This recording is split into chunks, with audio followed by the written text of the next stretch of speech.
Introduction. Traversing the Douluo Continent, orphaned and raised by his aunt. At the onset, he signs in with the Nezha template of the demon pill. Due to the fusion of the template, Mingyang slumbers for over 60 years. Upon awakening, he discovers that his aunt has married Qian Daoliu, and they have a son named Qian Xunji. Additionally, he learns he has a niece named Qian Renxue. Thus, I am the uncle of Qian Renxue. Chapter 1. I, the uncle of Qian Renxue, on the Douluo Continent, in the Star Luo Empire. In the city of Tianhua, a grand and opulent mansion, adorned with elegance, yet covered in dust due to prolonged abandonment. In the expansive courtyard, weeds thrived amidst the dilapidated estate. Ding! Loading progress has reached 100%. Congratulations, host, for successfully merging with the Nezha template of the demon pill. A cold, mechanical voice echoed in Mingyang's mind. Upon hearing the system's announcement, Mingyang, whose consciousness had been shrouded in chaos, finally awakened from his slumber. As he slowly opened his eyes, he found himself lying in a dark and confined space. Momentarily bewildered, he quickly experienced a surge of memories flooding back, illuminating his eyes with increasing brightness and vitality. Has the fusion finally been completed? I wonder how many years it has taken. Now, what has become of my aunt? Feeling an immense power within him, seemingly capable of catastrophic destruction, Mingyang murmured to himself. His name is Mingyang, a transgressor from Blue Star. In this life, his origins and background are rather commendable. He is a member of the formidable Soul Master family, the Sun Phoenix Bird clan, under the Spear Hall. However, the Sun Phoenix Bird clan is sparse in lineage. Aside from his parents, in this life, he has but one relative, his aunt. At the tender age of 3, his father and mother perished in battle against evil soul masters. It was his aunt who raised him. At the age of 6, he awakened the inherited martial soul of the Sun Phoenix Bird, possessing innate level 9 soul power. Coincidentally, the system also activated. He received a novice gift pack, bestowing upon him the Nezha template from the wildly popular film series of his previous life. However, it required a lengthy process of fusion. Thus, Mingyang, claiming to have been chosen by the deity, entered a state of slumber to undergo trials. His aunt procured a crimson jade coffin for him. Once he lay within, he was interred beneath the courtyard, commencing the fusion of the Nezha template. Now that the fusion has been successfully completed, he could emerge. Taking a deep breath, Mingyang struck the lid of the crimson jade coffin with a powerful fist. With a resounding bang, the coffin lid, along with a considerable amount of dirt, was propelled skyward by his single blow. Mingyang climbed out of the coffin, feeling the embrace of the outside world, the warm sunlight, the refreshing air, and the fragrant melodies of birds and blossoms. Mingyang could not help but take a deep breath, extending his arms in sheer delight. Indeed, I find myself more drawn to the sensation of light. However, upon surveying the courtyard, he discovered it was overrun with weeds. Clusters of blue-silver grass, reminiscent of watermelon seedlings, were scattered across the ground. The entire estate appeared to have been neglected for an extended period, exuding an air of dilapidation. This sight caused Mingyang to furrow his brow, a sense of unease tightening within him. What has transpired? Why is there no one at home? And why does it seem as though it has been years since anyone resided here? This cannot be right. Well, my aunt, how is she faring now? His only relative in this world, Mingyang felt an overwhelming sense of worry and urgency for her well-being. Sir, is that you? At that moment, a voice broke through the stillness. Turning to look, Mingyang saw a tall, slender middle-aged man clad in black, with a broad face filled with palpable excitement upon recognizing him. Uncle Zhong, seeing the family's old servant, brought a wave of joy to Mingyang, who hurried forward to inquire. Uncle Zhong, where's my aunt? What has happened? Why does it seem like no one has lived here for so long? After a thorough conversation with Uncle Zhong, Mingyang began to grasp the situation. It turned out that during the years he had been in slumber, merging with the Nezha template, his aunt had remarried. To his astonishment, she had married Qian Daoliu. This revelation left Mingyang utterly shocked, his emotions swirling in a complex mix. So, I am a cousin of Qian Xunji, and Qian Renxue is my cousin? In an instant, an image sprang to his mind. It was that of a little devilish boy, clad in red, with a bun hairstyle, heavy dark circles under his eyes, and uneven teeth, rubbing his hands together while chuckling. I am Qian Renxue's uncle. How amusing. Truly delightful. Subsequently, events unfolded just as they were depicted in the original tale. After marrying Qian Daoliu and giving birth to Qian Xunji, his aunt had passed away not long thereafter. 3 years ago, Qian Xunji had met his demise at the hands of Tang Hao, the Haotian from the Haotian sect, who had struck him down with a single blow. Yet, unbeknownst to others, Li Mingyang held the truth. The one responsible for Qian Xunji's death was not Tang Hao, but rather someone else entirely. While Li Mingyang was aware of the circumstances surrounding Qian Xunji's death, he could not comprehend the loss of his aunt. For during his slumber, she had been merely 42 years of age, a formidable soul sage at level 76. 3 years later, upon marrying Qian Daoliu, she would have been only 45. For a powerful soul sage, this was a time of flourishing vitality. How could it be that after giving birth to Chihiro, she passed away shortly thereafter? As a traveler, Li Mingyang was well aware of the situation. Qian Daoliu had always harbored lingering thoughts about the high priestess Poseidon of the sea god island. This led Li Mingyang to ponder whether Qian Daoliu still held a fondness for Poseidon. It truly vexed his aunt. Qian Daoliu, you old scoundrel. If that were the case, let me assure you, your fate is sealed. I shall pierce you with 100 holes using my fiery spear and roast you to a crisp with my blazing flames. Li Mingyang seethed with indignation.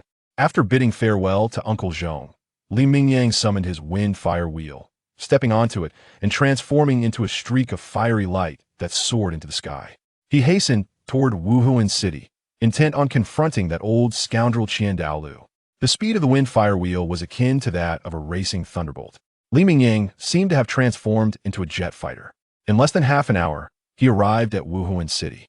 From a distance, he beheld a magnificent city standing proudly upon the earth. Its walls, remarkable in their hexagonal form, towered over 100 meters high and spanned over 30 meters in width, bearing the marks of time. Armed soul masters patrolled the walls in disciplined formations. Within Wuhuan City, grand and opulent structures stood in orderly rows. The streets bustled with throngs of people, exuding an air of prosperity and liveliness. Halt! Who goes there? This is Wuhuan City. Flying is prohibited ahead.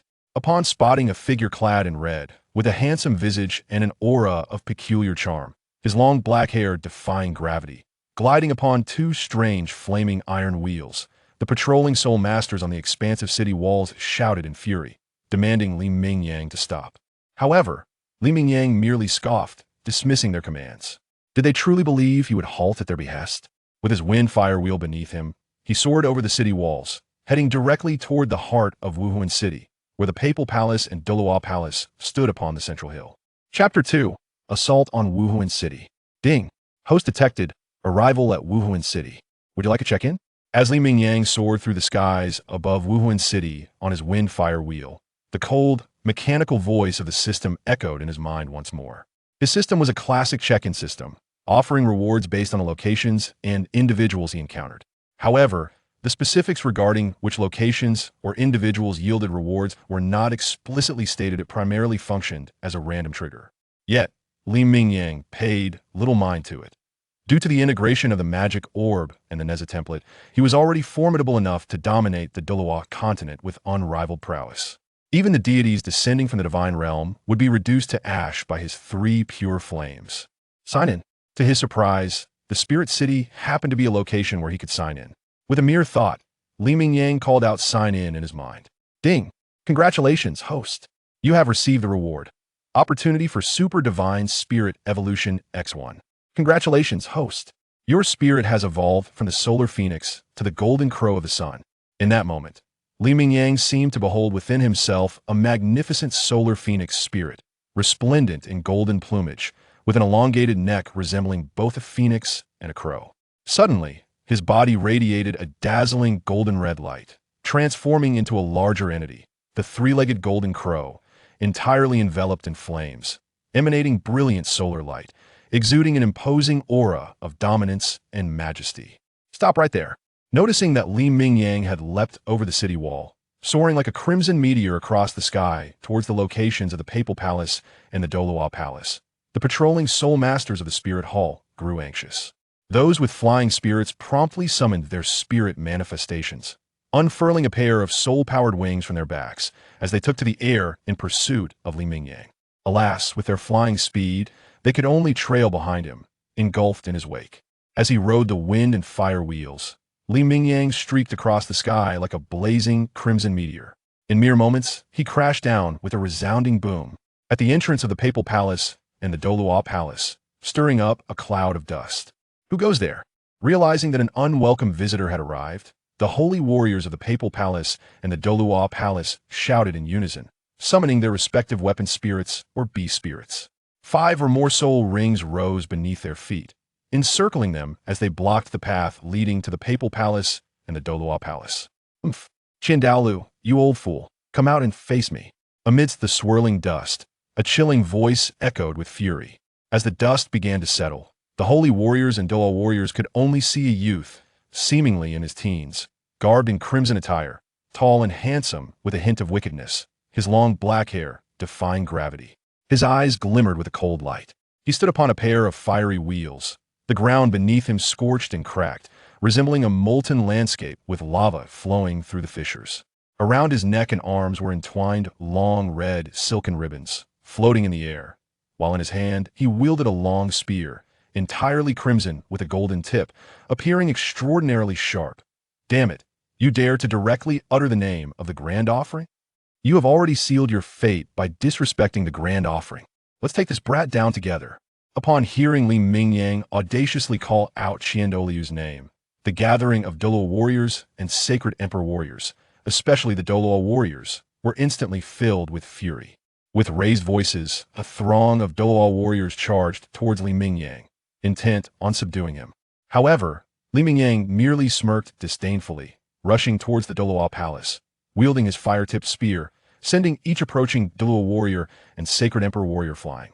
Simultaneously, the mixed heavenly silk coiled around his neck and arms whirled forth, akin to a spiritual serpent dancing through the air, occasionally striking down a group of warriors or entangling the sacred emperor warriors and Douluo warriors into mounts.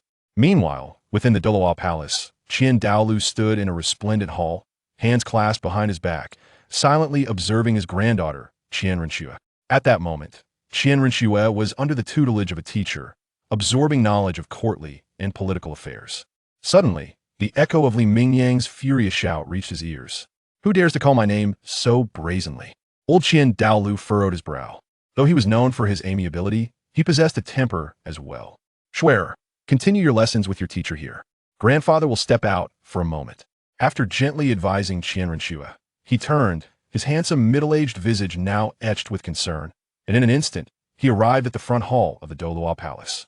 There, he beheld Li Mingyang standing upon the wind and fire wheels, wielding his spear, effortlessly defeating all Douluo warriors and sacred emperor warriors who dared to obstruct him.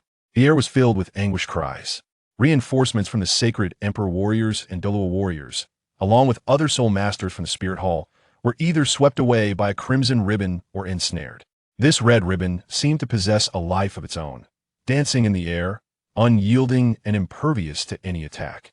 Moreover, it appeared to possess infinite length, binding hundreds of individuals. As it continued to writhe, its length only increased. An artifact, upon witnessing that Li Mingyang was surrounded by no soul rings, yet still crushing through, sending all sacred emperor warriors and Douluo warriors of Soul King level and above flying. And noting the extraordinary display of the mixed heavenly silk, Qian Daoliu's pupils constricted, his heart overwhelmed with shock and disbelief. This youth must surely be a chosen one of some deity. Yet I did not recognize this boy. What could he possibly want from me? Perceiving Li Mingyang as the chosen one of the divine, Qian Daoliu harbored a certain trepidation, reluctant to provoke conflict. "Cease at once." Drawing a deep breath, Qian Daoliu swiftly exited the Douluo Palace, his expression composed and resolute, raising his voice in a commanding shout that resonated across the entire battlefield. "Salutations to the Grand Offering." Upon witnessing Qian Daoliu, all present on the battlefield, whether standing or fallen, rushed to bow in reverence. Upon hearing this, Li Mingyang immediately grasped the situation. Before him stood a man adorned in splendid golden garments, tall and imposing, with cascading golden hair. He appeared to be no older than 30, strikingly handsome, with sharp brows and bright eyes, though his gaze and demeanor bore a hint of weariness. This man, a paragon of middle-aged charm, was none other than his esteemed uncle, Qian Daoliu. "You are Qian Daoliu." Glaring at Qian Daoliu, Li Mingyang's eyes flared with coldness and fury as he pointed his fiery spear accusingly at him. "I am Li Mingyang, and Li Lanqi is my aunt. My aunt, a distinguished soul sage, married you in her 40s. Yet why did she perish soon after giving birth? I have heard whispers of your lingering affection for the high priestess Poseidon of Sea God Island. Speak, is it true that your unrequited feelings for Poseidon drove my aunt to her demise? Chapter 3. Niche Qian Renxue, so your name is Li Mingyang? And Lanqi is your aunt. Upon hearing this, Qian Daoliu was momentarily stunned. Suddenly, he recalled that his late wife had once mentioned having a nephew named Li Mingyang. She had said the boy was chosen by some deity and fell into a deep slumber, undergoing trials. At the time, he had been somewhat skeptical. After all, what kind of deity would administer such divine trials? Surely it couldn't be the god of sleep. Thus, I didn't take it too seriously. Now it appears this matter is actually true. However, regarding Li Mingyang's accusation that he had been so consumed by his lingering attachment to Poseidon that he drove his wife to her demise, Qian Daoliu was utterly astounded and found himself on the verge of losing composure. Absolutely not. Not even Jir is aware of my affairs with Poseidon. How could you possibly know about it, you brat? And what do you mean by saying I drove Lanqi to her death? Qian Daoliu felt utterly wronged by such accusations. Though his heart still lingered upon Bo Saishi's memory, he ultimately chose to wed Li Lanqi, not out of love, but because her son Phoenix's spirit resonated profoundly with his family's six-winged angel lineage. Moreover, her delicate features bore a faint resemblance to Bo Saishi's ethereal beauty. A man of impeccable virtue and noble character, Qian Daoliu treated his wife with genuine devotion after their marriage. Yet fate proved cruel. The six-winged angel's divine heritage demanded immense vitality, and Li Lanqi, merely a spirit sage when conceiving Qian Xunji, lacked sufficient life essence to endure the toll. After giving birth, her depleted vitality led to a tragic demise during her breakthrough to spirit Douluo. Her passing shattered him with grief. To suggest he callously neglected her, still pining for another, was nothing short of slander against this honorable man's conscience. However, for Li Mingyang, openly disclosing his affair with Poseidon in front of so many people made the old man Qian Daoliu feel utterly disconcerted and mortified. Ah, so it's Mingyang. Qian Daoliu forced a strained smile onto his face before turning towards the assembly of Saint Emperor warriors and Douluo warriors, bellowing loudly. Retract your martial souls immediately. Cease this battle at once. This is my nephew. Unexpectedly, they turned out to be one of our own.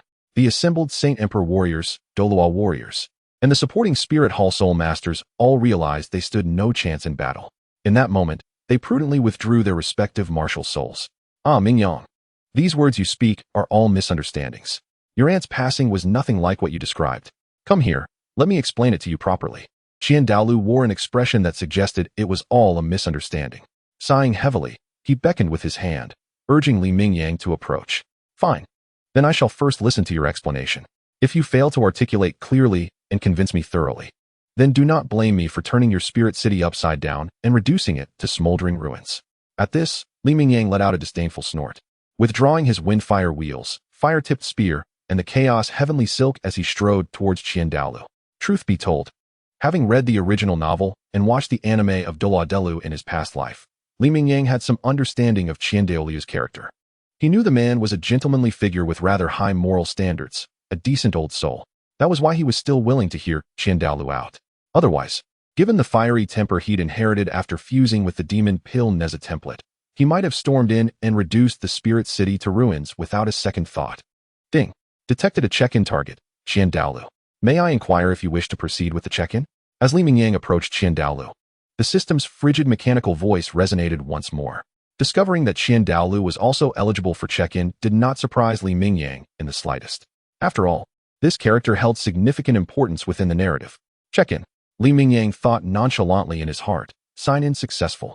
Congratulations, host, you have obtained a million-year first soul ring.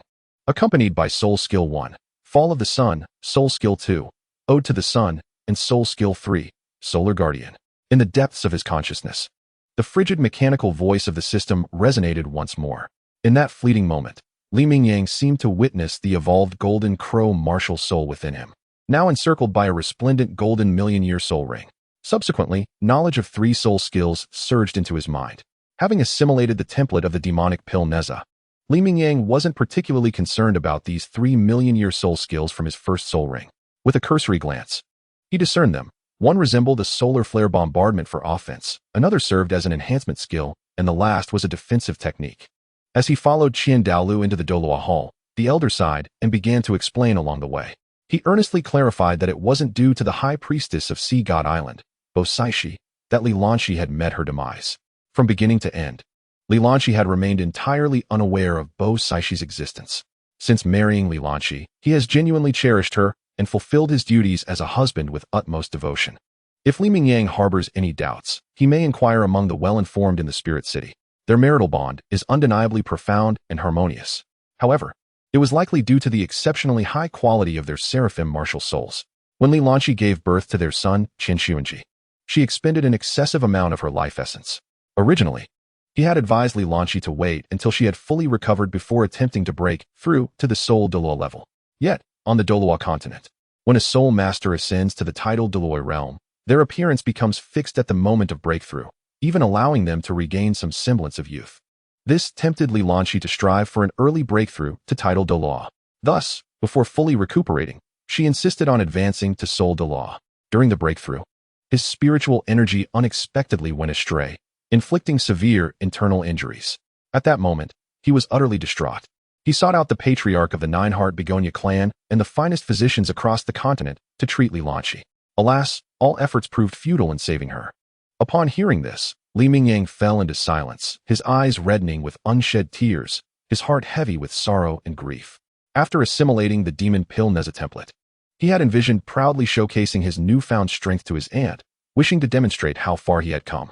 He longed to repay her nurturing kindness in full measure, perhaps even elevating her entire family to divinity in the future. Yet unexpectedly, the outcome was that the nephew wished to repay kindness, only to find his beloved uncle had already departed this world. After listening to Qian Daoliu's words, Li Mingyang understood that he truly couldn't blame the man. Yet in his heart, resentment lingered. Why had Qian Daoliu chosen his aunt over others as his wife? Only for her to meet an untimely demise. Naturally, his expression remained cold toward the elderly Qian Daoliu. Mingyang, regardless of everything, your aunt married me, and I failed to protect her properly. I wronged your aunt. For this, I am deeply remorseful.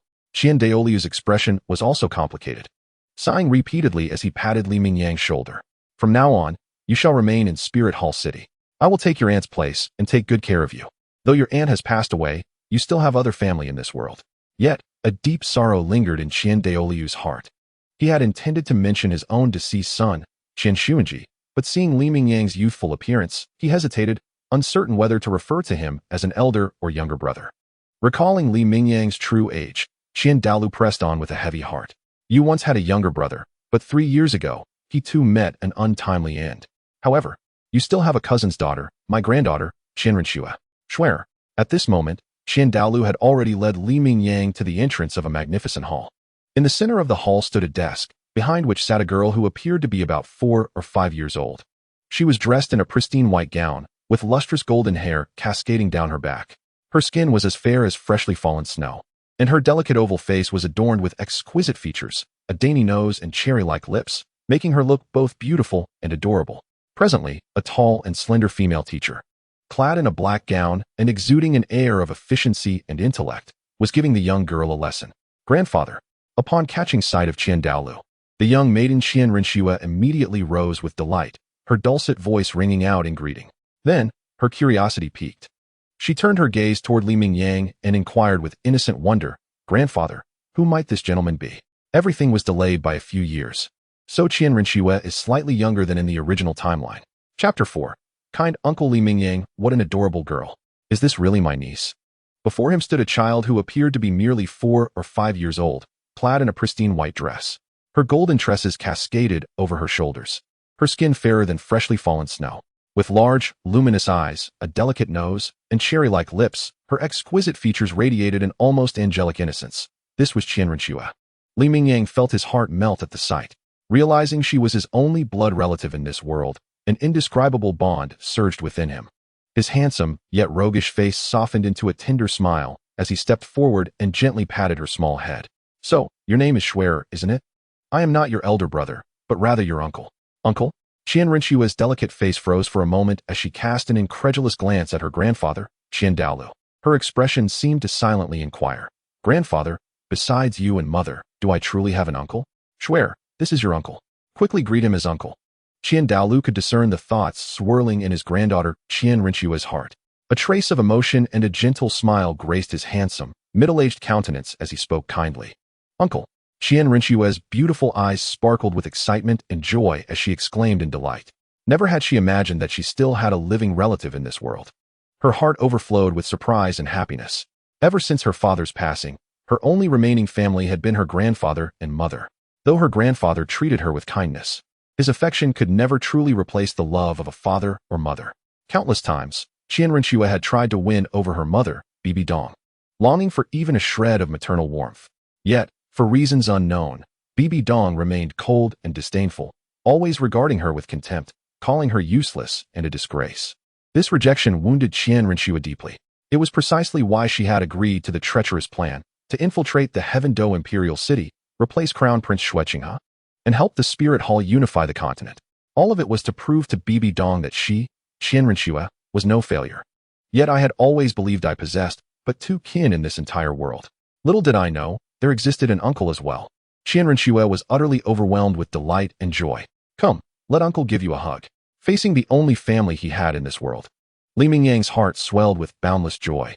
His strikingly handsome, yet devilishly charming face broke into a radiant smile as he effortlessly scooped Qian Renxue into his arms. Then, with exuberant delight, he lifted her high into the air amidst peals of infectious laughter. Qian Renxue giggled with unbridled delight, her laughter as melodious as a goose's honk. "Uncle, lift me higher. Higher still, Xue wants to soar even more."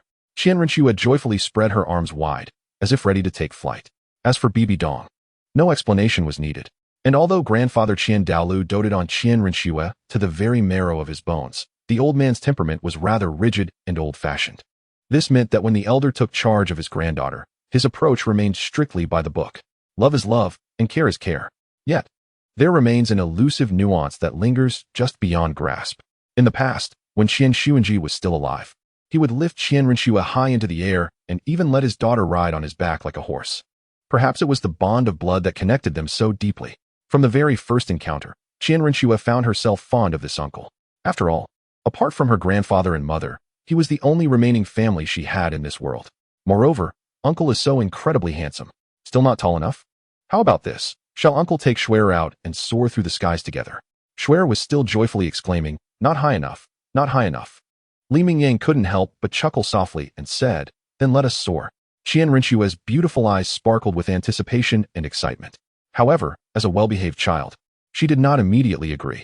Instead, she turned to her grandfather, Qian Daoliu, casting him a hopeful glance. "It's all right, Xue. You may go out and have fun with Mingyang. Today marks the first meeting between you, uncle and nephew. Let's leave the studies for tomorrow," Qian Daoliu said with a hearty laugh. "Thank you, grandfather." Qian Renxue was filled with joy. "Xue, come here and embrace your uncle. It's time for me to begin."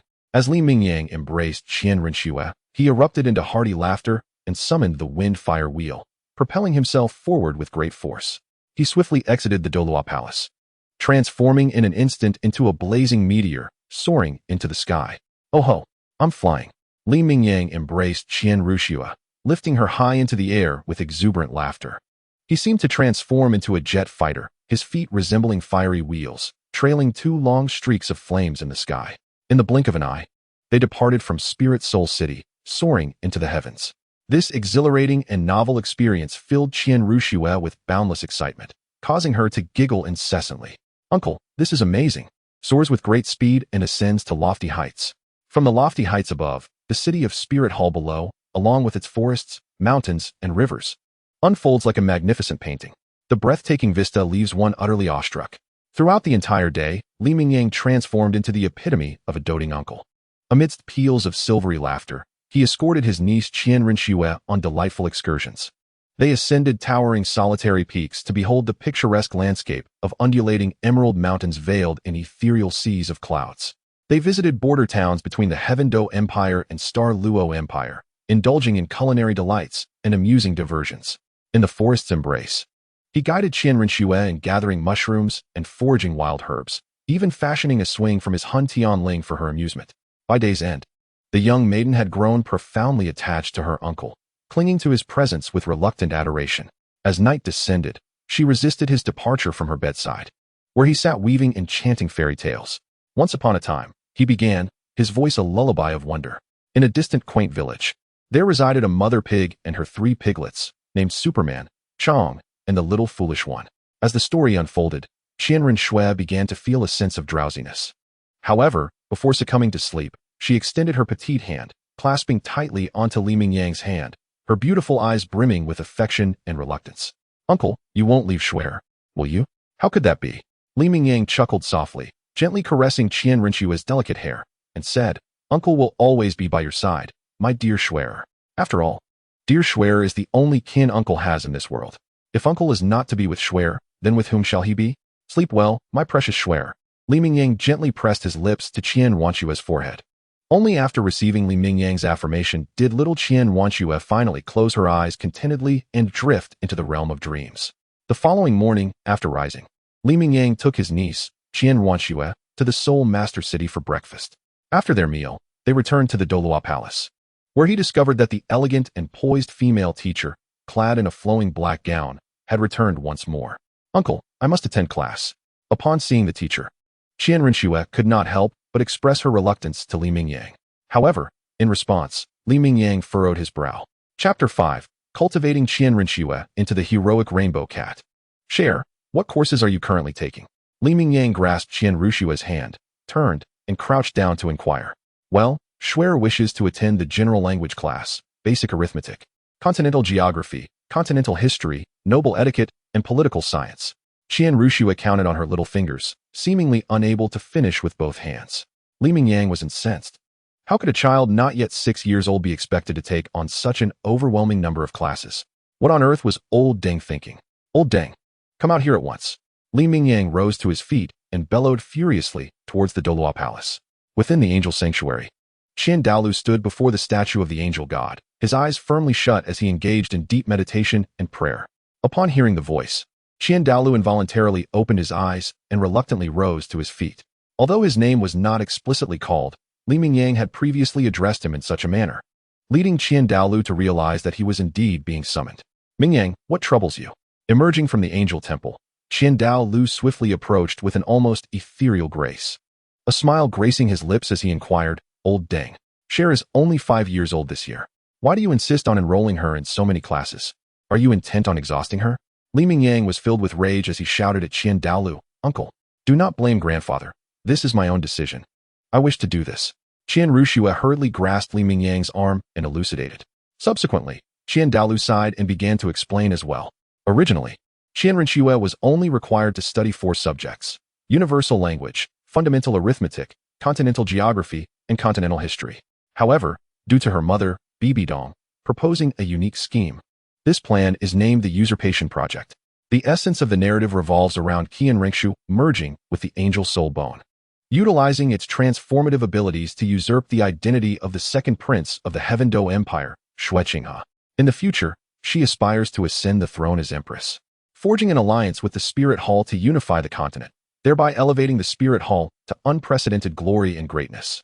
Qian Renxue aspires to supplant the second prince, Xue Qinghe, whose age surpasses hers by a considerable margin, to ensure that her masquerade remains undisguised.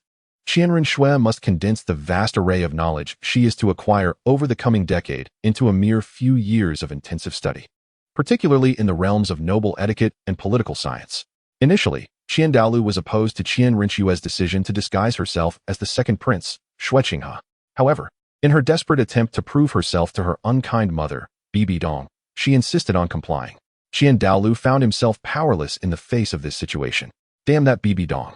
In his previous life, Li Mingyang was aware of the Soul Hall's treacherous scheme to usurp the nation and knew that Qian Renxue had replaced Xue Qinghe.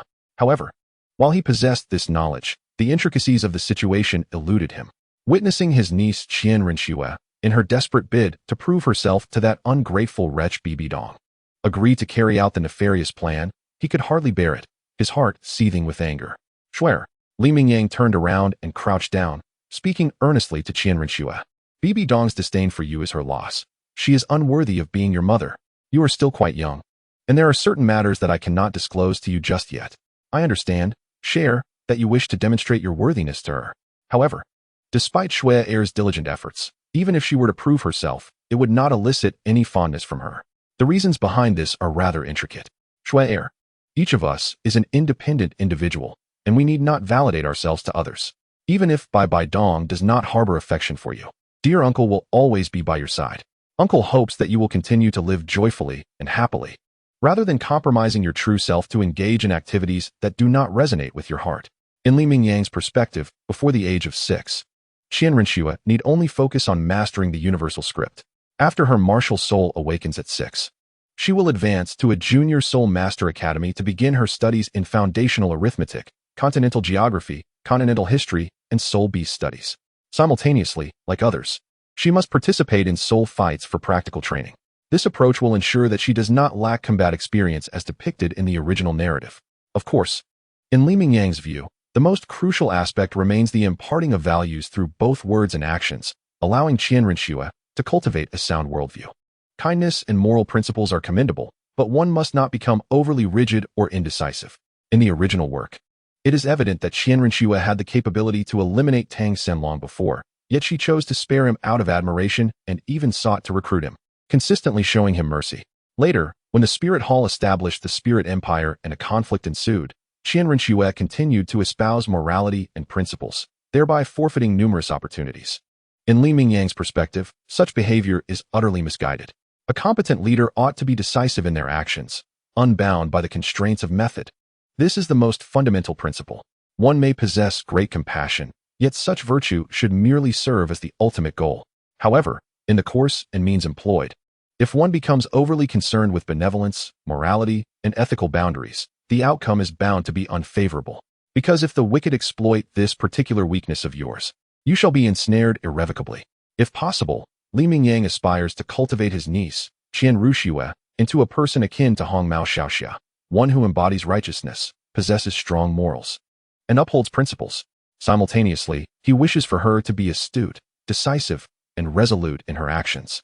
After the convergence of the 7 swords, she must eliminate Ma Sanyang. The significance of this statement is clear to those who comprehend it. Uncle, in response to Li Mingyang's earnest words, Qian Renxue's exquisite and adorable face, reminiscent of a delicate porcelain doll, flushed with emotion, her beautiful eyes glistening with unshed tears. Deep within, she felt a profound sense of gratitude. In the past, she had always yearned to prove herself to her mother, Bai Dong, and hoped that such validation would earn her mother's affection. However, after nearly a year of diligently pursuing various courses, her mother's demeanor remained unchanged, still filled with disdain and aversion. At this moment, Qian Renxue's heart was primarily filled with the desire to prove herself. However, after hearing Li Mingyang's words, she merely wished for a life filled with joy and happiness. Deeply moved, Qian Renxue quickly resolved to abandon any plans of usurping the nation. In such a case, will she not have to part ways with her uncle in the future? She does not wish to be separated from her uncle. Uncle, Schwerin will heed your words. Qian Renxue spoke with unwavering determination. To her surprise, Li Mingyang successfully persuaded her to abandon her plans for usurping the throne. Qian Daoliu felt a deep sense of relief and joy in his heart. As her grandfather, he too did not wish to send his granddaughter, at such a tender age, to remain alone in the capital of Tiando, facing solitude and despair. To disguise her identity, she would have to live in constant trepidation each day. Meanwhile, at the foot of the hill where the Douluo Palace and the Pope's Palace are located, a luxurious carriage, escorted by a group of noble warriors on their majestic steeds, arrived at the base of the mountain and came to a halt. Soon, a woman adorned in a deep purple robe, tall and voluptuous, crowned with a 9-curved purple gold tiara, and wielding a scepter encrusted with a multitude of jewels, gracefully parted the curtain and descended. Chapter 6. A resounding slap to Bibi Dong. After Bibi Dong alighted from the carriage, a man clad in golden armor, tall and possessing flowing golden hair, with striking features and an effeminate grace, approached. Alongside him was another man dressed in black armor, slightly gaunt, with long black hair, a shadowy visage, and a demeanor of icy severity. The two, one on either side, respectfully stood behind Bibi Dong. They were none other than the Chrysanthemum Douluo Yueguan and the Ghost Douluo Gueme.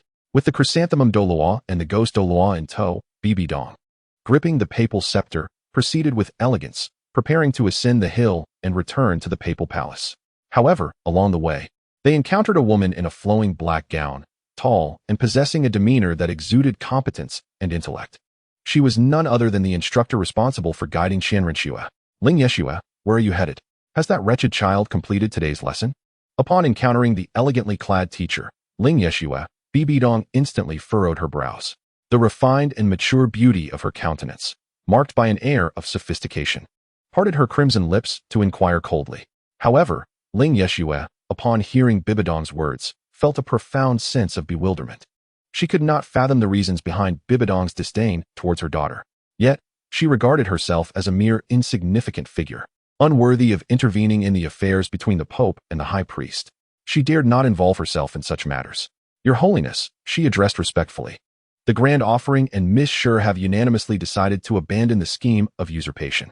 Therefore, there is no longer a need for me to instruct Miss Shi in the future. Ling Yeshue replied respectfully. What? Upon hearing this, Bibidong was instantly filled with rage. How dare that wretched spawn abandon my plans for usurpation? Then how shall I take my revenge upon the Spirit Hall? Upon your clan, and upon the entire world? In an instant, a flicker of malevolence and resentment flashed in Bibidong's beautiful eyes, her expression turning cold and somber. Do not leave just yet. I shall go and ascertain what is truly happening. This caused Ling Yeshue to involuntarily display a trace of helplessness and a wry smile upon her delicate face, yet she could only acquiesce. Accompanied by Bibidong, as well as Zhu Douluo and Gue Douluo, Ling Yeshue proceeded directly towards the Douluo Palace after ascending the hill. Upon entering the Douluo Palace, it was not long before a sound reminiscent of silver bells echoed through the air. Uncle, you must be sure to count to the end, and under no circumstances may you peek. Xiao Qian Renxue's delicate face was alight with excitement and joy as she giggled and raced through the Douluo Palace, eager to find a place to hide and play hide-and-seek with Li Mingyang. However, just after she traversed the corridor, Qian Renxue caught sight of something. Not far away, the tall and voluptuous Bibidong, adorned in a deep purple robe, bore an expression of utter indifference and gloom. Her gaze was filled with disdain and a chilling glint as she coldly exclaimed, "Wretched spawn, what are you doing? Since you have agreed to my usurpation plan, who allowed you to renege? A fool remains a fool. Hurry back and continue your studies." Upon encountering Bibidong and hearing her words filled with disdain, Qian Renxue's face turned as pale as death, her body trembling uncontrollably. The years of intimidation that Bibidong had instilled in her heart rendered Qian Renxue speechless with fear. At that moment, Li Mingyang also caught the chilling tone of Bibidong's voice, prompting him to rush over. Upon seeing his niece Qian Renxue's frightened countenance and her body shaking incessantly, he was filled with an overwhelming sense of anger. However, he set aside his fury towards Bibidong and hurried to Qian Renxue's side, enveloping her in his embrace with tender concern. "My dear, it's all right, it's all right. Uncle is here.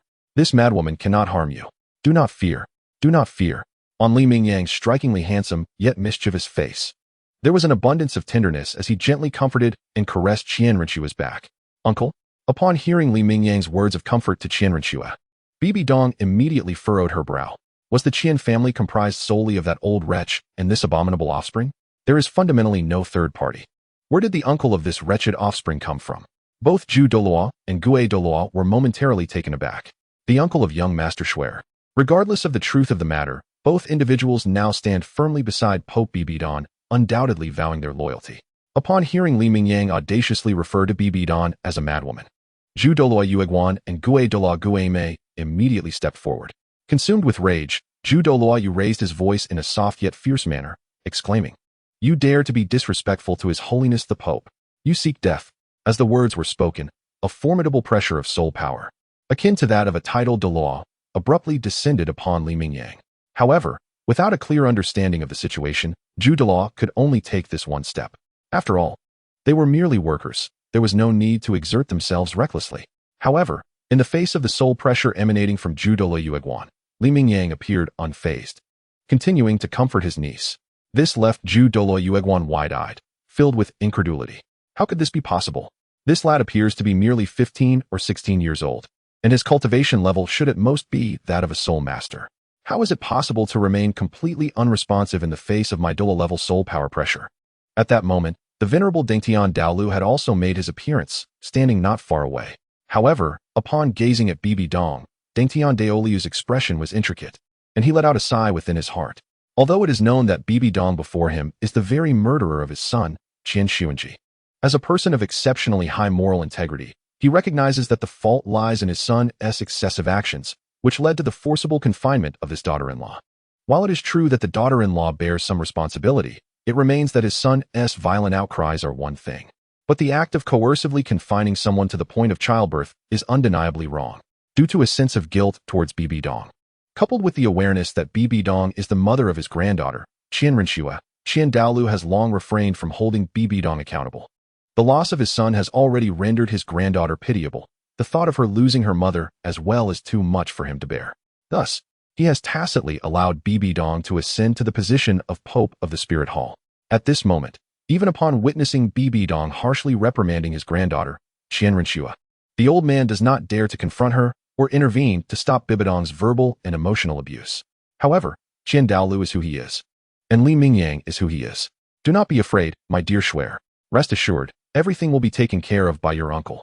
After comforting Qian Renxue, Li Mingyang abruptly rose to his feet, his long black hair rising as if stirred by an unseen breeze, revealing a handsome yet sinister visage as he directed a glowering gaze towards Bibi Dong, a sardonic smile creeping upon his lips.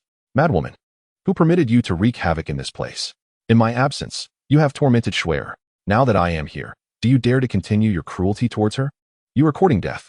Upon uttering those words, an overwhelming and cataclysmic aura of malevolence and fury erupted instantaneously, sweeping towards Douluo, Ghost Douluo, and Bibi Dong.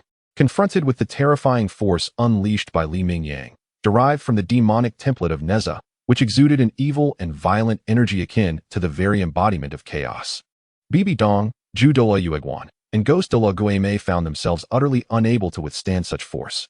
Their minds were instantly engulfed in turmoil and blankness. Their faces drained of color as they staggered backward several paces. Given that Douluo and Ghost Douluo possessed comparatively lesser strength, their retreat was even more pronounced, positioning Bibi Dong at the forefront. Following the release of this cataclysmic aura, Li Mingyang's form flickered and vanished from sight. In the next heartbeat, he materialized before Bibi Dong, a cold smirk gracing his lips as he raised his hand and delivered a resounding slap across her face. Amidst a crisp sound, one could observe the stunningly beautiful visage of Bibi Dong suddenly marked by a vivid red handprint. The ornate nine-turned purple gold crown atop her head was sent flying, and the Pope's scepter slipped from her grasp. She soared into the air as if riding on clouds, tracing a parabolic arc before crashing forcefully to the ground. Skidding several meters away, it was only upon colliding with a wall that she finally came to a halt. At this moment, one could see Bibi Dong with disheveled hair, her face partially obscured, yet visibly flushed and swollen, presenting a rather pitiable sight. She lay on the ground, having expelled several bloodied teeth. Chapter 7. Xue, from now on, I shall be your protector, your holiness. Upon witnessing Li Mingyang effortlessly strike Bibi Dong, sending her flying, both the flower Douluo and the ghost Douluo were taken aback, their astonishment palpable as they gasped in disbelief. Despite recalling the terrifying and malevolent aura emanating from Li Mingyang moments earlier, which seemed capable of annihilating the very heavens, they felt their scalps tingle with dread. Yet, with their leader Bibi Dong subjected to such humiliation as her subordinates, they understood that if they wished to maintain their positions within the Spirit Hall, they had no choice but to intervene. The soul fusion skill, the domain of two instruments in tranquility. In an instant, the chrysanthemum Douluo and the ghost Douluo swiftly drew near to one another. A sudden, harmonious yet chilling roar resonated through the air. The following moment, a dazzling burst of golden and silver light erupted fiercely, transforming into a colossal beam that soared skyward, piercing through the Douluo Palace and ascending into the heavens. At the base of the radiant beam, soul rings ascended one after another, merging seamlessly in the air. Ultimately, they transformed into a colossal halo of gold and silver, which instantaneously spread outward in all directions, expanding rapidly. Within the realm enveloped by the golden and silver halo, everything appeared to be suspended in time. Even the air seemed to have become stagnant. Li Mingyang and Qian Renxue found themselves enveloped in the resplendent silver and gold radiance of the two instruments' stasis realm. Although immersed in this domain, Li Mingyang could sense an invisible force acting upon him, rendering his body nearly immobile. However, a hint of disdain flickered at the corner of his mouth. Drawing upon the formidable power derived from the Nezha template, a surge of energy erupted from within him, allowing Li Mingyang to forcibly transcend the constraints of the two instruments' stasis realm. With a mere thought, a golden bracelet, adorned with enigmatic symbols and intricate characters, materialized upon his right wrist. Go! Li Mingyang flicked his right hand forward, causing the mysterious and intricate golden bracelet on his wrist, known as the Qian Kun Circle, to instantaneously expand and soar into the air. It transformed into a streak of golden light, striking the silver and gold column encasing Douluo and Gue Da Gueme in the blink of an eye. according to the rules of Douluo Continent. The martial soul fusion technique employed by Zhu Douluo Yueguan and Gue Douluo Guemei, known as the two instruments stillness domain, required the soul masters to be enveloped within a luminous column during its execution. Although the defensive power of this column was not comparable to the formidable barrier produced by the sacrifice of a 100,000-year soul beast, it was still remarkably robust. However, with the forceful impact of Li Mingyang's Qian Kuan circle, the shimmering silver and gold column was shattered in an instant. In an instant, both the Chrysanthemum Douluo and the Ghost Douluo found themselves reeling from the backlash generated by the shattering of the martial soul fusion skill, the two instruments of stasis. Their faces turned pale as they violently coughed up a mouthful of blood, only to be struck by the Qian Kuan circle, letting out a cry of anguish as they were sent flying.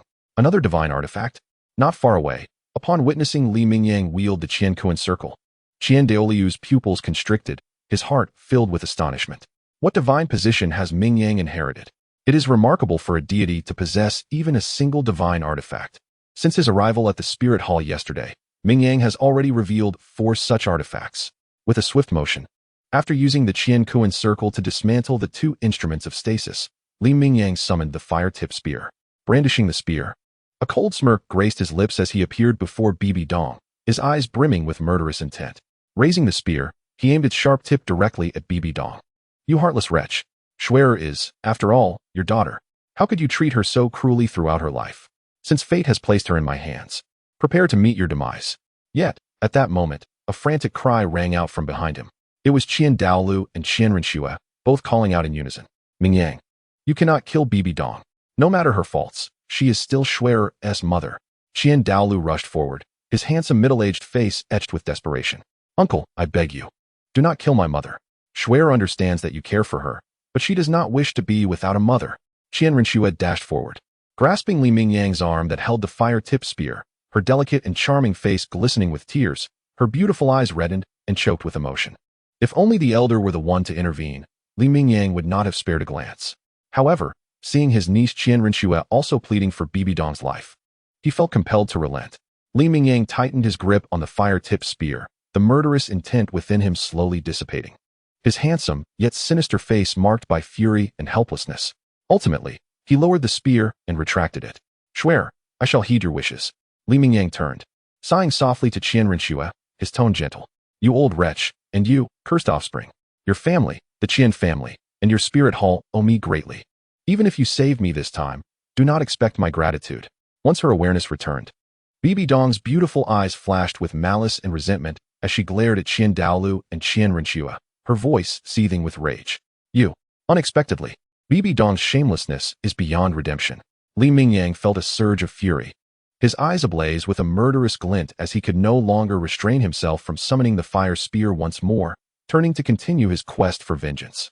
However, he was restrained by Qian Renxue. "Uncle, please don't." In the face of his niece's pleading gaze, Li Mingyang was engulfed in rage, yet rendered helpless. Soon, however, a cunning plan took shape in his mind. A cold smirk graced his lips as he leaned closer to Bibi Dong's ear and whispered, "Bibi Dong, it would be wise for you to behave yourself from now on. I am well aware of your affairs.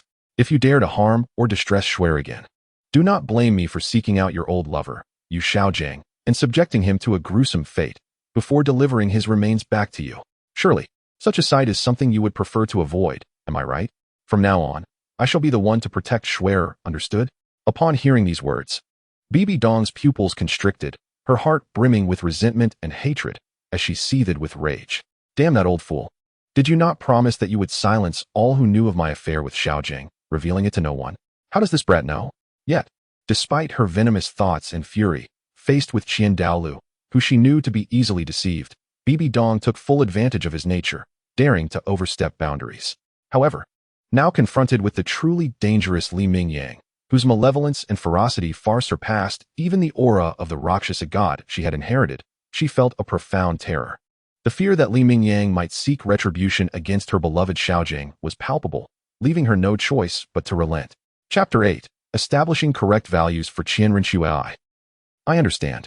Though her heart was still ablaze with resentment and bitterness, and her unwillingness was palpable for the safety of her cherished Xiaojiang, Bibi Dong had no option but to suppress her hatred, clenching her delicate hands until her long nails pierced her palms, drawing blood.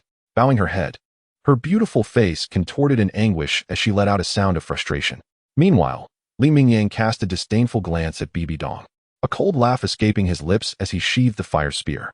He then turned, gently taking Qian Renxue's hand. "Swear, let us go. Uncle will take you out for some fun."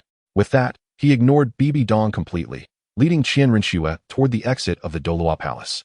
As Qian Renxue followed him, her other hand tightened into a fist, glancing back at Bibi Dong with a mix of worry and complexity in her beautiful eyes.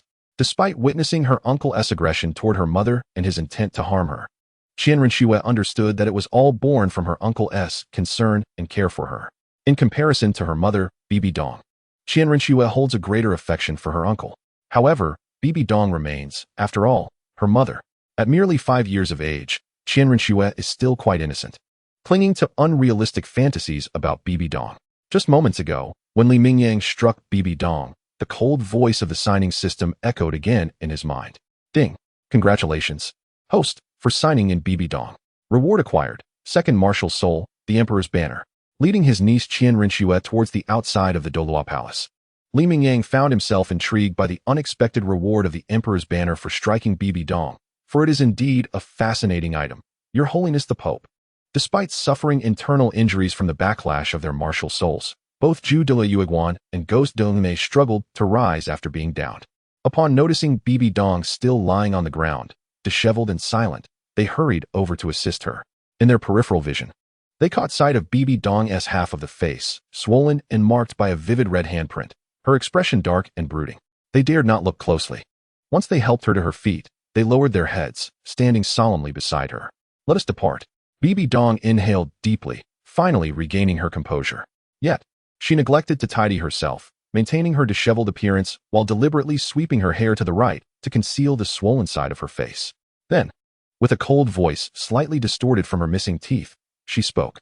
Yes, that peculiar tone elicited a barely suppressed amusement from both Zhu Dalu and Ghost Dalu, though their faces remained grave as they responded. As they were leaving alongside Bibi Dong, they glanced back at Qian Daoliu, who stood not far away. Zhu Dalu and Ghost Dalu understood that the dynamics within the Spirit Hall were about to undergo significant changes. Previously, although the Grand Elder Qian Daoliu held considerable power within the Spirit Hall, the county magistrate is no match for the current official. With Qian Daoliu's retirement and his role as Grand Elder, having ceased to manage the specific affairs of the Spirit Hall, his reclusive nature and silence allowed Bibi Dong's authority to swell and the strength of her faction to expand rapidly, already altering the operational style of the Spirit Hall. However, with the emergence of Li Mingyang, the uncle of the young Master Qian Renxue, who possesses a terrifying and formidable strength, such a presence, if he were to act in the capacity of the Qian family on behalf of Qian Renxue, would undoubtedly transform the existing structure of the Spirit Hall. Before long, over half a year had passed. During this period, Li Mingyang had been residing in the Spirit Soul City, spending time with Qian Renxue. In the capacity of an uncle, he accompanied her on various outings, striving to compensate for her previously unfulfilled childhood, ensuring her happiness and joy. Simultaneously, he took on the role of her mentor, teaching Qian Renxue the universal written language of the continent. Additionally, he educated her through a plethora of stories and real-life experiences encountered during their excursions, nurturing her understanding of the world and instilling a correct moral compass. The stories he shared were vast and varied, encompassing historical narratives from his past life, woven into the fabric of the Douluo Continent. He recounted tales from his previous existence, particularly his fondness for profound television dramas and animated works, such as Super Beast Armament and the Ming Dynasty 1566. Through these narratives, he aimed to impart the notion that there exists no absolute right or wrong in this world. Human nature is intricate, with each individual possessing their own stance. Those in positions of power must maintain their perspective and not be swayed by subordinates. However, these lessons were imparted later. Initially, Li Mingyang focused on cultivating Qian Renxue's kindness and moral values. He believed that possessing kindness and a sense of morality was undoubtedly commendable. Yet, he emphasized that one must not fall into rigid patterns. For instance, if one encounters a villain who pleads for mercy, claiming familial obligations and that their misdeeds were unavoidable, granting them forgiveness could lead to further tragedies in the future. Kindness and morality must be discerning. We should be more virtuous towards the good and more ruthless towards the wicked, employing shrewdness when necessary. As long as the ultimate goal is achieved within the confines of moral boundaries, one should not be overly rigid about the means employed. Furthermore, Decisive action is required when faced with irreconcilable adversaries. Li Mingyang aspired for his niece, Qian Renxue, to evolve into an ambitious, dream-driven, and resolute angelic empress under his guidance, rather than becoming one of the indecisive and muddled figures from her past life within the Spirit Hall. As 6 months passed, the year 2635 of the Douluo calendar arrived, marking the time for the elite exchange competition among Soul Master Academies, held every 5 years. The grand finals were to take place in the Heaven Do Imperial City. With Qian Renxue approaching her 6th birthday, Li Mingyang contemplated taking her to the Heaven Do Imperial City, both to witness the elite exchange competition and to explore the city together. Additionally, he intended to venture into the Sunset Forest to locate the Ice and Fire Yin-Yang Eye and select a few celestial herbs as a birthday gift for his niece, Qian Renxue. It would be best to explore the possibility of finding a mystical herb capable of facilitating the evolution of my niece's martial soul. However, regarding the legendary herbs associated with the Ice and Fire Yin-Yang Eyes, Li Mingyang only recalls a few varieties mentioned in the original text of Douluo. It seems that none of these herbs can aid in the evolution of the six-winged angel martial soul. Nevertheless, this is of little consequence. For Li Mingyang remembers that in his previous life, it was said online that the esteemed Douluo, Yueguan, had inherited a compendium detailing various mystical herbs. From the original narrative, it is evident that Yueguan could recognize the herb known as Xiangxi Duanchang and could even call out its name, demonstrating his knowledge that Xiangxi Duanchang Hong is of the highest caliber among mystical herbs. This clearly indicates that Yueguan or his family possesses some expertise in the study of such herbs. Thus, before preparing to embark on a journey to the Heaven Do Imperial City with his niece, Qian Renxue, Li Mingyang first visited the residence of the esteemed Dalu in Wuhuan City. Yueguan, I pay my respects to you. He did not expect that Li Mingyang, as a member of the Veneration faction, would seek him out, leaving Yueguan in disbelief. However, he did not dare to be disrespectful and promptly bowed, expressing his utmost reverence. Originally, Yueguan intended to invite Li Mingyang inside for a cup of tea, but Li Mingyang declined directly, stating, I have heard that your family possesses a compendium of mystical herbs, detailing various legendary spiritual medicines. May I borrow it for a moment? Chapter 9. Qian Daoliu. Impossible. Absolutely impossible. Ah, of course. It is my honor. Yueguan was taken aback that Li Mingyang had come to borrow his family's closely guarded secret, the compendium of mystical herbs. Under normal circumstances, he would never lend it to anyone else, but facing Li Mingyang, he felt compelled to comply and could only force a smile. He retrieved a pristine handwritten manuscript from his storage soul guide and respectfully handed it to Li Mingyang. Upon receiving it and perusing its contents, Li Mingyang discovered that it indeed contained a wealth of information about various mystical herbs and exceptional spiritual medicines, causing him to nod in satisfaction. Rest assured, I shall not borrow without reciprocation. After conveying this to Yueguan, Li Mingyang placed the manuscript into the storage soul guide known as the Flame Spirit Ring, which he had obtained from Lao Deng, and turned to leave.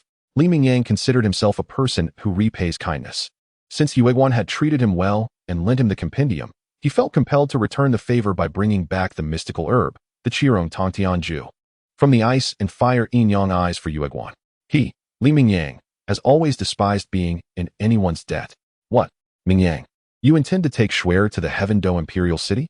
In the Angel Sanctuary. Upon learning that Li Mingyang planned to bring Qian Renxue to the Heaven Do Imperial City, Lao Deng Qian Dalu stood up, his brow furrowed in deep contemplation, hesitating on whether to acquiesce.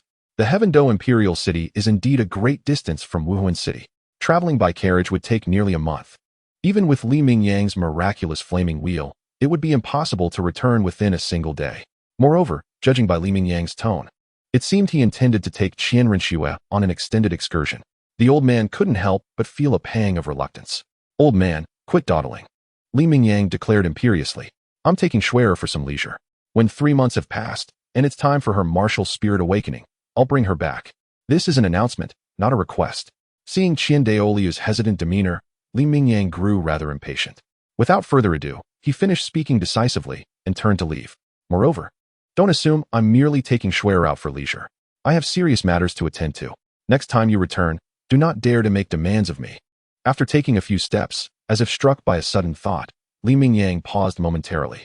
The corners of his lips curled with a mixture of amusement and disdain as he glanced back at Qian Daoliu, adding one final remark before resuming his departure.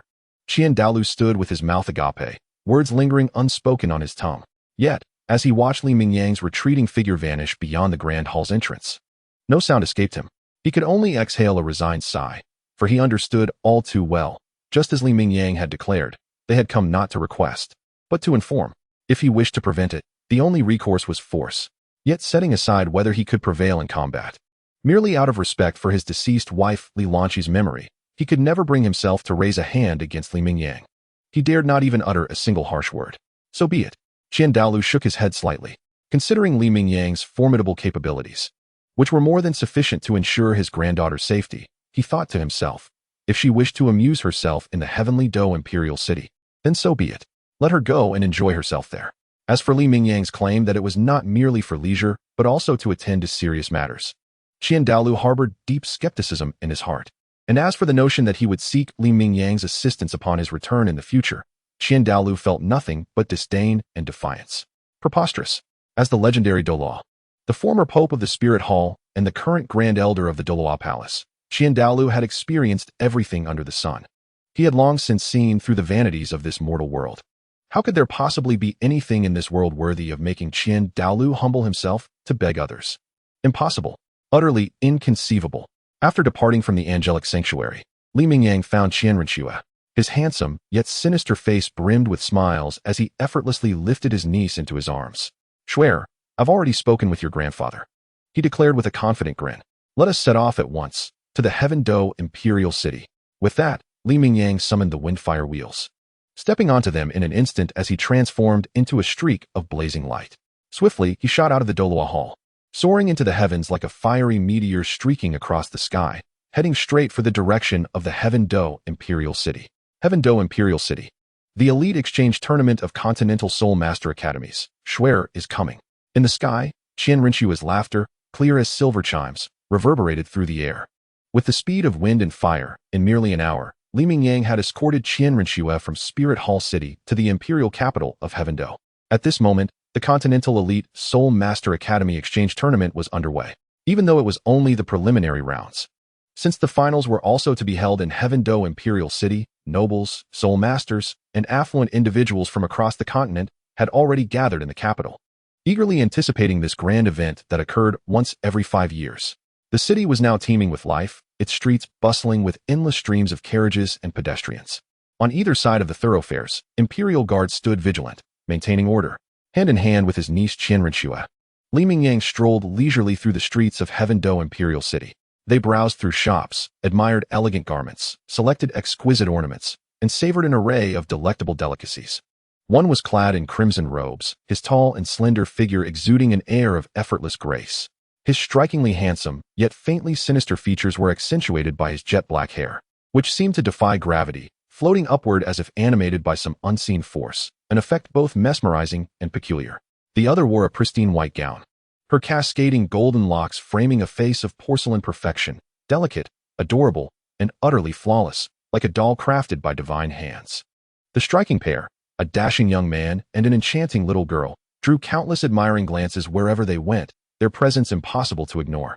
Due to the prestigious Continental Soul Master Academy Elite Tournament, the streets were adorned with both the radiant local maidens of Heaven Dou Imperial City and enchanting beauties from afar, all gathered to express their admiration for the prodigious soul masters competing in the event, harboring dreams of ascending to nobility through matrimony. Though Li Mingyang was not among the participating geniuses, his strikingly handsome, yet roguish features and extraordinary aura set him apart. Thus, many a fair maiden lining the streets mustered the courage to boldly declare their affections or toss embroidered silk balls his way, hoping to capture his attention. Yet, to all this, Li Mingyang responded with nothing but disdain. Mere common flowers, unworthy of his regard. Having just gained the affection and care of her beloved uncle, Qian Renxue was filled with an overwhelming fear of losing him. Thus, upon noticing the presence of numerous young women vying for her uncle's attention, her heart clenched with anxiety. Instinctively, she tightened her grip on Li Mingyang's arm, her delicate and adorable face puffing up with indignation as she cast wary glances at the surrounding maidens. This scene nearly provoked a bemused chuckle from Li Mingyang. After spending the day exploring the heavenly Dou Imperial City with Qian Renxue, Li Mingyang took her directly to the Spirit Hall's sanctuary in the capital that evening. Given the ongoing elite exchange tournament for spirit masters across the continent, accommodations in the heavenly Dou Imperial City were nearly all fully booked, making it exceedingly difficult to secure a room. Upon arriving at the spirit hall, Li Mingyang immediately presented the Douluo token, a credential of the highest authority within the spirit hall, rivaling even the Pope's command token, and commanded imperiously. Summon your platinum bishop to meet me at once. Chapter 10. Who would not desire advancement? Papal order. Change the pattern to Douluo order. Is this the Douluo order? The soul masters tasked with guarding the spirit hall, upon receiving the Douluo order, were astonished to behold the emblem etched at its center, a depiction of a six-winged angel.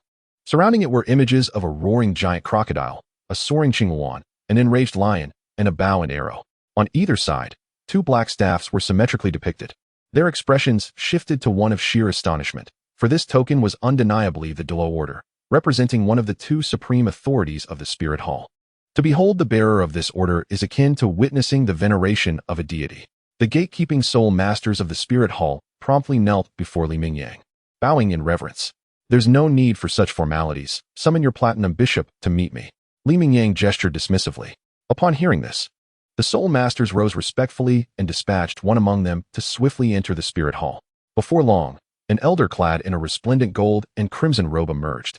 His gaunt figure adorned with a dazzling crown, his features sharp and adorned with white hair and beard. Accompanied by the gatekeeping soul master, he approached with alacrity. Salutations, revered one. Upon catching sight of Li Mingyang's windswept ebony hair, the platinum bishop, Salus, was momentarily struck by a glimmer of recognition before bowing respectfully. As the platinum bishop of the spirit hall, Salus undoubtedly occupied a high-ranking position. Yet, like all, he yearned for progress. As an outwardly ambitious platinum bishop, Salus aspired to return to the power center of Spirit City, aiming for further elevation to become a member of the Elder Hall. To realize this ambition, two paths lay before him. The first was to transcend into the titled Douluo realm, a feat that would naturally allow his reinstatement to the Elder Hall. The second was to achieve a significant contribution, which would similarly enable his return to Spirit City and promote him to the honorary elder status, an elevation from his current rank. However, having surpassed 70 years of age, the prospect of breaking through to titled Douluo became exceedingly daunting for Salus. Therefore, his path to advancement was largely confined to the latter option. Yet, what constituted a significant contribution remained subject to evaluation by the higher authorities. Moreover, as one of the elite within the Spirit Hall, Salus had to remain vigilant of the political strife between the two factions, the Douluo and Papal sections. Thus, the abrupt appearance of Li Mingyang, nephew of the esteemed Qian Renxue, who effortlessly vanquished the two elder figures, and even struck the Pope Bibidon, had not gone unnoticed within the hallowed halls of Spirit City. Salaris is also well aware of this. Originally, due to Qian Daoliu being the leader of the Douluo Hall faction, a former pope, and the head of the six-winged angel family, as well as the most formidable titled Douluo of the Spirit Hall, his immense legitimacy has always drawn Platinum Bishop Salaris towards the Douluo system. Unfortunately, Qian Daoliu has remained aloof and indifferent to the outside world, like a lifeless puppet. This left Salaris in a state of indecision regarding whether he should align himself with the Douluo system, especially considering Qian Daoliu's detached demeanor. One could only wonder if joining the Douluo system would lead to personal advancement. However, upon the arrival of Li Mingyang, Salaris found himself no longer hesitant. For the Douluo system had acquired a new spokesperson. Eager for progress, Salaris had been contemplating how to appropriately pledge his loyalty to Li Mingyang. Unexpectedly, Li Mingyang arrived in the Heaven Do imperial city accompanied by the young master, Qian Renxue. It felt as though the heavens had delivered a pillow for his impending slumber. May I inquire what business brings you to summon us, esteemed patron? Salaris respectfully asked, his heart aflame with anticipation. We have come to the Heaven Do imperial city to witness the elite exchange competition of the Continental Soul Master Academies and to enjoy some leisure time. However, all the hotels in the city are fully booked. Could you assist us in arranging accommodations? Li Mingyang inquired. Rest assured, esteemed patron, I shall take care of this matter. Upon hearing this, Platinum Bishop Salaris was overwhelmed with excitement and promptly assured him. Before them stood a magnificent castle, towering in a vast estate. Its exterior, adorned with opulent decorations, radiated grandeur and elegance. The estate boasted vibrant flower beds in full bloom, meticulously trimmed greenery, artificial hills and flowing streams, and serene little lakes. Bishop Salaris, is this our residence? Traveling in a luxurious carriage, Li Mingyang and the young Qian Renxue arrived at the castle. As they beheld the structure, Li Mingyang couldn't help but furrow his brow. In this lifetime, having emerged from a prestigious soul master family, the castle, while undeniably lavish, was not particularly impressive to him. Nevertheless, he and Qian Renxue theoretically only required a modest courtyard. The fact that the Platinum Bishop Salaris had arranged such an extravagant residence suggested ulterior motives, perhaps a desire to curry favor with him. However, Li Mingyang did not allow this to diminish his perception, for who does not yearn for progress? Indeed, esteemed patron, given your and the young master's esteemed status, residing in a humble dwelling would be an affront to your dignity. This castle was procured by me in the Heaven Do Imperial City.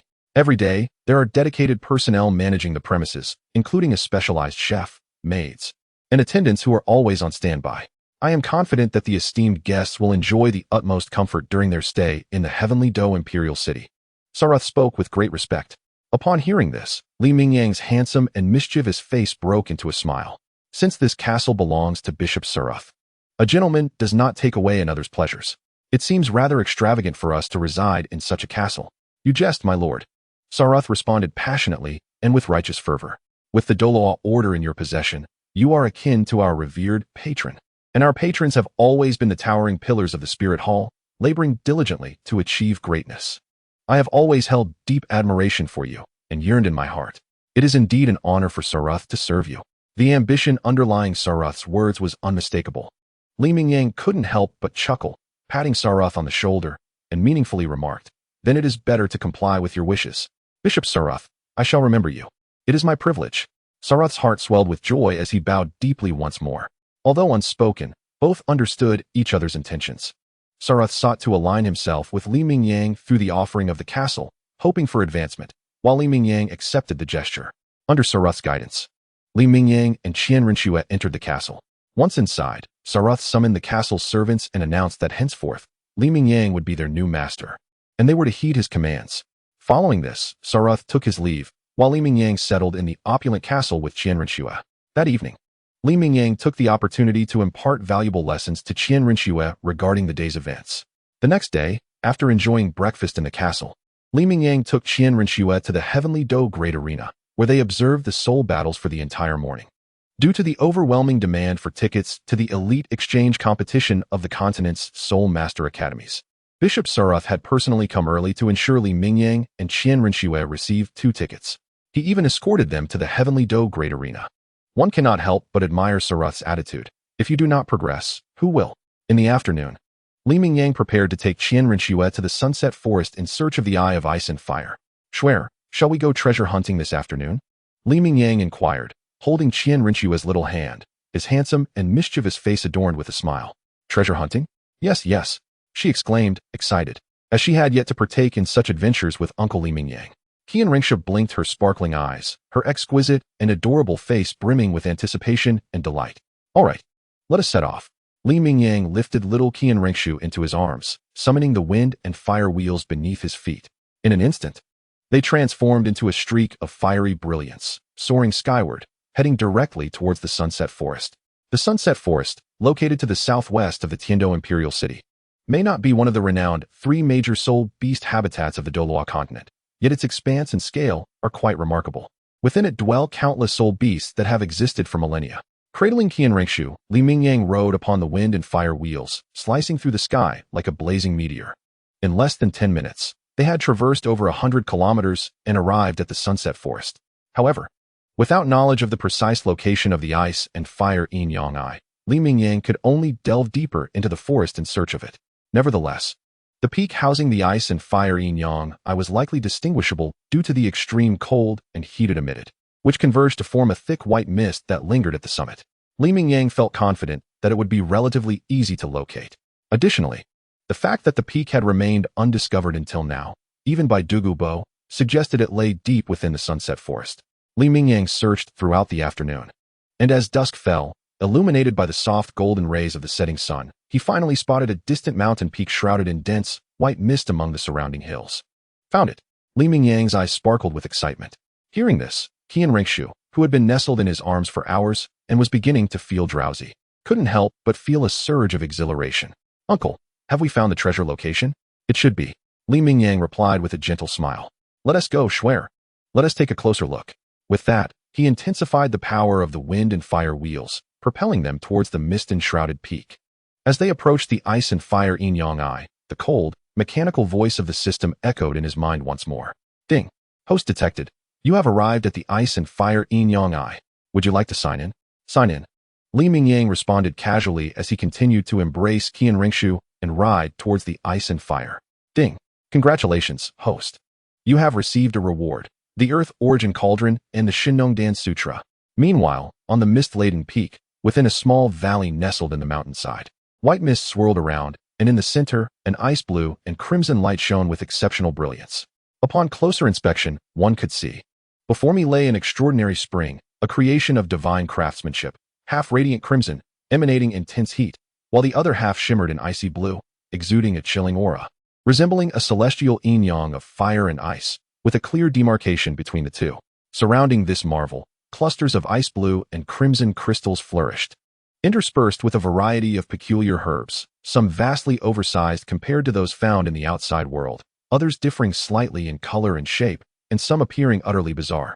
Exquisite and unparalleled. This was indeed the eye of fire and ice. Beside this magnificent spectacle, in a clear space, sat a gaunt middle-aged man clad in a flowing green robe, his silver hair cascading down and a short beard framing his sinister visage. He was deeply engrossed in meditation, eyes firmly shut. Suddenly, he sensed a disturbance in the air, causing him to startle. With a swift motion, he opened his peculiar emerald-like eyes. Before he could rise to investigate, a fiery meteor streaked through the sky, plummeting to the ground with tremendous force, crashing at the edge of the valley that housed the eye of fire and ice. Boom! In an instant, a deafening roar resounded, and a tempestuous gale erupted, sweeping away the dense white mist that had shrouded the valley, revealing its true visage. "Ha! Swear, this is it. We have found the treasure site," exclaimed Li Mingyang, descending from the sky upon his windfire wheel. He unleashed a wind incantation, stirring up a fierce gust that dispersed the thick fog entirely. Soon, the breathtaking sight of the eye of fire and ice, reminiscent of a celestial yin-yang, came into view, accompanied by various celestial herbs and exquisite spiritual medicines flourishing nearby. Of course, Li Mingyang also spotted the formidable figure of Douluo. Upon witnessing the marvel that appeared to be sculpted by the hands of the gods, Qian Renxue's eyes widened in astonishment. Her delicate, doll-like face, flawless in its beauty, reflected sheer disbelief. "Uncle, what is this place? Why is this pool half red and half blue? It's simply unbelievable." As Li Mingyang set Qian Renxue down, she curiously inquired of Douluo, "Are you also here to seek treasures, Grandpa?" "Seek treasures?" Douluo's expression darkened with ire. "This is my medicinal garden. You brats, who are you? This place belongs to Douluo and is already claimed. I advise you to leave at once, or do not blame me for being unkind. Had it been anyone else, Douluo, known for his ruthless nature, would have immediately resorted to violence. However, sensing the extraordinary lineage of Li Mingyang and Qian Renxue, especially after witnessing Li Mingyang's dramatic entrance and the enigmatic wind-fire wheel beneath him, he restrained his fury. This left Douluo somewhat uncertain about Li Mingyang's origins, instilling a sense of trepidation within him. Consequently, he bellowed angrily, issuing threats. With a disdainful snort, Douluo summoned his Bailin Snake Emperor Martial Soul. Beneath him, 2 yellow, 2 purple, and 4 black soul rings suddenly emerged, encircling him. In that instant, a formidable aura of soul power, akin to that of a soul Douluo, erupted from Douluo, sweeping outward with great force. At this moment, Douluo had yet to attain the rank of a Titled Douluo, still merely at the 89th level of soul Douluo. His intention was to display his soul Douluo level prowess, hoping to intimidate Li Mingyang and Qian Renxue into retreating. However, in the next moment, Douluo's expression changed dramatically. Li Mingyang stepped forward, positioning himself protectively in front of Qian Renxue, and with a cold chuckle, unleashed an overwhelming presence. It was a terrifying aura, seemingly capable of annihilating the heavens and earth, dark and violent, that surged forth, overpowering the soul Douluo level pressure that Douluo had released.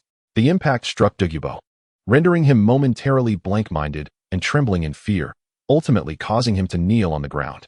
How noisy! And to harm Swear, courting death. As Li Mingyang unleashed the demonic orb resembling Nezha, that earth-shattering, malevolent aura left Douluo in a state of utter terror. With a face cold and filled with murderous intent, Li Mingyang retracted the wind-fire wheel and summoned the fire-tip spear with a swift gesture. He then raised the spear, resembling a javelin, and hurled it towards Douluo with great force. In an instant, the spear, entirely crimson and exceptionally sharp, transformed into a streak of red light, racing towards the kneeling Douluo. Chapter 12. Douluo, what is this western thing, Wei Junjie?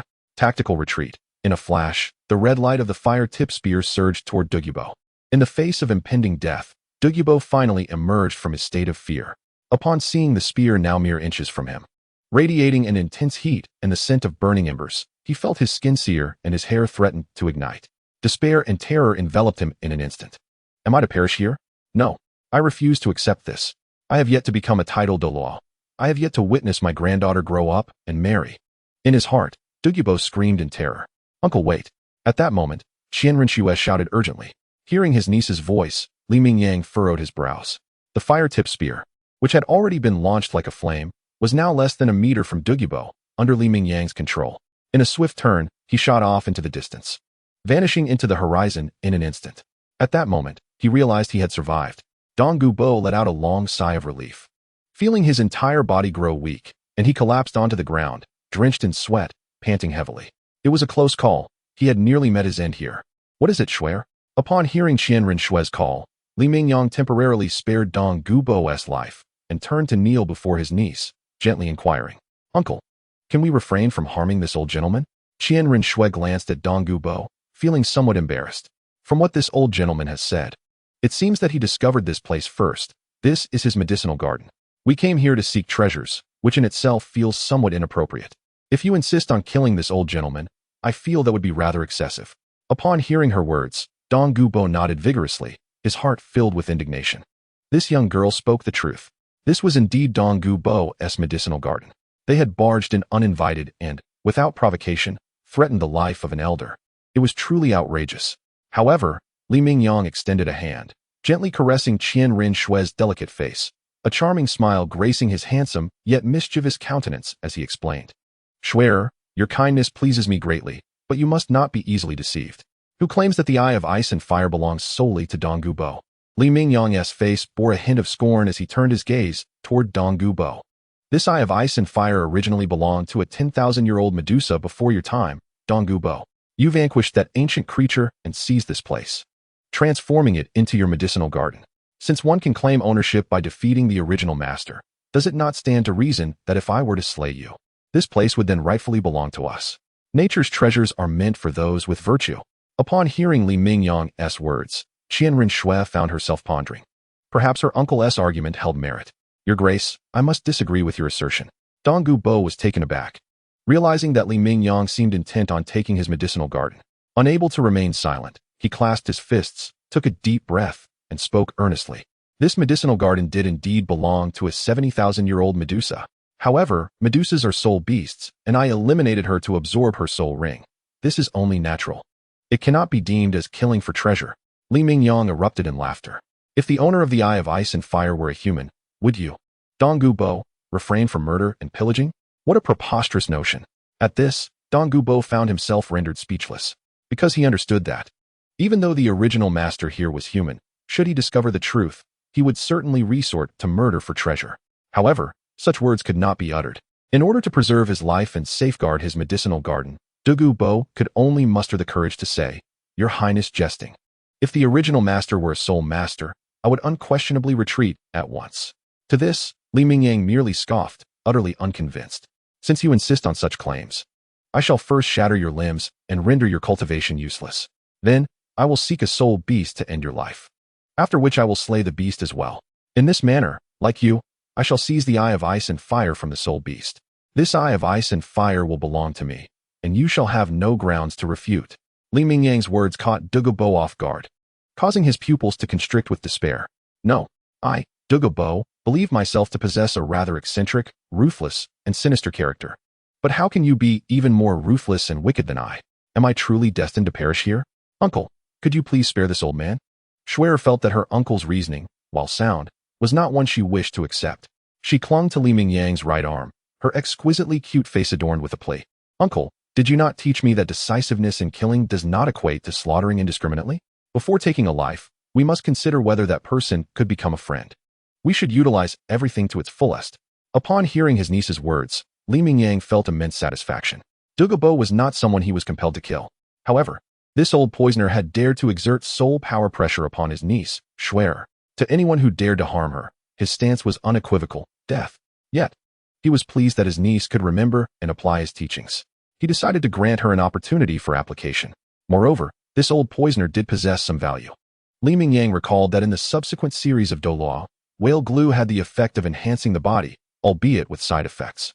This old poisoner was quite knowledgeable in pharmacology and toxicology. Perhaps he could be persuaded to craft a remedy that eliminated the side effects while enhancing physical strength.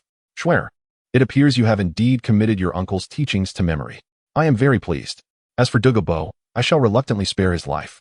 However, Li Mingyang turned his gaze back to Douluo with a cold sneer. While death may be evaded, the consequences of living cannot be escaped. If you wish to preserve your life, Douluo, you must swear fealty to my niece, Xue. Upon hearing those words, Douluo clenched his fists in frustration. As a person of eccentric and reclusive nature, he held his dignity in the highest regard. In the original narrative, when confronted by the threats of the Spirit Hall, Douluo remained unyielding unto death. Now, faced with Li Mingyang's intimidation, he initially bore the same resolve. However, he could not help but feel grateful for Qian Renxue's earlier defense on his behalf.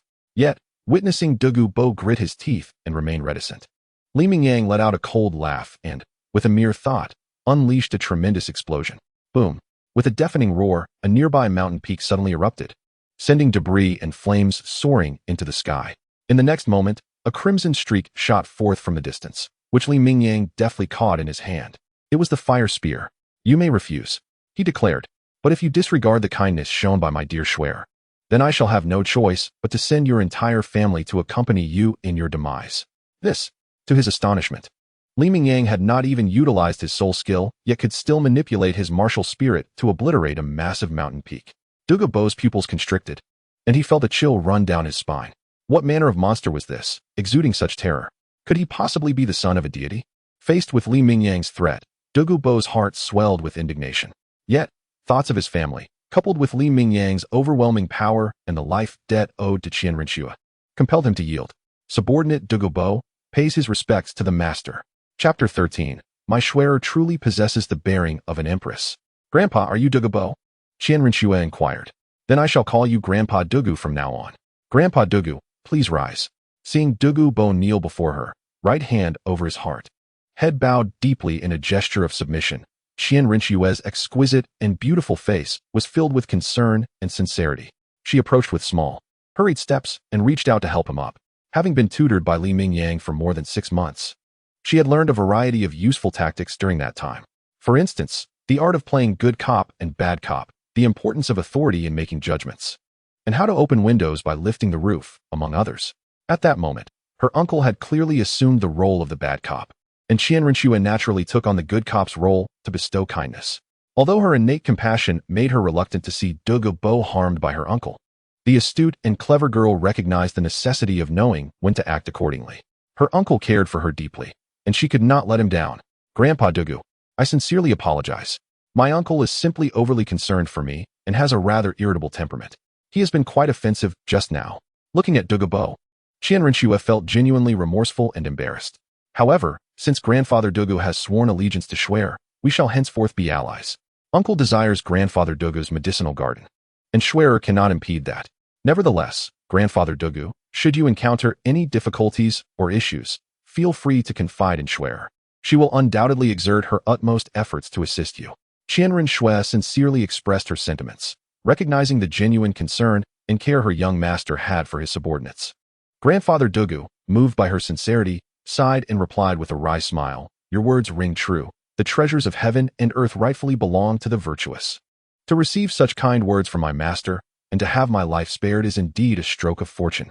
This eye of ice and fire is something I should willingly present. However, contemplating the inherited blue phosphorus poison of their clan and his son Douluo Xian, who was gravely ill, coupled with the terrifying prowess displayed by Li Mingyang earlier, Douluo hesitated momentarily before speaking with a bitter smile.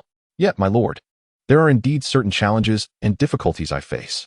He then divulged the matter of the blue phosphorus poison and the dire condition of his son, who may not have long to live.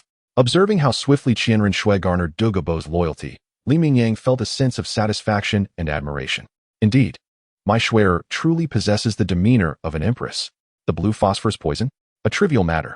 With a dismissive smile, Li Mingyang activated the spiritual energy bestowed by the magic Pill Nezha template. In the void, he inscribed a talisman for warding off disaster and curing ailments, which he then infused into Douluo's body. In an instant, Douluo felt the accumulated blue phosphorus poison within him dissipate entirely. This revelation left him with reddened eyes, overwhelmed with emotion, as he knelt on one knee before Li Mingyang. clasping his fists in gratitude. Douluo thanks you, esteemed sir, for saving my life. If you ever find the time, might you also treat my son? My blue phosphorus clan shall, from this day forth, serve you faithfully without hesitation. No need for such extremes. Li Mingyang waved his hand lightly, replying nonchalantly. However, I indeed have matters that require your assistance, but we shall discuss that later. For now, I wish to examine the celestial herbs of this Eye of Ice and Fire. Shuer, let us proceed. With that, Li Mingyang took Qian Renxue's petite hand and walked towards the center of the small valley, resembling the yin and yang of ice and fire. Under the influence of the wind-dispersing spell, the white mist that enveloped the valley was blown aside. Surrounding the Eye of Ice and Fire, a plethora of vibrant and exotic medicinal herbs flourished, each competing in beauty, some grand and others remarkably peculiar, including premium spiritual herbs and celestial plants. Among them was a plant of pure ice white, glistening and translucent like frost, exuding an intense chill.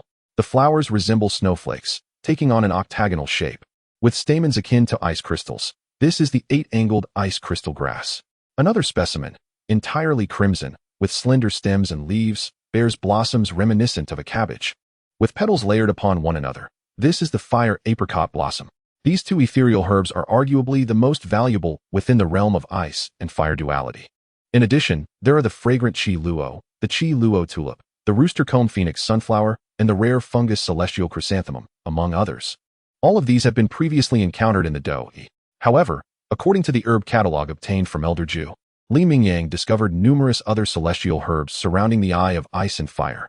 For instance, the ink jade divine bamboo, the earth dragon gold melon, the primordial celestial herb, the starry spirit pearl, the holy light firefly lily, and the nightshade ghost flower, among others. Behold the holy light firefly lily. Upon witnessing the presence of this rare herb flourishing in the Eye of Ice and Fire, Li Mingyang felt an overwhelming sense of delight. This herb, possessing attributes of light, is exceedingly rare. After consuming it, his niece Qian Renxue's martial soul, the 6-winged angel, might even evolve into an 8-winged angel. Shuer, uncle has discovered a plethora of treasures. Li Mingyang exclaimed with a smile, gesturing towards the herbs beside the Eye of Ice and Fire. Do you remember the herb catalog I obtained from Elder Ju? Many of the medicinal plants thriving here are recorded within it, consisting of various celestial herbs and extraordinary spiritual medicines. Numerous celestial herbs and rare spiritual medicines can facilitate the evolution of specific martial souls. For instance, the bamboo shoots of this ink jade divine bamboo can enable plant-based martial souls, such as spears and halberds, to evolve. The fruit of the earth dragon gold melon can allow dragon-blooded martial souls to evolve, granting them earth attributes and control over the land. The rooster-comb phoenix sunflower can lead to the evolution of avian martial souls. Upon hearing this, Qian Renxue's beautiful eyes widened in astonishment. Uncle, could it be that there are so many treasures in Grandpa Douluo's herb garden? As Li Mingyang elaborated, Qian Renxue couldn't help but think of those revered elders in the offering hall who cherished her. Many of these celestial herbs seemed to be beneficial for them. Standing nearby, Douluo was equally taken aback, waves of astonishment crashing within him. Is it true? My herb garden contains so many celestial herbs capable of facilitating martial soul evolution? How have I remained oblivious to this for over a decade? After providing a brief introduction to the celestial herbs of the Eye of Ice and Fire to Qian Renxue, Li Mingyang wore a satisfied smile upon his handsome, mischievous face. He retrieved a jade knife and jade box from the flame spirit ring, advancing to carefully harvest each celestial herb and place them within the jade box. However, he chose not to collect certain herbs, such as the fragrant Qi Luo and the 8-angled ice crystal grass, along with the fire apricot blossom. Concerning Qian Renxue, Li Mingyang currently intends to bestow upon her 2 rare herbs, the holy light flowing lily and the autumn water-piercing dew, as a gift for her soul awakening at the tender age of 6. It is his hope that she will consume these herbs after the awakening of her soul. At present, these 2 herbs are all she can partake in. Any additional consumption would be excessive. It would be far wiser to wait a few more years until his niece has fully absorbed the medicinal properties of the holy light flowing lily before continuing her treatment. Chapter 14. Benevolence amidst malevolence, leading you to conquer the divine realm. After harvesting a considerable number of rare herbs surrounding the Eye of Ice and Fire, Li Mingyang produced a jade box and collected some exquisite spiritual medicines into it, such as the 9th-rank purple mushroom, the 10,000-year ginseng king, and the golden leaf dendrobium, among others. While gathering these precious herbs, he also discovered several plants, entirely emerald green and translucent like jade, resembling small green dragons. According to the herbal compendium, These are the exceptional dragon blood grass. Generally, such unique herbs only flourish in areas where numerous subdragon or true dragon-type soul beasts have perished. Consuming them allows soul beasts to gain a dragon's blood lineage or enhances the purity of the dragon blood within those already possessing it. For soul masters whose martial spirits embody dragon blood, as long as their martial spirit is of subdragon or true dragon lineage, they can expect their dragon bloodline to strengthen, potentially leading to evolution. Upon glancing around the Eye of Ice and Fire, Li Mingyang was astonished to find no fewer than 8 such dragon bloodgrass plants. This led him to recall a saying from his past life that the Eye of Ice and Fire was not a natural formation, but rather the resting place of the ancient Ice and Fire Dragon King deep beneath the earth, where the dragon had perished. Now, Li Mingyang felt inclined to believe this theory. Otherwise, the presence of the Earth Dragon Golden Melon and 8 dragon bloodgrass plants in such proximity would be inexplicable. Considering the abundance of dragon bloodgrass, he thoughtfully placed 3 of the plants into a jade box, along with the 8-petal immortal orchid, and made his way towards Douluo. Here, Li Mingyang presented the 2 jade boxes to Douluo. My lord. Douluo was momentarily taken aback. This is for you. These 3 are dragon bloodgrass. Consuming them will allow your blazing phosphor serpent martial spirit to undergo evolution. Since your family includes not only yourself, but also your son and granddaughter, I have prepared 3 for you. As for this 8-petal immortal orchid, it is a rare herb that strengthens the foundation and purges impurities from the body, aiding you in breaking through to the Titled Douluo realm, Li Mingyang said with a calm demeanor, his strikingly handsome and enigmatic visage unruffled. My lord, this is far too precious. To his astonishment, Li Mingyang offered him the precious celestial herb, along with the exquisite spiritual medicine capable of evolving one's martial soul. Douluo was overwhelmed with emotion and disbelief, feeling both flattered and astonished. In Douluo's eyes, he was inferior in strength. Since Li Mingyang had seized the Eye of Ice and Fire, it naturally belonged to him. The fact that Li Mingyang could assist the Bailan family in resolving the Bailan poison issue was already sufficient cause for gratitude in Douluo's heart.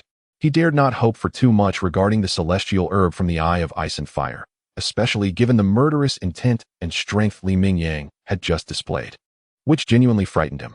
Yet, unexpectedly, Li Mingyang took the initiative to present 3 dragon blood herbs and the celestial herb 8-petal orchid to him. There is a saying, when a good person performs a good deed, it is taken for granted and does not elicit gratitude. However, when a villain commits a good act, it is entirely different. To Douluo, Li Mingyang was akin to a villain. Accept it without hesitation, Li Mingyang commanded, his impatience evident as he admonished Douluo for his reluctance. I, Li Mingyang, am ruthless to outsiders, merciless in my actions. Yet, I uphold loyalty to my own. As long as you serve me and Xue diligently, this is merely a celestial herb and 3 exquisite spiritual medicines. In the future, I shall ascend to the divine realm and lead you all to divinity. Naturally, Douluo found it hard to believe Li Mingyang's last statement, for both deities and the divine realm were legendary entities.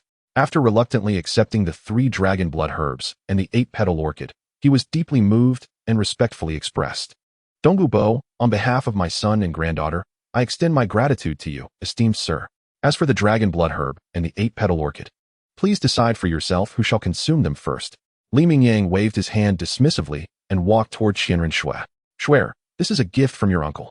Upon reaching the little Qian Renxue, Li Mingyang knelt down with a smile, producing 2 jade boxes containing the celestial herb Holy Light Firefly Lily and the Autumn Water Dew.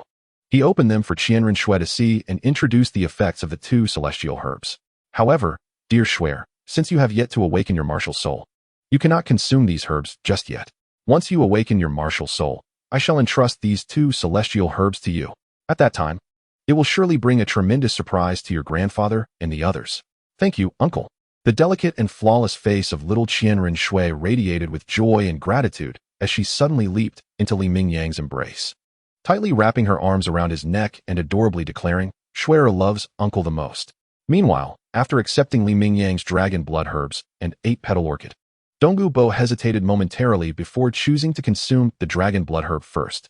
Perhaps this dragon blood herb will facilitate the evolution of my martial soul, allowing me to transcend the 90th level as well.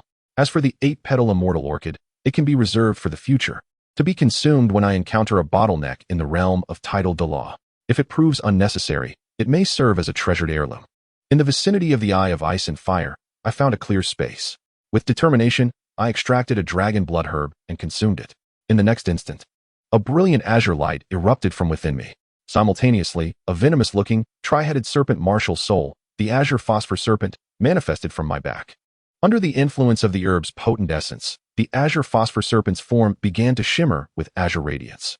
With each cycle of this luminous flow, the serpent's size appeared to enlarge slightly, its azure scales becoming increasingly translucent and radiant. Hours swiftly elapsed, and the appearance of the azure phosphor serpent had undergone a profound transformation. Its azure scales had shifted to a deep emerald hue, its body elongated and broadened, while its triangular head morphed into a fearsome dragon visage, replete with menacing fangs. Ultimately, as sharp, emerald claws sprouted from its abdomen, my aura surged dramatically. My cultivation had indeed broken through to the 90th level. Haha, it worked. I, Douluo, have finally succeeded. With the completion of the martial soul's evolution and my cultivation breakthrough, I abruptly opened my eyes, two beams of brilliance shooting forth from my verdant irises. A manic joy illuminated my otherwise strange countenance, and I laughed heartily towards the heavens. After reveling in my triumph, I rose and bowed deeply to Mingyang and Qian Renxue, expressing my heartfelt gratitude. Douluo is indebted to you, my master, and to you, sir. Without your guidance, I fear I would never have broken through to the realm of Titled Douluos. Chapter 15. Two little lizards, come to me. This is not a certainty. Mingyang smiled faintly at my gratitude. I believe you will indeed possess the potential of a Titled Douluos in the future.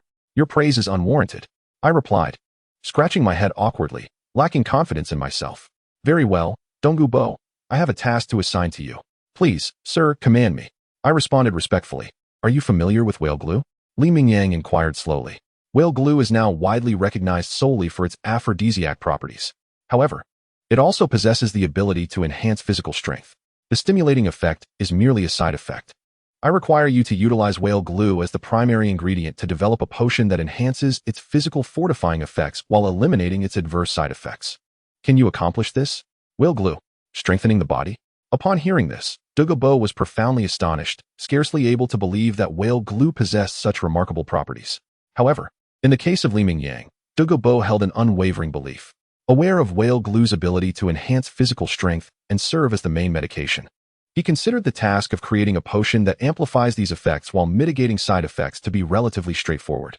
This confidence stemmed from his stature as a master in toxicology and pharmacology. Rest assured, my lord, I shall endeavor to expedite the research, Douluo said with utmost confidence and respect. Very well. Please attend to this matter at your earliest convenience. Xue, you are set to awaken your martial soul this year. I hope to receive the final product from you by next year, Mingyang declared. Yes. After respectfully responding, Douluo turned and departed. Uncle, what shall we do next? After Douluo's departure, Qian Renxue curiously inquired, while holding Mingyang's hand, her large, sparkling eyes filled with wonder. Hee. Mingyang smiled mysteriously and replied, Next, Uncle will take Xue to continue our treasure hunt. This time, we shall delve underground. Underground, Qian Renxue exclaimed in surprise. Xue, are you ready? With a playful smile tugging at the corners of his handsome, mischievous face, Mingyang, after performing the water avoidance technique, took Qian Renxue's hand and leapt into the eye of ice and fire. With a splash, accompanied by Qian Renxue's startled exclamation, the icy blue cold spring and the fiery red hot spring instantly erupted, intertwining in the air with a series of hissing sounds, transforming into a mist that rose into the sky, thanks to the effects of the water avoidance technique. The surrounding extreme cold and intense heat were entirely contained within an invisible protective shield. It appeared as though Mingyang and Qian Renxue were encased within a bubble. Gazing at the surrounding azure and crimson springs, Qian Renxue's wide, sparkling eyes couldn't help but release a chorus of astonished gasps. Uncle, this is amazing. We seem to be in a bubble, and the icy blue and fiery red springs can't reach us. Are we heading underground from here? Exactly, Mingyang chuckled, taking Qian Renxue's small hand and swiftly descending toward the depths of the eye of ice and fire. After plunging over 1,000 meters down, the originally confined cylindrical space, which measured about 10 meters in diameter, suddenly opened up, revealing a vast underground world. However, this place remains permeated with the distinctly contrasting hues of icy blue and fiery red, the chilling depths of the Yin spring, and the scorching essence of the Yang spring. After descending nearly 10,000 meters, Mingyang finally beheld, amidst the swirling icy blue and radiant red, two colossal dragons, each exceeding 3,000 meters in length. Their bodies were adorned with scales of ice blue and fiery red, characterized by elongated necks, imposing heads, and expansive wings folded elegantly against their backs. These immense carcasses lay like twin mountains beneath the ground, remnants of the Ice and Fire Dragon Kings. Upon discovering the bodies of the Ice and Fire Dragon Kings, Qian Renxue's eyes widened in astonishment. She pointed at the remains and exclaimed, "Uncle, look, such enormous dragons. But why are they so still?" "Because they have perished," Li Mingyang replied with a charming yet mischievous smile. "These two corpses belong to the ancient Ice and Fire Dragon Kings. The Ice and Fire dual eyes above us were born from their essence. With such magnitude, who could possibly have vanquished them?" Qian Renxue, both curious and amazed, pondered this. Just then, a surge of icy blue and fiery red light erupted from the monumental bodies of the Dragon Kings. In an instant, two ethereal figures, indistinguishable from the Ice and Fire Dragon Kings, emerged with a fierce presence. "Humans, this is not a place for your kind. Depart at once." The lingering spirit of the Fire Dragon King bellowed, its voice deep and resonant. "Why should we not be here?"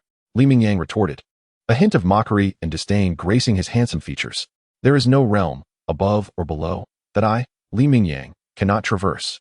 If you wish for me to leave, surrender your soul bones and obediently serve me. Curse you, human. You seek your own demise." The Fire Dragon King's spirit seethed with rage. Despite its fallen state, it was not to be dishonored by a mere mortal. Yet, witnessing the fury of the Ice and Fire Dragon King's spirit, Li Mingyang merely smirked, unfazed. He summoned forth his second martial spirit, the Emperor's Banner. This was a pitch-black standard, crowned with a broad flag adorned with intricate, arcane patterns, exuding an eerie and formidable aura. "Come forth, my little lizards." With the invocation of the Emperor's Banner, a confident and disdainful smile illuminated Li Mingyang's captivating visage as he activated the power of his martial spirit, causing it to flutter in the air. In an instant, the residual soul of the Ice-Fire Dragon King transformed, its countenance shifting dramatically. Within the vast heads of the dragon, those piercing ice blue and fiery red vertical pupils suddenly brimmed with overwhelming fear. "No, how is this possible? What manner of weapon is this? This cannot be." Confronted with the soul-summoning capability of the Emperor's Banner, the Ice-Fire Dragon King felt an unbearable force emanating from the weapon's spirit, compelling it to its essence. This terrifying allure rendered any resistance futile. Even the thought of struggling was a distant dream. Despite exerting every ounce of strength to remain tethered to its corporeal form, the residual soul was forcibly extracted, instantaneously transforming into a brilliant stream of ice blue and fiery red light, which entered the spirit of the Emperor's Banner. Chapter 16. Uncle, why is your Emperor's Banner emitting black smoke? All done. After effortlessly harnessing the residual soul of the Ice-Fire Dragon King with the Emperor's Banner, Li Mingyang regarded the banner in his hand with a disdainful smile. "Two little lizards dare to oppose me, Li Mingyang? What a farce. Wow. Uncle, you're incredible. What is this? How did you manage to capture such enormous dragons?" Observing Li Mingyang brandishing the Emperor's Banner, which had ensnared the residual soul of the Ice-Fire Dragon King, as large as a small mountain, Qian Renxue's eyes widened in astonishment, her cherry lips agape in disbelief. She extended her small hands, unable to fathom the spectacle before her. "Hee." Li Mingyang smirked with pride, lifting the Emperor's Banner high. "Behold, this is my second spirit, known as the Emperor's Banner. Quite a formidable name, wouldn't you agree? Wow, Uncle possesses the legendary twin spirits? How remarkable." Qian Renxue could not help but clench her small hands in front of her, her eyes sparkling with admiration. Just average. Li Mingyang, faced with his niece's admiration, could hardly contain his smugness, his expression almost resembling a Nike logo. However, he humbly waved his hand.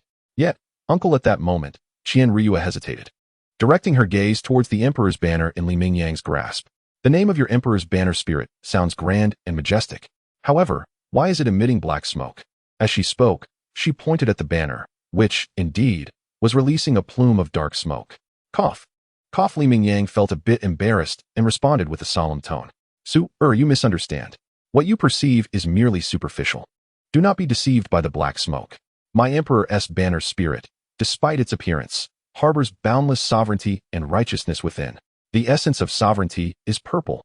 Thus, what appears as black smoke is merely a deep shade of purple, not true smoke. "Oh, I see now." Qian Renxue enlightenedly nodded. To prevent further inquiries from Qian Renxue regarding the Emperor's Banner spirit, Li Mingyang abruptly shifted the conversation, exclaiming, "Schwerer, I am about to summon those two little lizards. Uncle has some questions for them. Perhaps soon, there will be gifts for you." With that, Li Mingyang activated the Emperor's Banner, calling forth the remnants of the Ice-Fire Dragon King that had been transformed into a heroic spirit. In an instant, two radiant beams, one icy blue and the other fiery red, emanated from the Emperor's banner, revealing the colossal soul forms of the Ice Fire Dragon King's remnants in midair. Greetings, Master. Although filled with resentment and fury, the remnants of the Ice Fire Dragon King recognized that their fate was now in Li Mingyang's hands, compelling them to submit. They reassured themselves that, despite being under someone else's control, at least they no longer had to fear their souls being scattered. From now on, I shall call you two Little Ice and Little Fire, Li Mingyang declared, gazing at the Ice Fire Dragon King's remnants. Little Ice, Little Fire? Such names lack any dignity or grandeur, wholly unbefitting our status. The remnants felt a deep sense of indignation, yet found themselves powerless to object. Have you two perished on this Douluo continent and produced a soul bone? Li Mingyang inquired. Soul bone? What is that? The Ice Fire Dragon King's remnants were taken aback, oblivious to the concept. You do not know what a soul bone is. Li Mingyang furrowed his brow and, after a series of inquiries, began to piece together the truth. Before their demise, the Ice Fire Dragon King had been in the divine realm, following the dragon god in a struggle against the 5 great divine kings for dominion over the realm. Despite the dragon god's formidable strength, capable of contending against 2 or even 3 foes, facing 5 ultimately proved detrimental. In the end, he was no match for the united might of the 5 great divine kings, falling to the devastating 3 realms judgment sword. Upon the dragon goddess defeat, his corpse gave rise to the Golden Dragon King and the Silver Dragon King. The Golden Dragon King inherited the dragon goddess' physical prowess, but lacked intelligence, roaring in fury and charging once more at the 5 great divine kings. Meanwhile, the Silver Dragon King skillfully distorted space, shattering the void to escape. As the Silver Dragon King returned to the Douluo Continent, he brought back numerous remains of divine beasts, akin to the Ice Fire Dragon King, that had perished in the divine realm. The divine power within these beastly remains seeped into the Douluo Continent, leading to the birth of soul beasts and enabling humanity to develop martial souls. Initially, humans were meant to cultivate and advance without the need to absorb soul rings. However, due to the turmoil instigated by the dragon god, the divine realm grew wary of the primal beasts of the Douluo Continent. Not only did the true dragon species of the dragon clan in the Douluo Continent face annihilation, but also the formidable primordial beasts, including the Phoenix, Xuanwu, Demon, and Titan, were completely eradicated. Even though there remain numerous newly birthed spirit beast populations that the divine realm cannot extinguish, the divine realm has altered the rules of Douluo Continent. Henceforth, Douluo Star will witness the emergence of spirit rings and spirit bones upon the defeat of spirit beasts. Human spirit masters must absorb spirit rings to transcend their realms, while the absorption of spirit bones enhances their power. Simultaneously, spirit beasts can choose to transform into human form after 100,000 years. Otherwise, they must face an almost fatal calamity of thunder every century. This perpetuates mutual slaughter between humans and spirit beasts, ensuring that spirit beasts can never become a threat. However, it seems that during the divine realm's reformation of Douluo Star's rules, the Ice Fire Dragon King had already perished, having long since become a lifeless corpse that could no longer be slain, as spirit bones can only be produced through the death of their bearers. The Ice Fire Dragon King naturally cannot yield spirit bones. Reflecting on this, Li Mingyang felt a tinge of regret and disappointment. He had originally hoped to acquire 2 pieces of million-year Ice Fire Dragon King spirit bones to gift to his niece, Qian Renxue, as a birthday present for her awakening of martial soul at the age of 6. Now, it appears that the only gifts available are the Celestial Herb, Holy Light Firefly Lily, and the Celestial Herb, Autumn Water Dew. The 6-winged angel martial soul possesses its 6th spirit skill, Angel's Roar, which is a mental attack. This indicates that the 6-winged angel martial soul, aside from its sacred and luminous attributes, likely also possesses a mental attribute. Thus, the Autumn Water Dew will undoubtedly prove beneficial to his niece, Qian Renxue. However, regarding the Holy Light Firefly Lily, while the Celestial Herb Catalog claims it can catalyze evolution in light attribute martial souls, Qian Renxue's martial soul is the divine grade's 6-winged angel. In terms of quality, it is certainly on par with the Celestial Herb. Can the herb truly facilitate the evolution of the 6-winged angel martial soul? This left Li Mingyang feeling uncertain. He then recalled the world of the Function series, where the Nezha template exists, and the art of alchemy, which enhances the effects of medicinal materials. This made him wish he possessed the ability to concoct pills. Alas, it seems the Nezha template does not have such skills. Wait. Suddenly, Li Mingyang had a revelation. Previously, when signing in at the Ice Fire Duality Eye, the system awarded him the Earth Yuan Cauldron and the Divine Farmer's Alchemy Book. These 2 rewards are indeed related to alchemy. Although the Nezha template lacks alchemical skills, he can learn. After all, he wields the Samadhi True Fire. For him, alchemy should be a piece of cake. Chapter 17, Samadhi True Fire Alchemy. Xue, let us go. We are heading out. Since the demise of the Ice and Fire Dragon Kings did not yield any soul bones, Li Mingyang once again brandished the Human Emperor banner, gathering their lingering souls within its folds. He then prepared to depart from this subterranean realm with his niece, Qian Renxue. Swiftly, Li Mingyang led Qian Renxue upward, surging through the Yinyang twin springs before soaring into the sky. They alighted upon a clearing beside the springs, whereupon Li Mingyang retrieved 2 treasures from his system inventory, rewards bestowed upon him for signing in at the Yinyang twin springs, the Earth Origin Cauldron and the Divine Farmer's alchemical tome. In an instant, a radiant emerald gold light shimmered before them, revealing an exquisitely ornate cauldron. Its body gleamed with verdant jade hues, while the remaining portions shimmered in resplendent gold, exuding an aura of profound mystique and grandeur. This was none other than the Earth Origin Cauldron. You call this a cauldron? Harnessing his spiritual energy, he propelled the earthly cauldron to hover midair. Li Mingyang couldn't help but feel a twinge of exasperation, for this was unmistakably an alchemical furnace. However, upon reflecting on the world where the template of the demon Pill Nezha resides, the Tianyuan cauldron of the Jade Void Palace also bears a resemblance to an alchemical furnace. Very well then, it matters not. At the same moment, a verdant scroll materialized in Li Mingyang's grasp, adorned with intricate patterns of mountains, rivers, and foliage, an artifact exuding an aura of ancient mystique and unparalleled craftsmanship. As he retrieved the Divine Farmer's alchemical tome, a stream of knowledge flooded his consciousness. This was the sacred methodology governing the tome's application. Legends spoke of the Divine Farmer tasting 100 herbs to discern their properties. Mirroring this ancient lore, the tome possessed the extraordinary ability to analyze the intrinsic nature of medicinal flora. By selecting a primary herb and focusing on one of its therapeutic attributes, the tome could synthesize the most optimal alchemical formula from its vast compendium of recorded ingredients. This revelation filled Li Mingyang with exhilaration. With this power, he could designate the saintly radiance firefly lily as the core ingredient and derive a formula specifically designed to amplify its evolutionary potential for martial souls. Furthermore, he could refine it into an elixir of even greater potency. The same principle applied to the celestial herb, the tearful gaze of autumn dew. Xue, Uncle suddenly recalled that he still possesses the art of alchemy. Alchemy is the art of refining medicinal herbs into spherical pellets, capable of amplifying their inherent potency. The sacred light firefly lily that Uncle previously intended to gift Xue might not possess sufficient efficacy to facilitate the evolution of your 6-winged seraph martial soul. Uncle wishes to refine it into a more potent elixir before presenting it to you. What does Xue think of this proposition? After preparing to refine the sacred herb, holy light, fireflies, and lily into medicinal pills, Li Mingyang couldn't help but turn to Qian Renxue. His strikingly handsome, yet slightly roguish face, framed by long black hair that floated upward as if stirred by an unseen breeze, wore a gentle smile as he inquired, "Would that be acceptable? Uncle is truly remarkable." Treating Xue with such kindness, Qian Renxue's exquisitely delicate little face was filled with starry-eyed admiration, her expression radiating even deeper veneration. Subsequently, Li Mingyang utilized the Divine Farmer's medicinal compendium to systematically document all the herbal information from the Ice-Fire Yinyang Spring. Soon after, he retrieved the sacred light-flowing lily and commenced a calculation using the Shinong Alchemy book, aiming to derive a more potent elixir formula that could enhance the luminous attributes of martial souls.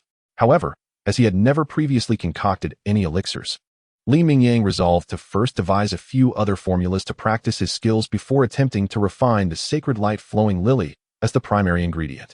After collecting some ordinary exotic herbs from the Ice and Fire Duality Eye, Li Mingyang, accompanied by his niece Qian Renxue, departed from the Ice and Fire Duality Eye and returned to the Tiando Imperial City. During the subsequent 2 months, Li Mingyang took his niece on excursions around Tiando Imperial City, attending the elite exchange competition of Soul Master Academies across the continent, while simultaneously practicing alchemy using the 3 mystical true fire within the Earth Origin Cauldron. Thus far, he had devised 3 distinct elixir formulas. The first, a soul-replenishing pill with dragon grass leaves as the primary ingredient, was formulated to restore physical vigor and replenish soul power. The second, a soul-enhancing pill using century-old ginseng, was designed to accelerate the cultivation speed of soul power. Lastly, the soul-raising pill, crafted from a millennium-old ginseng and a 10,000-year-old ginseng king, was intended to facilitate breakthroughs in realms and elevate soul power levels. with the former corresponding to realms below Soul Sage and the latter to those above. Having honed his alchemical skills to perfection through these 3 elixirs, Li Mingyang then utilized some exquisite spiritual herbs, such as dragon bloodgrass, 9-tier purple ginseng, and golden leaf dendrobium, as primary ingredients to concoct additional elixirs. He also employed various celestial herbs to produce corresponding elixirs. After achieving a 100 success rate in refining celestial herbs into elixirs, Li Mingyang finally prepared to refine the sacred light-flowing lily and the autumn water gaze dew, which he intended to gift to his niece, Qian Renxue, into their respective potions. However, according to the calculations of the Shinong Alchemy book, in order to amplify the effects of the autumn water gaze dew, enhancing vision and mental acuity to the utmost, it could not be transformed into a pill. Instead, it needed to be refined into a liquid akin to eye drops. On this day, within the opulent castle, in a tranquil chamber, Li Mingyang sat cross-legged. The earth origin cauldron hovered above the ground, emanating a dazzling turquoise and golden glow. At that moment, Li Mingyang extended his hands forward, palms facing the cauldron. As a fierce blaze of 3 mystical true fire erupted from his hands and poured into the cauldron, where he was in the process of concocting the elixir. Finally, sensing the successful completion of the elixir, he suddenly channeled his spiritual energy and struck the cauldron with force. Bang! With a resonant hum. The lid of the earth origin cauldron flew open, and a stream of golden light instantly shot forth, which Li Mingyang deftly captured in his hand. Success! He gazed at the radiant golden elixir in his palm, resembling a perfectly round longan seed in size and luster. Li Mingyang, with a handsome yet mischievous countenance, smiled with satisfaction as he retrieved a beautifully crafted small jade vial adorned with gold patterns, carefully stowing it away. He then proceeded to add the autumn water dew and a variety of medicinal herbs into the earth origin cauldron, resuming his alchemical endeavors. Ultimately, he succeeded in concocting a crystal-clear elixir, which he also sealed within a small jade vial. After refining the sacred light-flowing lily and the autumn water dew into medicinal pills, Li Mingyang stood, stretching lazily. Nearly 3 months had passed. It was time to return. Reflecting on his departure from the Soul Martial City, he couldn't help but feel a sense of nostalgia. 3 months had flown by rather swiftly. However, before leaving, Li Mingyang planned to take Qian Renxue to the Dugu Manor to inquire about Dugu Bo's progress on the body-strengthening potion primarily composed of whale glue. Should the results be unsatisfactory, he intended to utilize the Shinong Dan book to devise a new formulation centered on whale glue, which he would then present to Dugu Bo. Additionally, he aimed to use his disaster-dispelling and illness-exorcising talismans to alleviate the phosphorescent poison afflicting Dugu Bo's son, Dugu Xian, and granddaughter, Dugu Yan. Although Li Mingyang was capable of alchemy, he preferred to solely refine medicines for his niece, Qian Renxue. However, with the Shinong Dan book at his disposal, once his niece ascended to the position of Pope of the Soul Palace, he would undoubtedly incorporate medicinal pills into the reward system while assisting her in organizing the Soul Palace's incentives and penalties. Yet, due to his reluctance to engage in the alchemical process, he resolved to cultivate Dugu Bo, fostering his ability to train additional alchemists. Chapter 18. A fateful encounter with Mingyang at the Dugu Manor. Yin, quickly pay your respects to the Master and Lord Mingyang. Upon learning of Li Mingyang's arrival with Qian Renxue, Dugu Bo hurriedly took his granddaughter, Dugu Yan, to the entrance of the manor. After respectfully bowing to Qian Renxue and Li Mingyang, he turned to his granddaughter, Dugu Yan. The 8-year-old Dugu Yan, clad in a flowing emerald dress and sporting short purple hair, possessed enchanting emerald-like eyes and an exquisitely adorable visage, imbued with a hint of allure.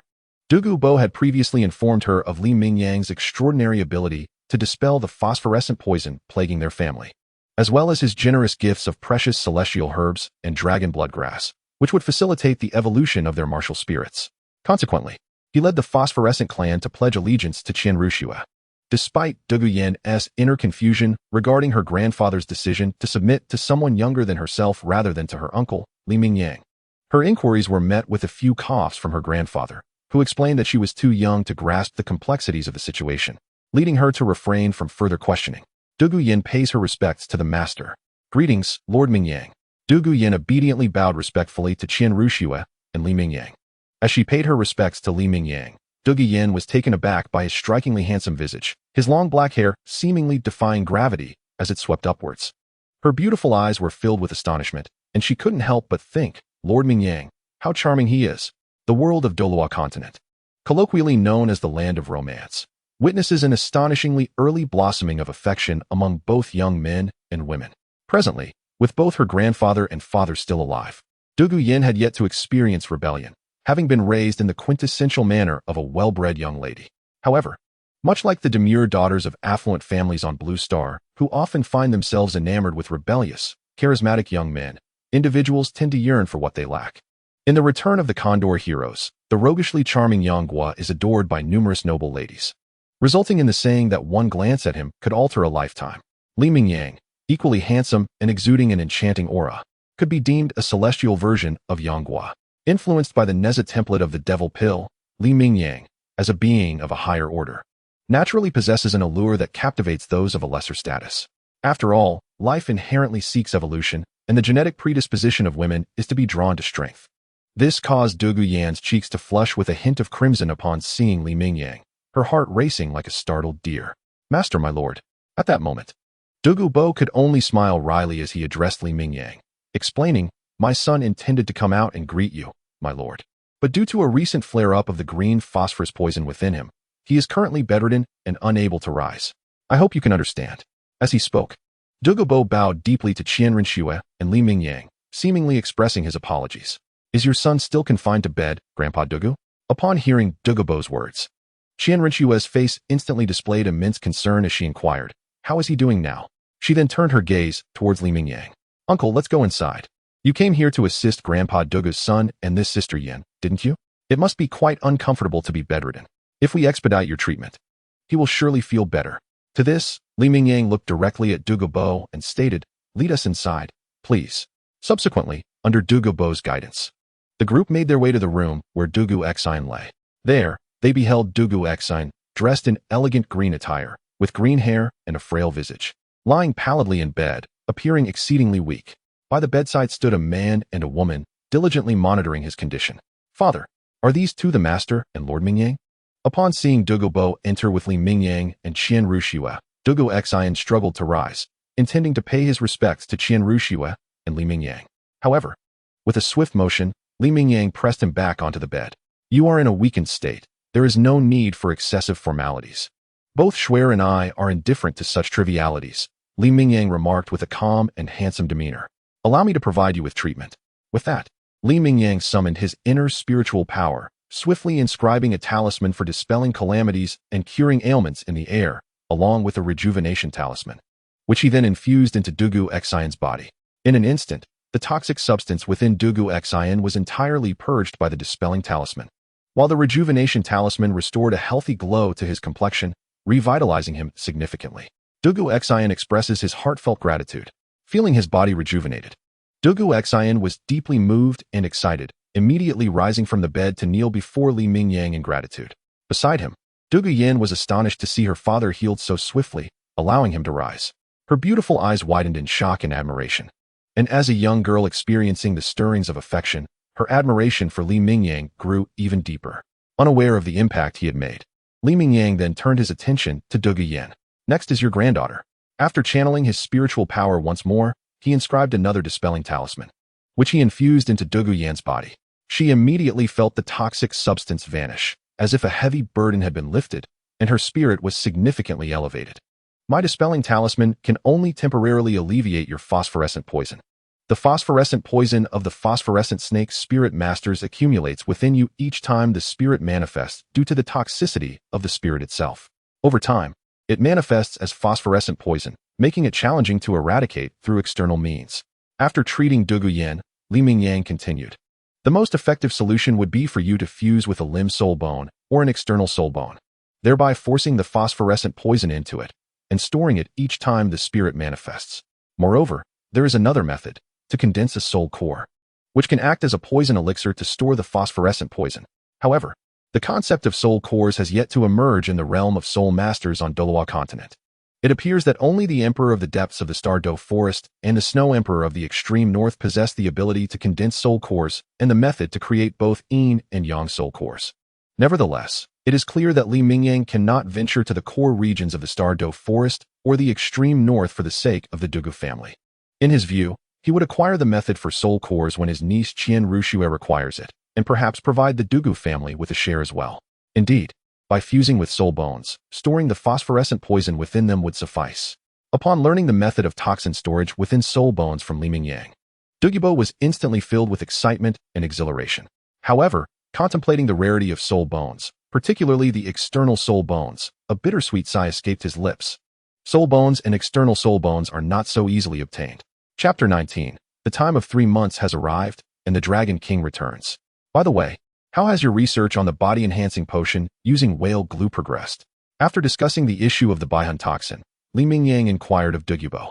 The research has indeed yielded results, but the effectiveness has yet to reach its pinnacle, Douluo replied, scratching his head in mild frustration. Given his esteemed mastery in pharmacology and toxicology, it was only a matter of time before he developed the body-enhancing potion. Since the side effect of whale glue was arousal, he used it as the primary ingredient, complemented by the heat-reducing Zhu Sha Lian, the calming Bing Xian Lian, and the cold-natured nourishing wonder, the snow silkworm, among others. However, while the body-enhancing potion was conceived, determining the precise ratios of these ingredients to amplify the effects of whale glue while completely negating its arousal side effect proved to be a considerable undertaking. Do you still have any whale glue? Upon learning that Douluo had yet to perfect the body-enhancing potion, Li Mingyang was not particularly surprised, considering the less than 3 months available. During the first month, Douluo likely had to venture into the Star Do forest to hunt for the 9th spirit ring, leaving insufficient time to refine a potion. Indeed, Douluo, albeit puzzled, produced a piece of whale glue about the size of a fist, resembling amber in its orange hue, and handed it to Li Mingyang. Li Mingyang promptly retrieved the Shinnong Dan book and placed the whale glue upon it. Then, he activated the Shinnong Dan book, directing it to utilize the body-enhancing properties of the whale glue to eliminate its arousal side effects, thereby researching a suitable body-enhancing elixir. Before long, a succession of texts began to materialize on the Shinnong Dan book. Ultimately, an exceedingly refined formula was crystallized. The formula outlined the use of 100-year, 1,000-year, and 10,000-year-old whale glue as the primary ingredients, detailing the precise ratios of primary and supplementary medications clearly. This revelation astonished Douluo. My lord, this is the legendary artifact. Have you not heard of it? Li Mingyang's lips curled into a slight smile as he handed the Shinnong Dan book to Douluo, instructing, please transcribe the formula. Tomorrow, Xue and I shall depart from the Tiando Imperial City to return to Wuhuan City. In the future, when you register for a title in Wuhuan City, you may simply mention Xue and my name. At that time, no one will trouble you. Understood. Douluo replied respectfully, though he felt a twinge of confusion. Could it be that without mentioning the names of my lord and his master, I would encounter danger? Given the illustrious reputation of the Spirit Hall, Douluo was far from grasping the full implications. In an alternate timeline, one encounters a harrowing experience of nearly being hunted to death by the formidable Zhu Douluo, Yueguan, while registering as a Titled Douluo in Wuhuan City. After diligently transcribing the formula from the Shinnong Dan book, Douluo respectfully returned the tome to Li Mingyang, cradling it with both hands. Initially, Li Mingyang intended to depart with Qian Renxue, but under Douluo's earnest invitation, the two enjoyed a delightful luncheon at Douluo's estate. Mingyang, allow me to pour you some tea, said Douluo, her cheeks tinged with a delicate blush as she served tea to Li Mingyang. While Li Mingyang engaged in light conversation with Douluo Xian in the parlor, Qian Renxue, seated beside him, felt a twinge of unease. The innate instincts of a young girl prompted her to furrow her brow slightly, her exquisite, doll-like visage betraying a flicker of suspicion as she glanced at Douluo. From this elder sister, she sensed an unsettling aura of competition, igniting her protective instincts. At the tender age of 5, with her 6th birthday imminent, Qian Renxue, though currently well-behaved and perceptive, harbored a fierce possessiveness within her heart. Having finally acquired an uncle, Li Mingyang, who could offer her companionship and affection daily, she believed that she alone should occupy a place by his side. Any other girl seeking to approach her uncle would be regarded as an adversary, prompting her to brandish her tiny fists in defiance. Archbishop Salas, Snow and I are preparing to return to Wuhuan City, Li Mingyang announced the following day. Before their departure, he took Qian Renxue to the Wuhuan Hall in the Tiando Imperial City to bid farewell to the Platinum Archbishop Salas. My lords, you've only just spent a few months here. The preliminary rounds have concluded, yet the promotion matches have not even begun. Archbishop Salas expressed his desire to retain them. Snow is about to turn 6 and will soon awaken her martial soul. We must return to Wuhuan City, Li Mingyang replied calmly. Upon learning that the young master, Qian Renxue, was set to awaken her martial soul, Archbishop Salas respectfully conveyed his well wishes for her to manifest a formidable spirit, ceasing his attempts to retain them. Archbishop Salas, you have performed admirably during this time. I have noted your remarkable abilities and attention to detail. I am confident that you possess vast potential for the future. Li Mingyang remarked with an enigmatic smile as he regarded Salas. Upon hearing this, Salas was filled with joy, grasping the underlying message that Li Mingyang intended to support his advancement. Your grace is overly kind. It is only because my lords have granted me this opportunity that I can strive to improve. I shall forever cherish the kindness bestowed upon me and will not forget it. In that moment, Salas was overwhelmed with excitement, clasping his fists in respect, almost ready to present his loyalty directly to Li Mingyang. It was evident that Salas was quite astute, and indeed, Li Mingyang found himself in need of a devoted subordinate to rally support in the Spirit City. Satisfied, Li Mingyang patted Salas on the shoulder and retrieved a verdant jade vial from his storage soul guide, the flame spirit ring, presenting it to Salas. Inside is a dragon blood pill. I hear your martial spirit is the golden-winged white-haired eagle. This pill can grant your eagle the bloodline of a dragon, facilitating its evolution. With your current cultivation at the 88th level of Soul Douluo, consuming this elixir will be sufficient for you to break through to the Titled Douluos. At that time, I shall ensure your return to the Spirit City as an elder. Thank you, my lord, Salas exclaimed, nearly beside himself with joy. Initially, he aimed merely to align himself with Li Mingyang, hoping for a return to the Spirit City as an honorary elder. Little did he expect to receive such a precious treasure that could catalyze the evolution of his martial spirit, offering him the prospect of breaking through to Titled Douluos. The favor bestowed by Lord Li Mingyang would be a debt he could never repay. After departing from the Spirit Hall, Li Mingyang lifted Qian Renxue into his arms and summoned the wind fire wheel. With a swift motion, they transformed into a blazing streak that shot skyward, resembling a crimson meteor streaking across the heavens. In merely an hour, Li Mingyang traversed mountains and rivers, returning to the Spirit City with Qian Renxue. From a distance, as they beheld the magnificent and imposing Spirit City standing majestically upon the earth, Qian Renxue embraced Li Mingyang, her delicate features alight with excitement and anticipation. Although she had enjoyed her nearly 3-month stay in the Heaven Do Empire, the memories of living in the Spirit City for many years stirred a longing within her to see her grandfather and the esteemed elders of the worship hall. Suddenly, a brilliant crimson light descended from the sky, crashing down at the entrance of the Douluo Hall, stirring a tempest of dust and debris. Once Li Mingyang retracted the wind fire wheel and set Qian Renxue down, she joyfully shouted, "Grandfather, I'm back."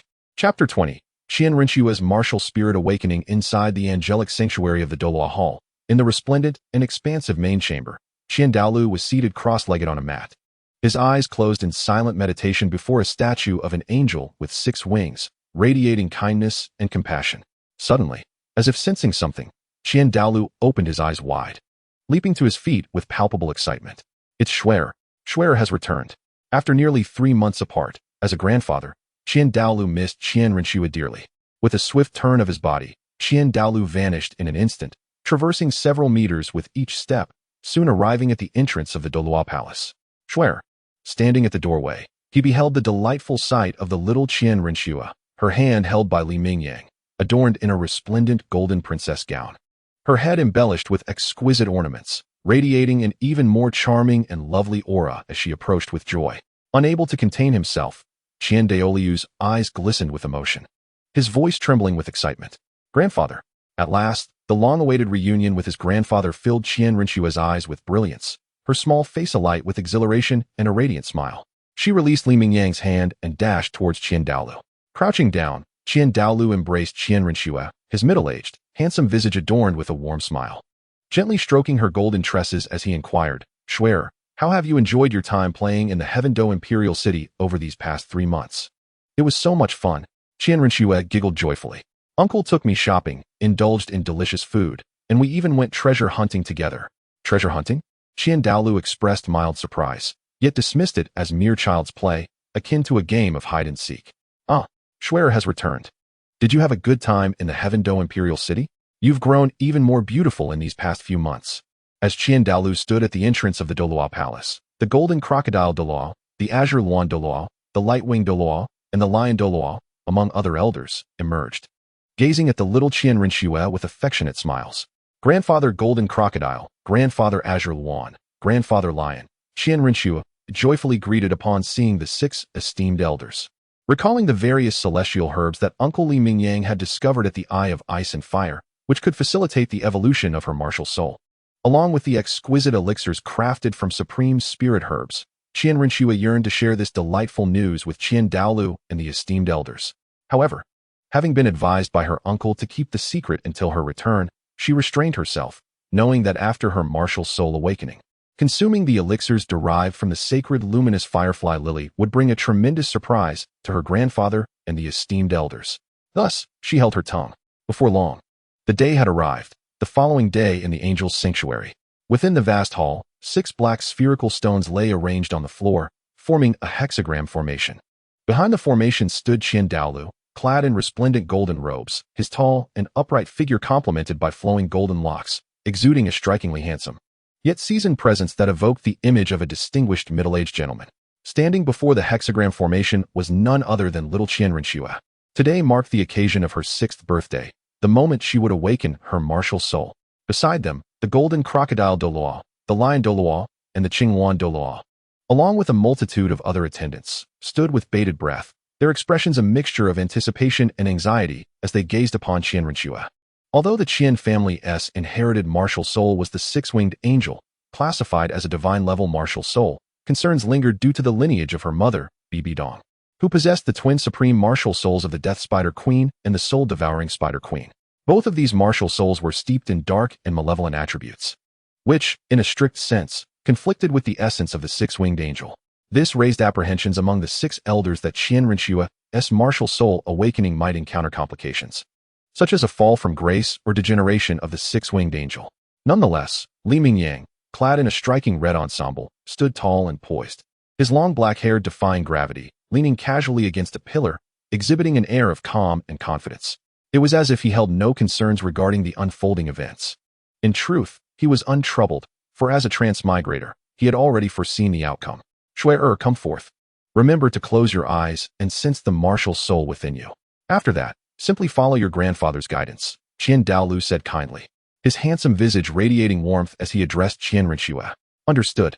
Qian Renxue responded earnestly, stepping into the hexagram formation.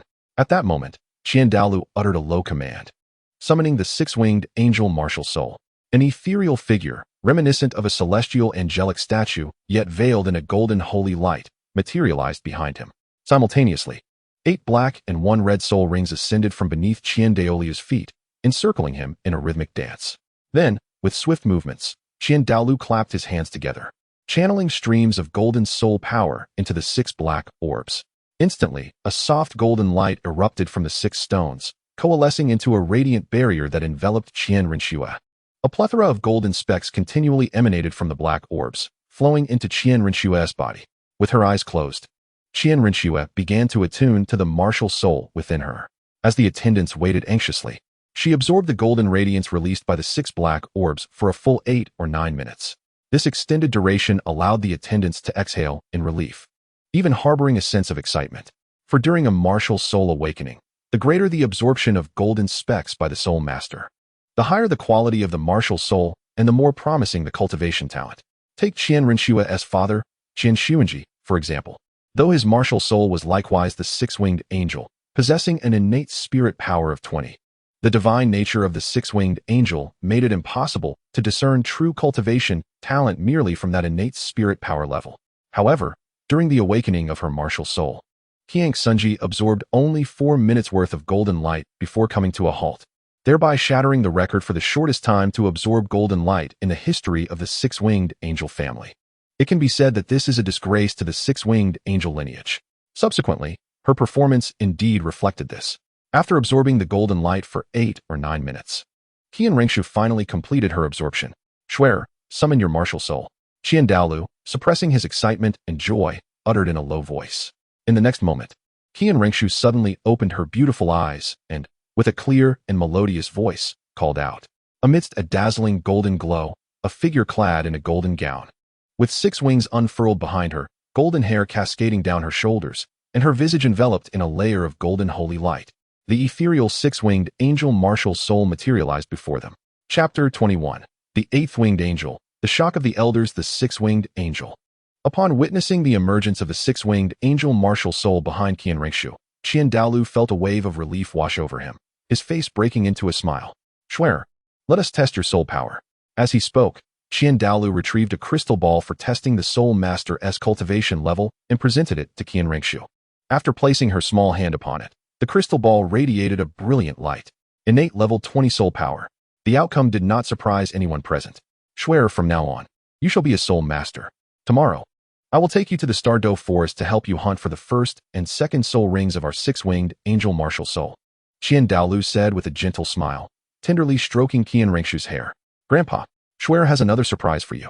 Looking at her grandfather Qian Daoliu, Qian Renxue's delicate and adorable face was filled with joy as she giggled. What surprise? Qian Daoliu chuckled, intrigued. Surrounding them, the attendants also smiled, thinking that Qian Renxue was about to present a gift to Qian Daoliu.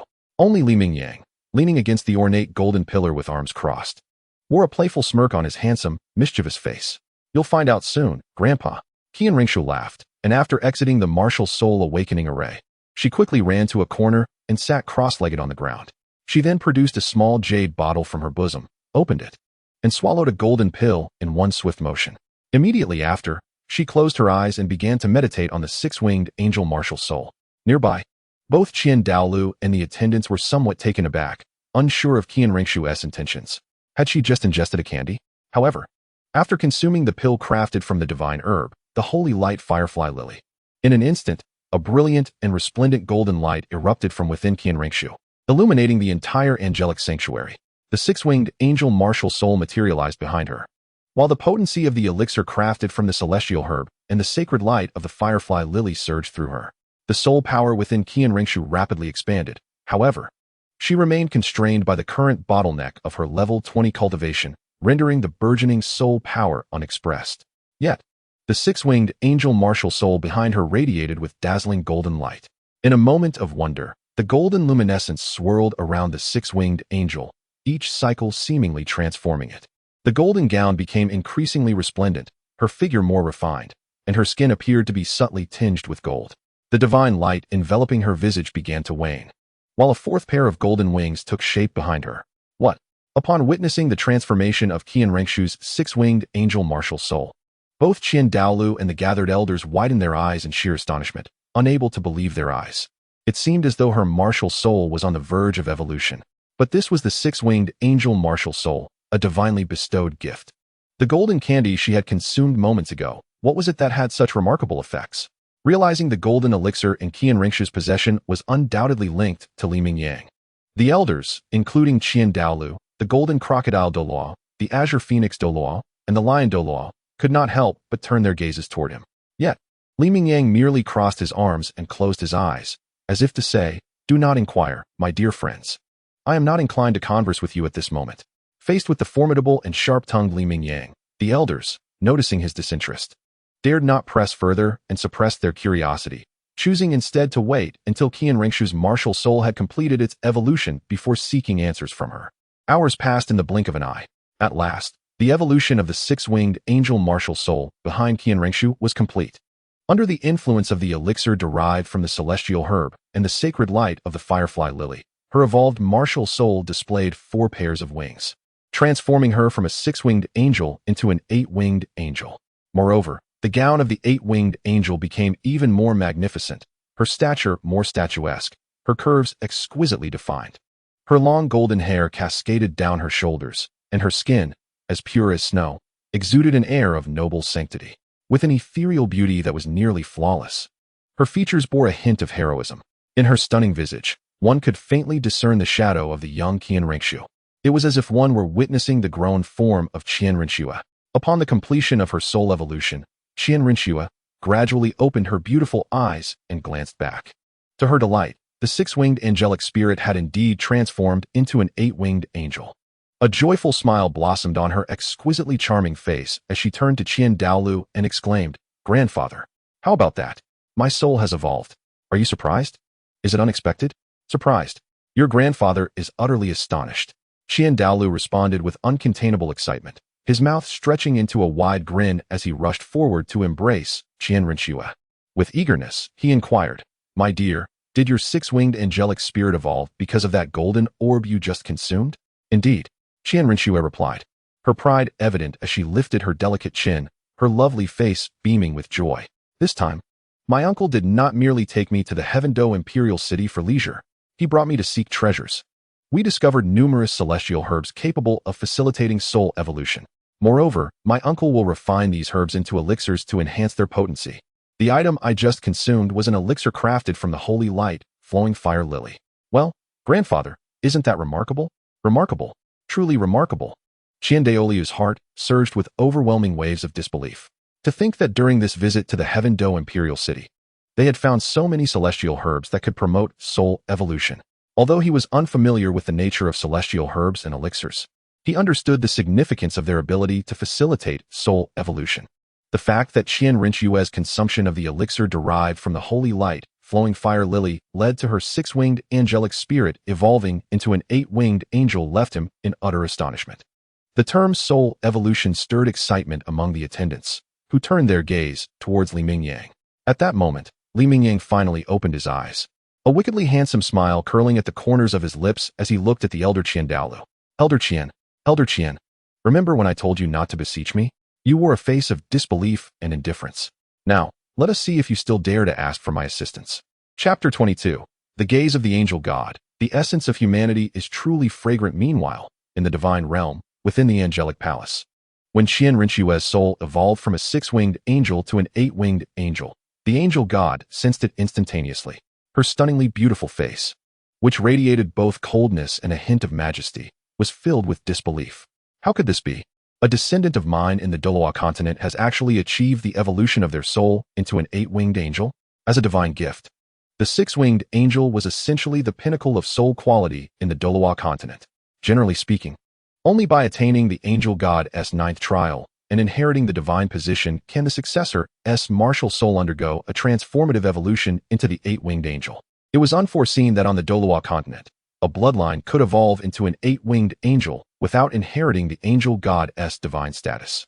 If this bloodline were to inherit her divine position, wouldn't there be a possibility that, upon achieving divinity, the martial soul could evolve into a 10-winged angel? Upon this realization, the angel god summoned her divine power and conjured a mirror of space within her grasp. Utilizing the might of her divine status, she invoked the forces of the divine realm, illuminating the circumstances surrounding the bloodline that had transformed its martial soul into an eight-winged angel. In an instant, a silver mirror of the void unfolded before the angel god. Within the ethereal reflection, the current situation of the angelic sanctuary was vividly displayed. Is this truly the bloodline whose martial soul has evolved into an eight-winged angel? Astonishingly, it appears to be a little girl, yet she is undeniably adorable. As the angel god beheld the exquisite and charming visage of the little Qian Renxue in the void mirror, her cold and ethereal beauty softened, her lips parting in a whisper. A profound affection stirred within her heart.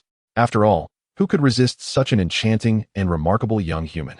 Thus, within the angelic sanctuary, a dazzling and resplendent golden light suddenly erupted from the statue of the angel god, transforming into a golden pillar that soared skyward. Immediately thereafter, a gentle yet potent wave of energy radiated from the statue, instantaneously pushing Qian Daoliu and the other worshippers aside, leaving only little Qian Renxue standing in a clearing. In the next moment, a golden beam descended from the heavens, enveloping Qian Renxue. Yet, Li Mingyang remained leaning against an ornate golden pillar, utterly unfazed by the energy wave unleashed. This left the angel god momentarily stunned. How could it be possible? Why did the energy wave have no effect on this youth? This should not be. Could he also be a deity? As the little Qian Renxue was suddenly enveloped by the golden beam emitted from the angel goddess statue, layers upon layers of golden light screens materialized in the air, ultimately revealing 9 shimmering golden panels. This sight caused Qian Daoliu to clench his fists in excitement, his voice trembling with exhilaration. The angel's ninth trial. It is the angel's ninth trial. Our Qian family, for countless generations, has awaited the emergence of the angel's ninth trial, and it has finally appeared. Qian Daoliu exclaimed jubilantly. Congratulations, elder brother. Beside him, the golden crocodile Douluo, the azure phoenix Douluo, the lion Douluo, and other worshippers shared in the joy for Qian Renxue and Qian Daoliu, turning to offer their heartfelt congratulations. As the 9 golden light screens manifested, the atmosphere brimmed with anticipation and wonder. Before long, 9 radiant golden curtains coalesced into 9 resplendent golden feathers, transforming into 9 streaks of golden light that surged into the luminescent column, settling upon the center of Xiao, Qian Renxue's brow. They manifested as a golden imprint, resembling overlapping feathers. However, after radiating a dazzling brilliance, the imprint swiftly faded into obscurity, vanishing from sight. At that moment, the golden column finally dissipated. Qian Renxue gradually opened her eyes, and a glimmer of curiosity flickered in her beautiful gaze upon her delicately charming face. Swear. Upon witnessing Qian Renxue successfully complete the angelic god's ninth trial, Qian Daoliu could hardly contain his excitement and rushed forward, enveloping her in a tight embrace. Grandfather is so proud of you. Just now, you fulfilled the long-held aspiration of our ancestors from the Qian family, gaining the recognition of the divine ancestor and passing the angelic ninth trial. In the future, as long as you successfully complete the 9 assessments issued by the divine ancestor, you shall inherit the divine position and become the new angelic god. Congratulations, Swear, divine ancestor? Qian Renxue inquired with palpable curiosity. Grandfather, just now, a gentle elder sister spoke to me in my mind. She said I was truly adorable and remarkably impressive, having evolved my martial soul into an 8-winged angel without inheriting a divine position. She also expressed her hope that I would successfully pass the angelic ninth trial, as she awaits me in the divine realm. I mentioned that it was all due to Uncle's efforts and that I am not impressive at all. Grandfather, is that gentle elder sister the divine ancestor? Indeed, it must be the divine ancestor. Qian Daoliu's heart swelled with excitement as he realized that the divine ancestor had spoken to his granddaughter, Qian Renxue. My granddaughter is truly extraordinary. Not only has she passed the angelic ninth trial, but the magnificent angelic god personally praised her for her charm and expressed a desire to meet her in the divine realm. This is a divine favor. Haha. Who would have thought the divine ancestor would hold such high regard for you, Swear? My dear Swear indeed possesses the grace of a deity. Old Qian Daoliu, brimming with exhilaration, lifted Qian Renxue into his arms, his smile almost tilting askew. Meanwhile, Mingyang, unable to believe that Qian Daoliu could utter such golden words, crossed his arms and couldn't help but frown, exclaiming, Old Qian, you mustn't say such things. Do you not understand the concept of humility? In any case, refrain from uttering phrases like grace of a deity in the future. It's inauspicious. My Swearer has indeed gained the angelic ninth trial, which inherently signifies the grace of a deity. Why should we not say it? Old Qian Daoliu protested, feeling somewhat wronged and unconvinced. Heh, Mingyang scoffed lightly. Given that Swearer achieved the recognition of your angelic god with my assistance, I declare it inauspicious. It is indeed so. There is a reason behind this. Do you presume to understand better than I do? Or do you wish to forfeit the celestial herbs and elixirs I possess? Although he could not articulate it directly, the last person to utter such words had. The grass atop the graves of him and his son has grown quite tall. Upon hearing Mingyang mention celestial herbs and elixirs, old Deng Qiandao immediately faltered. A charming smile spread across his handsome face as he ingratiatingly said, Mingyang, Swearer mentioned that during your recent journey, you discovered numerous celestial herbs capable of evolving martial souls. Furthermore, you refined these herbs into elixirs of even greater potency. Within this collection, are there any herbs or elixirs that might facilitate the evolution of the martial souls for your Uncle Genie, Uncle Qingwan, and Uncle Xiongshi? At these words, a wicked smile curled at the corners of Li Mingyang's lips as he replied, Old Deng, when I took Swear out previously, I distinctly stated that you should not solicit anything from me. At that moment, I observed your incredulous demeanor. Now what say you? Old Deng Qiandao's face flushed with embarrassment, and he felt a pang of regret. Foolish. I have been exceedingly foolish. I knew full well that Mingyang was no ordinary individual. His previous remarks were certainly not without merit. Why did I display such disdain and indifference? Clearing his throat awkwardly, Qiandao continued, at that time, I merely assumed you were taking Swearer out for leisure. Who could have predicted your remarkable capabilities? To lead Swearer to discover such rare celestial herbs, which must be treasures indeed, and to refine them into potent elixirs is truly astonishing. Swearer is fortunate to have an uncle like you, who can guide her in knowledge, principles of life, and strengthen her. This is a blessing for our spirit hall. In his fervor, Qiandao showered Li Mingyang with compliments, fully abandoning any semblance of pride for the sake of his fellow spirit hall brothers, including Douluo Genie, Douluo Qingwan, and Douluo Xiongshi. Pride? What value does it hold? He mused. Mingyang, you are Shueita's uncle and the beloved nephew of Lanqi. With Jian'er's early departure, I can say that I regard you as a son. The spirit hall is Schwenner's home, and it is yours as well. Strengthening our spirit hall is mutually beneficial for you.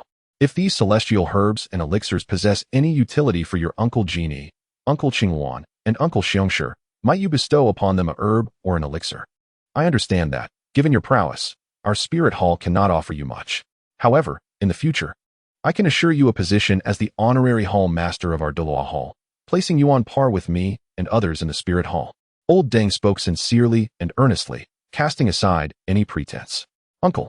At this moment, Qian Renxue approached and embraced one of Li Mingyang's arms. Her exquisite and charming visage, flawless in its beauty, was illuminated by a pair of earnest and pleading eyes. Grandpa Golden Crocodile, Grandpa Qingwan, and Grandpa Lion have always treated Xue with utmost kindness. If possible, Xue hopes that Uncle could bestow upon Grandpa Golden Crocodile, Grandpa Qingwan, and Grandpa Lion a celestial herb or a medicinal pill. If they could undergo a martial soul evolution, they would undoubtedly be overjoyed. In the future, they could spend more time with Xue. Upon hearing Qian Renxue's heartfelt words, the Golden Crocodile Douluo, Qingwan Douluo, and Lion Douluo were profoundly moved, their fierce eyes glistening with tears, unable to contain their emotions. What a good girl Xue is. Little Xue, Uncle Guangling certainly has not spared any affection for you. The youthful and strikingly handsome face of Guangling Douluo was also filled with emotion, as he exaggeratedly wept while wiping away his tears.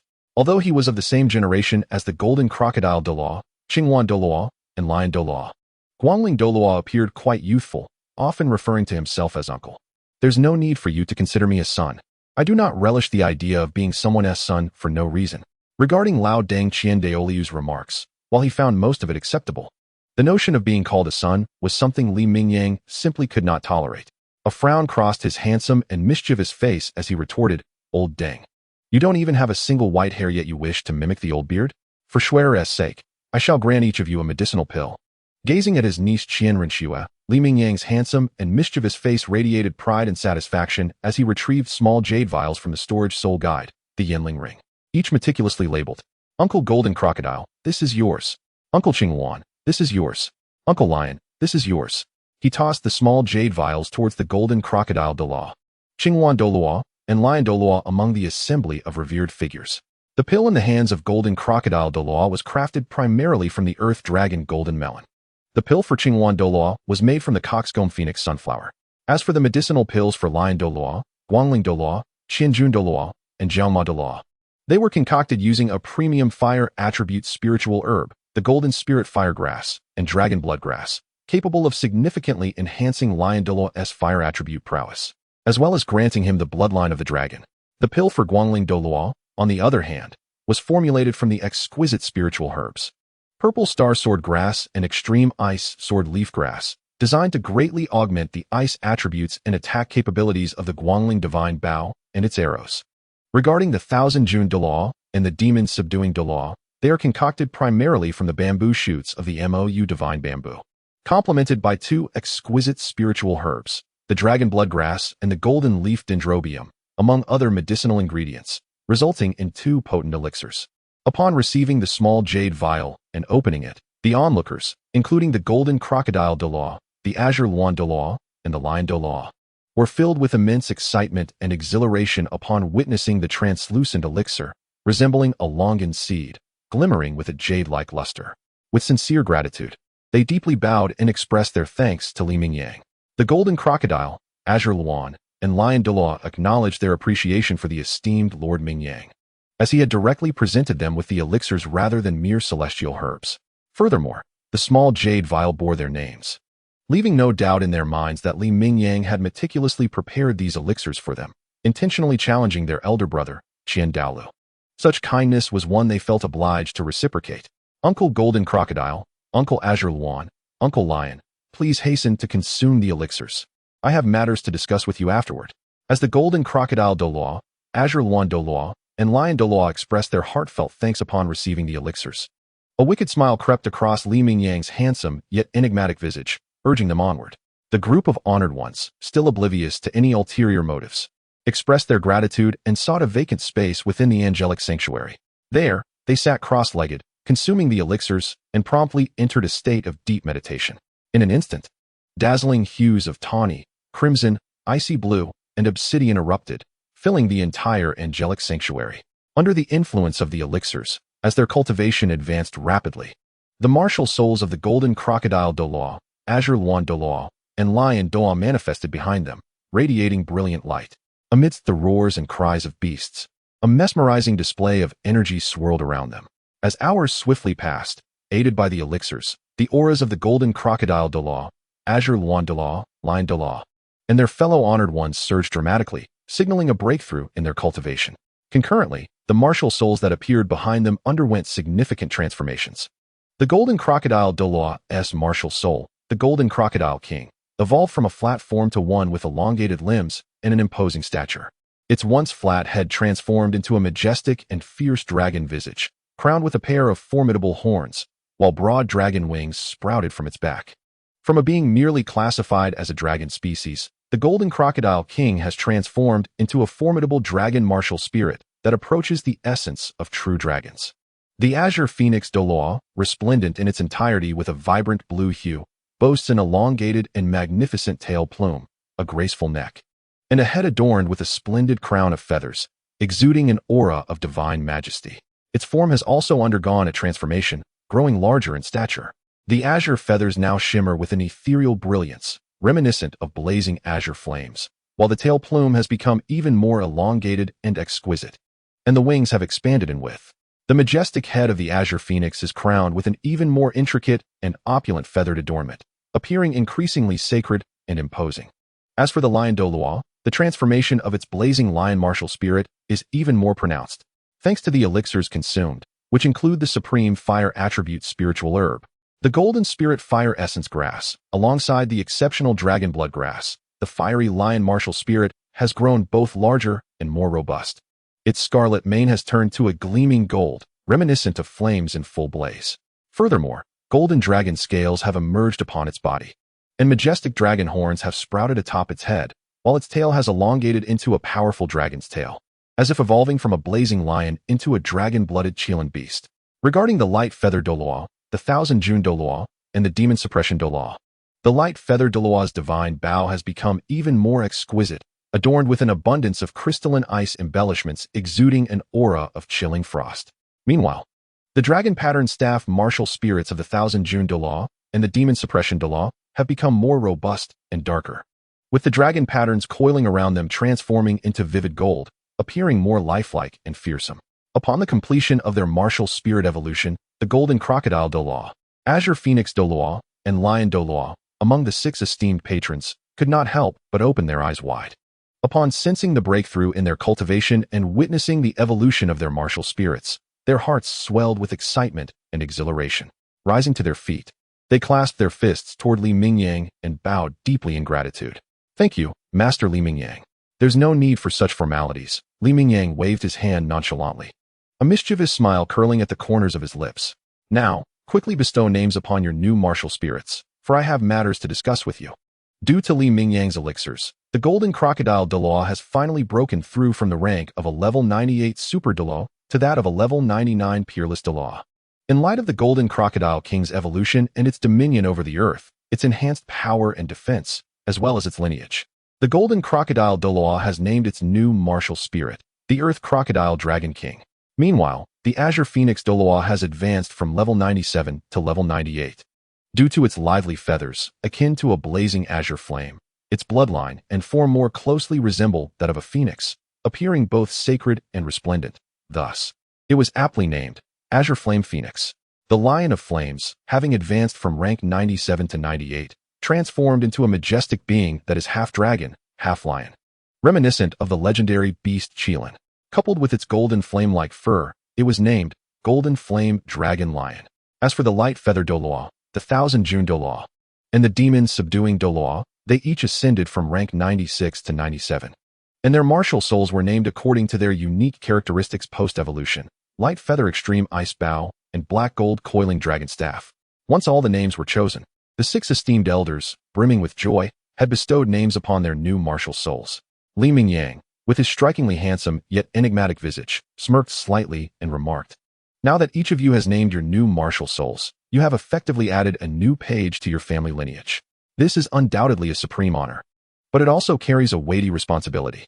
The martial souls of esteemed elders are already of the highest caliber, and now, following their evolution, they are truly unparalleled.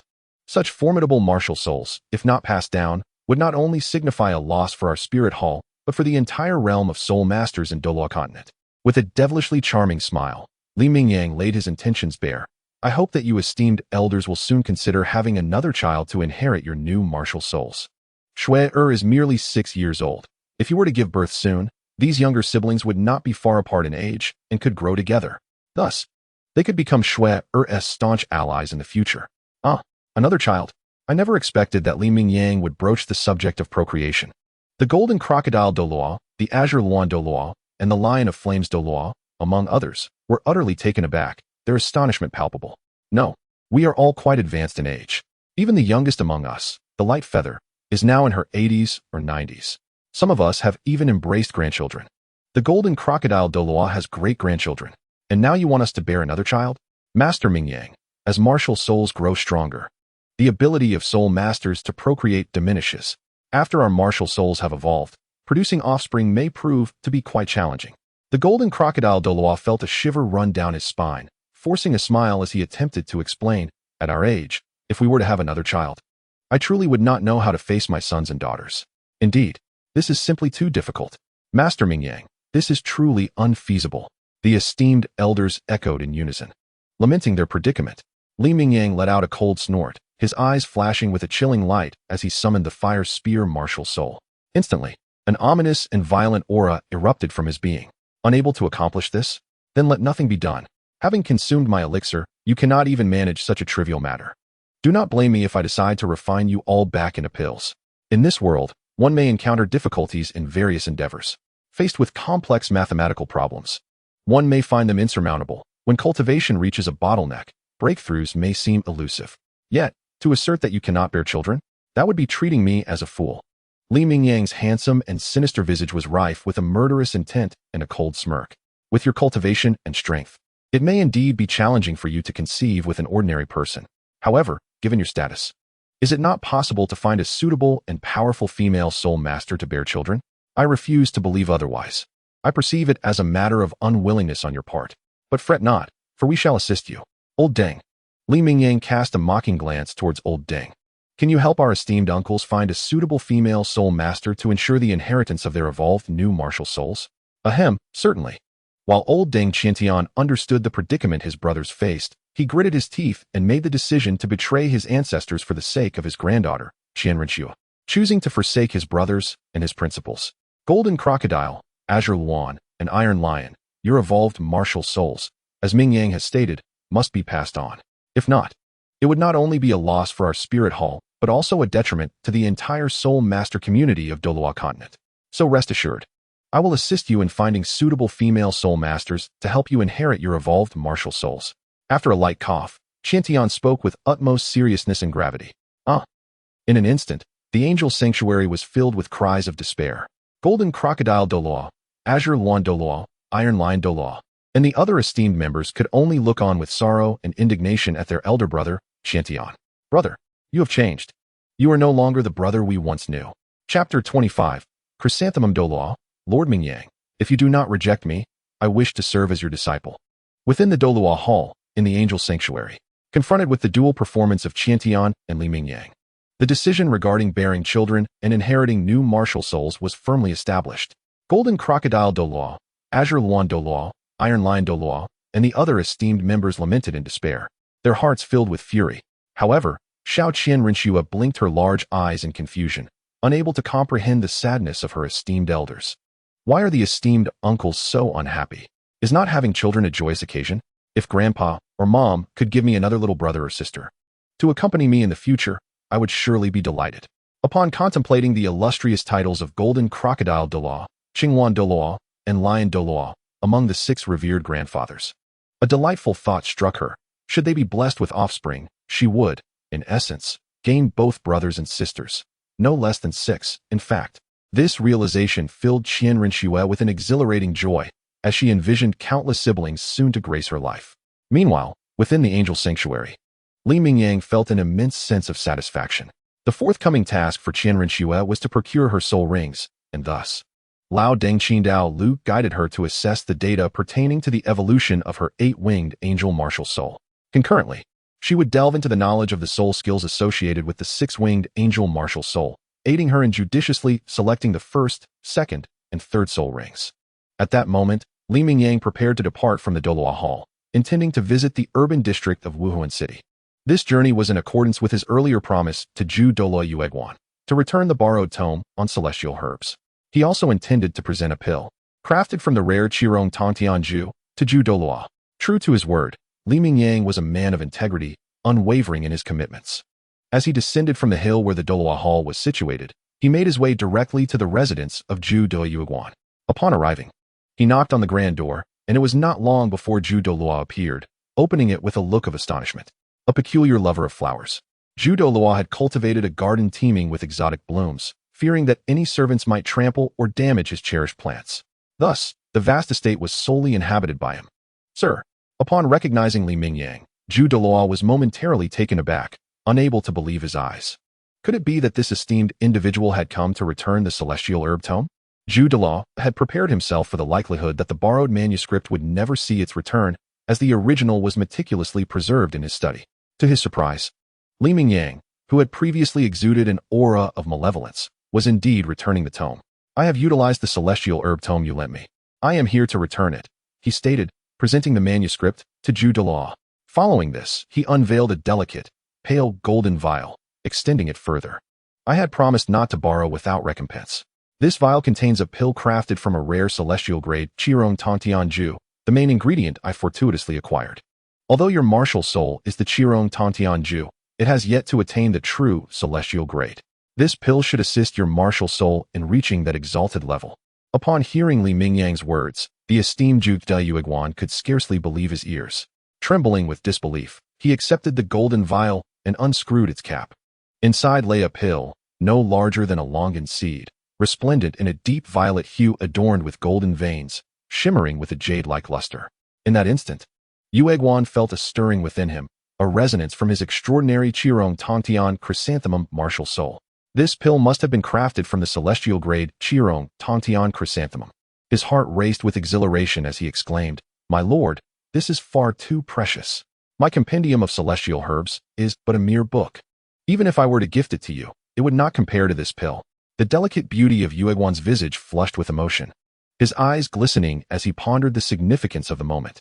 For he, a distinguished Titled Douluo, had served alongside the ghost Douluo Gui Mei under Bibi Dong for 4 long years. They were acutely aware of the circumstances surrounding Qian Xunji and Bibi Dong. Initially, they had aligned themselves with Bibi Dong out of self-interest, believing that as the wife of the Pope, Qian Xunji's daughter-in-law, the past grievances would be forgotten.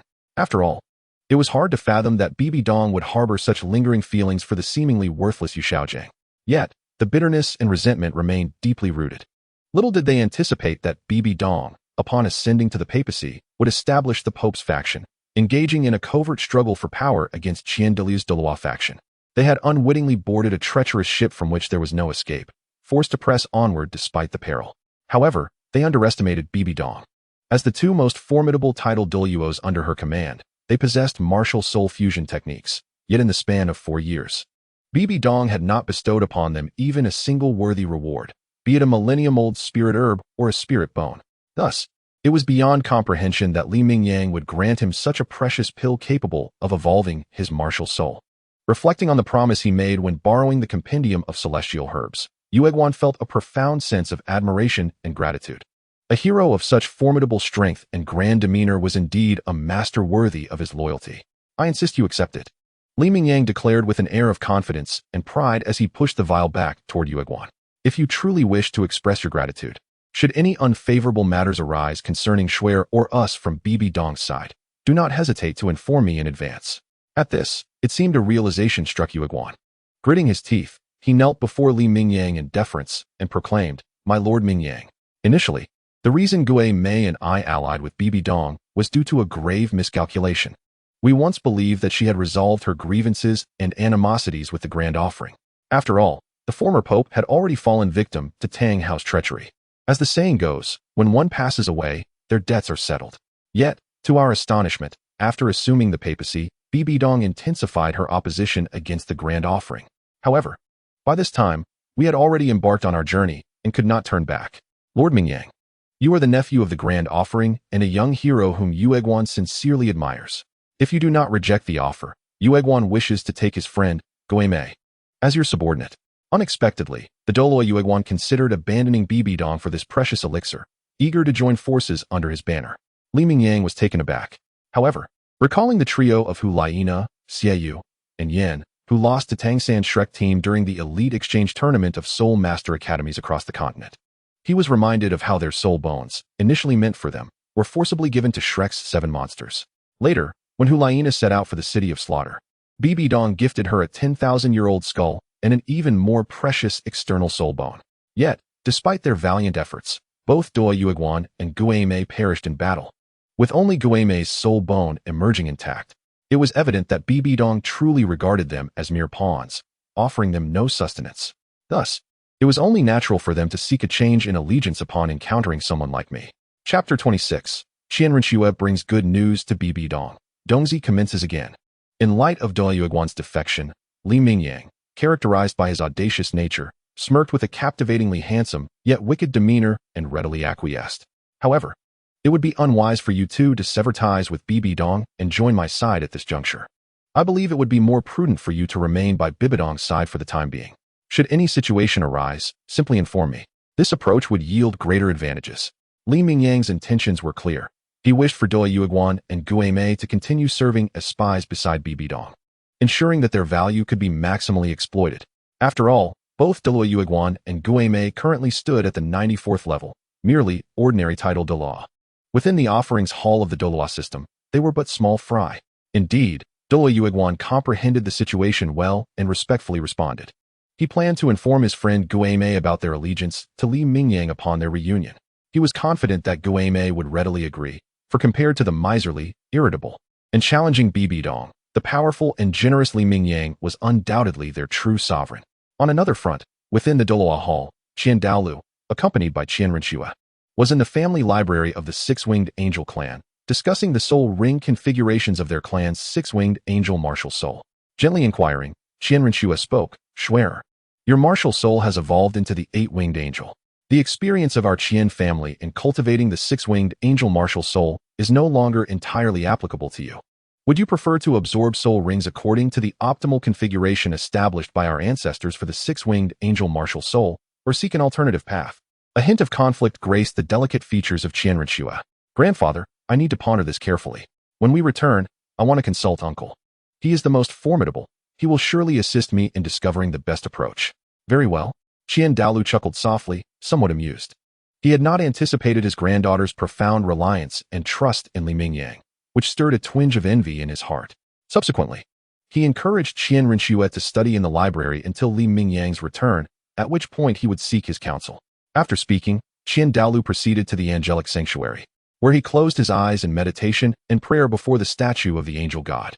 However, in the library, after a short while of reading, little Qian Renxue found it difficult to settle her restless mind, as thoughts of her mother, Bibi Dong, occupied her. In the past, her mother had often referred to her as worthless. Yet, during this martial soul awakening, not only had she awakened the 6-Winged Angel martial soul, but with her uncle's help, she had evolved it into the 8-Winged Angel. According to her grandfather, her current 8-Winged Angel martial soul was the most powerful on the Douluo Continent. If she were to share this joyous news with her mother, would Bibi Dong finally cease to call her worthless? Perhaps in the future. She might even take pride in her accomplishments. Imagining her mother's excitement and joy, spinning her around in circles, Qian Renxue's sparkling eyes shone brightly with happiness. Though Li Mingyang had previously conveyed to her that no matter how she proved herself, Bibi Dong would never come to love her, both Qian Daoliu and Li Mingyang, recognizing her tender age, could not bear to reveal the stark truth. The reality was that Bibi Dong had once harbored feelings for Yu Xiaojiang, and Qian Renxue had been forcefully born from the machinations of Qian Xunji, who had ultimately perished at Bibi Dong's hands.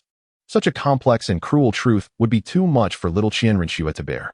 Therefore, despite the knowledge imparted to her by Li Mingyang, the 6-year-old girl retained the innate innocence of her age, along with a yearning for maternal love. Ultimately, filled with hope and anticipation, Qian Renxue left the library. As she prepared to visit the Pope's palace, the young Qian Renxue was filled with the joyous news of her awakening as an 8-Winged Angel. Eager to share it with her mother, Bibi Dong, she longed for her mother's acceptance and affection. Upon exiting the Douluo Palace, she hastened directly to the Pope's palace. In the past, Qian Renxue had frequently visited the Pope's residence, bringing flowers for Bibi Dong on her birthday and serving her hot tea late into the night. all in hopes of gaining her mother's acknowledgement and love. Yet, time and again, she was met with sorrow and disappointment. Despite this, as a child, Qian Renxue never blamed Bibi Dong. Instead, she often reflected on her own shortcomings, wondering if she had fallen short in any way. It was this very mindset that led her to agree to Bibi Dong's plan to usurp the throne, seeking to prove herself worthy of her mother's affection. Upon entering the Pope's palace, Qian Renxue was filled with excitement and joy, skipping lightly towards her mother's study. However, upon her arrival, the two royal guards stationed outside the study sighed with sympathy, yet they still blocked her path. "Young master, please halt. The Pope is currently engaged in work, and outsiders must not disturb her. Is mother still working? Then I shall wait until she is finished," Qian Renxue replied understandingly, her face alight with anticipation. "I have wonderful news to share with her." As a well-behaved child, upon learning that Bibi Dong was occupied, she patiently decided to wait outside. However, the prospect of sharing her delightful news made her heart swell with joy, her small arms outstretched as she expressed her eagerness to share her happiness with her mother. Inside the study, Bibi Dong was overwhelmed with disdain and irritation towards Qian Renxue, coupled with the recent humiliation inflicted by Mingyang, who had struck her and threatened her with her beloved Xiao. Bibi Dong's heart was heavy with resentment and fury. Feeling incapable of confronting Mingyang, she redirected her anger towards Qian Renxue, who she perceived as an unwanted burden. In a fit of rage, Bibi Dong coldly hissed, "You wretched child, get out of here. Don't you have that uncle of yours? Go seek him instead. What business do you have here? I do not wish to see you. Your existence is utterly irrelevant to me, the Pope. Your presence is so repugnant that it makes me feel nauseous. Is it possible for you to refrain from appearing before me? To me, your existence is nothing but a grievous error." Chapter 27. Mingyang's Fury. A true hero should descend from the heavens. Outside the study, upon hearing Bibi Dong's venomous and merciless words, Qian Renxue felt her beautiful eyes redden instantaneously, her heart heavy with sorrow. Nevertheless, she hastily sought to explain, "Mother, although I now have an uncle, you will forever remain my mother, and that will never change." However, upon hearing this, Bibi Dong's heart grew even more callous, filled with resentment and rage as she roared furiously. "You wretched child, do you think I desire to be your mother? You should never have been born. You are a mistake, and your very presence disgusts me. You are worthless. I merely wanted you to learn a little, to aid in my grand ambitions. That Mingyang spoke of you, and you dared to refuse. Look at your cowardly, indolent demeanor. You cannot even accomplish such a trivial task, and yet, you claim you are not worthless. Mother." Qian Renxue clenched her small hands. Her large, glistening eyes filled with tears, a mist forming as she choked on her words. "I am not worthless. I came to tell you that I have awakened my martial soul, the six-winged angel martial soul, with innate soul power at level 20. Moreover, with my uncle's assistance, my six-winged angel martial soul has evolved into the eight-winged angel. Even the divine ancestor acknowledged my potential, granting me the angelic trials, and even conversing with me. Grandfather said my eight-winged angel martial soul is the most powerful on the continent. I am not worthless. Just now, that beam of light, was it indeed the divine assessment of the angel?" Upon hearing Qian Renshue's words, Bibi Dong thought coldly to herself. To her astonishment, it was this wretched child. And this child had even triggered the angelic trials. Additionally, upon learning that Mingyang had assisted Qian Renxue in evolving her six-winged angel into an eight-winged angel martial soul, Bibi Dong ground her teeth in fury, filled with resentment and jealousy. Why? Why is this happening? That boy is utterly uneducated, merely a brash bully. He appears to possess no intellect whatsoever, far inferior to the brilliance of Xiao. How could he possibly discover the method for martial soul evolution, especially for the six-winged angel? Xiao devoted over a decade to the study of martial soul theory, even proposing the 10 core competitive advantages of martial souls and the limits of soul ring absorption. Yet he could not uncover a way to evolve the 3 canon martial soul. If Xiao could not achieve such a feat, the cursed Mingyang, how could he possibly achieve this? Bibi Dong was filled with resentment and a sense of injustice, feeling that fate had dealt her a cruel hand. Meanwhile, on the way to the residence of Zhu Douluo, he returned the celestial herb compendium. In addition, he bestowed upon Zhu Douluo a precious elixir crafted from the extraordinary herb, the celestial mushroom, as its primary ingredient, enabling the evolution of his martial spirit, the celestial mushroom, to that of a celestial great. Zhu Douluo was deeply moved by this gesture. He promptly resolved to ally himself with Mingyang, bringing along his old friend, Ghost Douluo Guime, to pledge their allegiance. Mingyang consented to their allegiance, but requested that Zhu Douluo and Ghost Douluo remain by Bibi Dong's side as spies. Despite their submission, Daoluo felt a pang of conscience for accepting such a precious gift. Consequently, he insisted on giving Li Mingyang a handwritten copy of the Celestial Herb Compendium. After a few refusals, and with Daoluo reiterating that he possessed the original, Li Mingyang reluctantly accepted. Li Mingyang initially intended to take his leave. However, he could not resist the warm invitation of Daoluo and was persuaded to enter the residence for a cup of hot tea. Due to the immense significance he placed on the elixir in his possession, Daoluo was filled with excitement and inquired how to properly consume it. However, it was evident that one simply needed to ingest it. After consuming the elixir, Daoluo began to meditate and refine it. As a Titled Douluo, it took him less than half an hour to successfully absorb the elixir crafted from the celestial-grade celestial mushroom, resulting in the evolution of his martial spirit into the celestial-grade celestial mushroom. His cultivation level surged from 94 to 95, following the evolution of his martial spirit. Reaching the pinnacle of 96 became a feasible goal for Daoluo. Very well, I must take my leave. Upon completing the evolution of his martial spirit, Li Mingyang rose to depart. After leaving Daoluo's residence, he ascended the hill where the Papal Palace and Douluo Palace were situated. Passing by the entrance of the Papal Palace, he suddenly heard Bibi Dong's voice, filled with resentment and fury, accompanied by his niece Qian Renxue's choked sobs. "Ah, cursed Bibi Dong. It seems I must teach you a lesson, for you have truly forgotten your place." In an instant, Li Mingyang's fury morphed into a sinister smile, his handsome yet malevolent face illuminated with a glint of murderous intent. With a thought, he summoned the fire wheel and soared skyward, executing a sharp turn in midair, descending like a shooting star. Bang! With a resounding crash, Li Mingyang unleashed a whirlwind kick, shattering the dome of the Pope's palace along with several floors.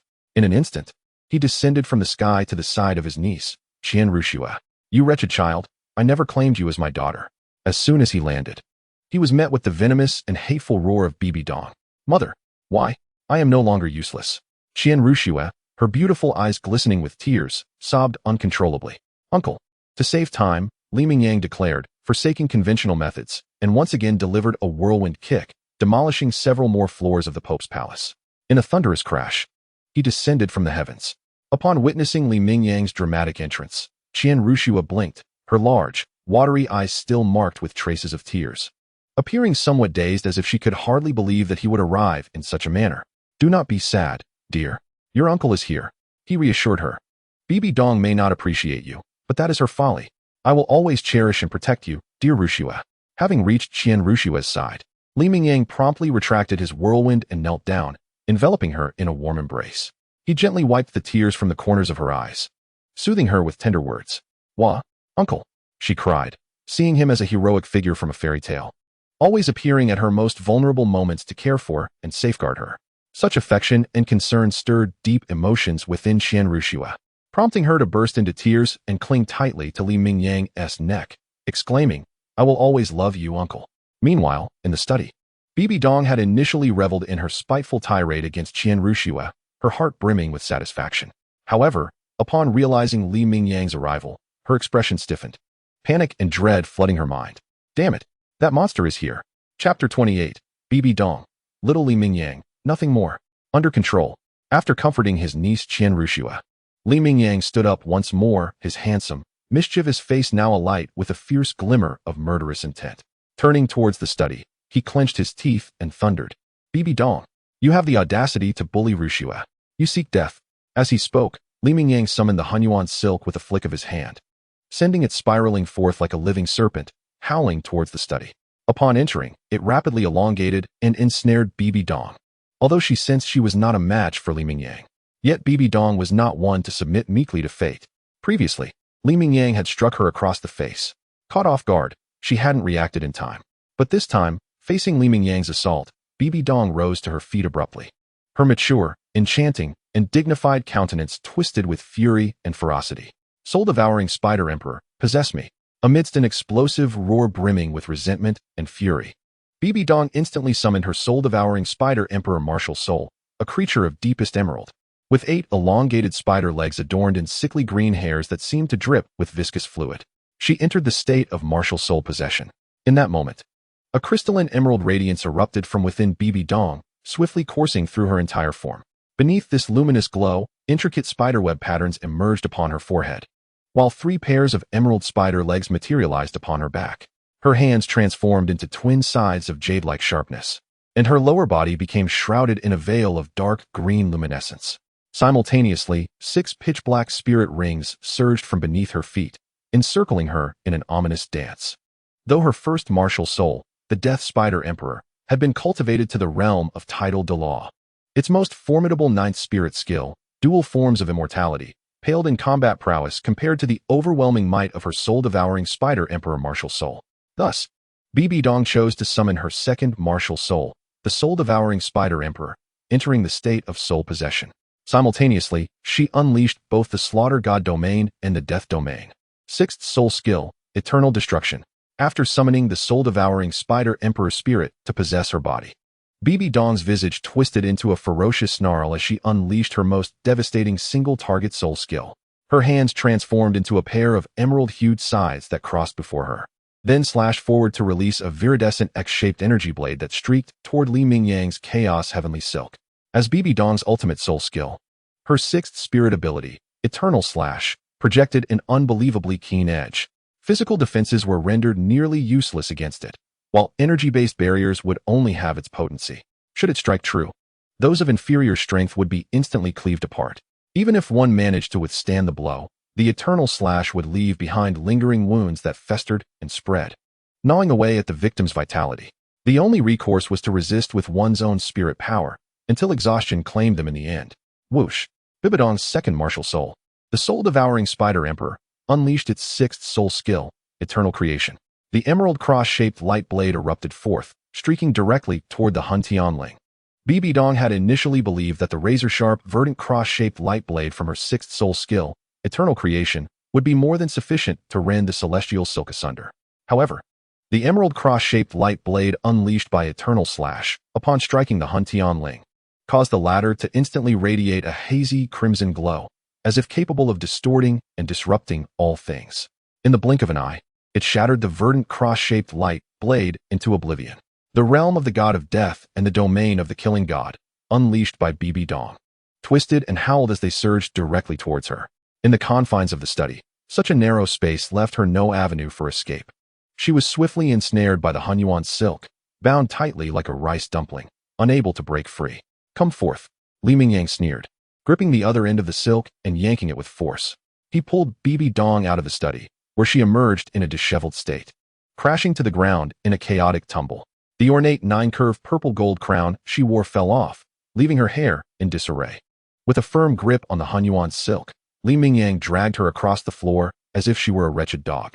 He quickly lifted her up again, and before Qian Renxue could react, he struck Bibi Dong's left cheek with a resounding slap. The sharp sound echoed in the air, leaving a crimson handprint on her exquisitely beautiful face, causing her head to turn and her mind to buzz. Bloody teeth flew from her mouth once more. An added humiliation before her daughter, Qian Renxue, and several holy emperor warriors. Overwhelmed with resentment and fury, Bibi Dong's face twisted into a mask of madness as she roared. "Li Mingyang, if you have the capability, kill me. Otherwise, this pope will one day have her revenge.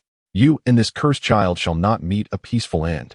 "Very well, I shall fulfill your wish," Li Mingyang retorted with a furious laugh, summoning the Qian circle, his eyes glinting with murderous intent as he raised it, poised to crush Bibi Dong's skull. "Uncle." At that moment, young Qian Renxue, realizing her uncle was about to kill her mother, hurriedly embraced Li Mingyang's arm, the one wielding the Qian circle. Her large, tear-filled eyes shimmered with desperation as she pleaded, "Uncle, please, do not kill my mother.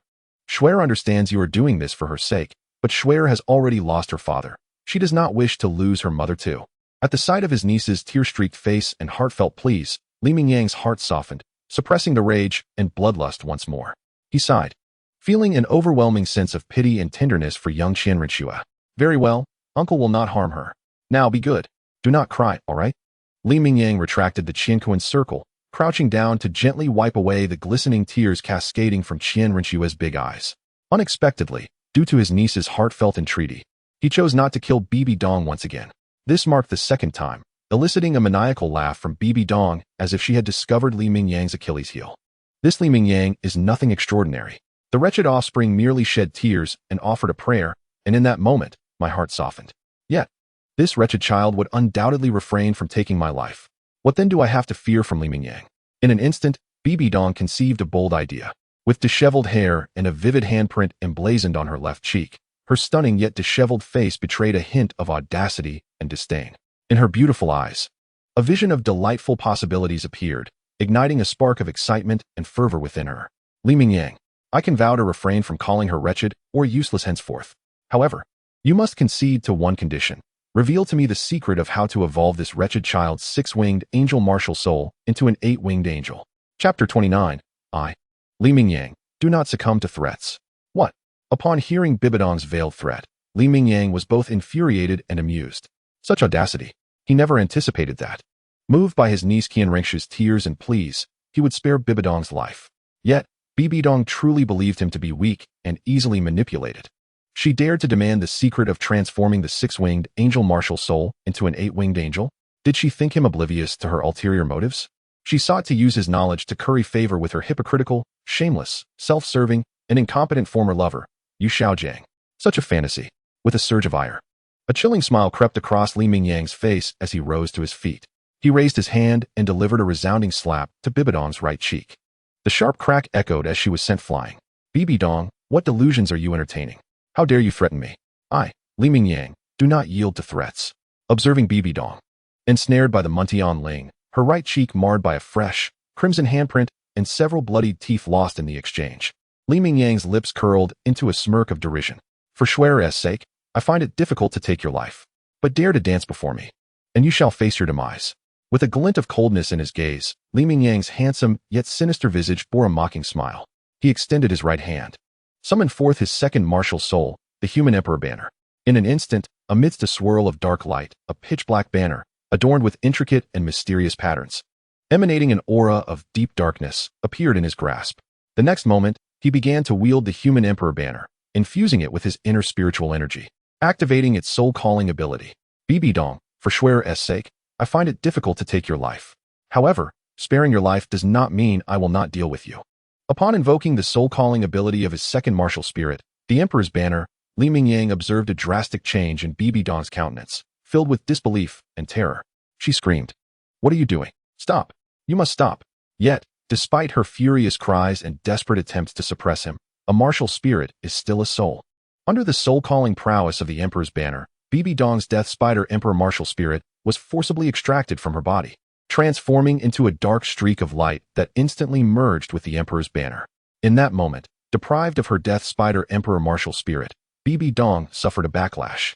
Violently spitting out a mouthful of blood, her complexion turning pale and feeble. Overwhelmed with disbelief, she thought, how is this possible? How could anyone in this world strip another of their martial spirit? This cannot be real. Uncle, mother is all right, isn't she? Upon witnessing Bibi Dong's violent reaction and her waning spirit, Qian Renxue was gripped with concern. Do not worry. She will not perish. She dares to bully you, Xuer. For your sake, I shall spare her life, but I cannot allow her to escape unscathed. Thus, I have taken one of her martial spirits as retribution. I only hope she will refrain from speaking ill of you in the future. Li Mingyang turned to Qian Renxue, his previously sinister visage softening as he spoke gently. Uncle. Although Qian Renxue felt a pang of sympathy for her mother Bibi Dong's plight, she understood that her uncle Li Mingyang acted out of concern for her well-being. Growing up in an environment lacking affection, she bore no resentment towards Li Mingyang for teaching Bibi Dong a lesson. Instead, she felt warmth and gratitude. Her beautiful, glistening eyes reddened as she suddenly jumped up and tightly embraced Li Mingyang. Bibi Dong, should you dare to bully Xuer again, do not blame me for stripping you of your second martial spirit as well. Embracing his niece Qian Renxue, Li Mingyang turned to Bibi Dong, a cold smile gracing his lips as he issued another threat. At that moment, Bibi Dong, blood at the corner of her mouth, clenched her delicate hand in silence. Her eyes burning with resentment and hatred. Still defiant? I never imagined that taking one of Bibi Dong's martial spirits would not yield her submission, Li Mingyang scoffed. Very well. I, Li Mingyang, am a man of my word. For Xuere's sake, I shall not take your life. But I warned you before. If you dare to bully her again, today you shall learn the meaning of pain. A chilling glint of murderous intent flashed in Li Mingyang's eyes as he spoke coldly and turned to leave. No, please, you cannot kill him. As if struck by a sudden realization, Bibi Dong's pale countenance underwent a dramatic transformation. The resentment and hatred that once filled her beautiful eyes vanished entirely, replaced by sheer terror and panic, prompting her to scream in fright. Meanwhile, Li Mingyang summoned the wind-fire wheel, stepping upon it while cradling Qian Renxue, soaring skyward. He departed through the breach created earlier, leaving the Pope's palace behind. Upon entering the Douluo palace, he entrusted Qian Renxue to Qian Daoliu. "Where are you going, Mingyang?" The elderly Qian Daoliu asked, momentarily taken aback. "Uncle, where are you headed?" Qian Renxue inquired, her delicate and charming face betraying her reluctance. "I'm off to attend to a matter.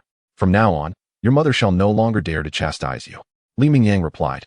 His handsome and mischievous visage illuminated with a warm smile as he gently ruffled Qian Renxue's hair. With that, he transformed into a blazing streak of light, swiftly exiting the Douluo palace and ascending into the sky, akin to a crimson meteor, hurtling towards the direction of Nodding City. "No, Li Mingyang, if you dare to harm him, I will ensure that you and I are sworn enemies." Outside the study of the Pope's palace, Bibi Dong remained bound by the Mengtian silk, lying disheveled on the ground. Her face, marked with 2 glaring red handprints, was swollen and suffused with fury and malice. She struggled, gritting her teeth, emitting piercing cries filled with hatred. In response, Li Mingyang merely scoffed, disdain evident in his smile. "I, Li Mingyang, have always kept my word. I once declared that if you dared to bully Xue again, I would execute your former lover, Yu Xiaojing, in a most gruesome manner, dismembering him into pieces and presenting them to you. While I am aware that killing Yu Xiaojing might lead you to take your own life, causing Xue great sorrow, I still feel compelled to extract a portion of this hypocritical, shameless, selfish, and incompetent wretch's limbs, just to remind you of your place. If you are unafraid of death, I shall see if you can bear witness to your old lover's demise." Chapter 30. Yu Xiaojing's unforeseen calamity with the wind-fire wheel beneath his feet. Li Mingyang transformed into a crimson flash, darting across the sky. In less than half an hour, he traversed mountains and rivers, arriving at the border of the Fanos province in the Tiando Empire. He was now not far from Nodding City. Li Mingyang had long since devised a plan for dealing with Yu Xiaojing. He harbored a desire to kill him, yet he feared that should he succeed, the madwoman Bibi Dong might take her own life, plunging his dear niece Qian Renxue into deep sorrow, a fate he wished to avoid. However, simply severing a limb or 2 from this useless wretch would not suffice to satiate his anger. Thus, Li Mingyang devised a plan to strip Yu Xiaojing of his title, transforming him directly into a mere Xiaojing. However, fearing that he might succumb to the urge to kill, he refrained from taking matters into his own hands. In his eyes, the root of all evil was that hypocritical, shameless, self-serving, and cowardly waste of space, Yu Xiaojing. Moreover, he had no desire to engage in such a demeaning task, for it would tarnish his dignity. As he soared swiftly on his wind and fire wheel, he soon caught sight of the distant Nodding City standing on the horizon. Suddenly, Li Mingyang halted, extending his hand to summon his second martial soul, the Emperor Banner. In an instant, a dark light flickered, revealing a pitch-black banner connected to a wide ebony cloth, adorned with mysterious, arcane, and bizarre runes that rustled in the air. The Emperor Banner, radiating a rich, almost black royal aura, materialized in Li Mingyang's grasp. He then began to wave the Emperor Banner, and in the next moment, a stream of crimson and icy blue light erupted from it. In the sky materialized 2 colossal dragons, each exceeding 300 meters in length, their bodies covered in shimmering ice blue and crimson scales, adorned with broad wings, elongated necks, and majestic, dignified heads. It was the Ice Fire Dragon King. Upon recognizing their master, the Ice Fire Dragon King was overwhelmed with excitement at finally being freed from the Emperor Banner, bowing respectfully to Li Mingyang. "Little Ice, Little Fire, I have a task for you," Li Mingyang declared with a satisfied smile, assigning the Ice Fire Dragon King the mission to assault Nodding Academy and strip Yu Xiaojing of his title. Upon hearing this, the Ice Fire Dragon King could hardly contain its outrage. "No, we are the esteemed Ice Fire Dragon King. In life, we were divine beasts of the highest order. Even though we have fallen and are left with but a remnant of our souls, we still belong to the class of million-year-old divine beasts. You may call us Little Ice and Little Fire, and we have endured. But this time, you expect us to carry out such a task? Divine beasts must not be insulted." The Ice Fire Dragon King roared inwardly. Noticing the Ice Fire Dragon King's hesitation to respond, Li Mingyang's brow furrowed, and a cold smile crept across his handsome, devilish face as a chilling light flickered in his eyes.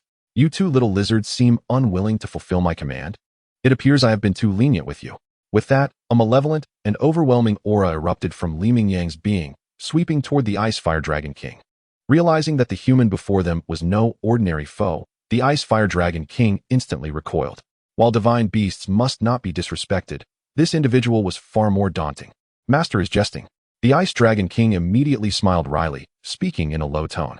"Little Fire, and I were merely contemplating how best to fulfill the task entrusted to us by our master. How could we possibly dare to disobey our master's orders? Right, little fire? As he spoke, the Ice Dragon King turned to the Fire Dragon King and sharply lashed its tail against him. The Fire Dragon King winced in pain but hurriedly nodded in agreement, exclaiming, "Little Ice is absolutely correct. I feel the same way. Very well. I shall first escort you to the Nodding Academy, where Yu Xiaojing resides." Observing the Ice and Fire Dragon King's compliance, Li Mingyang smirked disdainfully, retracting the wind-fire wheel and leaping onto the back of the Ice Dragon King. He then urged the Ice and Fire Dragon Kings to spread their wings and soar towards Nodding City. Meanwhile, in Nodding City, the streets bustled with activity, teeming with people and vehicles, alive with a vibrant and lively atmosphere. Suddenly, someone spotted two colossal dragon soul beasts, a crimson one and an ice blue one, soaring from the horizon, each exceeding 100 meters in length. Are these soul beasts from 100,000 years ago? A soul beast is attacking the city. Everyone flee. Upon witnessing the Ice and Fire Dragon Kings, countless citizens recalled the legends of soul beasts besieging cities, their hearts racing with fear. They screamed and turned to escape towards the outskirts of Nodding City, creating a chaotic scene. This turmoil naturally caught the attention of the Soul Masters from Nodding Academy and the Soul Hall in Nodding City. However, upon seeing the Ice and Fire Dragon Kings, both Dean Phanos of Nodding Academy and Master Matthew of the Soul Hall were taken aback, their pupils contracting in fear and panic. For this was undoubtedly a soul beast with cultivation exceeding 100,000 years, and a member of the dragon lineage. If they were to attack, Nodding City would surely face annihilation. Under Li Mingyang's command, the Ice and Fire Dragon Kings soared into Nodding City, reaching the skies above Nodding Academy. Hovering at several hundred meters in the air, Li Mingyang again stood upon the wind-fire wheel, gazing downwards. On the top floor of what appeared to be a dormitory building, he quickly spotted a middle-aged man clad in a black academic robe, sporting a buzz cut, with unshaven stubble, a rigid expression, and eyes that seemed to carry a hint of melancholy and despondency. That's the one. Little Ice, Little Fire, attack. Li Mingyang pointed at Yu Xiaojing, a cold smirk gracing his strikingly handsome face, his eyes gleaming with icy resolve. He issued the command to the Ice and Fire Dragon Kings. In the next moment, the Ice Dragon King roared skyward and immediately dove towards Nodding Academy, heading straight for Yu Xiaojing, who stood atop the dormitory building. What? Upon witnessing the Ice and Fire Dragon King, Yu Xiaojing was engulfed in shock and disbelief, his mind racing to comprehend the identity of such a formidable soul beast. He pondered why this powerful entity would launch an assault on Nodding City. To his astonishment, the Ice and Fire Dragon King soared toward him, its wings beating fiercely. Yu Xiaojing anticipated that, upon descending, the dragon would unfurl its massive jaws and unleash a torrent of searing dragon flames, transforming Nodding Academy into a sea of fire and ruin. However, as the dragon swooped down, its crimson vertical eyes glinted with murderous intent and disdain, locking onto Yu Xiaojing, who was directly targeted by the dragon's claw from the air. A terrifying aura of dragon might emanated from the creature, overwhelming Yu Xiaojing and causing him to cry out in agony as he collapsed to the ground, utterly immobilized. The dragon's claws were too large to fit within the confines of the corridor, forcing the beast to retract its claws, exposing a single talon that lunged toward Yu Xiaojing's lower body. In the next moment, Yu Xiaojing's eyes bulged, bloodshot and wide with terror, as he emitted a harrowing scream of despair, his body convulsing violently under the oppressive weight of the dragon's might. His garments were soon stained crimson with blood, as the dragon's talon had brutally severed his most vulnerable part. After tearing away another piece of his clothing, the dragon grasped the bloodied remnants of his dignity with its claw and ascended into the sky once more. Chapter 31. The Urban Legend of Nodding City. The Pain of Bibi Dong. My lord, we have completed the task. After disposing of Yu Xiaojing's severed remains, the Ice and Fire Dragon King ascended into the heavens. Before Li Mingyang, the dragon respectfully presented the blood-stained remnants, ensconced within a tattered piece of cloth, held delicately between its claws. A flicker of disgust and revulsion crossed Li Mingyang's handsome, sinister visage as he retrieved a jade box from his storage soul guide, the Flame Spirit Ring. Place it in here, he ordered, unwilling for the remnants of Yu Xiaojing to contaminate his precious storage artifact. However, he felt that using a jade box was far too lenient for such a worthless being. Li Mingyang harbored a sense of displeasure and disdain at this thought. Yet, at that moment, he possessed no other suitable container, and thus had to proceed as he did. After placing the remnants within the jade box, he recalled Bibi Dong's reaction upon seeing the bloodied remnants in Spirit City, the frenzy, the fury, the sorrow, yet ultimately succumbing to her fate. A satisfied and mocking smile crept across Li Mingyang's handsome, sinister face. You wish to manipulate me, Bibi Dong? You should consider whether you possess the qualifications to do so. With that, he summoned his second martial soul, the human emperor flag, and captured the lingering soul of the ice and fire dragon king within its confines. Li Mingyang, with his feet on the wind and fire wheels, instantaneously transformed into a streak of crimson light, shooting forth and vanishing in the blink of an eye at the horizon.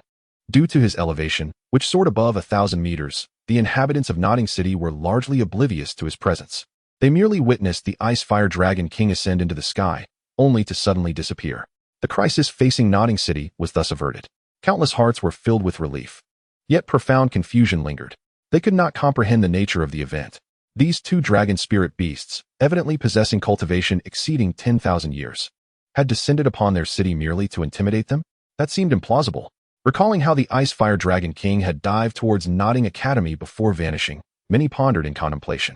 Meanwhile, at Nodding Academy, in the dormitory building, following the departure of the ice-fire dragon king, the harrowing cries and wails of Yu Xiaojing echoed, prompting teachers and students residing in the dormitories to rush forth.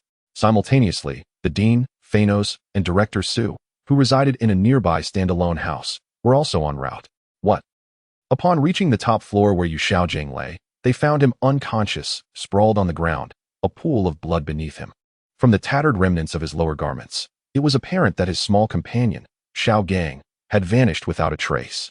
This revelation left the teachers and students utterly dumbfounded, their eyes wide with disbelief, their minds tumultuous with bewilderment. Surely, this was a jest. The two colossal dragons, one icy blue and the other fiery red, had not come to attack Nodding City, but rather to seize the small Xiao Gang of the Master of Clowns. How fantastical! Xiao Gang.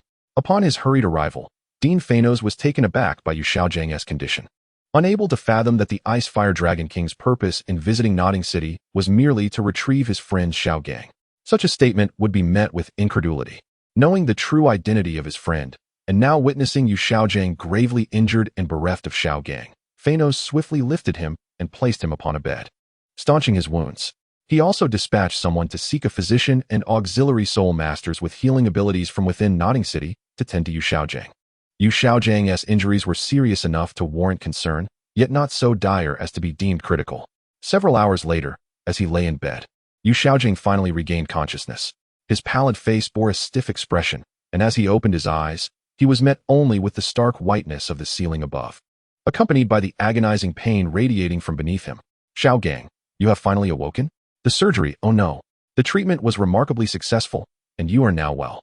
Upon witnessing Yu Xiaojing awaken, Phanos was instantly filled with joy and hurriedly grasped one of Yu Xiaojing's hands. What has happened to me? Yu Xiaojing inquired, feeling an excruciating pain coursing through him, as if something had been irrevocably lost. Deep down, he sensed the gravity of the situation. Yet the tumultuous fear and anxiety within him rendered him unable to confront reality. With a trembling and parched voice, he managed to ask, "What's wrong?" "I am deeply sorry, Xiaojing," Phanos sighed, realizing he had no choice but to reveal the truth to Yu Xiaojing. "If it were possible, I would have healed you completely. However, when the Academy's teachers and students arrived, you had already vanished, presumably taken away by that ice blue and crimson dragon. There was simply nothing that could be done." The realization that he had lost his dignity as a man struck Yu Xiaojing like a thunderbolt, and he was overwhelmed by despair, his voice breaking as he cried out in anguish. "No. Why? Why must this happen? Why is my life, Yu Xiaojing, always beset by such calamity?" Reflecting on his tumultuous journey since awakening his martial soul, the three canon.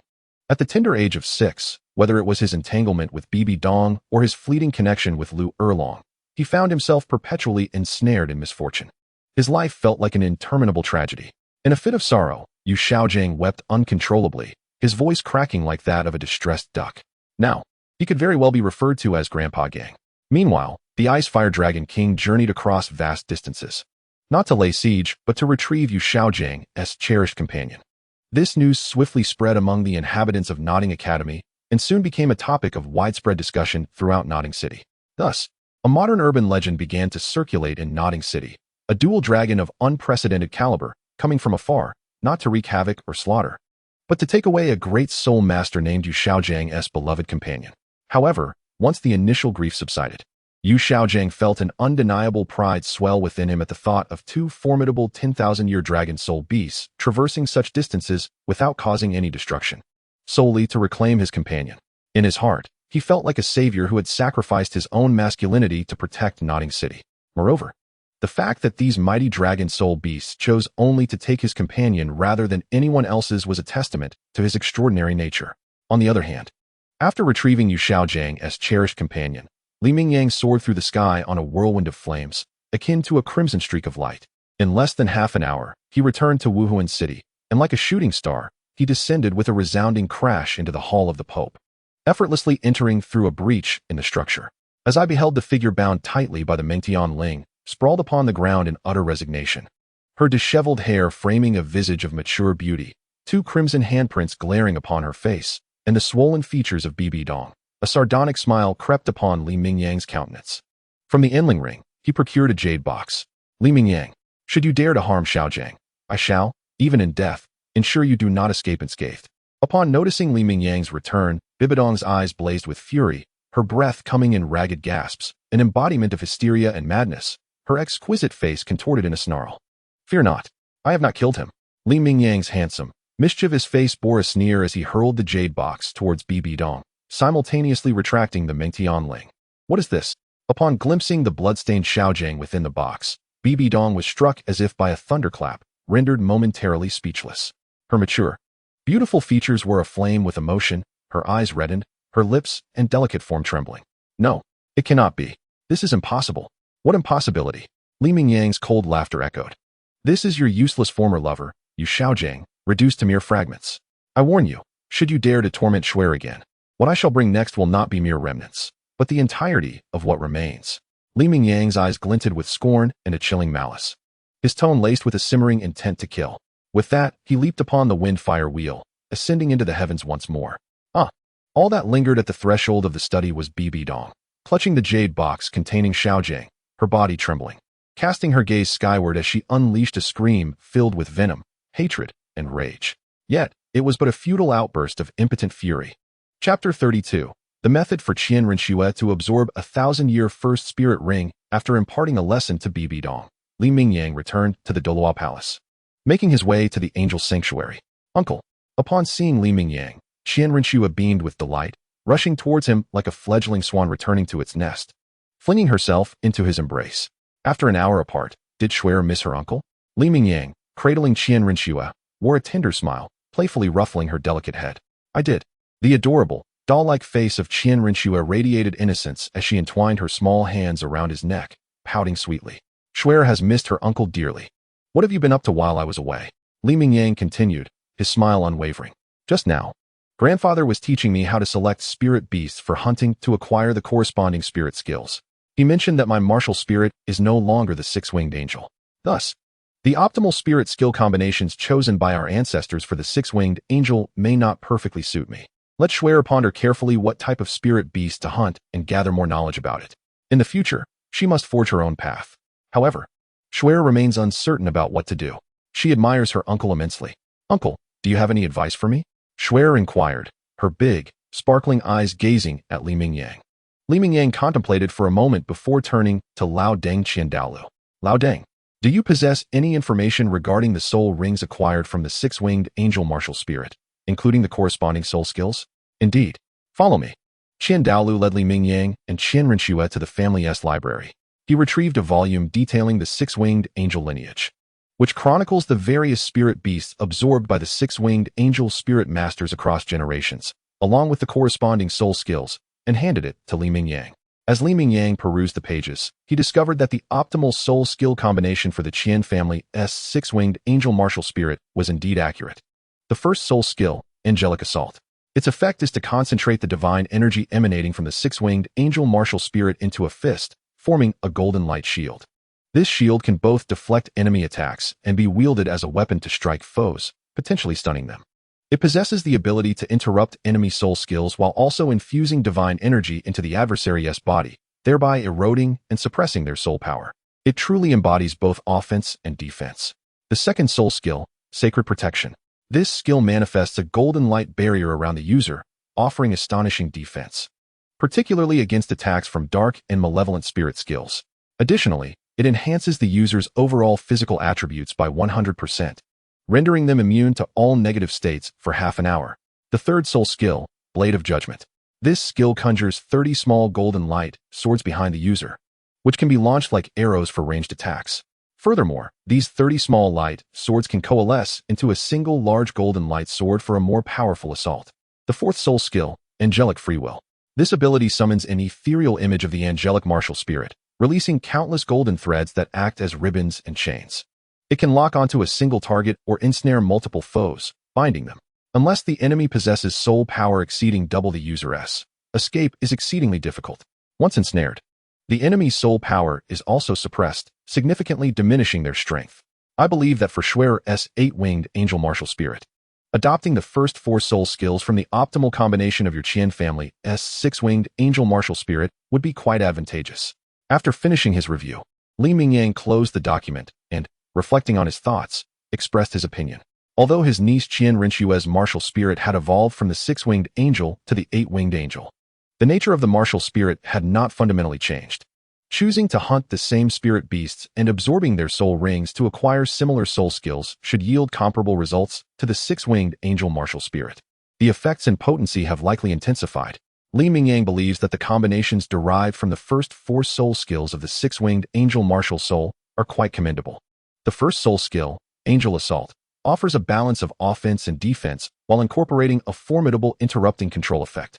When combined with the agility of the 6-winged angel martial soul, it becomes a veritable nightmare for mage-type soul masters. The second soul skill, Angelic Protection, further enhances defensive capabilities and additionally provides amplification and immunity against negative states. Li Mingyang perceives it as an exceptional soul skill. As for the third soul skill, Blade of Judgment, and the fourth, Angelic Free Will, one allows for ranged attacks while seamlessly integrating melee combat, proving to be extraordinarily effective. The other combines control with suppression, which is equally impressive. In any case, the combination of these 4 soul skills is sufficient for his niece, Qian Renxue, to confront any type of soul master. Of course, this is contingent upon her ability to leverage her advantages and make judicious use of her soul skills, particularly utilizing the high mobility afforded by the angel martial soul in conjunction with the angelic domain. Should she encounter a heavily armored warrior like Tang San, akin to the old master Qian Daoliu, and fail to exploit her flying capabilities for suppression, facing the massive Sumi hammer explosion head-on, such a decision would be utterly foolish. It would render her 6-winged angel martial soul, or even a 12-winged angel martial soul, utterly wasted. Li Mingyang feels that had he been in Qian Daoliu's position, he would have surely left Tang San in a state of utter despair. However, he finds the 5th soul skill, Holy Sword, to be rather unimpressive. While it can triple the purification effect of the angel's soul power, wouldn't it be more advantageous to substitute it for a Millennium-grade amplification soul skill combined with a divine weapon? Given that there is already the 3rd soul skill, Blade of Judgment, Li Mingyang feels that its effects somewhat overlap with those of the 5th soul skill, Holy Sword. By further developing Blade of Judgment, it could easily replace part of Holy Sword's effects.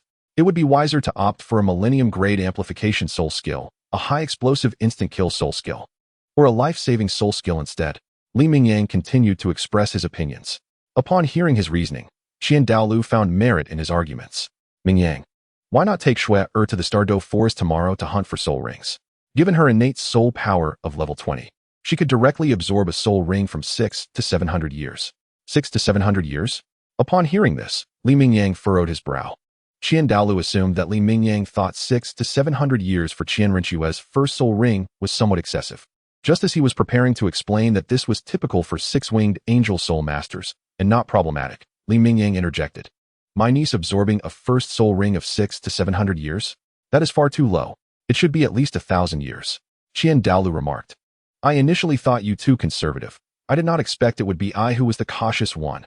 His lips twitched slightly as he hurriedly advised. The first spirit ring for Xue can be absorbed after 6 to 700 years. Absorbing a 1,000-year spirit ring is far too perilous. We, the Qian family, had an ancestor whose first spirit ring was only absorbed after 800 years, and he nearly perished as a result. Mingyang, do not act impulsively. Rest assured. In response, Li Mingyang dismissed their concerns with a haughty smile. I, Li Mingyang, always prioritize stability in my endeavors. For Xuena's first spirit ring, I intend for her to absorb a 1,000-year spirit ring. However, I have my own means. Simply observe. I wish for my dear niece, Qian Renxue, to absorb a 1,000-year spirit ring as her first. Li Mingyang possesses several methods. One involves the long-term consumption of the Shinong Dan, which I have devised through rigorous calculations, utilizing whale gelatin aged 1,000 and 10,000 years to create a body-strengthening elixir. Yet, this requires time. The second method entails the use of 8-pointed xianbing grass and fiery apricot blossom, or the refinement of these two celestial herbs into a pill for a dual-element body refinement. However, my niece, Qian Renxue, is still quite young at merely 6 years old, and her physique remains delicate. Engaging in dual-element body refinement at this stage is far too hazardous. The third method involves visiting Tang How to procure the right leg bone of the Blue Silver Emperor. 18. Unlike spirit rings, spirit bones have no absorption limitations. Even a spirit master can absorb a 100,000-year spirit bone. As long as my niece, Qian Renxue, merges with the right leg bone of the Blue Silver Emperor, the overwhelming vitality and soul power released will undoubtedly enhance her physical constitution significantly. Allowing Qian Renxue to absorb a 1,000-year spirit ring as her first will be entirely feasible. With determination, Li Mingyang set forth. After gently placing Qian Renxue down, he crouched and tenderly pinched her small face, a devilishly handsome smile gracing his features as he declared, "Schwerer, Uncle will venture out once more. I will help you find the opportunity to absorb a 1,000-year spirit ring for your first. My niece, Li Mingyang's beloved, shall be unparalleled in the world." With that, he rose and strode toward the entrance of the Douluo Palace, waving his hand with pride as he proclaimed, "Old Deng, take good care of Schwerer. Today, I shall demonstrate the extraordinary abilities of Li Mingyang." Upon finishing, Li Mingyang summoned the wheel of wind and fire, transforming into a streak of fiery light that swiftly shot forth. Upon exiting the Douluo Palace, he soared skyward, resembling a crimson meteor that vanished into the horizon in the blink of an eye. This time, Li Mingyang headed directly toward Nodding City. However, an hour later, he soared above Nodding City and, following the map's guidance, continued directly toward Holy Soul Village. Mere minutes later, amidst the boundless landscape, Li Mingyang beheld a village. The entire settlement consisted of dilapidated and rudimentary wooden houses, surrounded by fields, with a forest and undulating mountains in the background. Li Mingyang soared high above St. Soul Village. There it was. His gaze swept across the rooftops until it settled on a modest wooden sign featuring a crude hammer. Clearly, this was the blacksmith shop where Tang How resided. A wicked smile spread across Li Mingyang's face, revealing a charming yet sinister grin, his eyes gleaming with an icy malevolence. He conjured forth the fire spear with a flick of his hand. In an instant, he raised the spear high and hurled it violently towards the blacksmith shop where Tang How lay. The fire spear transformed into a streak of fiery brilliance, speeding towards its target. Moments later, it struck the blacksmith shop with a thunderous explosion, engulfing it in a sea of flames. At that moment, Li Mingyang had already begun his rapid descent, landing gracefully on the winds of the fire wheel, suspended in midair. He reached out, catching the returning fire spear effortlessly. His handsome, devilish face, framed by long, flowing black hair that seemed to defy gravity, bore an expression of unrestrained delight as he called out, "Tang How, still sleeping? I have come to claim you." Amidst the inferno that had consumed the blacksmith shop, a figure suddenly burst forth, landing a short distance away, his expression grim. It was a tall and burly man, clad in tattered robes, with bronzed skin, disheveled hair resembling a bird's nest, a headscarf tied around his forehead, and a face adorned with a tangled beard, his complexion sallow. He was enveloped in a thick protective aura of soul power, which shielded him from the raging flames. However, the primary reason for his survival was Li Mingyang's restraint. Otherwise, the fire spear would have obliterated Tang How, who lay asleep within the shop. Yet this time, Li Mingyang was not there to kill, but rather to extract information about the location of the Blue Silver Emperor's right leg bone from Tang How. He could not afford to eliminate him outright. "Who are you?" "I, Tang How, believe I have never crossed paths with you. Are you sent by the Spirit Hall?" Tang Hao's eyes narrowed with a hint of trepidation as he beheld Li Mingyang, who stood in the air, wielding the fire spear. His long black hair billowing without a breeze, exuding an aura of dark charisma. With a swift motion, he summoned his Haotian hammer spirit, his voice cold and resolute. Simultaneously, rings of soul power, 2 yellow, 2 purple, 4 black, and 1 red, rose from beneath him, encircling his form in a rhythmic dance. In an instant, a surge of powerful soul energy, akin to that of a Titled Douluos, erupted, sweeping outward in a wave of pressure. However, in response to the overwhelming aura released by Tang How, Li Mingyang merely laughed dismissively, unfazed by the display before him. Whether I am sent by the spirit hall is of little consequence.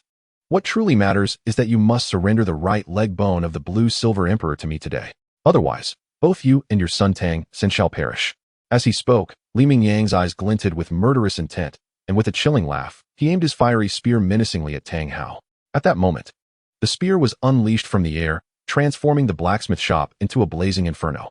Such a tremendous uproar inevitably roused the attention of the other villagers.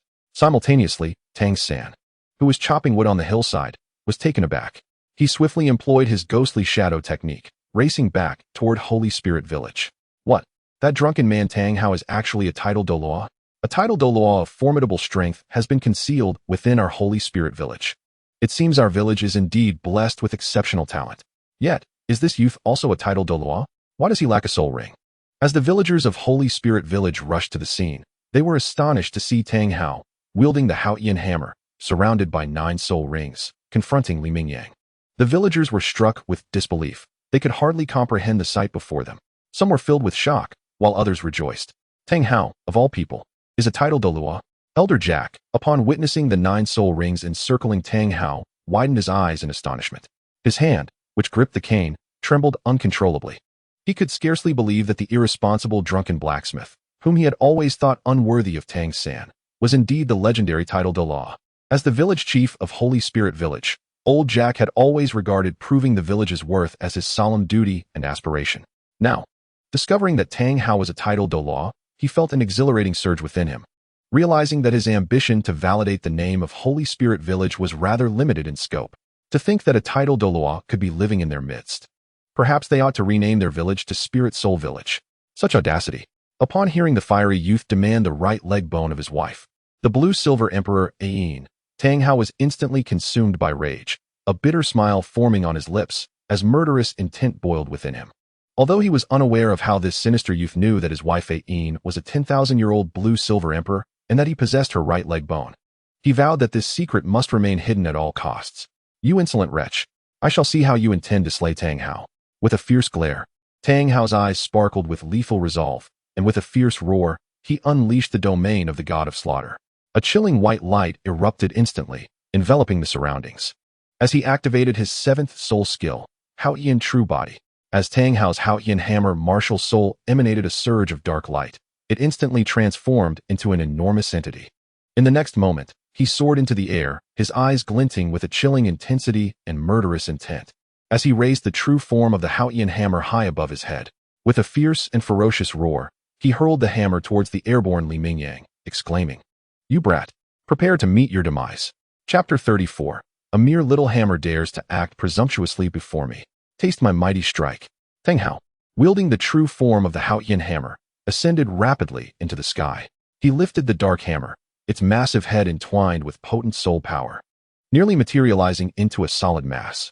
The hammer's dark hue radiated a terrifying energy fluctuation, leaving no doubt about the tremendous force behind it. As he soared towards Li Mingyang, the 9 soul rings encircling him illuminated one after another, amplifying his already formidable presence. The energy waves and imposing aura emanating from the Haotian hammer transformed into something even more fearsome and astonishing.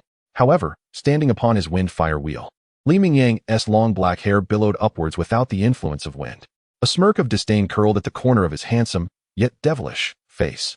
Grasping the fire-tip spear in his left hand, he initially intended to extend his right hand to summon the Qian circle, planning to shatter Tang Hao's Haotian hammer with it.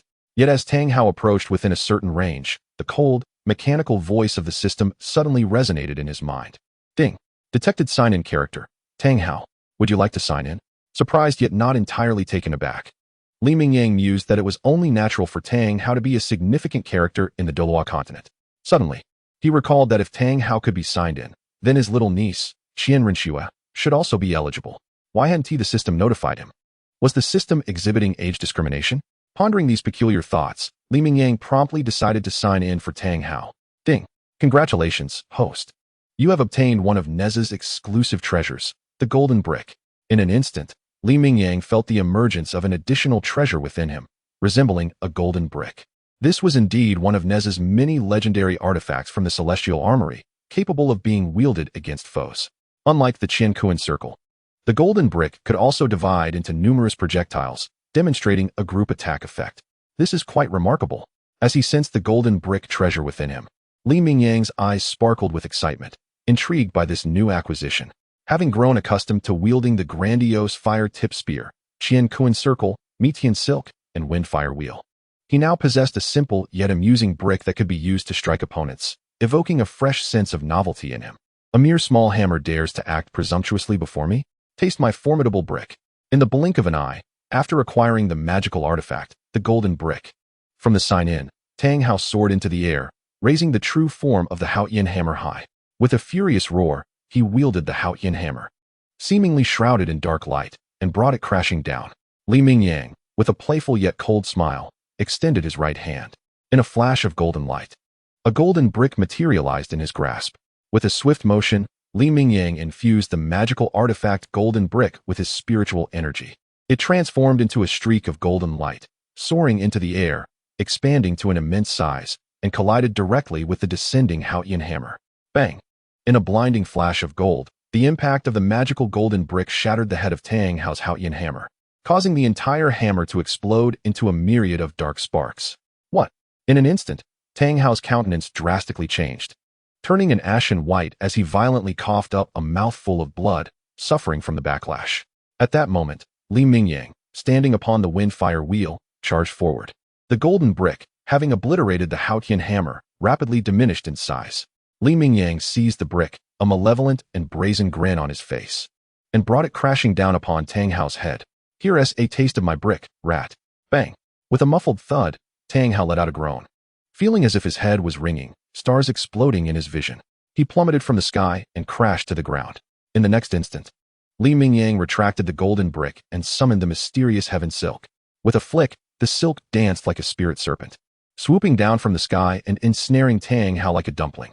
Upon landing, Li Mingyang yanked the mysterious heaven silk, dragging Tang Hao from the ground, and pressed a foot upon him, sneering, "Now, obediently reveal the location of the blue-silver emperor's right leg bone, or both you and your son Tang San shall perish."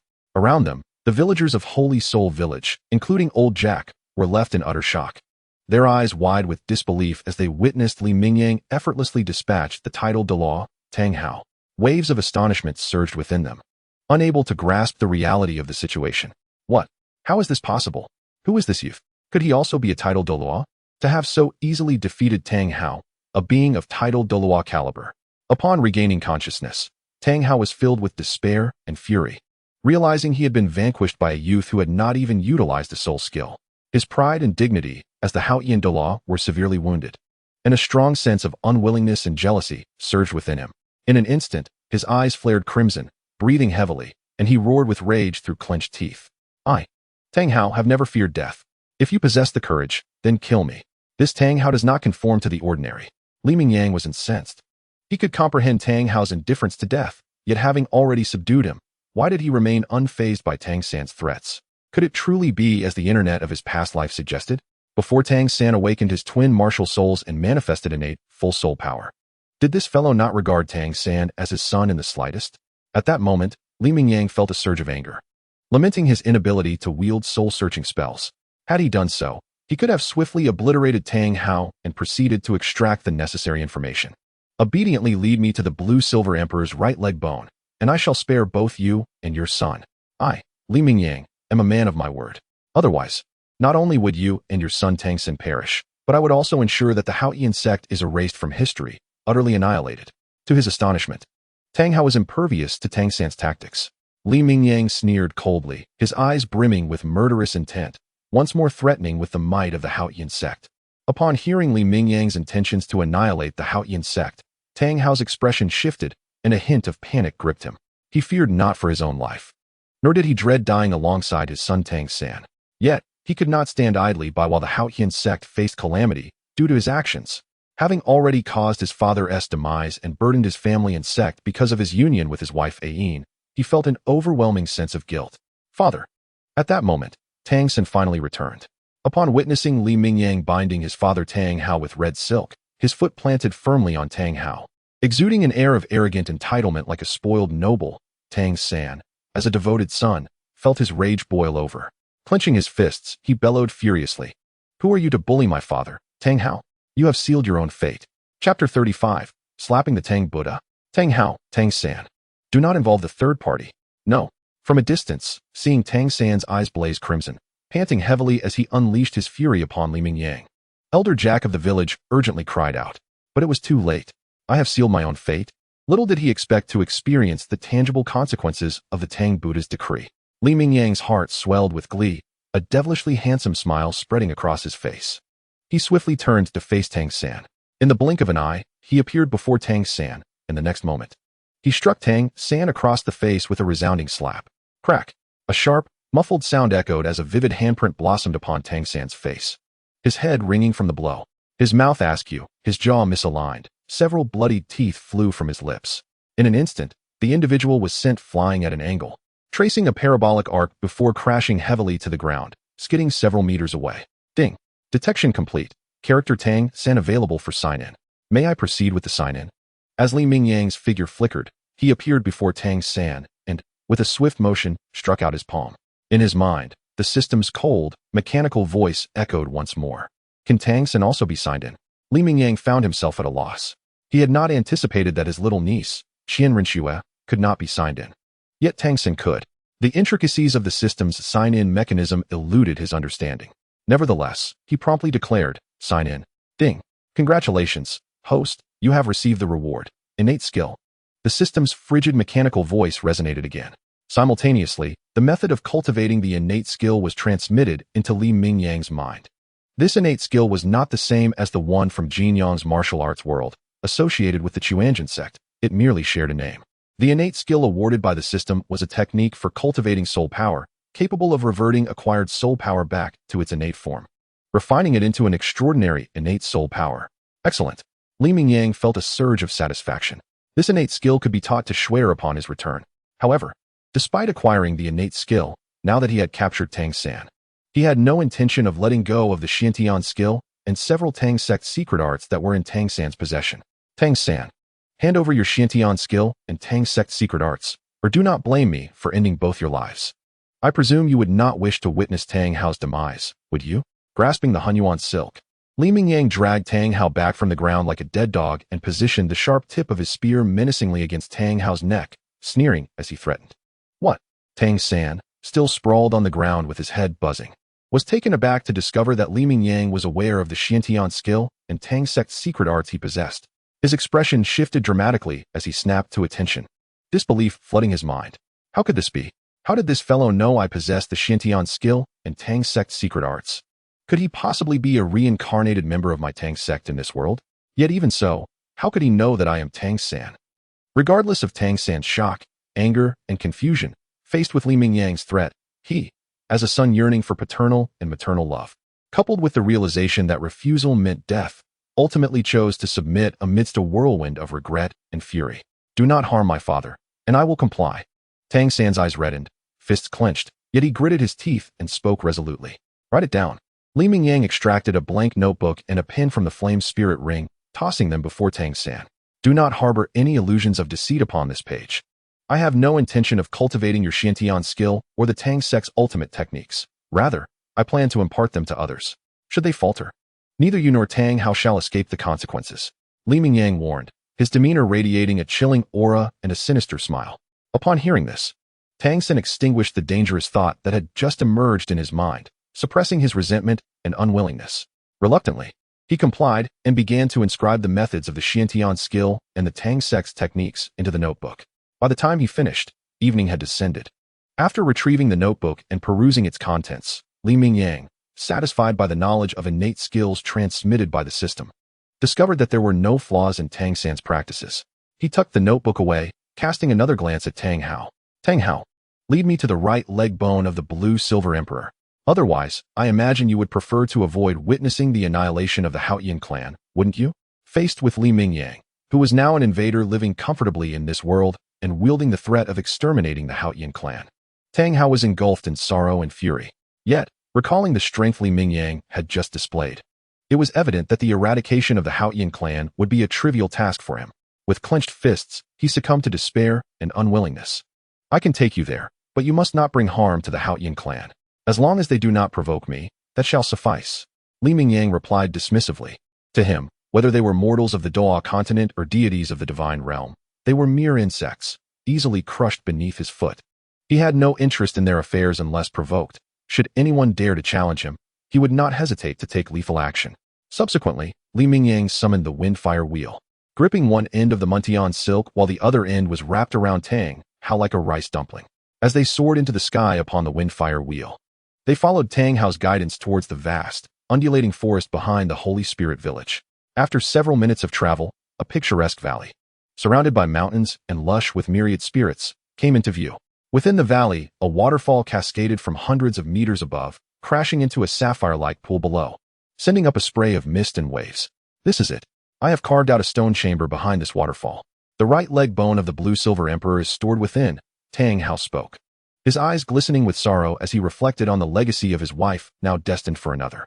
Tang Hao was overwhelmed with sorrow, his heart shattered. Yet, for the sake of the Haotian sect, he felt he had no choice. I am so sorry. With the mystic heaven silk, he suspended Tang Hao in midair. Li Mingyang, riding the Windfire Wheel, plunged directly into the heart of the waterfall. Effortlessly, he carried Tang Hao into the stone chamber. Upon entering, the stone chamber revealed itself as a cramped space, shrouded in darkness and dampness. Light only penetrated from the farthest recesses. After unceremoniously tossing Tang Hao, ensnared by the mystic heaven silk, onto the ground, Li Mingyang stepped further inside. Soon, a small mound of earth appeared before him, crowned by a peculiar blue-silver grass. Resembling translucent blue crystal, its surface entwined with golden filigree, much like a watermelon sprout. Clearly, this was the blue-silver emperor, Ian. As Li Mingyang surveyed the chamber, his gaze quickly fell upon a black lead box tucked within a hidden compartment high on the stone wall. Found it. His eyes gleamed with excitement as he strode over, leaping up effortlessly to retrieve the black lead box. Upon opening it, he beheld a right leg bone, resplendent like blue crystal and speckled with stars, radiating a blue-golden glow and pulsing with vibrant life energy. This was precisely the blue-silver emperor's right leg bone Li Mingyang had sought. Chapter 36. With Li Mingyang around, 100,000 years of spirit bones are but a trivial matter. Upon acquiring the blue-silver emperor's right leg bone, Li Mingyang promptly stowed it within the storage soul guide, the flame spirit ring. However, upon turning around and catching sight of the blue-silver emperor, Ian, he contemplated taking her along as well. After all, she was a 10,000-year-old plant spirit beast poised for rebirth. If planted at the eye of ice and fire, it might only take a century or a millennium to cultivate a 10,000-year blue-silver emperor. This was an opportunity of immense profit. Since he had not previously declared his intent to leave behind the blue-silver emperor, Li Mingyang felt no moral qualms. He wielded his fire-tipped spear to carve a stone block from the wall. After hollowing it out, he fashioned a stone pot, into which he transplanted the blue-silver emperor. As Li Mingyang exited, he found himself cradling the stone pot that housed his wife, the blue-silver emperor, Ian. Tang Hao was momentarily stunned, then immediately filled with urgency and rage, shouting, "Put her down. Quickly, put down Ian. Didn't you only want the blue-silver emperor's right leg bone? Why must you take Ian as well? She is merely an ordinary blue-silver grass now. Since you have obtained what you desired, why must you tear our family apart? I never claimed I would not take it away, did I?" In response to Tang Hao's indignation and inquiries, Li Mingyang merely smiled disdainfully. Upon reaching the entrance of the stone chamber, Li Mingyang retracted the misty silk and summoned the fire wheel. Stepping onto the fire wheel, he transformed into a blazing streak of light, soaring into the heavens. Only a voice, laced with disdain and indifference, echoed within the stone chamber, as promised, this time. "I shall not slay you and your son. I shall not disturb the Haotian sect either. However, this promise is limited to this occasion. In the future, should you provoke me, I shall have no qualms." After Li Mingyang's departure, the stone chamber resonated with anguished and furious roars. Accompanied by the blue-silver emperor Ain, Li Mingyang did not hasten directly back to Spirit City. Instead, he traversed the skies on the fire wheel, first heading to the ice and fire Mingyang located in the sunset forest of the Heaven Do Imperial City. There, he planted Ain around the periphery of the ice and fire Mingyang. At that moment, the poisoned Douluo was guarding the site and, upon witnessing Li Mingyang plant a peculiar blue-silver grass, was filled with confusion and curiosity. Subsequently, Li Mingyang inquired of Douluo whether he had successfully concocted the body-strengthening pill according to the prescription provided last time. Naturally, Douluo had not managed to refine the pill, as the ability to control flames is essential for alchemy. Nevertheless, he had produced a considerable quantity of body-strengthening potion. Li Mingyang nodded in acknowledgement, but did not take the potion from Douluo. Instead, he suggested that Douluo take the time to register for a title in Spirit City. At that time, he would arrange for the Spirit Hall to procure the body-strengthening potion in Douluo's possession. Furthermore, he would invite Douluo to serve as an honorary elder in their Spirit Hall, recruiting suitable spirit masters to teach the art of potion crafting. After speaking, Li Mingyang once again stepped onto the fire wheel, transforming into a blazing streak of light, swiftly disappearing into the horizon as he made his way back to Spirit City. Within just an hour, he returned to Spirit City, the night just beginning to fall. In the Douluo Hall, Uncle. Upon seeing Li Mingyang finally return, Qian Renxue immediately rose to her feet, her delicate and charming face brimming with excitement and joy. Like a fledgling returning to its nest, she dashed towards Li Mingyang, leaping into his embrace. Uncle, you have finally returned. Swear, I missed you so much. Qian Renxue clung tightly to Li Mingyang, playfully pouting as she expressed her affection. Uncle, have you not returned now? Li Mingyang, holding Qian Renxue, showered her with kisses on her snow-white cheeks, smiling indulgently. Li Mingyang, have you found the opportunity for Swear to absorb a 1,000-year spirit ring as her first? Old Deng Qian Daoliu asked curiously from the side. Of course. Li Mingyang spoke with an air of confidence and pride. From his storage soul guide, he retrieved a black lead box containing the right leg bone of the blue silver emperor. Upon opening it, a dazzling blue-golden light erupted forth, illuminating the grand hall. Could this truly be a 100,000-year-old right leg bone? Upon seeing the bone within the black box, shaped like a small calf bone and as translucent as blue crystal, speckled with stars and radiating a magnificent vitality, Qian Daoliu was both astonished and incredulous. Mingyang, where did you find this 100,000-year soul bone? That is not for you to worry about. Li Mingyang was reluctant to explain to the elder Qian Daoliu. Otherwise, even if he mentioned that it was obtained from Tang Hao, the elder would surely protest incessantly. This 100,000-year right leg bone was indeed remarkable, and it appeared to have never been absorbed by anyone. If Swear were to absorb it, her first experience would undoubtedly unleash a tremendous surge of soul power and vitality, significantly enhancing her physical prowess, more than sufficient for her to absorb a 1,000-year soul ring. However, our Qian family still possesses a set of angelic soul bones, totaling 6, the skull, trunk bone, left arm bone, right arm bone, left leg bone, and right leg bone. Although each is only 99,999 years old, once fully integrated, they could all elevate to 100,000 years. If possible, I believe it would be better for Swear to absorb the complete angel set of soul bones. After a moment's hesitation, Qian Daoliu spoke again. In Li Mingyang's past life, each installment of the Douluo series had different settings. For instance, Douluo I established that there were no restrictions on the absorption of soul bones. Even soul masters could absorb 100,000-year soul bones. However, Douluo II overturned this premise.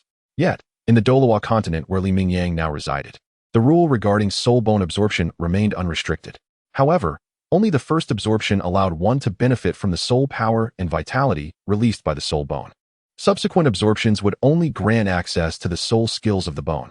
How many soul skills does each piece of the 100,000-year angel soul bone possess? Li Mingyang inquired directly. That would certainly be just one, Qian Daoliu replied awkwardly. Just one? Then why not let Swear absorb all the 100,000-year soul bones? Li Mingyang scoffed disdainfully. Rest assured, with me around, a 100,000-year soul bone is but a drop in the ocean. In the future, I will gather a complete set of soul bones for Swear, each over 100,000 years. Subsequently, Li Mingyang instructed Qian Renxue to prepare for the fusion of the 100,000-year blue-silver emperor's right leg bone. In the Grand Hall, Qian Renxue sat cross-legged, placing the blue-silver emperor's right leg bone beside her calf. Following Qian Daoliu's guidance, she infused her soul power into the blue-silver emperor's right leg bone. In an instant, the bone transformed into a swirling mass of blue-golden light, merging into Qian Renxue's calf. Upon merging with the right leg bone of the blue-silver emperor, Qian Renxue immediately sensed a tremendous surge of soul power and vitality emanating from it. The soul power incessantly poured into her own, while the life force flowed throughout her body, invigorating her limbs and enhancing her physical form. Chapter 37, Journey to the Star Doe Forest. My snow is destined to be unparalleled in the world. Although the fusion of soul bones does not impose restrictions, a low cultivation level would necessitate a prolonged period for merging with higher-aged soul bones. In the novel, even Tang San, who had undergone the ice and fire tempering, took a full 3 days to fuse the 100,000-year blue-silver emperor's right leg bone while at the Soul King level. At present, however, Qian Renxue is merely 6 years old, With a cultivation level of only a level 20 Great Soul Master, her physical capabilities far inferior to those of Tang San. Thus, it took a full half-month for Qian Renxue to finally complete the fusion of the Blue-Silver Emperor's right leg bone, slowly opening her enchanting, watery eyes. Her snow-white skin and exquisite features rendered her face as flawless as a porcelain doll, and her beautiful eyes sparkled with vitality. "Shuer, how do you feel?" Upon seeing Qian Renxue awaken, Qian Daoliu inquired with great concern. "Grandfather, uncle, I feel wonderful." After successfully merging with the Blue-Silver Emperor's right leg bone, Qian Renxue stood up, her delicate countenance radiant with excitement and joy. Although she had not eaten during the half-month spent fusing with the soul bone, the life force released by it was more than sufficient to sustain her physical demands. Furthermore, her passive second soul skill, Wildfire that cannot be extinguished, revived by the spring breeze, endowed her not only with formidable recovery abilities, but also ensured her physical condition remained at its peak. Later, Qian Daoliu inquired about the two soul skills of the Blue-Silver Emperor's right leg bone. Upon learning that the first soul skill was flight and the second was wildfire that cannot be extinguished, revived by the spring breeze, he felt quite pleased. "Mingyang, when do you plan to take Shuer to hunt for soul rings?" Qian Daoliu turned to Li Mingyang and asked. "Tomorrow," Li Mingyang replied slowly, arms crossed. "Shuer has just completed the fusion of this 100,000-year soul bone after half a month. She's undoubtedly exhausted. I will first take her for some leisure activities today and then head to the Star Do Forest tomorrow." "Uncle." Hearing her uncle's concern, Qian Renxue's large, expressive eyes brimmed with emotion. "Shuer loves uncle the most." That day, Li Mingyang took Qian Renxue on a delightful excursion, allowing her to relax thoroughly. The following day, he prepared to embark on their journey to the Star Do Forest. "Let us take off." Embracing his little niece, Qian Renxue, Li Mingyang's handsome face, though tinged with fatigue, radiated an exuberant smile. With his feet upon the wind-fire wheels, he soared into the sky in an instant, transforming into a streak of fiery brilliance that darted towards the Star Do Forest. In less than half an hour, Li Mingyang arrived at the Star Do Forest with Qian Renxue in tow. The Star Do Forest, renowned as one of the three most famous habitats for soul beasts in the Douluo Continent, appeared from above as an endless expanse of verdant foliage. Countless towering trees erupted from the ground, their dense canopies layered upon one another, obscuring sunlight and casting mottled shadows upon the forest floor. The bark of these majestic trees was rugged, etched with the passage of time, adorned with moss, while their roots coiled like ancient dragons, and their branches bore hanging vines, presenting a scene of primal wilderness. However, Li Mingyang, riding the wind-fire wheels with his niece, did not need to enter the Star Do Forest from the ground, which would have required a path to be forged through the underbrush.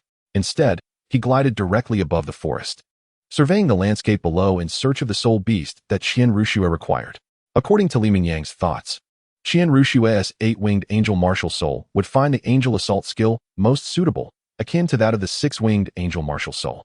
To acquire the angel assault soul skill, the 6-winged angel martial soul needed to hunt a soul beast known as the Radiant Mystic Tortoise. As they journeyed along the rivers of the Star Do Forest, after a relentless search, Li Mingyang finally located a radiant mystic tortoise basking lazily in the sun upon a rock by the riverbank, boasting a cultivation age of 1,600 years. This tortoise was resplendent in golden hues, emanating a pure white holy light, its shell circular and exceeding 3 meters in diameter, presenting a formidable sight. "Come here." From the sky, Li Mingyang summoned the misting silk, swiftly throwing it to ensnare the radiant mystic tortoise tightly. Upon landing, he drew it close. "Shuer, finish it off." He handed the fire-tipped spear to Qian Renxue, urging her to deliver the final blow to the tortoise. Though a pang of reluctance tugged at her heart, Qian Renxue bit her lip and approached, thrusting the fire-tipped spear towards the tortoise's head, ultimately slaying it. In an instant, a multitude of violet light particles emanated from the tortoise's corpse, coalescing above into a circle of purple thousand-year soul rings. Subsequently, Qian Renxue sat cross-legged beside the radiant mystic tortoise's body, closing her eyes to begin channeling her soul power and meditative training. Soon, the soul ring of the radiant mystic tortoise was drawn to her, enveloping her form in a radiant embrace. A tremendous surge of soul power emanated from the soul ring of the radiant mystic tortoise, suddenly rushing into Qian Renxue's body, impacting her with great force. However, thanks to the enhancement provided by the Blue-Silver Emperor's right leg bone, Qian Renxue's physical strength was now fully sufficient to withstand the immense energy of a soul ring over 1,600 years old. Within a mere 2 hours, she successfully absorbed this ancient soul ring. "Shuer, allow your uncle to witness your first soul skill." Upon seeing Qian Renxue successfully absorb the soul ring, Li Mingyang's eyes brightened, and a smile spread across his face. "All right, uncle." Qian Renxue responded eagerly, rising to her feet. After summoning her 8-winged angel martial soul and unfurling 4 pairs of resplendent golden wings behind her, she let out a spirited cry and activated her first soul skill. In an instant, a broad, shield-like sacred light round shield materialized before her right hand. According to the feedback from the soul ring, Qian Renxue instantly comprehended the effects of her first soul skill. It was also an angelic charge. Yet the sacred light shield she conjured was larger and possessed superior defensive capabilities. Moreover, following the shield strike, the impact on her adversaries, causing interruption and disorientation, was significantly amplified. For instance, the first soul skill of the 6-winged angel martial soul, the angelic charge, could interrupt an enemy's soul skill and induce 1 second of dizziness. In contrast, Qian Renxue's angelic charge could cause a staggering 3 seconds of dizziness to opponents of equal rank. After Qian Renxue completed the absorption of her first soul ring, Li Mingyang continued to guide her through the Star Doe forest in pursuit of a target for her second soul ring. In order to acquire the second soul skill, Divine Protection, associated with the 6-winged angel martial soul, it was necessary to hunt a luminous soul beast known as the Sacred Light Spirit Featherbird. Thus, Li Mingyang's immediate objective became the 2,000-year-old Sacred Light Spirit Featherbird. In the ensuing days, Li Mingyang led Qian Renxue to successfully hunt a 2,000-year-old Sacred Light Spirit Featherbird, a 4,000-year-old Radiant Golden Feather Eagle, and a 10,000-year-old Radiant Holy Spider. Thanks to the elixir crafted from the celestial herb, Sacred Light Flowing Lily, coupled with the integration of the 100,000-year-old Blue Silver Emperor's right leg bone, Qian Renxue's cultivation soared from level 20 to an astonishing level 50 Soul Master. "Uncle, how did I suddenly reach level 50? Upon retesting her soul power and discovering her newfound level, Qian Renxue's eyes widened in disbelief, her mind swirling with astonishment at the rapidity of her advancement. "Nothing to worry about. This is entirely normal." Li Mingyang, far from surprised, responded with satisfaction and pride. "Swear, there is no need for concern. My dear Snow is destined to be unparalleled in the world." Chapter 38. Little Monkey, You Startle My Niece. To everyone's surprise, my niece, Qian Renxue, has already reached level 50 in her cultivation. Consequently, Li Mingyang was naturally prepared to take Qian Renxue to hunt for her 5th spirit ring. However, he was not entirely satisfied with the 5th spirit ability, the sacred sword, bestowed by the 6-winged angel martial soul. Thus, Li Mingyang decided against leading Qian Renxue to the undying volcano in the Star Doe forest to obtain the fire sword bamboo. Instead, he planned to head straight to the core of the Star Doe forest.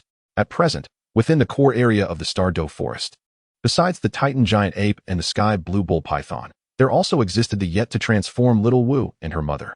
Regarding Little Wu's mother, Li Mingyang was unaware if she was a ferocious beast with over 200,000 years of cultivation capable of transformation, or a 10,000-year spirit beast that could take on human form, as the novels of his past life did not clarify this. Nonetheless, it was certain that Little Wu possessed an array of spirit abilities, including teleportation, phasing, and an invulnerable golden body, and her mother would undoubtedly share similar capabilities. Thus, Li Mingyang's objective this time was to compel Little Wu to offer her mother as a sacrifice for his niece, Qian Renxue. If possible, he also intended to pressure the sky blue bull python into making a similar sacrifice. Although the sky blue bull python was of the lightning attribute, which carried the power of judgment, Li Mingyang felt it would harmonize quite well with the 8-winged angel martial soul. Next, the uncle would take Snow to continue hunting for the 5th spirit ring. This time, they would aim for something grander. The uncle would directly lead Snow to the core of the Star Doe forest to help her obtain a 10,000-year spirit ring. Upon witnessing Qian Renxue's astonishment at having reached level 50, Li Mingyang couldn't help but chuckle. A devilishly handsome smile graced his face as he remarked, "Ah." Seeing the shock on Qian Renxue's delicate face, she hurriedly exclaimed, "Uncle, a 10,000-year spirit ring, isn't that a bit too high? Snow's body surely cannot withstand it." Noticing her flustered demeanor, Li Mingyang scooped her up, playfully pinching her little nose, and reassured her, "Silly girl, do you think your uncle would act recklessly? If I say we're going to the Star Doe forest to hunt for a 10,000-year spirit ring, I assure you, nothing will happen to you. Do not worry. While you may not be able to absorb it directly, I can arrange for them to be sacrificed instead." Li Mingyang's face radiated confidence and pride. "Just leave everything to your uncle." With that, he summoned the wind fire wheel once more, stepping onto it while cradling Qian Renxue, and soared into the sky. Like a blazing crimson meteor, it streaked across the sky, hurtling towards the heart of the Star Doe forest. In a mere half hour, Li Mingyang, accompanied by Qian Renxue, traversed the vast expanse of the forest, entering its core region. From a lofty vantage point, the landscape unfurled below, revealing an even more primal and untamed wilderness, scarcely touched by human presence. Towering trees, some over a millennium old and with trunks exceeding 5 meters in diameter, soared towards the heavens. A thick carpet of fallen leaves lay scattered across the forest floor, giving rise to a myriad of mushrooms. In the distance, an expansive azure lake shimmered, its crystalline waters glistening under the sun. Within this boundless sea of greenery, it resembled a resplendent sapphire set against a verdant ribbon. With the speed of a whirlwind, Li Mingyang swiftly approached the lake of life. Within its depths resided a serpentine creature, its body a vivid jade hue, stretching over 100 meters in length. Its head bore a pair of curved horns, and its scales glimmered ominously. The serpentine spirit beast, with dark golden vertical pupils larger than lanterns, undulated gracefully across the lake's surface. By the lakeside, a colossal titan ape, towering over 15 meters and clad in a thick layer of gray-brown rock armor, adorned with flowing golden patterns reminiscent of molten lava, lay in slumber beneath the shade of a tree. Nearby stood a bamboo house, encircled by a rustic fence, within which bloomed a riot of vividly colored flowers exuding an enticing fragrance. By the lake's edge, a woman adorned in a flowing pink gown, her long pink hair cascading elegantly over her shoulders, possessed a tall and graceful figure, exuding a gentle and amiable demeanor. She was busily washing wild vegetables and mushrooms from a bamboo basket, accompanied by a large pink rabbit the size of a calf. Humans. Upon seeing Li Mingyang, a fiery streak approaching at great speed, the azure bull python glided swiftly through the water, its elongated body rising to issue a deep, resonant roar. What? Humans. The python's roar instantly roused the titan ape, which, upon opening its dark golden eyes, sprang to its feet and charged towards Aru, Xiao Wu's mother, and Xiao Wu herself. Aunt Ro, Xiao Wu, quickly take cover behind me. The titan ape, towering like a mountain, raised its muscular arms, flaring its nostrils and exhaling clouds of mist. Humans. This is not a place for you. Leave at once. Seeing Li Mingyang hovering in the air, cradling Qian Renxue, the titan ape clenched its fists and pounded its chest in a frenzy, unleashing a thunderous roar. Ding. Host detected. Arrival at the core region of Star Do Forest confirmed. May I inquire if you have checked in? At that moment, a chilling mechanical voice resonated in my mind. Check in. It came as no surprise to Li Mingyang that the core area of the Starry Forest was a designated location for check-ins. Congratulations, host, you have acquired the magical artifact, the Nine-Dragon Divine Fire Shield. In the next instant, with the system's frigid mechanical announcement echoing, Li Mingyang sensed the emergence of yet another artifact within him. Could it truly be the Nine-Dragon Divine Fire Shield? He had not anticipated that this time the system's reward for checking in would be the Nine-Dragon Divine Fire Shield. A wickedly charming smile once again graced Li Mingyang's face. Excellent. This is truly splendid. Human, I command you to vacate this place at once. Did you not hear me? Upon realizing that the human before him seemingly did not heed his words, offering no response, the titan great ape grew increasingly enraged, roaring even louder. Uncle. Faced with the titan great ape's imposing figure and its deafening roar, Qian Renxue felt a surge of fear, her little face paling as she clung tightly to Li Mingyang. Little monkey, you have frightened my niece. Observing the titan great ape's intimidating presence had unsettled his young niece, Li Mingyang's handsome, devilish visage darkened. Little monkey. To his astonishment, the human dared to refer to him as a little monkey, which severely insulted the dignity of the forest's king, igniting a fierce rage within him. Human, you seek death. Chapter 39. Even while cradling my niece Xue, I, Li Mingyang, remain invincible in this world. Aru, mother of Xiao Wu, in a fit of fury, the titan great ape unleashed its gravitational domain. 100-fold gravity bore down upon Li Mingyang. However, with his spiritual energy enveloping him, he effortlessly resisted the titan great ape's oppressive force. Gazing at the titan great ape, a cold smile spread across Li Mingyang's enchanting face. With his left arm embracing his niece Qian Renxue, he extended his right hand, summoning the magical artifact, the Qian ring. Little monkey, it is you who courts death. Go. In the next moment, Li Mingyang flicked his right hand, instantly activating the Qian ring. In an instant, the Qian ring transformed into a beam of golden light, shooting forth. As it soared through the air, it expanded rapidly, hurtling towards the titan great ape. Roar. Realizing that Li Mingyang had summoned his martial soul without even using a soul skill, the titan great ape initially regarded it with disdain, reaching out to seize it, intending to grasp the Qian ring, a mere iron ring, hardly larger than my fingertip. I, the titan great ape, can easily crush it. But as he witnessed the Qian ring swell in size, the Titan Great Ape's expression shifted, sensing impending danger. Yet it was too late. Bang! In the blink of an eye, the Qian ring collided with the Titan Great Ape's outstretched hand. With a crisp crack, the gray-brown rock armor and the bones within the fist of the Titan ape were simultaneously shattered. The extended right hand was forcefully repelled, while the Qian ring, with unrelenting momentum, struck heavily against the Titan ape. The thick, gray-brown stone armor on its chest was instantly obliterated. The Titan ape let out a horrific scream, its massive form spewing blood as it was flung backward, soaring high before crashing into the lake of life. Upon witnessing the Titan ape being launched away by Li Mingyang's Qian ring, Aru, Xiao, and the heavenly blue bull python could not help but change their expressions dramatically, urgently shouting. Among them, the heavenly blue bull python plunged into the lake of life, swiftly wrapping its tail around the injured Titan ape, retrieving it from the water in preparation to bring it ashore. However, seeing the heavenly blue bull python's attempt to rescue the Titan ape, Li Mingyang revealed a cold smile and waved his right hand downward once more. Manipulating the Qian ring, it transformed into a streak of golden light, hurtling toward the heavenly blue bull python. In response to the descending Qian ring, the heavenly blue bull python emitted an enraged bellow. Activating its slow domain while simultaneously unleashing its soul skill, the heavenly blue annihilation divine thunder. A sphere of azure lightning coalesced between its horns, releasing several bolts of thick blue thunder to strike the Qian ring. Yet, regardless of the slow domain or the heavenly blue annihilation divine thunder, they proved utterly ineffective against the Qian ring. The ring disregarded the slow domain, broke through the divine thunder, and shot downward, suddenly enlarging in midair to encircle the neck of the heavenly blue bull python. At that moment, Li Mingyang summoned the Hunyuan silk and flung it with force. The silk, akin to a spiritual serpent, surged forth, entwining itself around the Qian ring that was secured around the neck of the heavenly blue bull python, simultaneously binding the Titan ape tightly. As the Qian ring shrank abruptly, it constricted firmly around the neck of the heavenly blue bull python. No matter how fiercely the creature struggled, shaking its neck and rolling in the lake of life, it could not break free.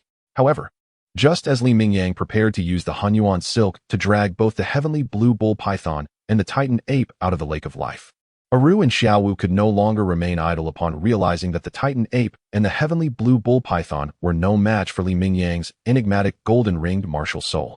In a flash of dazzling pink light, Aru, tall and graceful in a flowing pink gown, with her soft pink hair and gentle demeanor, transformed into a pink rabbit comparable in size to a calf. Xiao, Aru called out, leading Xiao along with her. Two pink rabbits raced forward at an astonishing speed, and in the blink of an eye, they leapt beneath Li Mingyang. With a few twinkling motions in midair, they suddenly appeared behind him. The two large pink rabbits simultaneously executed a powerful kick. However, Li Mingyang merely chuckled disdainfully at the assault from Aro and Xiao Wu. With a swift step onto the wind and fire wheel, he transformed into a flash of fire, vanishing from sight, leaving Aro and Xiao Wu to strike at nothing but air. Are you searching for me? In the next instant, Li Mingyang reappeared behind Aro and Xiao Wu, his handsome, devilish face adorned with a charming, wild smirk. Summoning the fire spear, he swept it horizontally, delivering a fierce blow to both Aro and Xiao Wu. Although they had urgently activated their invulnerable forms, Li Mingyang intensified his force, shattering their defenses with ease. The two pink rabbits let out a pitiful cry. Spewing blood that stained their soft fur, their bodies flung back like rag dolls, crashing heavily to the ground and rolling several meters away. Do you dare to be arrogant before me, a mere 10,000-year-old beast? Li Mingyang declared. You would do well to surrender. Even while cradling his niece, Qian Renxue, in one hand, he remained an unparalleled force in the world. After effortlessly dispatching Aro and Xiao Wu, Li Mingyang hovered in midair on his wind and fire wheel. With Qian Renxue nestled in his left arm and the fire spear poised in his right, he bore a handsome, devil-may-care smile. Uncle, you are amazing. Qian Renshue's sparkling eyes brimmed with admiration as she clasped her hands before her, gazing at Li Mingyang with unrestrained reverence. The emotional value was palpable. Hearing his niece's adoring voice filled Li Mingyang with pride, causing his smile to widen uncontrollably. Come to me, he commanded, summoning back the previously discarded Muntian Ling with a swift motion. Grasping the Muntian Ling, he grinned wickedly and shouted, yanking the Tianqing Nyomong and the Titan Great Ape from the Lake of Life into the sky. With a resounding crash, they landed heavily by the lake's edge. Next, Li Mingyang extended his right hand, conjuring the Nine Dragons' divine fire shield, enveloping Xiao Wu within its protective embrace. Human, you have won. You may do as you please. The four 10,000-year-soul beasts, unexpectedly overmatched by Li Mingyang, found themselves utterly crushed, bound by the golden circle, unable even to self-destruct. The Tianqing Niumong roared in despair and fury, lamenting, "Oh, esteemed deity, we are indeed blind to have offended you. Please, how might we atone for our transgressions?" In comparison to the Titan Great Ape and the Azure Bull Python, Aru is evidently more intelligent. She discovers that Li Mingyang possesses 4 or 5 martial souls, none of which exhibit soul rings or utilize soul skills, yet he wields such terrifying power. This is undoubtedly the manifestation of a legendary deity. Although Li Mingyang could easily vanquish them, he refrains from doing so, indicating that he harbors no genuine intent to slay them. This prompts Aru to transform back into her human form. After wiping the blood from the corner of her mouth, she respectfully kneels before Li Mingyang and earnestly beseeches him. Chapter 40. Aru, Azure Bull Python. You do not wish to see the Titan Great Ape and Xiao Wu perish, do you? Xiao Wu's mother, Aru, what is your name? Upon recognizing Xiao Wu's mother, Aru displays a semblance of intellect. A fleeting expression of satisfaction crosses Li Mingyang's handsome, devilishly charming face. Standing on his windfire wheel, with his left arm cradling his niece Qian Renxue and his right hand brandishing the fire spear, he inquires, "I am Aru, and I hope you will show me leniency." "Your Excellency." Aru bows deeply once more in respect to Li Mingyang. "Aru, is it? You seem to possess quite a bit of intelligence. In truth, I have no intention of taking the lives of your 4 spirit beasts. If that were my aim, you would have perished long ago beneath my cosmic circle and fire spear," Li Mingyang declares with a tone of disdain and arrogance. Cosmic circle, fire spear? Are these the names of the divine artifacts, the golden circle and the crimson spear, in the hands of this exalted deity? Aru, with her gentle and virtuous beauty, casts a glance at the cosmic circle entwined around the Azure Bull Python and at the fire spear in Li Mingyang's grasp. She contemplates within her heart. "My true purpose for coming here is rather simple, to procure a suitable soul ring for my niece, a 100,000-year soul ring." As he speaks, Li Mingyang gazes at Aru and continues, "Of course, my dear Shuer is not yet capable of absorbing a 100,000-year soul ring. Thus, your sacrifice is required. And you are quite suitable." Li Mingyang once again points the fire spear at Aru. "You wretched human. Ultimately, do you not wish for our demise? Moreover, you intend for Aunt Ro to perish as well, which we shall never permit." Upon realizing that Li Mingyang seeks to have Aunt Ro, akin to her mother, sacrificed, the Azure Bull Python's dark golden vertical pupils widen in fury, and it roars angrily. "How dare you!" Before it could finish its exclamation, the Azure Bull Python erupted in protest. Li Mingyang's eyes flashed with impatience as he coldly commanded, retracting the fire spear. He gestured with his hand, summoning a magical artifact, a golden brick. With sheer brute force, he hurled the brick toward the Azure Bull Python. Bang! In an instant, the golden brick soared through the air and struck the bull's head with a resounding impact, eliciting a pained bellow from the creature. The enormous serpent, the Azure Bull Python, was abruptly hurled into the air, its massive form sent flying as several of its teeth were shattered and its azure scales scattered. However, entangled by the celestial rope, the Azure Bull Python did not soar far. It merely completed a rotation around the Titan giant ape, crashing down headfirst into the ground, its large, dark golden eyes swirling with stars. A dull ringing echoed in its head, leaving it dizzy and disoriented. This strike was no mere jest. Even without the activation of the golden brick's power, the might exerted by Li Mingyang, enhanced by the magic orb of Nezha, was formidable. Sacrifice does not always equate to death. After this decisive blow quelled the Azure Bull Python, disregarding the Titan giant ape, which was ensnared and rendered mute by the celestial rope, and the frenzied pink rabbit, Xiao Wu, who sought to breach the 9-dragon divine fire cover. Li Mingyang continued to address Aro. "In contrast to the fate of being hunted, it is my understanding that the 10,000-year soul beasts can maintain the integrity of their souls when sacrificed, remaining within the 10,000-year soul ring. I possess a martial soul capable of collecting souls and transforming them into heroic spirits. Thus, should you choose to sacrifice, I can extract your souls from the soul ring and transmute you into heroic spirits, granting you eternal life akin to my own. Moreover, you would be spared from facing the perilous tribulation of death every 100,000 years. As for the caveat, your lives would henceforth be bound to me, restricting your distance from my presence." To facilitate Aro's sacrifice, her voluntary consent was imperative. Li Mingyang intended to employ both persuasion and coercion. However, he had no intention of deceiving her, openly disclosing both the advantages and disadvantages that would accompany her submission to the authority of the Emperor's banner. Yet, upon hearing this, Aro clenched her delicate hands, her exquisite visage a portrait of inner turmoil. She realized her life now rested in Li Mingyang's grasp, with no alternative in sight. Nevertheless, the notion that a martial soul could extract her essence from the soul ring and transform her into a heroic spirit, granting her immortality, was beyond her comprehension. Such a feat seemed impossible, even for divine artifacts, let alone a martial soul. She dreaded the possibility of deception, fearing that this deity before her sought to manipulate her into sacrificing herself. If this were indeed a ruse, she would rather choose self-destruction than grant this youthful god any advantage. Noticing her prolonged silence and internal struggle, Li Mingyang's countenance grew cold, a flicker of displeasure rising within him. You soul beasts truly take kindness for granted. I have presented you with a reasonable alternative, affording you ample respect. Must I resort to force? He demanded. Have you not yet made a decision? Li Mingyang's lips curled into a sinister smile as he suddenly emanated an aura reminiscent of the malevolent and tyrannical essence of the demon Pill Nezha, which bore down oppressively upon Aru. I neglected to inform you. What I am saying is not up for discussion. It is a notification, a command. You have no choice. Should you refuse to offer a sacrifice, do not blame me for eliminating the azure bull python, the titan great ape, and this 10,000-year-old soft-bone rabbit. Aru, I trust you do not wish to witness such a calamity unfold, do you? In that instant, Li Mingyang's countenance was filled with a wicked, cold grin, transformed into a traverser enjoying a comfortable life, as he threatened Aru. Upon hearing his words, Aru was abruptly brought back to reality. A trace of bitterness and sorrow flickered in her gentle, graceful face, her beautiful eyes resembling pink gemstones. Nevertheless, she bit her lip, displaying her defiance and resolute spirit.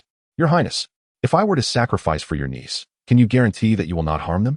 Well, I cannot guarantee that entirely. Li Mingyang replied after a moment of contemplation, dismissing the notion of deceit. If Xue, upon receiving your sacrifice, were to ascend to level 60, I would then prepare to have the azure bull python sacrificed.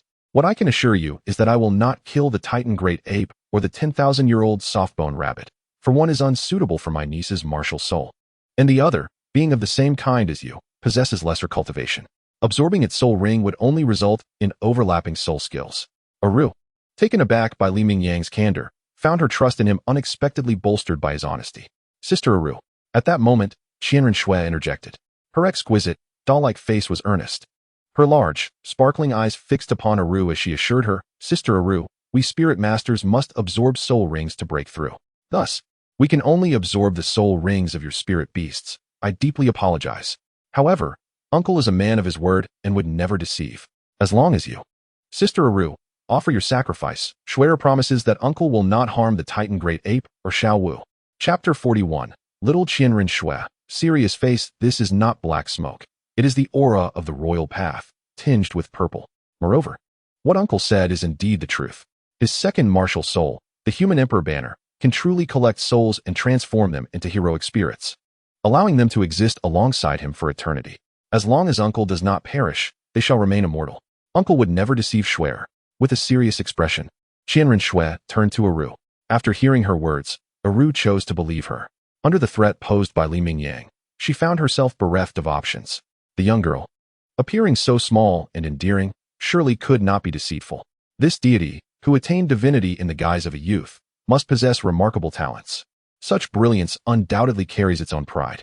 The fact that she articulated both the good and the bad previously is a testament to her disdain for falsehoods. Furthermore, the young girl has also made a solemn vow. Your Grace, I wish to offer a sacrifice for Miss Xue. Aru, taking a deep breath, resolved earnestly. I only hope that your Grace will honor your promise. Rest assured, Li Mingyang replied with an air of disdain and pride. I, Li Mingyang, am a man of my word, never one to break a promise. Your Grace is named Li Mingyang? That name, like your appearance, is indeed filled with youthful vigor. Aru mused upon learning his name. Your Grace, please set Miss Xue down. Aru, aware of the nature of the sacrifice, urged. Li Mingyang retracted the wind and fire wheel, landing gently and tenderly placing the little Qian Renxue on the ground. He knelt, stroking his niece's golden locks, softly encouraging, Xue, keep going. Once the sacrifice is complete, you shall be the youngest soul king on the continent, perhaps even a soul emperor. When we return, let us surprise your grandfather. Witnessing Li Mingyang's gentleness towards Qian Renxue, Aru reflected on the stark contrast to his earlier demeanor, arrogant, charmingly wicked, and unrestrained. The disparity was striking.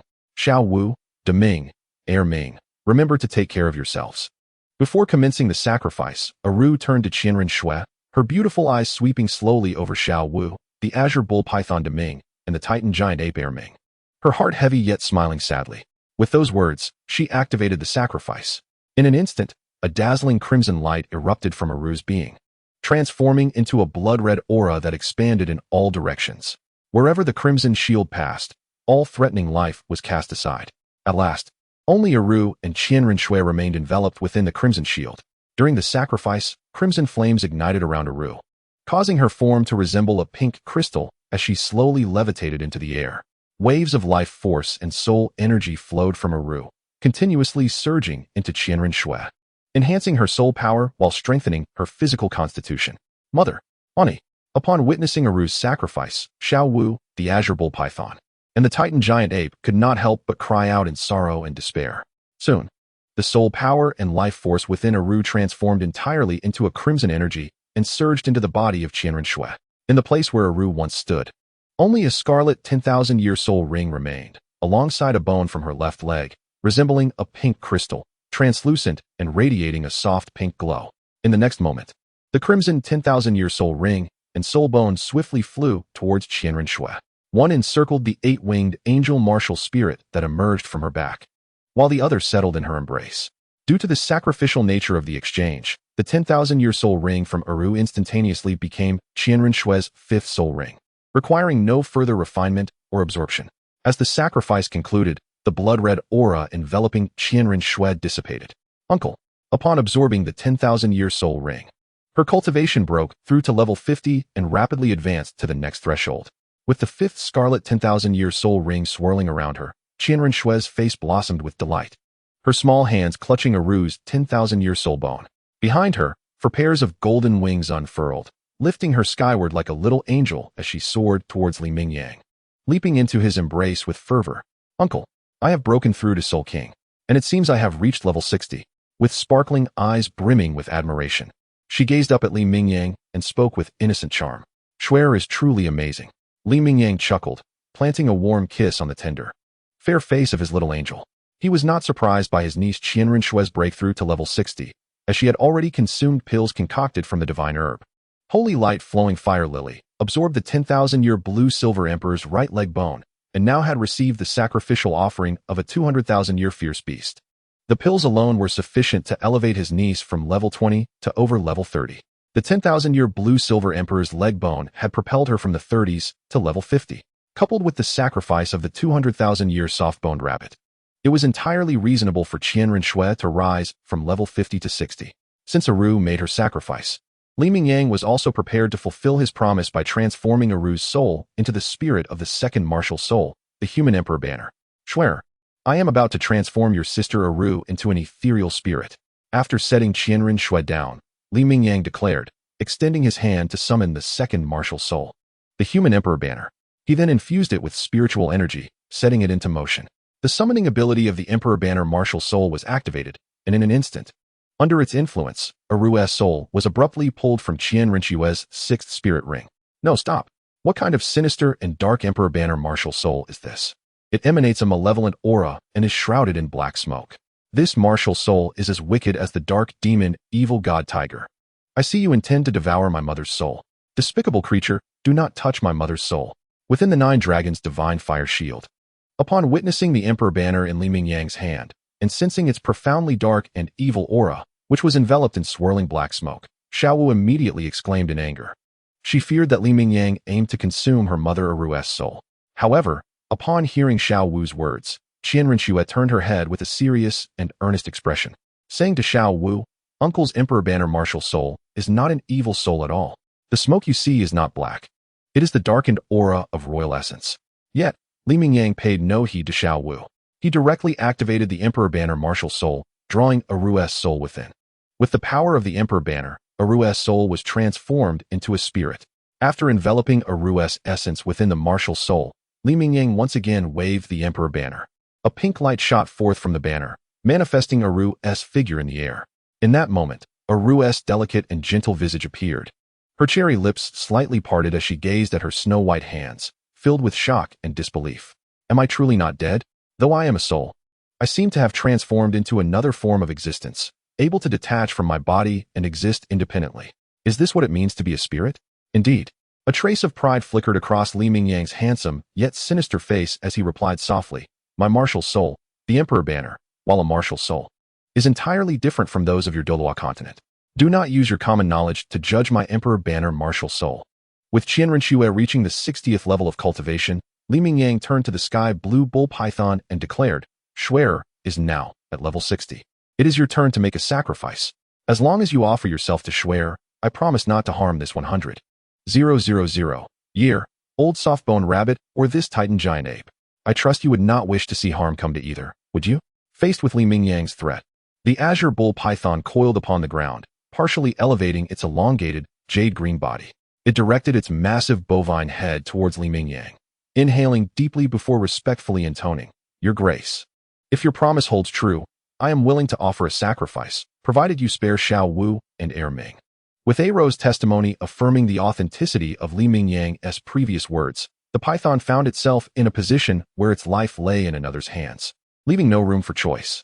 To ensure the survival of his beloved Xiao Wu and his younger brother, the titan giant ape Heir Ming, the azure bull python willingly offered itself as a sacrifice. Moreover, it reasoned that such an act would not lead to its demise. Aro, alone in the presence of the deity known as Li Mingyang, might feel lonely. Thus, it was only fitting that it accompany her in sacrifice. Subsequently, the azure bull python initiated a sacrifice towards Qian Renxue. In an instant, a dazzling crimson aura erupted from within the python, swiftly expanding outward to form a blood-red shield, enveloping both the azure bull python and Qian Renxue within its embrace. During the sacrificial rite, crimson flames ignited within the python, transforming its serpentine form into an ethereal jade statue, levitating in midair. The life force and soul energy, manifesting as streams of crimson light, continuously flowed from the python into Qian Renxue. Before long, the python's serpentine body, stretching over 100 meters, vanished from sight, leaving behind a scarlet 100,000-year soul ring and a crystalline left arm bone, reminiscent of jade, shimmering with electric light and radiating a cerulean glow. In the next moment, the scarlet soul ring and the soul bone soared towards Qian Renxue. The 100,000-year soul ring encircled the 8-winged angelic martial soul on her back, while the soul bone settled once more into her embrace. Much like Aro's 100,000-year soul ring, the azure bull python's offering instantly became Qian Renxue's 6th soul ring, requiring no further refinement or absorption. Uncle, Xue has broken through to the soul emperor level. After receiving the sacrifice from the azure bull python, Qian Renxue unfurled her 4 pairs of golden wings, soaring toward Li Mingyang like a little angel, joyfully laughing and once again leaping into his arms. However, this time, it seemed she did not immediately ascend to the 70th level, reflecting on her earlier absorption of the 6th soul ring gifted by the azure bull python. She realized she had not yet reached the next threshold. As she spoke to Li Mingyang, a hint of regret and disappointment flickered in her exquisite eyes. Li Mingyang, caught between laughter and tears, could not help but chuckle. "Xue, your ambitions are quite grand. Do you truly expect to leap to the 70th level all at once? At merely 6 years of age, you have ascended from a mere level 20 to a remarkable soul emperor realm exceeding 60 levels. The news of this extraordinary feat would surely evoke envy in many. Yet, do you believe that such rapid advancement in cultivation is solely advantageous?" Li Mingyang gently ruffled the golden locks of his dear niece, Qian Renxue. "This time, Uncle merely intended to assist you in acquiring a couple of appropriate 100,000-year soul rings while in the Stardow Forest. However, with your soul power skyrocketing to such heights, your control over it must be rather insufficient. Upon returning, I shall oversee your practice in mastering your soul power. As your uncle, despite his deep affection for Qian Renxue, he maintains high expectations for her future. In his previous life, although Li Mingyang had only engaged with the first season of the Douluo series through anime and novels, he had gleaned some understanding of the subsequent continuations, such as Do-Er, Do-San, and Do-Si. He was aware that the concept of soul cores emerged during the Do-Er period, significantly enhancing the strength of soul masters. Consequently, Li Mingyang intended to guide Qian Renxue in the condensation of her own soul core. He bestowed upon her the finest resources for cultivation, unlike the requirements during the Do-Er era, which dictated that a soul core should be condensed at the Titled Douluo level. Li Mingyang aspired for Qian Renxue to achieve this feat at the soul emperor level, compressing her soul power to form the core. This endeavor would necessitate not only the enhancement of her physical attributes, but also the fortification of her mental prowess and control over her soul power, enabling her to continuously compress her soul power and condense the soul core. Once he set Qian Renxue down, Li Mingyang summoned his martial soul, the Human Emperor Banner. Activating its soul summoning ability, he extracted the spirit of the Azure Bull Python from Qian Renxue's sixth soul ring, integrating it into the Human Emperor Banner, thus transforming it into a heroic spirit. He then summoned the Azure Bull Python itself, while allowing Aru and the Azure Bull Python to bid farewell to Xiao Wu and the Titan Great Ape. Li Mingyang encouraged his niece, Qian Renxue, to experiment with the 4 soul skills acquired from her newly obtained 5th and 6th soul rings. Swear, allow your uncle to witness the prowess of your 4 soul skills from the 5th and 6th soul rings. According to my estimations, they should be quite impressive. Li Mingyang mused, stroking his chin, his strikingly handsome face adorned with curiosity, as his long black hair swayed gracefully in the air. All right, uncle, replied the exuberant Qian Renxue, her 4 pairs of golden wings fluttering behind her like those of a cherubic angel, her delicate and noble visage illuminated by joy as her large eyes sparkled with delight. Surrounding her were 6 radiant soul rings, purple, purple, purple, black, red, and red. Subsequently, Qian Renxue sequentially unleashed the 2 formidable soul skills from her 5th soul ring, as well as the 2 from her 6th soul ring. These 4 soul skills were largely within Li Mingyang's expectations. Among them, the 2 skills from the 5th soul ring, derived from Aru, were named by Li Mingyang at the request of his little niece, Qian Renxue. He designated them as Moment of Divine Judgment and Dance of Light. The effect of Moment of Divine Judgment is to attain an invulnerable golden body for 3 seconds, absorbing all attacks encountered during this period and transforming them into radiant sword energy that descends from the heavens to strike surrounding foes. Meanwhile, Dance of Light allows the wielder to embody light, rendering them immune to physical attacks and diminishing energy attack damage by 70%, enabling them to resonate with nearby light elements for near light speed movement. In Li Mingyang's perspective, these 2 soul skills likely stem from Aru's invincible golden body and phasing ability.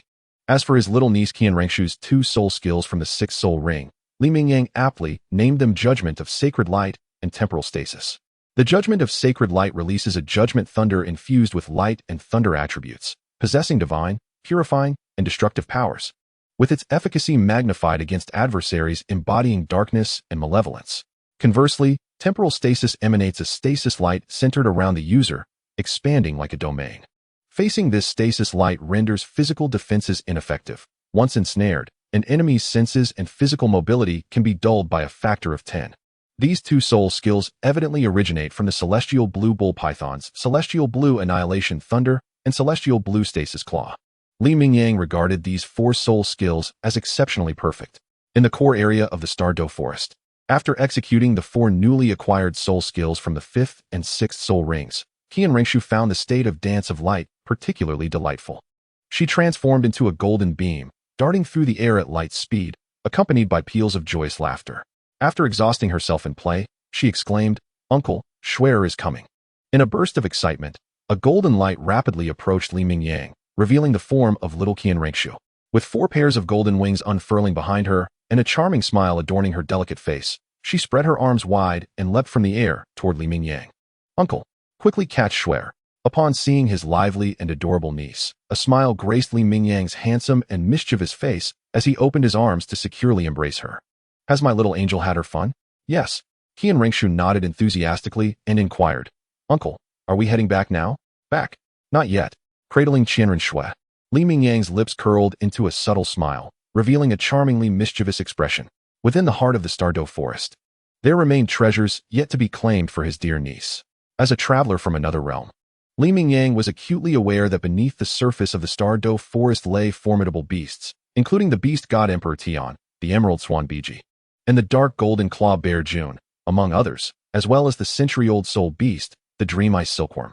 Among the many ferocious creatures within the Stardow Forest, the 3-headed scarlet demon hound, known as Qi Wang, possessed a fiery attribute. After 10,000 years, this 3-headed hound had reached an impressive cultivation of 310,000 years.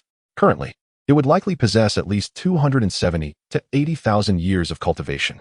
If sacrificed to his niece, Qian Renxue, it could potentially elevate her rank from level 66 to 70. However, due to the unique nature of the 7th spirit ability, even if the 7th spirit ring absorbed a 100,000-year spirit ring, it would yield but 1 spirit ability, namely, the true martial soul. Li Mingyang felt that it would be quite wasteful to sacrifice the three-headed scarlet demon, Hound, as Qian Renshue's seventh spirit ring. It would be more prudent to wait until her cultivation approached level 90 before making such a sacrifice. The reason for aiming for level 90 rather than 80 is that Li Mingyang believed the sixth spirit ability of the six-winged angel martial soul, Angel's Roar, to be extraordinarily powerful. He intended for Qian Renshue's eighth spirit ability to be Angel's Roar. Nonetheless, although he did not plan to act against the three-headed scarlet demon Hound at this moment, having arrived at this juncture, Li Mingyang wished to have the million-year spirit beast, the Dream Ice Silkworm, sacrificed for his niece, Qian Renxue, when he had just extracted the souls of Aru and the blue bull python from their spirit rings. Li Mingyang discovered that the summoning capability of his second martial soul, the Human Emperor Banner, could also be applied to spirit rings. Since a martial soul is a soul, so too is a spirit ring. With this realization, Li Mingyang felt inspired and believed he could indeed have the Dream Ice Silkworm sacrificed for Qian Renxue. The energy of the Dream Ice Silkworm was immense. However, it could first seal away the cultivation to be sacrificed. Moreover, the million-year spirit ring of the Dream Ice Silkworm was not suited for the eight-winged angel martial soul. Li Mingyang could initially store this million-year spirit ring using the Human Emperor Banner, leaving only the essence of the Dream Ice Silkworm sacrifice within his niece's body. Subsequently, once the essence left by the Dream Ice Silkworm took on a suitable form, Qian Renxue would emerge as a dual martial soul possessor. Xue, stand firmly here. As he prepared to engage with the formidable beasts beneath the depths of the Stardo forest, Li Mingyang gently set Qian Renxue down, guiding her to a secure position before summoning the Nine-Dragon Divine Fire Shield to envelop her. The Nine Dragons Divine Fire Shield, undoubtedly a supreme weapon of offense capable of refining all, can also serve as a premier defensive treasure when its refining powers are not activated. Step aside, Li Mingyang commanded as he addressed Aru, the Sky Blue Bull Python, the Titan Giant Ape, and Xiao. Your Highness, what are you planning? Aru inquired, momentarily perplexed. Beneath the core region of the Stardo forest lies a million-year soul beast. If it were to be sacrificed for my niece, it could grant her a second martial soul. Hence, I have set my sights on it. A wickedly charming smile spread across Li Mingyang's handsome face as he summoned the fire spear with a flourish. Your Highness intends to confront Lord Tian and the others? Aru gasped in shock upon hearing Li Mingyang's words, for he exuded an aura akin to that of a deity. The formidable beasts, including Tian, could scarcely contend with Li Mingyang's might. However, Tian was known to receive orders from the legendary master. The Silver Dragon King, the master, was a fragmented embodiment of the great dragon god, the progenitor of soul beasts. According to Tian, the master was also a powerful deity. Aru couldn't help but feel a twinge of concern, wondering if Li Mingyang's actions towards Lord Tian would provoke the master. In a swift motion, Li Mingyang stepped onto the wind-fire wheel, soaring into the sky while brandishing the fire spear. He directed the weapon at a subterranean cavern lying 10,000 meters beneath the core region of the Stardo forest, where his spiritual consciousness distinctly perceived a crystalline pillar, 3 meters in diameter, seemingly connecting the cavern's floor to its ceiling. Enclosed within was a soul beast, resplendent in pure white, akin to translucent jade. Its surface shimmering with an ethereal glow and radiant golden eyes sparkling brightly. Encircling its head were 10 golden ring-like patterns, each spaced evenly apart. This was the heavenly Dream Ice Silkworm. Come forth. Li Mingyang erupted into manic laughter, tightening his grip on the fire spear and launching it with all his might. In an instant, the spear transformed into a blazing crimson streak, piercing through the ground and delving deeper. Within moments, it reached the cavern 10,000 meters below. Subsequently, torrents of crimson flames erupted from the fire spear, shaking the very earth beneath. With a thunderous roar, the ground trembled, fissures resembling spider webs rapidly spread outward. Intense heat radiated from below, causing the temperature of the lake of life to soar dramatically. Suddenly, a brilliant crimson flash shot skyward from beneath the surface. Simultaneously, a colossal crimson fire pillar erupted violently, akin to a volcanic eruption's molten column, surging skyward amidst a tempest of flames and swirling debris. At that moment, the fabric of space was abruptly torn asunder. The golden-eyed Black Dragon King, Tian, a dragon head, larger than a house and pitch black, emerged, its dark golden slitted eyes ablaze with fury as it opened its massive maw to unleash a thunderous roar. Who dares to ambush and disrupt our cultivation? Chapter 44. The arrogant Tian. Following its furious roar, the beast god Tian transformed into his true form, the golden-eyed Black Dragon King, and unfurled his expansive dragon wings, soaring forth from the rift in space. In his true form, Tian was exceptionally grand, measuring over 2,000 meters in length, his wings spanning as if to eclipse the very sun, exuding an intense aura of darkness. Though at this moment, his size had not yet reached the 3,000 meters he would attain in the Fourth Era, his emergence elicited an awestruck reaction from Qian Renxue, who was encased within the 9-dragon godfire barrier. Her delicate, charming countenance bore wide, astonished eyes. What a magnificent dragon! It dwarfs even the small ice and fire my uncle tamed within the eye of ice and fire. However, sensing Qian Renxue's astonishment, the 9-dragon godfire barrier suddenly resonated with a sound reminiscent of wind chimes, as if the 9 ancient fire dragons comprising the barrier were mocking disdainfully. Merely a tiny lizard. Any one of us 9 brothers could incinerate it to ashes with a single breath of true fire. Human, is it you? Upon emerging from the rift torn by the divine artifact, the dragon god claw, Tian's dark golden slitted eyes immediately fell upon Mingyang, who wielded the fire spear and stood upon the wheel of wind and fire, instantly igniting a tempest of rage within him. Concurrently, from the space rift, the emerald swan, Bai Ji, the dark golden clawed bear, Xiong Jun, and the 3-headed crimson demon hound, Qi Wang, among other ferocious beasts, also surged forth. In an instant, the malevolent aura and oppressive presence of these fierce creatures permeated the core region of the Stardow Forest. Aru, Xiao Wu, the Titan giant ape, and the sky blue bull python instinctively retreated to a distance, trembling in fear. Indeed, it was I who did this. In the face of Tian's blazing eyes, Mingyang, standing atop the wheel of wind and fire, hoisted the fire spear onto his shoulder, a disdainful smile gracing his lips as he declared, "Heavenly treasures belong to the virtuous. That million-year-soul beast has caught my eye. Hand it over, and I may spare your lives. After all, with your lineage and cultivation, you are considered rare protected species on the Douluo Continent. But should you remain obstinate, I must admit, I am also quite intrigued by your soul rings and bones. Human, you seek death." Tian was taken aback by Mingyang's audacity, daring to speak so arrogantly in the presence of so many ferocious beasts. The 3-headed crimson demon hound, known as the Crimson King, was instantly engulfed in fury. Its 3 monstrous heads opened their gaping maws, unleashing 3 formidable jets of dark crimson flames. Under the searing heat, these torrents surged toward Mingyang. In a mere heartbeat, the relentless inferno struck him, transforming the surroundings into a vast ocean of flames. "Are you trying to bathe me?" Mingyang's disdainful voice echoed amidst the raging fire. In the next moment, the fierce dark red flames emitted by the 3-headed hound spiraled in a chaotic dance. In an astonishing display, all of it was effortlessly absorbed by the fiery wheel beneath Mingyang's feet. What? Upon witnessing this, the Crimson King's 6 dark crimson eyes widened in shock, their pupils constricting in disbelief. "Why are you staring at me like that? Do you intend to burn me with your gaze?" Having effortlessly absorbed the hound's fiery assault with the wheel of flames, Mingyang noticed the astonished expression on the Crimson King. With a cold smirk, he summoned his treasured artifact, the golden brick. With a swift motion, he hurled it forth. This time, he infused the brick with his spiritual energy.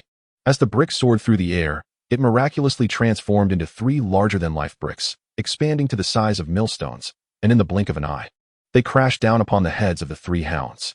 In a cacophony of anguished howls, the massive forms of the hounds were sent flying, tumbling across the ground, and losing several bloodied teeth in the process. The Crimson King. It was unexpected for Mingyang to overpower the Crimson King with a single brick, and Tian's expression darkened as he finally recognized the true strength of Mingyang. This human youth was far from ordinary. He had not even summoned his soul ring or unleashed soul skills. Instead, he had struck down the Crimson King using merely his martial spirit. "Human, I shall confront you." The dark golden claw bear, covered in thick dark golden fur and resembling a mountain in size, roared as it charged toward Mingyang, its razor-sharp claws raised high. "Dark golden claw, you should be cast aside." Mingyang sneered, launching the Qinquan ring. The ring expanded dramatically, howling through the air as it crashed down upon the bear's claws. With a dreadful cry, the bear's claws shattered, and its massive body was sent reeling backward. "You all are merely wasting my time. Come at me together. That million-year-old dream ice silkworm will be mine," the audacious human exclaimed.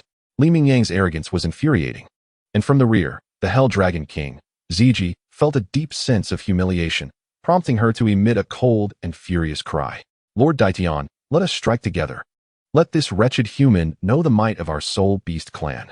However, Tian extended his dragon claw to restrain Ziji. A hint of gravity flickered in his dark golden vertical pupils. From the moment Mingyang sent Qi Wang flying with a single brick and dispatched Xiong Jun with a Qinquan circle, Daitian recognized that Li Mingyang's strength was formidable. To possess such power without employing soul techniques was extraordinary. This human was undoubtedly a peerless Douluo-level powerhouse. As for the divine beings, Daitian had never contemplated that notion. Being a direct subordinate of the Silver Dragon King, he had a deeper understanding of the divine realm and knew that the deities there could not casually interfere with the mortal world. Human, Daitian turned his massive dragon body, his elongated neck raised, and his imposing dragon head, with its dark golden vertical pupils, regarded Li Mingyang with an air of authority and pride. Given your age, you should not exceed 50 years. To possess the cultivation and strength of a peerless Douluo at such a young age suggests you may have the potential to ascend to divinity in the future. Yet, you shouldn't have ventured into the Douluo forest. While your titled Douluo may match our 100,000-year soul beasts, this does not imply that your peerless Douluo can contend with our 990,000-year ferocious beasts. In truth, our soul beasts, after surpassing the 100,000-year threshold, experience a far greater enhancement in power every 100,000 years than human soul masters do at each level of titled Douluo. Your peerless Douluo's strength is at most comparable to our 500,000-year ferocious beasts. Meanwhile, my own cultivation exceeds 800,000 years. You are no match for me. In light of your arduous training, I shall allow you to leave the Douluo forest unpursued. Chapter 45. I truly did not intend to be like Nezha. Yet, Daitian's mercy was not born of compassion for Li Mingyang's arduous path of cultivation, but rather from an acknowledgement of Li Mingyang's astonishing talent and strength. Perhaps he hailed from a force on Douluo Continent, one backed by divine beings. Although Daitian, possessing the divine artifact Dragon God's Claw and a cultivation exceeding 800,000 years, did not fear semi-divine beings like Qian Daoliu and Poseidon. He preferred to avoid confrontation with such divine priests, for behind these divine priests stood deities. Should he inadvertently injure or even kill one of them, it would provoke their divine counterparts, drawing their attention to the soul beasts in the core area of the Douluo forest and revealing the Silver Dragon King, who lay concealed in a secret realm, healing from injuries. In such a case, Daitian would find it impossible to atone for his sins. Listening to the haughty words of Emperor Tian, Li Mingyang could not help but feel an overwhelming sense of disdain. At that moment, he scoffed derisively. The notion of attaining divinity was hardly appealing to him. He had no desire to become some ridiculous deity. They were merely a group of opportunists surviving in a cage, clinging to life in a most pitiful manner. As for the claim that I am not your match, what a farce. You truly know how to embellish your own reputation. With your stature akin to a diminutive lizard, I could easily subdue you with a single hand. Nonetheless, beings of your cultivation level, as soul beasts, are regarded as protected species on Douluo Continent. For the sake of future generations and their soul rings, I shall spare your life. Yet, to dare to flaunt your arrogance before me, Li Mingyang, is utterly preposterous. Beast God Emperor Tian, you may as well continue to call yourself that. With a disdainful sneer, Li Mingyang activated the wind-fire wheel beneath his feet, propelling himself towards Emperor Tian in an instant. His left hand revealed the mixed heaven silk, which he swung fiercely. In that moment, the fiery red silk danced through the air like a spirit serpent, rapidly entwining itself around Emperor Tian. Upon hearing Li Mingyang's assessment of the divine realm, Emperor Tian initially felt a surge of favor. However, he was taken aback when Li Mingyang referred to him as a mere lizard. This evoked a profound sense of anger and humiliation within Emperor Tian. As a remnant of the ancient dragon lineage, he had once witnessed the reign of dragons over Douluo Star, serving as the sovereign of myriad races. Simultaneously, he retained memories of the great dragon god leading the divine beasts, standing proudly against humanoid deities in a bygone era. Deep down, Emperor Tian harbored immense pride and a sense of belonging to the dragon race. Thus, to be called a lizard by Li Mingyang was undoubtedly an affront to the dignity he associated with his lineage. Humans courting death. In his fury, Emperor Tian ascended into the sky, flapping his wings vigorously, and opened his massive maw to unleash a torrent of black dragon flames, sweeping toward the mixed heaven silk. However, Emperor Tian believed that a single breath of dragon flame would suffice to reduce the fabric-like martial soul of the mixed heaven silk to ashes. Yet, in the next moment, the fiery red mixed heaven silk, enveloped in a hazy crimson light, broke through the engulfing black flames and swiftly coiled around Emperor Tian. In the blink of an eye, it tightly wrapped around his neck, constricting with great force. Simultaneously, Li Mingyang transformed into a streak of crimson light, plummeting onto Emperor Tian's back. Although he retracted the blazing wind-fire wheel upon landing, the three-colored true fire still melted the hard, black dragon scales on Emperor Tian's back. The intense heat seared a substantial portion of his dragon flesh. Roar! This elicited a painful roar from Emperor Tian, who, in agony, flapped his wings with renewed speed, soaring into the air and twisting in an attempt to dislodge Li Mingyang from his back. Yet, unfortunately for him, Li Mingyang clutched the mixed heaven silk tightly, and the fiery red silk remained resolutely wound around Emperor Tian's neck. Emperor Tian struggled futilely against the mystic tapestry, unable to free himself from Li Mingyang's grasp. Lord Emperor Tian, I am here to assist you. On the ground, witnessing Emperor Tian's plight, the infernal dragon, Ziji, became anxious, unfurling her dark purple dragon wings and soaring into the air in a bid to aid him. Meanwhile, the transformed emerald swan, Biji, spread her verdant wings, ascending into the sky to unleash a healing light that enveloped Emperor Tian. What shall we do now? At that moment, the three-headed crimson demon hound, Qi Wang, the dark gold claw bear, Jun Jun, and the demon-eyed tree, Wan Yao Wang, who had just regained their composure, huddled together. They beheld Emperor Tian twisting and turning in midair, entangled with Li Mingyang, as well as Ziji, who was determined to assist him, and Biji, who was casting her healing soul technique in the sky. The three ferocious beasts found themselves at a loss. Although they possessed the ability to fly, their speed was woefully inadequate, failing to match Emperor Tian's rapid movements. Lacking any aerial soul techniques, they could only watch helplessly as Li Mingyang soared alongside Emperor Tian. You little lizard, how dare you show off? At that moment, upon Emperor Tian's back, Li Mingyang clutched the mystic tapestry. His handsome, yet wicked face twisted in a triumphant grin. In his right hand, the fire spear elongated to 10 meters, akin to a staff, and struck down upon Emperor Tian's head with brutal force. The spear's tip blazed with true flame, searing and inflicting excruciating pain upon impact, akin to being struck by a fiery rod. Emperor Tian contemplated transforming into his human form, hoping to use the change in size to shake off Li Mingyang. However, his neck was bound by the crimson silk, an inexplicable force rendering his soul power chaotic, preventing him from morphing. Suddenly, in a moment of carelessness, Li Mingyang's swing of the fire spear went awry, the sharp tip grazing Emperor Tian's dragon head and slicing downwards. The spear's edge, as sharp as a razor, easily cut through Emperor Tian's scales, leaving a deep wound from which golden-red dragon blood gushed forth. With a roar of agony, Emperor Tian flailed wildly, his massive form twisting and turning in the air, before plummeting toward the forest below, akin to a crashing aircraft. Li Mingyang felt a twinge of embarrassment. Although he had fused with the demonic essence of Nezha, he was not the original Nezha and had no intention of flaying or torturing Emperor Tian. What would become of those who had devoted themselves to the old man? He still hoped that the ferocious beasts of the Star Doe forest would serve as soul rings for the children of the old Dengtong. Now, it was not the time for slaughter. Lord Tian. At this moment, the hell purple G, in the form of the hell dragon, flared its broad, dark purple wings and charged forward amidst a furious dragon roar. Heavenly demon domain. Abyssal devour. In an instant, a wave of pitch-black light erupted from within purple G, transforming into an inky domain, swirling with dark energy that enveloped the surroundings. An invisible force began to pull Li Mingyang towards it.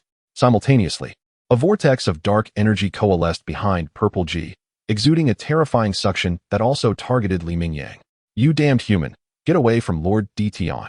Meanwhile, on the ground of the Star Doe forest, after Li Mingyang's fire spear had shot into the cavern, a towering column of flames erupted, creating a deep pit. Heh!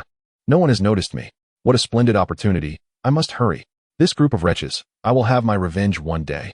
A head resembling white jade peeked out from the pit, its golden eyes darting around with a mischievous glint.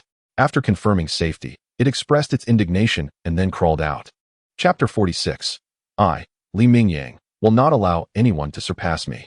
Upon emerging from the pit, a creature over 7 meters long, with a diameter exceeding 1 meter, pure white as jade, radiating a luminous glow, and adorned with 10 golden rings, appeared on the ground.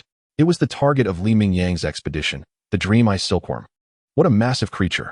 Despite the battle between Li Mingyang and Tian, the Titan Giant Ape, the Azure Bull Python, and Xiao Wu, along with many ferocious beasts, had not noticed the Dream Eye Silkworm. However, under the protection of the 9 Dragons' divine fire shield, Qian Renxue spotted the Dream Eye Silkworm, her delicate face widening in shock as her big eyes bulged. And it was not just Qian Renxue.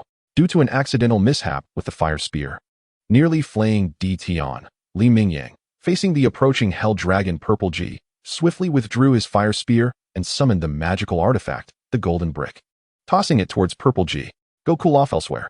The golden brick, under Li Mingyang's command, swelled against the wind, transforming into a massive slab resembling a boulder, and struck Purple G with a resounding impact.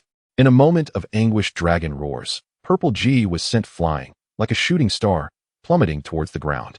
After the brick had felled Purple G, Li Mingyang continued to embody the role of a dragon rider, gripping the chaos silk in one hand while summoning the universe ring once more. With the enlarged universe ring in hand, he relentlessly assaulted the dragon head of Emperor Tian. You dare to call yourself Emperor Tian? That million-year-old soul beast, the heavenly dream ice silkworm, shall be mine. Do you yield? He roared. In the face of Li Mingyang's relentless onslaught, Emperor Tian was overwhelmed by a profound sense of pain and humiliation, unleashing furious dragon roars that echoed through the air, as if contemplating self-destruction. However, the chaos silk entwined around his neck not only possessed binding and restraining powers, but also stirred the chaotic divine energy within. Under the chaotic influence of the chaos silk, Emperor Tian's soul power spiraled into disarray, rendering him incapable of transformation, let alone self-detonation. Attempting to flee was futile. At that moment, Li Mingyang suddenly noticed something on the ground. The heavenly dream ice silkworm had emerged from its underground lair, attempting to escape amidst the chaos. With a disdainful sneer, Li Mingyang transformed the universe ring into a bracelet and adorned his wrist. After summoning his second martial soul, the human emperor banner, he began to shake it. In the next instant, a brilliant icy blue and fiery red light erupted from the human emperor banner, revealing the figure of the ice and fire dragon kings in midair. They had returned. As they re-emerged into the world, the fire dragon king could not contain his excited roar. However, having fallen for nearly 1,000,000 years, their divine power had severely waned, and their souls had become mere remnants. The ethereal forms of the fire and ice dragon kings were not as grand as that of Emperor Tian.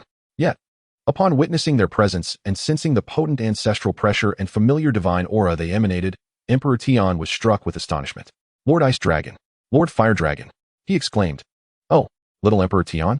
Upon hearing Emperor Tian's voice, the Fire Dragon King turned with surprise, recognizing him. Lord Fire Dragon, how is it that you? Emperor Tian found it hard to believe that the Ice and Fire Dragon Kings had not perished but instead emerged from Li Mingyang's martial soul. The Fire Dragon King, understanding the unspoken question, flushed slightly and spoke with authority. Emperor Tian, I know what you seek to ask. In that great battle of your Ice Dragon King and I did not perish in the divine realm. Our bodies fell through a spatial rift torn by the Silver Dragon King into this world. We were left with but a trace of our remnants. Unexpectedly, we encountered our master, whose power surpasses even the 5 great divine kings of the divine realm. A formidable god beyond our plane. He does not discriminate against our dragon kin. Upon seeing us, he chose to grant us a new lease on life. In gratitude for our master's kindness, Ice Dragon King and I have devoted ourselves to his service. As one of the 9 elemental dragon kings, the Fire Dragon King was determined not to lose face before the younger Emperor Tian. To claim that one is forcibly subdued by Li Mingyang, held in the grip of life and death, and thus compelled to submit, would be utterly humiliating. Hence, the Fire Dragon King's mind raced, concocting a clever narrative. The aim was to exalt and exaggerate Li Mingyang's prowess, asserting that they were not coerced into submission, but rather were motivated by a sense of gratitude. Nevertheless, the Fire Dragon King could sense that Li Mingyang's strength indeed surpassed that of the 5 great deities of the divine realm. Moreover, the malevolent and tempestuous aura he exuded was even more terrifying than that of the evil god from the divine realm. Upon hearing the words of the Fire Dragon King, Emperor Tian was taken aback. He had not anticipated that Li Mingyang would extend his assistance to rescue their dragon clan's Ice Fire Dragon King. He seemed far less arrogant and domineering than he had just moments before. Observing Emperor Tian's apparent belief, the Fire Dragon King felt a swell of pride within. Old Ice, you always say I'm foolish. But this time, let me ask you, who's the clever one now? Yet, the Ice Dragon King was equally astonished. He never expected that the hot-headed Fire Dragon King, whose muscles seemed to have overtaken his intellect, would display such quick wit. Meanwhile, as the Fire Dragon King conversed with Emperor Tian, the Ice Dragon King soared down towards the starry forest, landing directly before the heavenly dream ice silkworm. With its large nostrils flaring, it expelled 2 gusts of icy breath that instantly froze the ground beneath into a solid sheet of ice. Little worm, where do you think you're going? Dragon Lord. No, I just felt a bit stifled and wanted to step out for some fresh air. Upon seeing the Ice Dragon King before it, the heavenly dream ice silkworm felt a wave of dread and forced a smile, retreating back into the depths of its cave. After all, under the hands of Emperor Tian and his allies, it could merely endure soul power extraction, but if it fell into human hands, it could swiftly become a soul ring or a soul bone. Thinking of escaping, the Ice Dragon King scoffed, swiftly snatching the heavenly dream ice silkworm in its claws and soaring into the sky, intending to report back to Li Mingyang. After delivering a sound thrashing to Emperor Tian for his audacity, and sensing it was time to cease, Li Mingyang noted that the heavenly dream ice silkworm was now captured. With a disdainful smile, he prepared to depart with the silkworm in tow. Little lizard, remember not to act so brazenly in my presence in the future. I, Li Mingyang, will not tolerate anyone outshining me. Having said this, Li Mingyang retracted the celestial silk, leaping from Emperor Tian's grasp, conjuring the wind-fire wheels in midair. With the wheels beneath his feet, he soared towards Qian Renxue. Because Emperor Tian believed the Fire Dragon King's words, he was unaware that Li Mingyang was an otherworldly god stronger than the 5 great deities, and that the Ice Fire Dragon King, once a mere remnant of its former self, was on the brink of rebirth. For showing mercy to Li Mingyang and sparing his life, Emperor Tian felt an immense sense of gratitude, particularly for Li Mingyang's act of saving the Ice and Fire Dragon Kings. Emperor, I am profoundly grateful for your mercy. You have rescued both the Ice Dragon King and the Fire Dragon King on behalf of our dragon clan. I express my heartfelt thanks on behalf of our kin. Free from the restraints of the Huan Tianling, Emperor Tian transformed into human form and descended beside Li Mingyang and Qian Renxue. Bowing respectfully to Li Mingyang, he expressed his gratitude.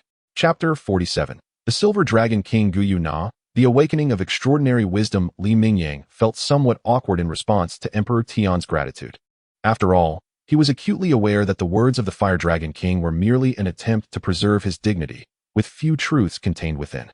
At least, he did not capture the Ice and Fire Dragon Kings solely to grant them a new lease on life with the human emperor's banner. However, Li Mingyang had no intention of undermining the Fire Dragon King's efforts to save face. After all, one must show deference to one's pets in the presence of others. To him, the Ice and Fire Dragon Kings were pets, yet before Emperor Tian, they were undeniably formidable beings. To me, Li Mingyang, there is little distinction between humans and soul beasts. As for the so-called deities of the divine realm, they are nothing more than cunning opportunists, lurking in their cages, clinging to a wretched existence like withered bones in a tomb. He remarked disdainfully. In Li Mingyang's view, gods and immortals should embody the freedom depicted in the myths of his past life, unrestrained and capable of experiencing eternal liberty anywhere. That is the essence of true divinity. Conversely, the gods of the Douluo divine realm, confined to eternal life within their realm, must reincarnate once they step beyond it. What distinguishes them from earthbound spirits? As Li Mingyang summoned the Ice and Fire Dragon Kings, their presence reverberated through the depths of the Life Lake, awakening the Silver Dragon King, who resided in a hidden realm associated with the Douluo Continent.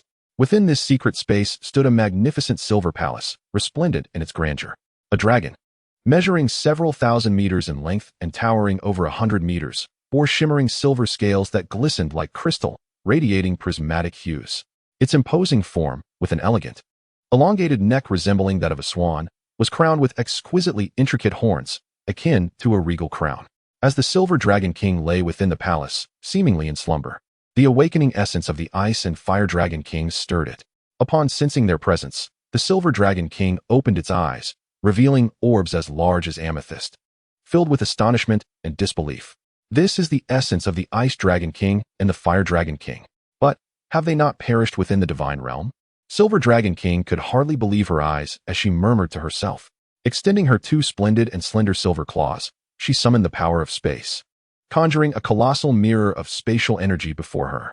Soon, the mirror reflected the scene in the heart of the starry forest, where Li Mingyang was seen riding atop Emperor Tian, one hand gripping the mixed celestial silk that coiled around Emperor Tian's neck like reins, while the other held the Qian Kuan shield, though it was no longer raised to strike. This was because Emperor Tian was engaged in conversation with the Fire Dragon King. Upon hearing the Fire Dragon King's words, Silver Dragon King was filled with astonishment. The strength of this human youth surpassed even that of the 5 divine kings of the divine realm. It was hard for her to fathom. However, the spatial mirror distorted dimensions, forcibly connecting disparate points in space through its power.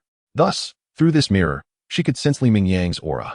To her dismay, even with her divine king's prowess, she could not discern the depths of his strength. Moreover, she soon realized that from the 9-dragon divine fire shield enveloping Qian Renxue, she sensed a terrifying bloodline suppression, along with an overwhelming aura that sent shivers down her spine. What kind of divine artifact was this? This left Silver Dragon King Guyuna once again in a state of disbelief. She felt that even the bloodline essence of any dragon-shaped component of the nine-dragon divine fire shield was far more formidable than that of her progenitor, the dragon god. Could it be possible that this artifact was forged by 9 dragons whose powers surpassed those of the father god? For a moment, Guyuna was overwhelmed by a blend of fear and absurdity. Let alone how there could exist a dragon more powerful than the bloodline and might of the father god in this world, even if such beings existed. Capturing 9 such powerful dragons to forge an artifact of this caliber would require a deity of unimaginable strength.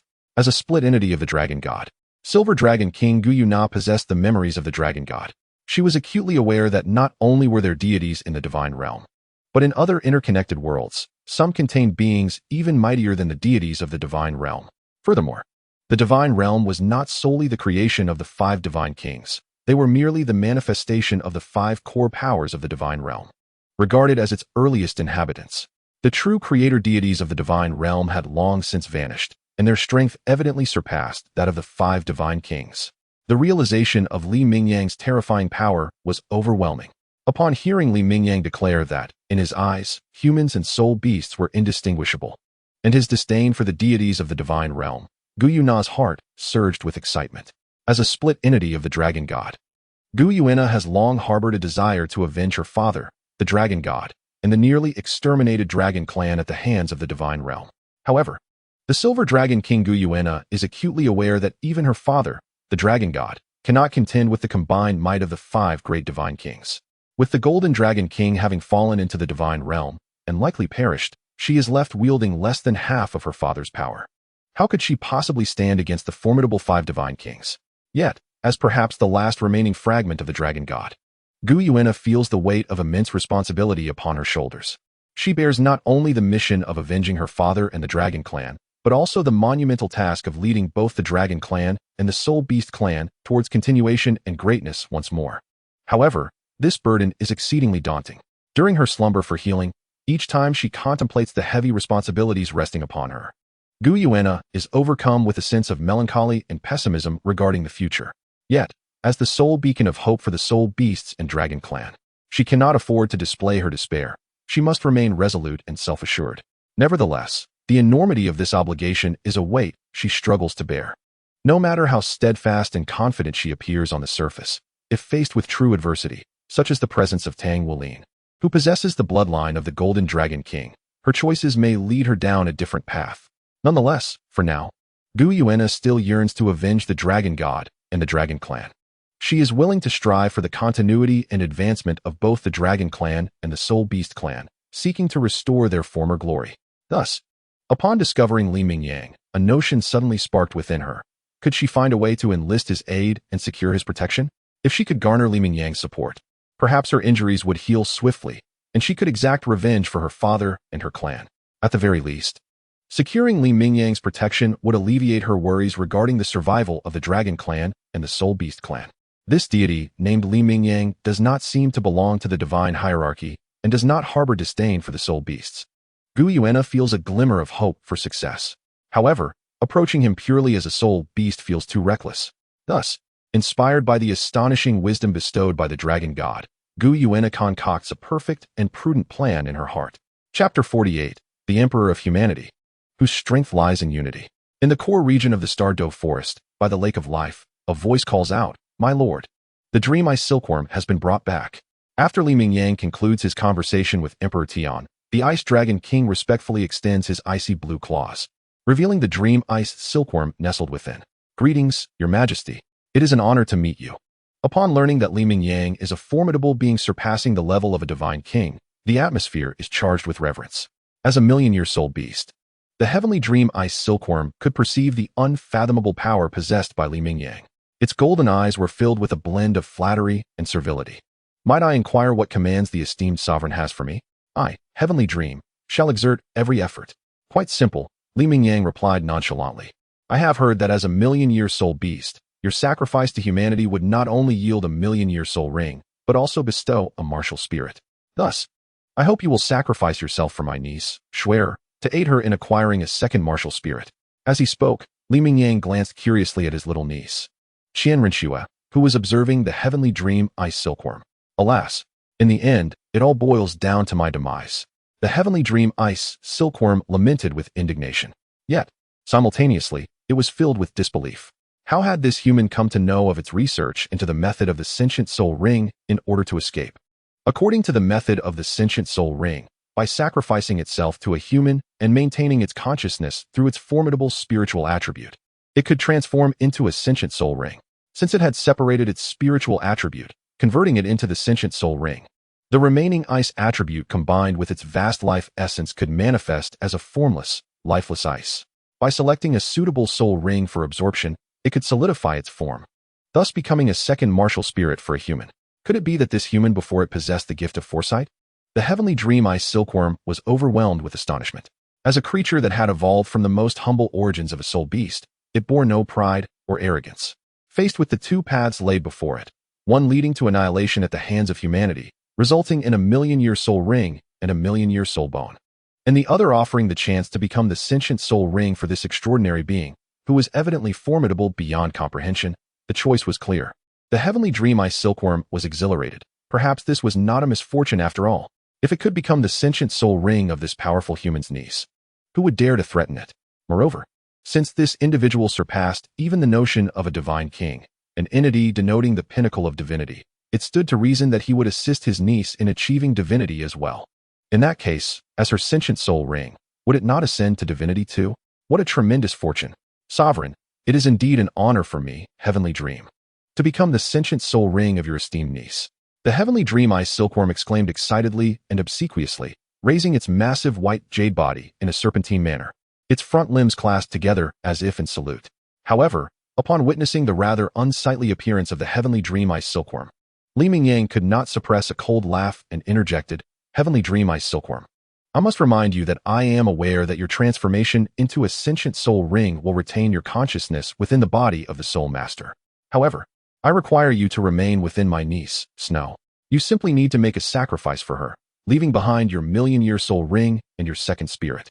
Subsequently, I shall utilize my second spirit, the sovereign banner, to extract your soul, transforming it into a heroic spirit, destined to accompany me for eternity. Should you desire, you may remain by my side.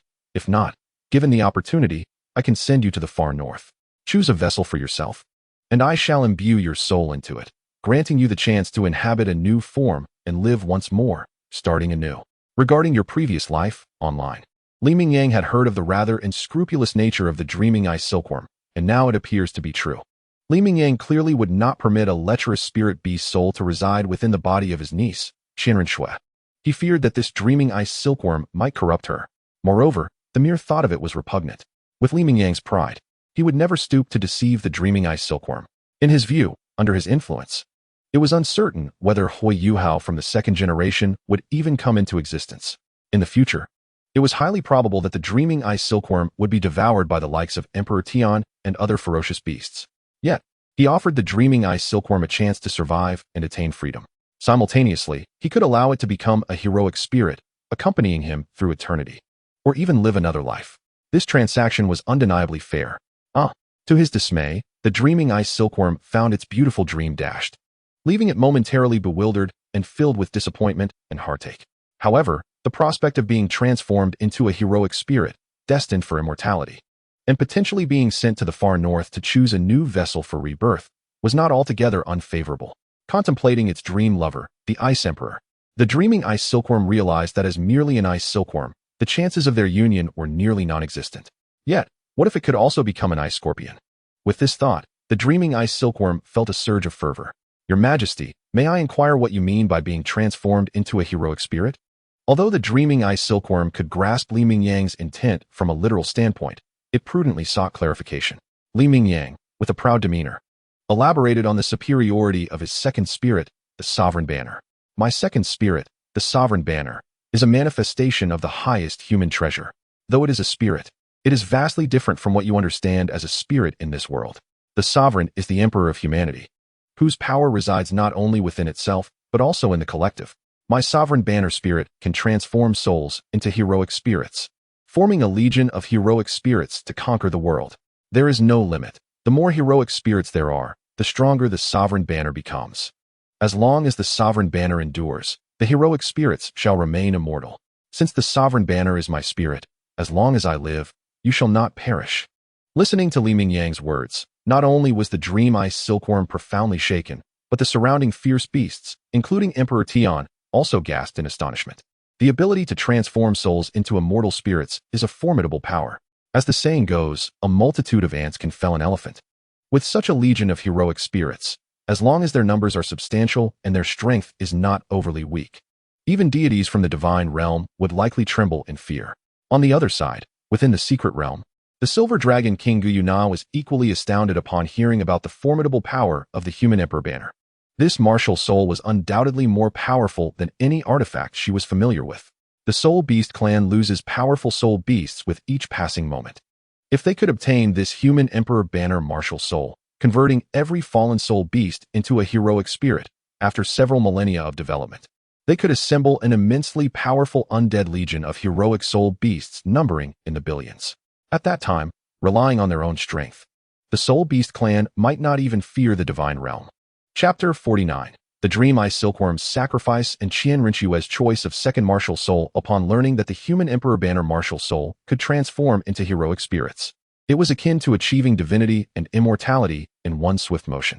Moreover, there was a chance to become the Ice Blue Scorpion and catch up to her beloved, the Ice Emperor. The Dream Ice Silkworm was exhilarated. Your Majesty, shall I begin the sacrifice now? Yes, let us commence immediately. Additionally, I need you to allocate some of your mental attributes to assist in selecting the second martial soul for Xue, Li Mingyang replied.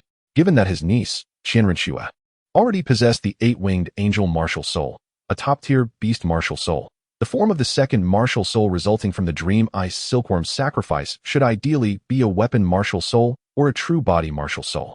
However, Li Mingyang felt that a weapon martial soul was unnecessary, as the integrated magic orb Nezha template, dubbed the Heavenly Court's Armory, had already provided him with numerous treasures since his first signing in. He would acquire even more in the future, which could be utilized by his niece Qian Renxue. Although utilizing soul power to activate treasures would not yield effects as potent as spiritual power, effortlessly overpowering the weapon martial souls and so-called divine artifacts of Dalu was still within reach. Thus, in this context, the optimal choice for Qian Renxue's second martial soul form would undoubtedly be a true body martial soul. When considering which true body martial soul would provide the greatest combat assistance and potential, Li Mingyang would certainly opt for the eye martial soul. Eye martial souls, akin to ocular techniques, are never weak and significantly enhance combat capabilities. Moreover, they inherently possess mental attributes, perfectly aligning with the million-year soul ring of mental attributes that the Dream Ice Silkworm would sacrifice. Your Majesty, I am commencing now. Upon reaching Qian Renxue, the Dream Ice Silkworm instantly began the sacrificial process. In an instant, a dazzling halo of white light erupted from within the celestial Dream Ice Silkworm, transforming into a radiant white barrier that enveloped the surrounding space for several meters. Concurrently, 10 golden rings of light detached from the body of the celestial Dream Ice Silkworm, swiftly encircling Qian Renxue's form. Ultimately, these transformed into 10 golden orbs of light, which gradually merged into Qian Renxue's being. At that moment, the celestial Dream Ice Silkworm's body appeared to have morphed into a statue of white jade, floating gracefully in the air. Streams of white luminescence continuously emanated from the celestial Dream Ice Silkworm, cascading into Qian Renxue's body. Soon, a circle of luminous white soul rings materialized at the original position of the celestial Dream Ice Silkworm. However, before this circle of soul rings could envelop Qian Renxue, Li Mingyang summoned the Imperial Banner Martial Soul, which fluttered energetically. Under the soul-calling ability of the Imperial Banner, the luminous white soul rings formed from the celestial Dream Ice Silkworm, along with its spirit, instantaneously separated. Simultaneously, they transformed into 2 streams of white light, which were drawn into the Imperial Banner Martial Soul. After converting the celestial Dream Ice Silkworm's spirit into a heroic spirit, Li Mingyang felt a surge of inspiration and summoned it once more. In an instant, a stream of white light shot forth from the Imperial Banner Martial Soul, revealing the form of the celestial Dream Ice Silkworm in the air. Wow, brother seems truly different now. The celestial Dream Ice Silkworm hovered in the air, filled with excitement and joy. Brother's current form resembles a substantialized soul, able to move freely without relying on a physical body, and can even transform into a spirit to enter other bodies. How fascinating. The celestial Dream Ice Silkworm joyfully flitted about in the air. Xue, how do you feel? Li Mingyang approached Qian Renxue. Uncle, Xuan's cultivation level hasn't increased. However, Shredder senses the presence of an ice-blue orb, radiating a pearly white light and exuding a chilling aura within. Qian Renxue inquired curiously, "Is this Shredder's second martial soul? Why does it seem incomplete? Is that why it needs to choose a form, as you mentioned earlier? How should I go about making that choice?" Her exquisitely beautiful face, adorned with deep violet eyes, sparkled with curiosity. Hee. Li Mingyang chuckled softly, his handsome and charming visage glowing with warmth as he gently lifted Qian Renxue. The simplest approach would be to hunt an ice attribute soul beast, allowing your second martial soul to absorb its soul ring. This way, your second martial soul can acquire a form identical to it. However, this would only yield a beast martial soul, since you already possess the 8-winged angel martial soul. I intend for your second martial soul to transform into your primary martial soul, which would be your own eyes. Wow. Qian Renshue's beautiful eyes widened in disbelief. Uncle, can Xuan's eyes truly become a martial soul? However, what is the true essence of a martial soul? Why has Xuer never heard of it? The true essence of a martial soul is an integral part of your being, transformed into a martial soul that cannot be wielded as a weapon nor summoned for martial soul embodiment. Li Mingyang smiled faintly as he elucidated this concept. Uncle knows so much, how impressive, exclaimed Xuer, her deep purple eyes shimmering like stars, her hands clasped in admiration. Grandfather has never mentioned any of this to me. Hee. As long as Xuer studies diligently and reads extensively, she too can become as learned and clever as uncle. Li Mingyang's handsome, mischievous face bore a satisfied smile, brimming with pride and joy, fearing that the sacrifice of the ice silkworm, which had bestowed a century of cultivation to Qian Renxue, had not been properly sealed. Li Mingyang took it upon himself to seal the 10 golden orbs of light within her, perhaps due to the influence of the demon Pill Nezha template. When Taibai Jinren taught Nezha the art of magic, he also imparted sealing techniques. Regardless, Li Mingyang found that while he was not adept at soul-searching, he excelled in sealing methods. While assisting his niece Qian Renxue in the core area of the Star Do Forest, he successfully added the 5th and 6th spirit rings of 100,000 years to her 8-winged angel martial soul, thus granting her a second martial soul. Li Mingyang then prepared to depart the core area of the Star Do Forest with Qian Renxue. After recalling the Ice and Fire Dragon King, Aru, the Titan Bull Python, and the Ice Silkworm back into the Emperor's Banner martial soul, Li Mingyang embraced Qian Renxue and summoned the Wind and Fire Wheel, ready to leave. "Farewell, Your Majesty," echoed the voices of Emperor Tian, along with the fierce beasts, the Titan Great Ape, and Xiao Wu. In an instant, Li Mingyang transformed into a blazing streak of fire, soaring into the sky and quickly disappearing from sight. At that moment, Xiao Wu suddenly realized, "Oh no, I seem to have forgotten to ask where His Majesty Li Mingyang resides in the human world. I still wish to find my mother after I transform." Meanwhile, at the bottom of the Lake of Life, in a secret space, the ancient Silver Dragon King, Gu Yuna, lay sprawled within a silver palace, her body radiating a dazzling silver light. Continuous streams of silver luminescence emanated from her being, coalescing beside her into something resembling a dragon egg or a cocoon of light, within which something seemed to be gestating. Chapter 50. The Holy Little Cotton Jacket, my Xuer, is unparalleled. As Li Mingyang held Qian Renxue, transforming into a crimson flame streak on the way back to the Martial Soul Hall, he seemed to recall something. Little Qian Renxue lifted her petite head, her golden hair cascading like a waterfall as she blinked her large, deep violet eyes resembling twinkling stars at Li Mingyang. "Uncle, when Sister Aru and Brother Daming made sacrifices for me earlier, they left behind 2 soul bones. However, my cultivation has improved significantly. Shouldn't you merge these 2 soul bones, Uncle?" Her large, shimmering eyes brimmed with earnestness and sincerity. "No need." Li Mingyang chuckled softly. "These 2 soul bones were indeed intended for you to merge, dear Snow. Given my strength, they hold little value for me. Nonetheless, I appreciate your consideration." He gazed affectionately at Qian Renxue, his heart warmed by her thoughts of him. After all, human emotions dwell in the flesh. He believed he had treated her well and sought nothing in return from the only blood relative he had in this world. Yet, who does not cherish those who show gratitude? As long as there is that sentiment, Li Mingyang found joy. However, upon learning that the 2 soul bones were of no use to Li Mingyang, Qian Renxue felt a tinge of disappointment. "These 2 soul bones are of no use to you, Uncle? I heard Grandpa say that 100,000-year soul bone is the most precious treasure for soul masters. I thought they would be beneficial to you as well. You are always so considerate of me, making me happy, teaching me, helping me grow stronger. But I cannot assist you in any way."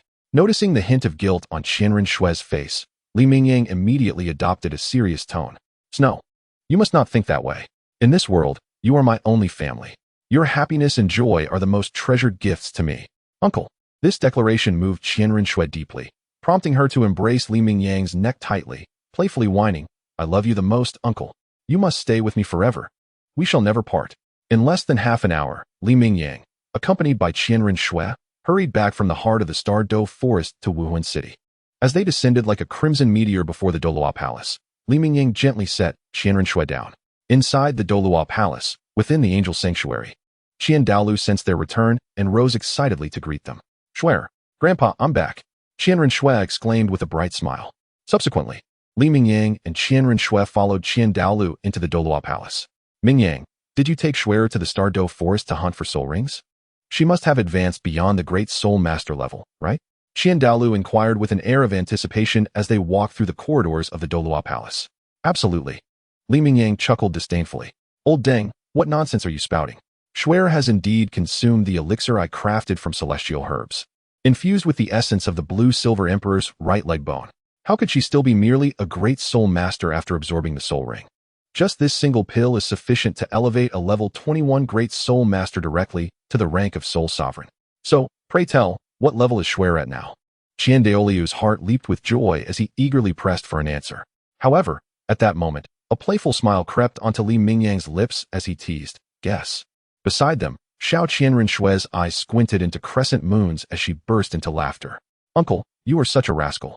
Why do you enjoy teasing Grandpa so much? Xue. Upon hearing Qian Renxue's laughter, old Deng Qian Daoliu gazed longingly at her, hoping she would enlighten him. Unfortunately, Qian Renxue stood firmly by Li Mingyang's side, pouting playfully. Grandpa, just take a guess. If I tell you outright, it would spoil all the fun. Though she was Qian Daoliu's cherished granddaughter, Qian Renxue equally adored her uncle Li Mingyang. To her, the only joy her uncle derived seemed to be teasing her grandfather. It was hardly a matter of great significance, since her uncle treated her so well. She felt obliged to play along. Besides, she was confident that her grandfather wouldn't be angry. Observing her usually stern and stoic grandfather, now with such an eager expression, was genuinely amusing. Soul sovereign? Soul sect? Since guessing was the only option left, Qian Daoliu tentatively began to speculate. However, every time he suggested the most plausible options of soul sovereign and soul sect, Li Mingyang shook his head in denial. This left Qian Daoliu in utter disbelief. Surely it couldn't be that she had reached the rank of Soul King?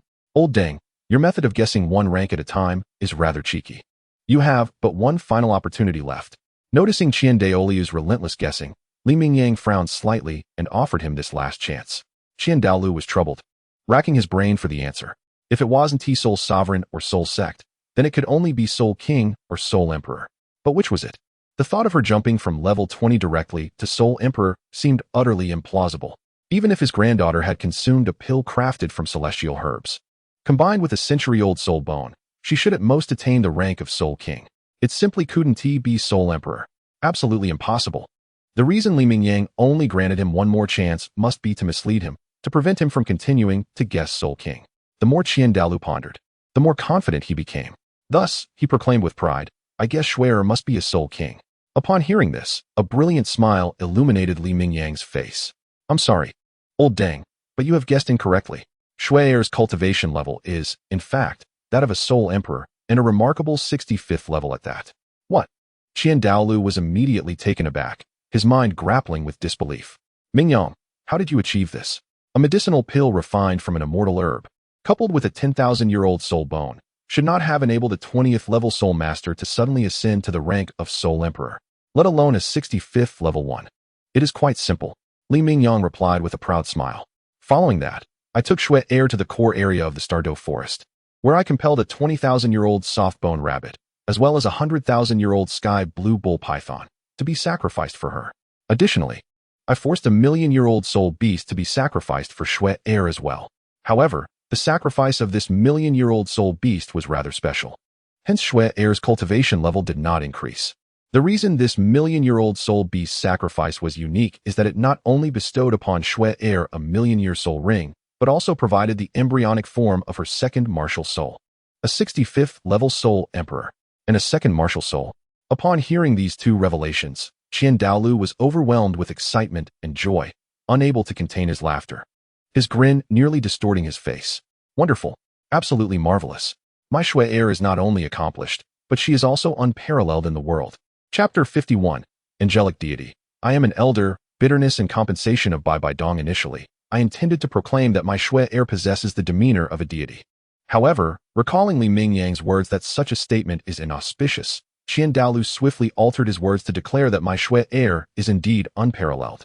At this moment, Li Mingyang continued to elaborate. However, the million-year soul ring is unsuitable for Xue heir's eight-winged angel martial soul. Moreover, the embryonic form of her second martial soul cannot absorb this million-year soul ring. Otherwise, it would transform into an ice silkworm. Why would the embryonic form of this second martial soul turn into an ice silkworm upon absorbing the million-year soul ring? Qian Daoliu could not help but feel puzzled and bewildered, as that million-year soul beast was indeed an ice silkworm. Li Mingyang chuckled knowingly and explained, "What?" Qian Daoliu was left speechless, for he understood that the ice silkworm is a soul beast found in the most frigid depths of the extreme north. Can such a creature truly cultivate to the million-year level? However, Li Mingyang provided an explanation. The million-year cultivation of the heavenly dream ice silkworm is purely the result of consuming medicinal substances. As for its true strength, it only reaches the level of a 10,000-year soul beast, which is exceedingly lacking. Given that Xue heir's eight-winged angel martial soul is already a beast martial soul, the embryonic form brought by the heavenly dream ice silkworm will solidify its form upon absorbing an ice attribute soul beast soul ring. One can only acquire beast martial souls of the ice attribute, or control and auxiliary martial souls of the ice attribute derived from plant life. However, I believe these options are unsuitable for Xue. I intend to explore the possibility of transforming her second martial soul into her very eyes, as such an intrinsic martial soul would be of far greater benefit to her.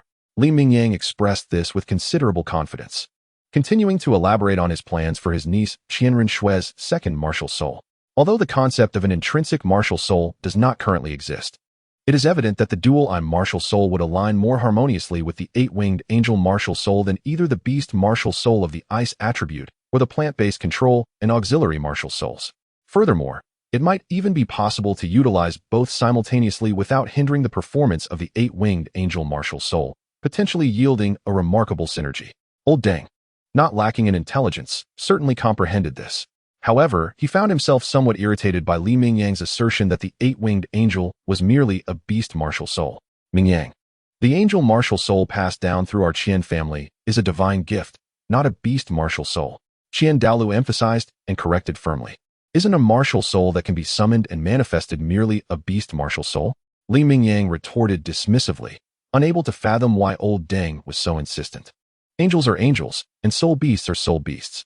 Old Deng's face flushed as he tirelessly explained the distinctions between angels and soul beasts, arguing that an angel, though humanoid, merely possesses wings and cannot be classified as a soul beast. If it were to be classified, it would undoubtedly be a noble divine beast, and so forth. The atmosphere within the Douluo Palace was infused with a jovial spirit.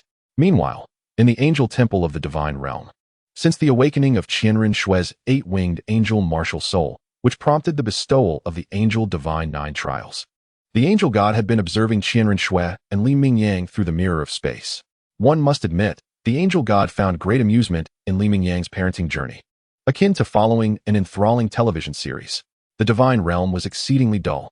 Regarding Li Mingyang's opinions on the divine realm while in the core area of the Star Do Forest, the angel god felt a myriad of complex emotions. Nevertheless, deep down, it did not seem entirely incorrect. After all, who would desire such a life if given the choice?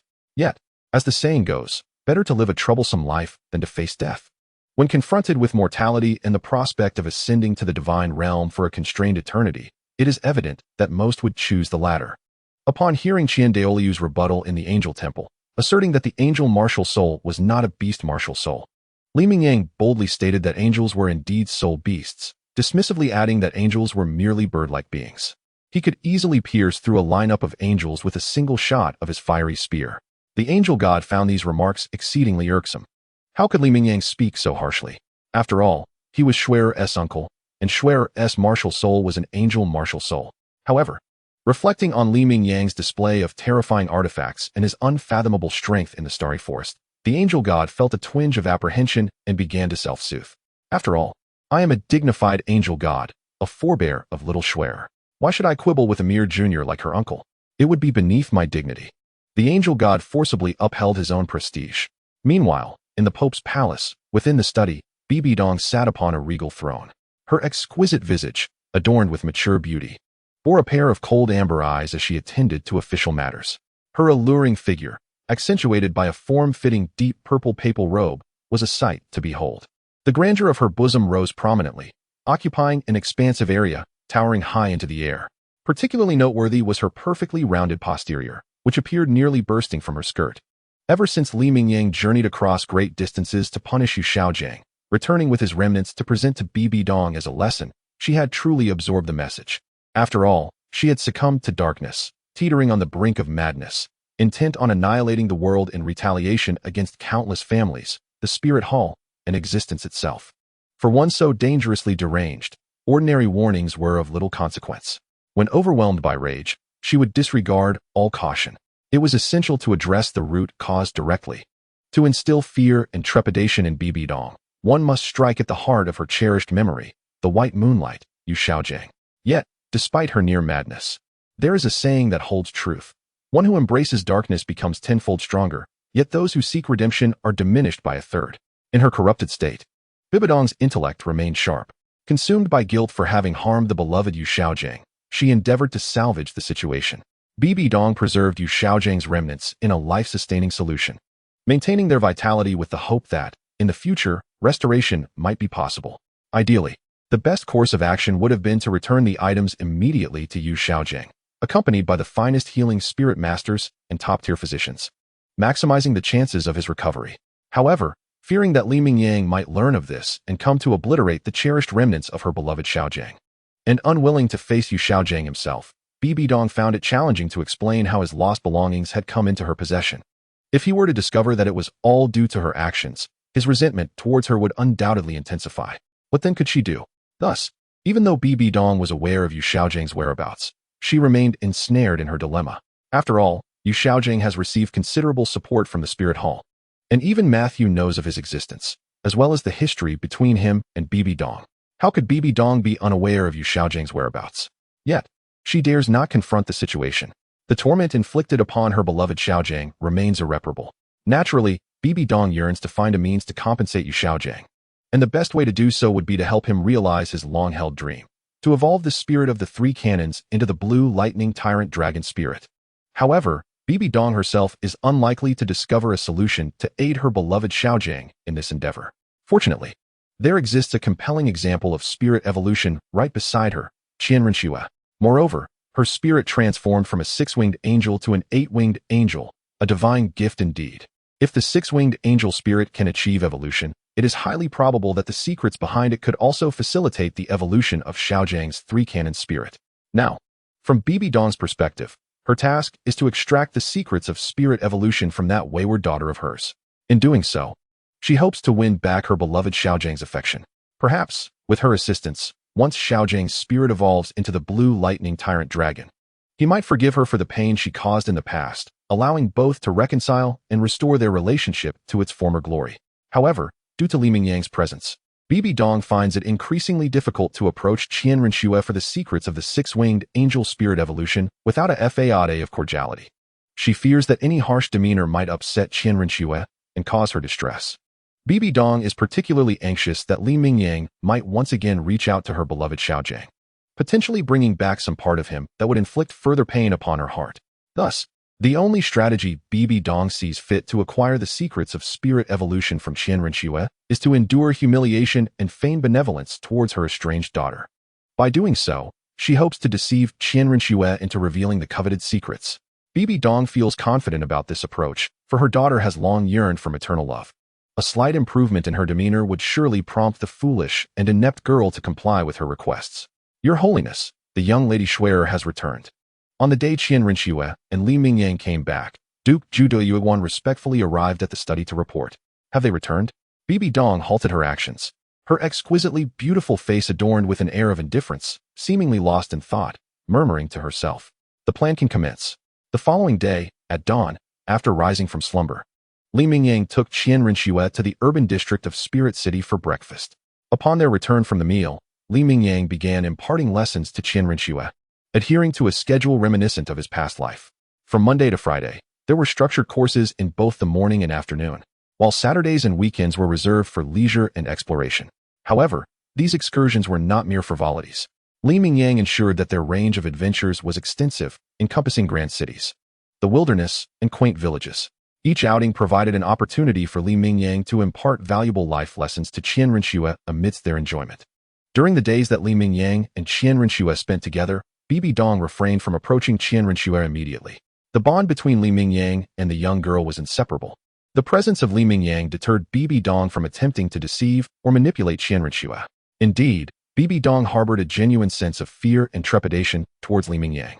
Thus, during this period, she covertly observed the patterns of Li Mingyang and Qian Renshue's daily routines, seeking an opportune moment when Qian Renxue was alone to approach her under the guise of deception. Eventually, Bibi Dong discerned that while Li Mingyang dedicated his mornings and afternoons from Monday to Friday to instructing Qian Renxue, he took her on excursions during the weekends. Although Li Mingyang did not require cultivation, as a time traveler, he retained certain habits from his previous life, such as taking afternoon naps in the summer and indulging in leisurely mornings on weekends. Furthermore, driven by the desire to merge the nascent essence of Qian Renshue's second martial soul into her eyes, Li Mingyang engaged in extensive research and strategizing. This endeavor was akin to the daunting task of fitting an elephant into a refrigerator. The objective was straightforward: open the refrigerator, place the elephant inside, and close the door. Yet the challenge lay in the act of actually getting the elephant into the refrigerator, an impossibility without a custom-made appliance. Li Mingyang faced a similar dilemma. He understood that to transform his niece Qian Renshue's second martial soul into her primary martial soul, the eyes, he needed to integrate the essence of the second martial soul into the eyes. However, the method of achieving this perfect fusion remained elusive, presenting him with a conundrum. As evening approached, after a satisfying dinner with Qian Renxue, Li Mingyang contemplated the path ahead. Returning to contemplate the means by which my niece, Qian Renxue, could transform her second martial soul into her primary martial soul. I have devoted these recent days to imparting the innate technique to her. Typically, Qian Renxue would first venture to the back mountain of the Douluo Palace to practice her newly acquired soul abilities, and in the evening, she would diligently cultivate the innate technique, converting her angelic soul power into the true energy of this technique. However, even after this transformation, the nature of her angelic soul power remained unchanged. It still retained its designation as angelic soul power, imbued with sacred and luminous attributes, possessing the power to dissolve and purify. Yet, once transformed into the true energy of the innate technique, her angelic soul power could be cultivated to enhance continuously, evolving from its utmost attributes to innate attributes. On one particular day, after dining with my uncle Li Mingyang, I bid him farewell. "Uncle, see you tomorrow." As I approached the back mountain of the Douluo Palace to practice my newly acquired soul abilities, I stumbled upon a familiar silhouette in an open area. It was Bibi Dong, adorned in an elegant deep purple gown, tall and voluptuous, crowned with a 9-curved purple gold tiara and wielding the Pope's staff, exuding an aura of nobility and aloofness. However, in contrast to her previous demeanor, characterized by cold indifference and disdain, her beautiful eyes now gazed upon me with a semblance of guilt and tenderness. Shue. Upon seeing me, a gentle smile graced Bibi Dong's face, and she approached me with quickened steps.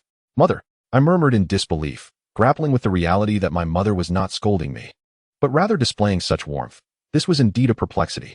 "My dear Shue, I am so sorry." Bibi Dong knelt before me, her expression filled with remorse and sorrow. "In the past, I was often so harsh and unfeeling towards you, causing you heartache. Although it stemmed from my resentment towards your father for tearing me away from the one I truly cherished, that does not excuse my treatment of you. You are my daughter. How could I have acted so? Now, I have finally awakened to this truth, and I shall strive to make amends to you henceforth. Shue, I beseech you, please forgive your mother." Chapter 53. Orochimaru Li Mingyang. So, it was all due to this. From Bibi Dong, I learned that her harshness was a consequence of my father's actions, which had severed her from her beloved. In her bitterness, she had directed her pain towards me. Within my heart, a sudden clarity emerged, as I, a child yearning for maternal love, began to comprehend the complexities of our relationship. In response to Bibi Dong's overtures, Qian Renshue's delicate and charming face naturally reflected sincerity and earnestness as she spoke. "Mother, I bear you no grudge." However, in contrast to her previous yearning for her mother Bibi Dong's forgiveness, she now found herself realizing that her dream had finally come to fruition. While Qian Renxue felt a sense of joy, her heart remained relatively unperturbed, for she now had someone far more significant in her life. Subsequently, Bibi Dong sought every opportunity to shower Qian Renxue with affection, feigning a return to the right path and pledging to compensate her daughter doubly. She frequently inquired about Qian Renxue's well-being and presented her with various gifts. Naturally, Qian Renxue felt pleased, yet her happiness was tempered. This was because Bibi Dong confided in her fears regarding Li Mingyang, urging Qian Renxue to keep their matters confidential from him. This revelation caused Qian Renxue considerable inner turmoil. Yet, unbeknownst to Bibi Dong, Li Mingyang was already well aware of the situation. After all, her two powerful guardians, Douluo Yueguan and Ghost Dalu, had long since defected, aligning themselves with Li Mingyang. Despite his awareness of Bibi Dong's ulterior motives, Li Mingyang chose not to intervene immediately, especially since Bibi Dong had not violated his warning and had succeeded in bringing joy to his niece Qian Renxue. After all, Li Mingyang was always vigilant. As Bibi Dong drew closer to Qian Renxue, Li Mingyang found himself with ample time. No longer in the Douluo palace, he had shifted his focus from researching methods to transform his niece's second martial soul into her primary martial soul to conducting experiments. As he had developed numerous ideas in his mind, the next step was to execute trials. Initially, he focused on human trials, specifically among soul masters. Each day, Li Mingyang visited the prison in Wuhuan City to experiment with the martial souls of fallen soul masters and evil soul masters, investigating how to convert beast martial souls into primary martial souls, as guardians of order within the realm of soul masters. The Wuhuan Temple had consistently pursued fallen soul masters and evil soul masters across the continent, either eliminating them or incarcerating them within the prison of Wuhuan City. Those with severe offenses faced execution, while those with lesser transgressions received various forms of punishment and differing durations of confinement. Although evil soul masters, as a concept, emerged only in the context of the Doer Zhu Shi Tang men in Li Mingyang's previous life, the history of soul masters on the Douluo Continent spans not merely 1,000,000 years, but several 100,000.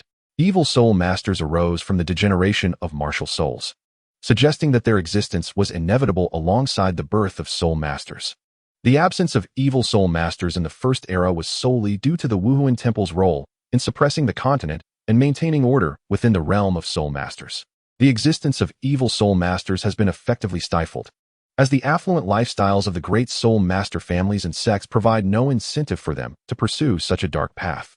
Typically, it is the impoverished civilian soul masters who, after enduring oppression from the nobility, are more susceptible to succumbing to darkness and becoming evil soul masters.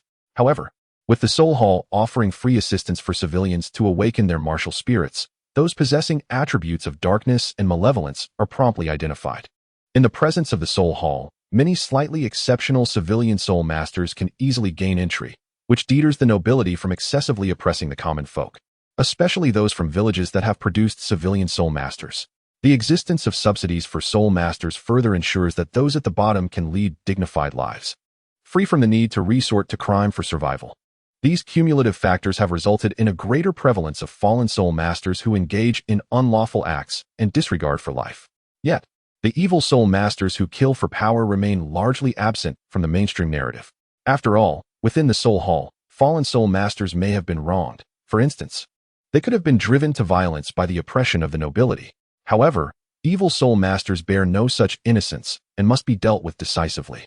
This does not imply that evil soul masters do not exist in the realm of Duyi. One evening, after departing from the Douluo Palace, Li Mingyang arrived at the prison in Soul City. As he traversed the dimly lit corridors, he observed the gaunt and fearsome fallen soul masters and evil soul masters imprisoned in the cells on either side. Upon seeing Li Mingyang, these individuals were overtaken by sheer terror, retreating deep into their confines, trembling in fear, incessantly praying to avoid being chosen. Please, not me. Do not select me. Since Li Mingyang began conducting experiments in the prison, any individual he chose for testing met a grim fate. They either perished violently or underwent a grotesque transformation, merging with beast martial spirits to become something neither human nor beast. While a mere change of limbs into claws or hooves could be considered fortunate, there were instances where Li Mingyang produced half-beast humanoids. Who wouldn't he be afraid of that? Ultimately, fallen soul masters and evil soul masters are still human, and every human harbors the desire to remain so. Who wishes to transform into a half-beast? Nevertheless, Li Mingyang considers himself not entirely malevolent. At worst, he walks the line between righteousness and wickedness, adhering to a moral code. Upon deciding to conduct experiments within the Soul Hall's prison, he ordered that those sentenced to death among the evil soul masters should not be executed just yet, as he intended to utilize them as experimental subjects, starting with those most deserving of their fate. Once again, experiments were conducted using those fallen soul masters who had committed heinous crimes. Presently, within the confines of the prison, the malevolent soul master Li Mingyang had yet to conclude his experiments. These fallen soul masters were indeed overly anxious. However, upon entering a new area, within a cell in the district of fallen soul masters, Li Mingyang unexpectedly encountered three particularly striking figures among them. The first fallen soul master was tall and robust, his physique adorned with bulging muscles, sporting a shaved head and a face marked by a prominent scar that slashed diagonally downwards, rendering him exceptionally menacing. The second fallen soul master shared a similarly imposing stature, with a buzz cut and a face equally rugged, framed by a dense, bristly black beard. His upper body was tattooed with an image of a ferocious black dragon. As for the third fallen soul master, he possessed an ordinary build, perhaps even slightly portly, with a broad visage and a buzz cut, enhanced by a pair of black crystal-framed spectacles that lent him an air of harmlessness. Upon noticing Li Mingyang, the harbinger of doom, the trio was instantly gripped by terror, their faces drained of color as they huddled against the corner of the cell. "Collect their profiles for me," commanded Li Mingyang. Yet, after merely casting a glance at the three, a flicker of inspiration seemed to ignite within him, his lips curling into a subtle smile. After conversing briefly with the guiding prison guard, he proceeded deeper into the prison, towards the area designated for the most dangerous of evil soul masters, preparing for the experiments of the day. Chapter 54. The recruitment of the trio that counteracts Yu Xiaojing, the revelation of Bibi Dong's scheme within the prison of Wuhuan City. Amidst the trembling forms of surrounding evil soul masters, Li Mingyang once again accomplished today's experiment. He successfully created a half-beastman with a bat-like head. Excellent. Li Mingyang retracted his second martial soul, the human emperor banner, nodding with satisfaction. Today, he had once more succeeded in merging an evil soul master's beast martial soul with that of the head, achieving an ever-increasing precision and success rate. The next step required the precise fusion of the beast martial soul with the eye region of the evil soul master. As Li Mingyang turned to depart, the prison guard who had previously led him approached swiftly, respectfully presenting 3 dossiers. "My lord, here are the profiles of the 3 fallen soul masters you requested." Opening the documents, Li Mingyang perused their contents, discovering that the 3 fallen soul masters were known as Scarface, Dragon, and Brother Jia. Their martial souls were the mighty demon bear, the dark earth dragon, and the swift wind demon wolf, respectively. They had been branded as fallen soul masters for specifically targeting the privileged offspring of noble families, transforming into instructors of hellish training, returning their own methods to them, ultimately subjecting these noble youths to humiliation before their capture. They perceived themselves as champions of justice, having never laid a hand on innocents, nor committed any heinous acts. After reading, Li Mingyang bore a somewhat peculiar expression. These 3 fallen soul masters still possess a certain chivalric spirit reminiscent of ancient heroes. Assuming that the testimonies and corroborative evidence gathered are without error, Li Mingyang held a certain admiration for the trio of fallen soul masters. As he departed, he approached the cell housing Scarred Brother, Dragon Brother, and Brother Jia. Li Mingyang halted, his handsome yet mischievous visage adorned with a hint of amusement as he spoke. "Do you 3 wish to be reintegrated? Despite your status as fallen soul masters, your actions have garnered my respect. Thus, I offer you an opportunity." Upon hearing this, Scarred Brother, Brother Jia, and Dragon Brother were instantly elated, springing from their corners and hastening to the cell door, nodding fervently. "My lord, we are willing. We are indeed willing." "Very well." Li Mingyang nodded. "You shall henceforth be my specially appointed personnel for the Yu Xiaojing Special Task Office. However, for the time being, your services are not required. You may serve as prison guards here. In due course, I will assign you tasks." "Yes, my lord." In the blink of an eye, more than a year had passed. During this time, Qian Renxue had cultivated the innate skill, transforming her angelic soul power into the true energy of the innate skill. Nevertheless, due to the unchanged nature, the innate skill merely accelerated the cultivation speed of her angelic soul power, while also providing the capability to gradually evolve its attributes beyond the divine level to the innate level. For instance, the angelic soul power possesses the attributes of ultimate brightness, ultimate sanctity, fire, and mental properties. The innate skill can first evolve the ultimate brightness and ultimate sanctity attributes to divine level, ultimately reaching the innate level.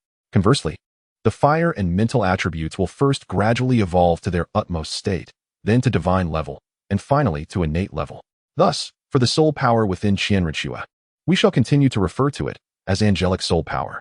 Once she had fully transformed her internal angelic soul power under Li Mingyang's guidance, Qian Renxue began compressing her soul power after integrating the left arm bone of the 10,000-year-old azure bull python and the left leg bone of the 200,000-year-old soft bone rabbit, elevating her cultivation to level 70. Simultaneously, under Li Mingyang's direction, little Qian Renxue also utilized the first soul skill of her sixth soul ring, the Judgment of Sacred Light, to create her own method of body tempering, the Thunder Body Forging Technique. Thanks to the formidable recovery ability provided by the second soul skill of the Blue-Silver Emperor's right leg bone, wildfire cannot be extinguished, spring breeze brings new life. Qian Renxue's self-created sacred Thunder Body Forging Technique progressed smoothly.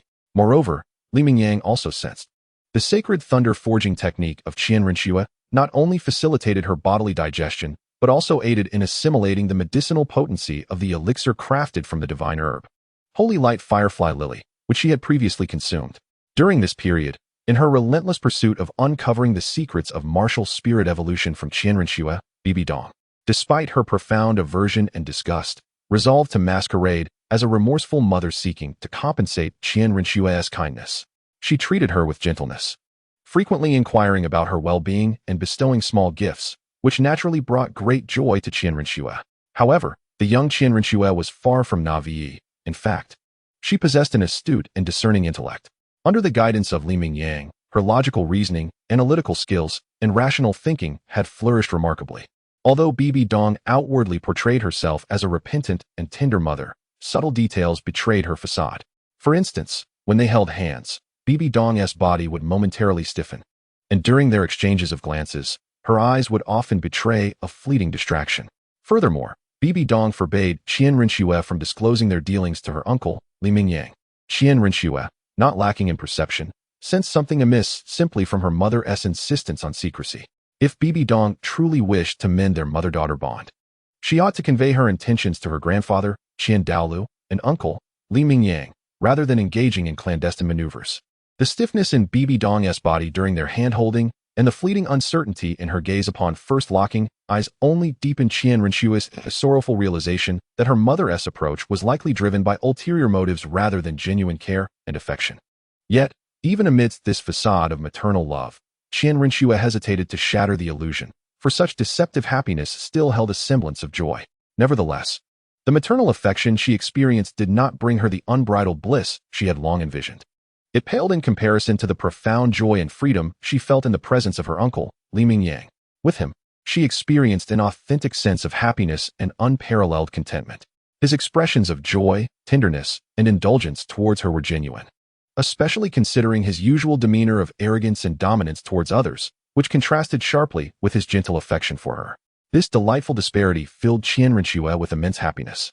And so, as the evening approached one day, she sensed that the time was drawing near. As Bibi Dong strolled with Qian Renxue, the moment of revelation finally arrived. "My dear, may I inquire about something?"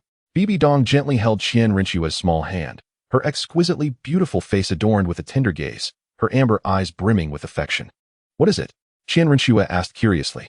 At that moment, Bibi Dong feigned nonchalance and smiled. "Did you not evolve your martial soul from a six-winged angel to an eight-winged angel? I am simply curious as to how you accomplished this remarkable feat. For martial soul evolution is indeed a significant event in our Douluo Continent." Upon hearing this, Qian Renxue felt an overwhelming sense of melancholy and sorrow. She understood that this must be her mother's ultimate intention. However, a flicker of hope lingered in Qian Renxue's heart. With her delicate, exquisite face and wide, sparkling eyes, she feigned innocence and said hesitantly, "Mother, this uncle does not permit me to speak of it." Unexpectedly, the outcome was not what she had anticipated. Bibi Dong's expression stiffened. Yet she did not relent and continued to feign gentleness, saying, "My dear, there is no one else here. You can confide in me. Your uncle will never know. I promise not to disclose the secret. Just indulge my curiosity." However, Qian Renxue remained resolute, replying, "Mother, I do not wish to betray my uncle's trust." Although she yearned for maternal love and hoped that Bibi Dong could genuinely become a caring mother, in her heart, the true importance lay with her uncle Li Mingyang. He was not merely an uncle. He resembled a father, an elder brother, and a good friend who had consistently cared for, cherished, and protected her. Li Mingyang's unwavering integrity and exemplary conduct had instilled in young Qian Renxue a sense of principle and understanding. Moreover, she believed that if Bibi Dong had truly repented for her past actions and sought to make amends, she would not coerce her into doing something against her will. To choose coercion would imply that Bibi Dong's words were mere fabrications. Upon realizing that Qian Renxue had once again declined, a surge of anger welled up within Bibi Dong, darkening her countenance. Yet, recalling the young Xiao gang still at home, she suppressed her fury, resolving to seek another opportunity. In the subsequent 6 months, Bibi Dong attempted twice more to extract the secret of the martial soul evolution from Qian Renxue, but to no avail. This persistent failure ultimately led Bibi Dong to the brink of impatience after more than a year. In a quest to uncover the secret of soul evolution for her beloved Xiao Jiang, Bibi Dong endured her disdain and aversion towards this offspring of misfortune, sacrificing so much to masquerade as a devoted mother. Yet, this wretched child remained oblivious to gratitude and loyalty. Swear, you must be acutely aware of how I have treated you over the past year. Yet, you refuse to share even this trivial matter with me. In your heart, do you truly hold me, your mother, in lesser regard than your uncle Li Mingyang? With rejection weighing heavily upon her, Bibi Dong's fury could no longer be contained. However, thoughts of her cherished Xiao Jiang restrained her anger, preventing her from unleashing a tirade upon Qian Renxue. Instead, she feigned composure, her regal visage betraying disappointment and heartache. She began her moral coercion. Mother. In response, Qian Renxue felt utterly disheartened. Her exquisite, doll-like countenance radiated innocence yet bore a serious expression as she replied, "Though you are my mother, my uncle is also dear to me. In my heart, he has shown me the utmost kindness.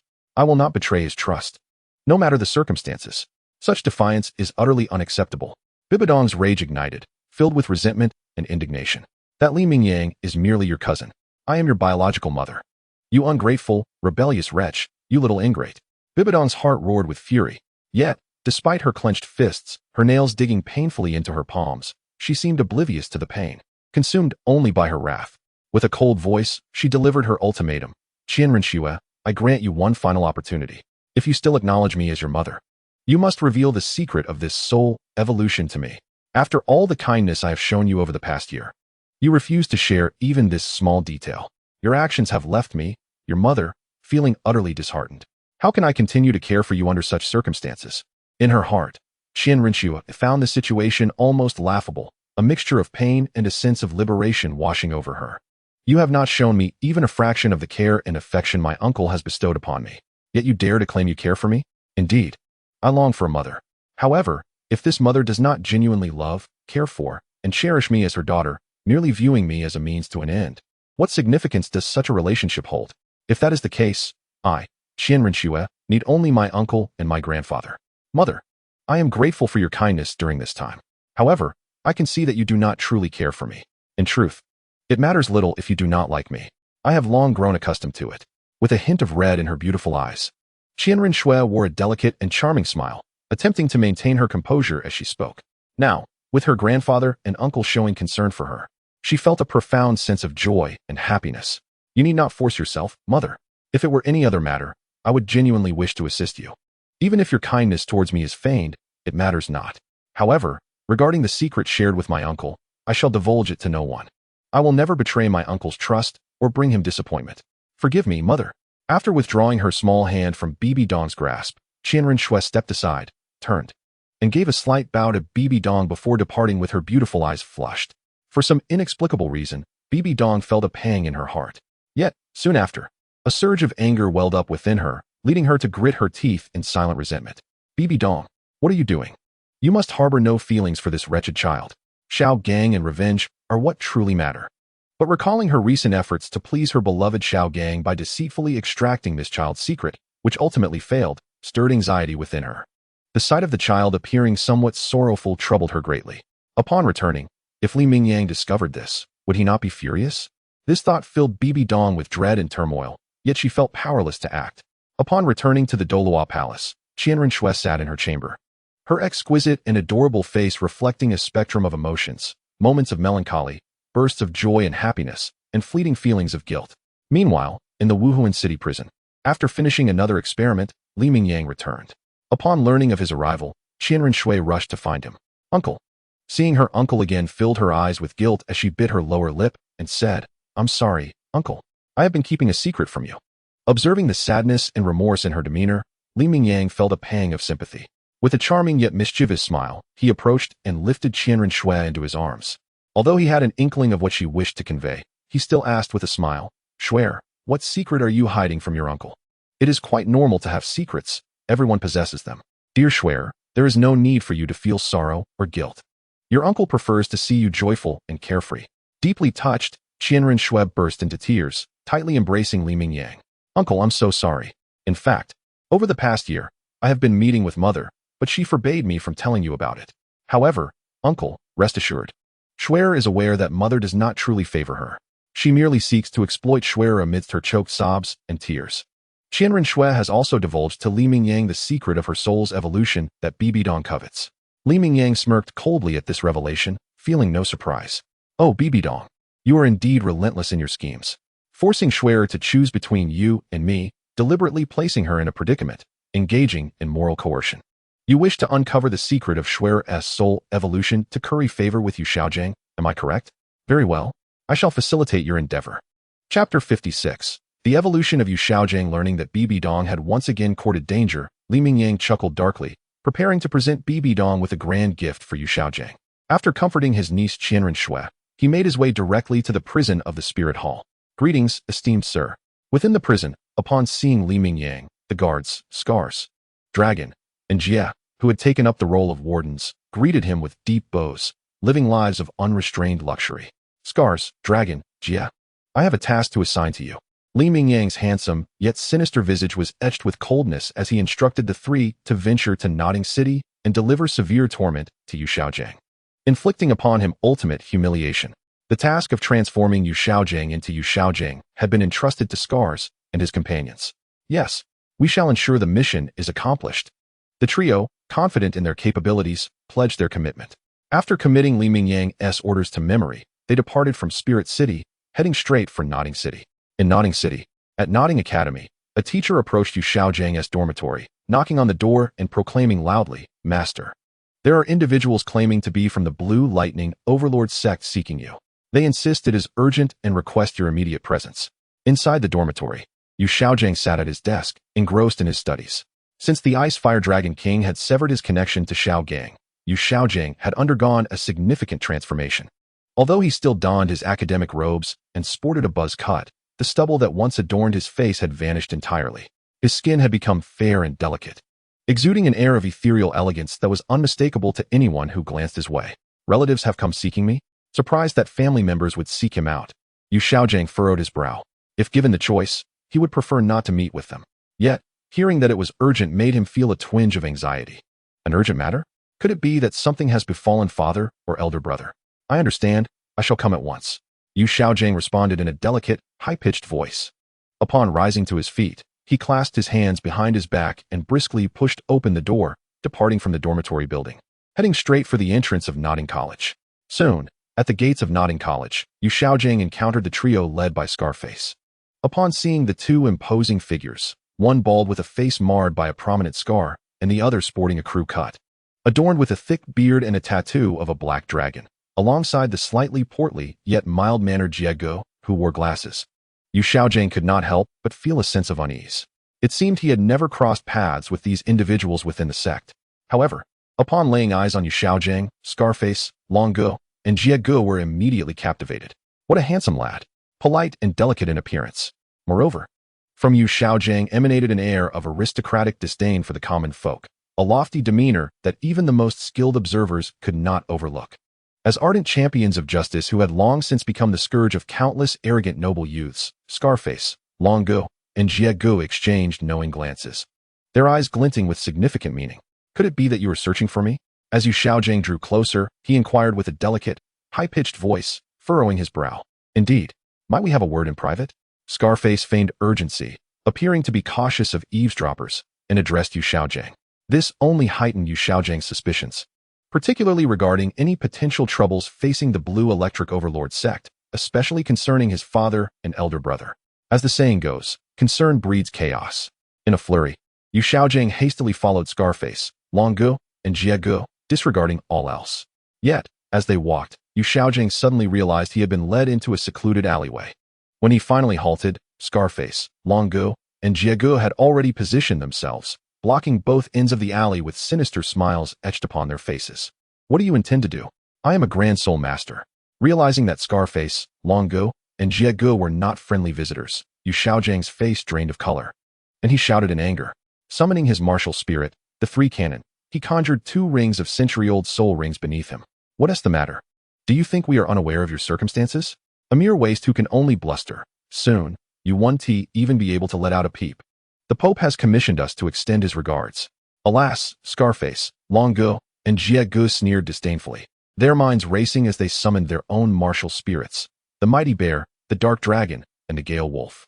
Thereafter, they activated their martial spirits. Upon the manifestation of their martial souls, one could observe that Scarred Brother, Dragon Brother, and Brother Jia were each enveloped by 6, 5, and 5 soul rings, respectively. Scarred Brother was revealed to be a soul emperor, while Dragon Brother and Brother Jia were both soul kings. Bibi Dong, you deranged woman. How you once despised me as a worthless being. When I was with Long, you sought to trouble us. Now, will you not relent? Upon realizing that it was Bibi Dong who sent them, Yu Xiaojiang's eyes widened in fury, his heart ablaze with resentment and anger. The revelation that Scarred Brother, Dragon Brother, and Brother Jia were indeed a soul emperor and 2 soul kings plunged Yu Xiaojiang into despair. Was this to be his final moment? As Scarred Brother, Dragon Brother, and Brother Jia declared their identities, a peculiar contraption resembling a camera, but predominantly metallic, was affixed to a wall in the alley. This was a rare soul tool, unearthed from ancient relics by the Spirit Hall. Previously, Li Mingyang had stumbled upon several of these camera-like soul tools in the Spirit Hall's treasury. After having them repaired, it was confirmed that they possessed both photographic and recording capabilities. This time, Li Mingyang had deliberately entrusted one of these recording soul tools to the trio, intending to document the harrowing training and ultimate humiliation of Yu Xiaojiang in Bibi Dong's name. He believed she would be most delighted. Go away, you useless martial soul that can only make noise. Upon summoning their martial souls, Scarred Brother grinned maliciously and swiftly advanced, delivering a kick that shattered Luo Sanpao, denying Yu Xiaojiang the chance to unleash his 2 formidable techniques. The destruction of the martial soul inflicted a backlash upon Yu Xiaojiang, turning his complexion pale as he coughed up blood, his body swaying precariously. At that moment, Scarred Brother, Dragon Brother, and Brother Jia approached with sinister smiles, seizing Yu Xiaojiang firmly. Following Li Mingyang's orders, they prepared to administer a thorough lesson, subjecting him to a hellish training regimen designed to facilitate a complete transformation from within. However, this process of rigorous training would be lengthy. To prevent Yu Xiaojiang from retaliating, Scarred Brother, Dragon Brother, and Brother Jia began disarming him, searching for any concealed weapons. To their astonishment, they found that Yu Xiaojiang possessed no hidden armaments.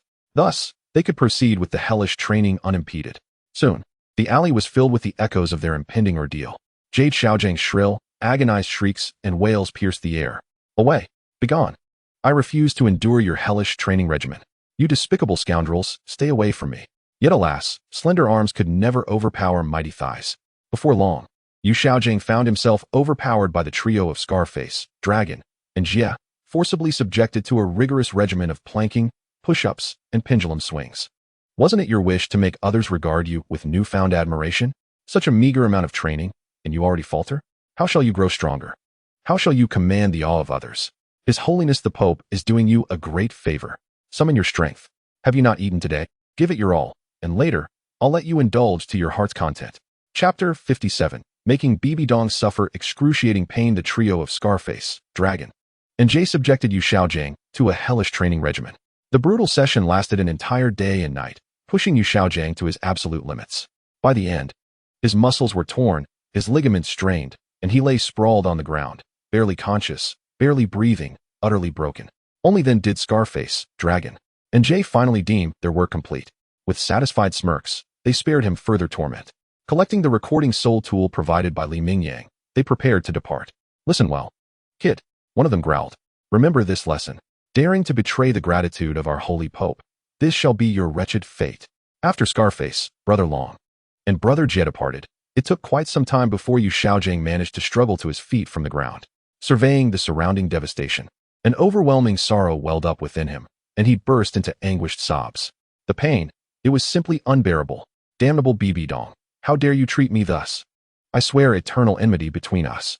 Yu Xiaojiang's face twisted into a ferocious expression as he roared with unbridled fury in his heart. My lord, we have not failed in our mission. Upon returning to Seoul City, within the confines of the prison, they encountered Li Mingyang, Scarface, Dragon, and Jia immediately presented the soul photography device with utmost deference. After reviewing the initial footage, where Scarface, Dragon, and Jia had subdued Yu Xiaojing while proclaiming their allegiance to Pope Bibidong, Li Mingyang nodded in approval. You've performed admirably, he remarked. Here is a vial of soul ascension pills, containing 3 elixirs. Each of you shall consume one. These divine pills can elevate your soul power by an entire level. Serve me faithfully, and you shall be handsomely rewarded. Li Mingyang, having cast aside a bottle of soul-enhancing pills crafted from millennial-old ginseng, capable of elevating the cultivation of soul masters below the first level of the soul sage realm, turned and departed. We shall undoubtedly brave fire and water for our esteemed master, without hesitation. To their astonishment, Li Mingyang bestowed the esteemed soul ascension pill as a reward. Scarred brother, Dragon brother, and brother Jia were overwhelmed with excitement and joy, promptly kneeling before Li Mingyang to pledge their unwavering loyalty. Upon departing from the prison, a cold smile graced Li Mingyang's handsome visage as he made his way directly into the papal hall, proceeding towards the study. Bibidong, come out this instant. Before even reaching the study, Li Mingyang sneered and roared. Upon recognizing Li Mingyang's voice, Bibidong's delicate frame stiffened, her cold yet breathtakingly beautiful face flickering with unmistakable terror and panic. Yet she suppressed it, rising to her feet and stepping forward. May I inquire, Lord Mingyang, what brings you to the Pope's Hall? Bibidong feigned composure and inquired, for what purpose have I come? Li Mingyang curled his lips into a smirk brimming with disdain and mockery. He directly activated the camera soul tool and tossed it before Bibidong. I've come bearing gifts for you. Do savor them thoroughly. You will undoubtedly be pleasantly surprised. Ha ha, ha ha ha. Li Mingyang threw his head back with unrestrained laughter, then turned and strode away. At that moment, the camera soul device activated. A projection materialized in midair, casting its image across the sky. A voice emanated from the device, resonating through the space. What's the matter? Did you truly believe we were unaware of your circumstances? A mere insignificant wretch who can only spew foul air. Soon you shall not even have that privilege. His Holiness the Pope sends his regards through us. In the flickering images, Scarface, Dragon, and Jia advanced menacingly towards Yu Xiaojing with sinister grins. After restraining him, the trio commenced their brutal hell training upon the poor soul. Soon, Yu Xiaojing's shrill, agonized screams and heart-wrenching wails of torment echoed through the sacred halls of the Pope's chamber. No, no, Xiaojing, my dear Xiaojing. To my surprise, Li Mingyang did not seek revenge upon me this time. Instead, he subjected his beloved Xiaojing to the same torment of the dark chamber, an even more intensified version. In that moment, the wounds inflicted upon Yu Xiaojing's body resonated as piercing agony in Bibidong's heart. Overwhelmed with anguish, Bibidong's beautiful eyes reddened as her legs gave way beneath her. She collapsed to her knees, her vision blurred by cascading tears, and a heart-wrenching wail tore from her throat. That wretched Li Mingyang, his cruelty knew no bounds. To subject Xiaojing to such torment, and worse still, in my name. How deeply shall Xiaojing despise me upon discovering this? How shall I ever earn his forgiveness hereafter? Agony. The anguish is unbearable. At that moment, an overwhelming surge of resentment and hatred towards Li Mingyang welled up in Bibidong's heart. She clenched her teeth so tightly that her nails dug deep into her palms, drawing blood. Damn you, Li Mingyang. I am that wretched child's mother. I merely inquired about the secrets of martial soul evolution. How dare you bully others and torment Xiaojing so cruelly? You are utterly inhuman. You are a demon condemned to the 18th layer of hell upon death. A fiendish devil. In her heart, Bibidong was fervently cursing Li Mingyang, her hatred roaring with unparalleled intensity. Yet, it was merely a futile rage born of powerlessness. Facing Li Mingyang, Bibidong dared not make even the slightest movement. For instance, seeking vengeance against Scar Brother, Long Brother, and Brother Jia was beyond imagination. They feared that Li Mingyang would continue his retribution on his beloved Xiaojing. No, I must explain everything to Xiaojing. This time, taking the blame had truly escalated beyond measure. This unbearable situation left Bibidong with reddened eyes, prompting her to seek out Yu Xiaojing and clarify the misunderstanding. Otherwise, her beloved Xiaojing might never forgive her for this transgression. Thus, seizing an opportunity, Bibidong donned a black robe and set off alone to Nodding City. Under the veil of night, she arrived at the dormitory of Nodding Academy and knocked on the door. Knock, knock, knock. Who is it? Yu Xiaojing, struggling to rise from his bed, managed to get up. Ever since enduring the grueling hellish training orchestrated by Scar Brother, Long Brother, and Brother Jia, Yu Xiaojing had suffered immense psychological trauma, leaving his spirit somewhat twisted. Physically, the intensity of the training had even strained his ligaments. Presently, every part of his body ached, and walking felt like enduring a relentless, tearing pain, especially in his legs. He limped his way to the door, swaying from side to side. Upon opening the door, he was met by a figure cloaked in black. Upon recognizing his beloved Xiao Gang, Bibi Dong pulled back her hood. Although Yu Xiaojiang had changed significantly, Bibi Dong recognized him instantly, her eyes welling with tears. "Xiao Gang, it's me, Bibi Dong." As soon as Yu Xiaojiang realized it was Bibi Dong, his eyes flared with anger, and he gasped for breath, his voice laced with a sharp, feminine edge. "Bibi Dong, what do you want now? A few days ago, your Scar brother, Long brother, and brother Jia, under your orders, subjected me to unspeakable agony and torment. Are you here to witness my suffering? You lunatic." "No, that is not true. They weren't sent by me. Xiao Gang, please let me explain." Bibi Dong's face streamed with tears as she shook her head fervently, sharing her sorrowful tale of how someone within the spirit hall had discovered a method for spirit evolution. She intended to assist Yu Xiaojiang in obtaining this knowledge, only to be met with retaliation. Haha, do you think I would believe that? You, the esteemed pope of the spirit hall. And yet someone dares to defy you within your own domain. Seeing Bibi Dong's expression, Yu Xiaojiang felt a flicker of belief. Yet his demeanor was rife with disdain and mockery, for if such a person truly existed, he could not afford to offend them. Instead, since all this chaos stemmed from Bibi Dong, she was undoubtedly the root of the misfortune. Similarly, Bibi Dong also became the object upon whom Yu Xiaojiang could vent his resentment, hatred, and fury.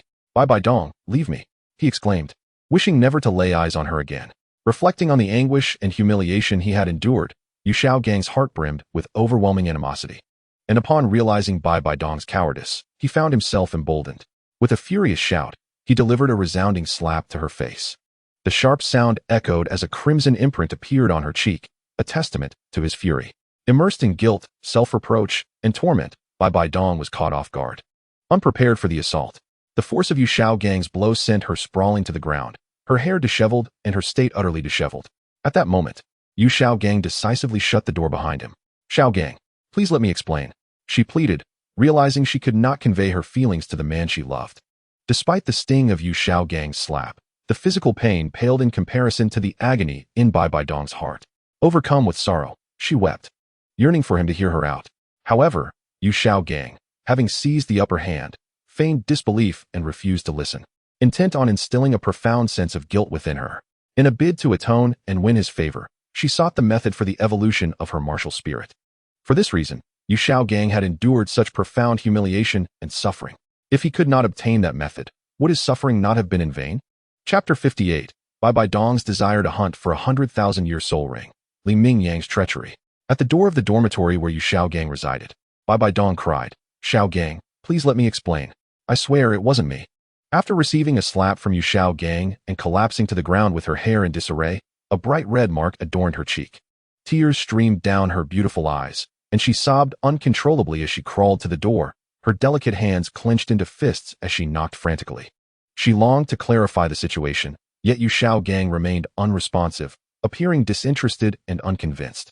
This left Bibi Dong's heart shattered, drowning in despair. "Xiaojiang, it truly wasn't me." Her cries attracted the attention of other teachers in the dormitory below, sensing that something was amiss.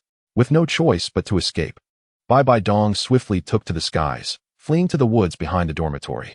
Although Li Mingyang had diminished her first martial spirit, the Death Spider Emperor, and her strength had waned considerably, Bibi Dong still retained her status as a Titled Douluos and was capable of flight. Observing Yu Xiaojiang's disbelief in her explanations, Bibi Dong tightened her fists, her nails digging deep into her palms, drawing blood without her awareness, her heart heavy with unexplainable sorrow and heartbreak. In that moment, her explanations went unheard and untrusted by the one she cherished most.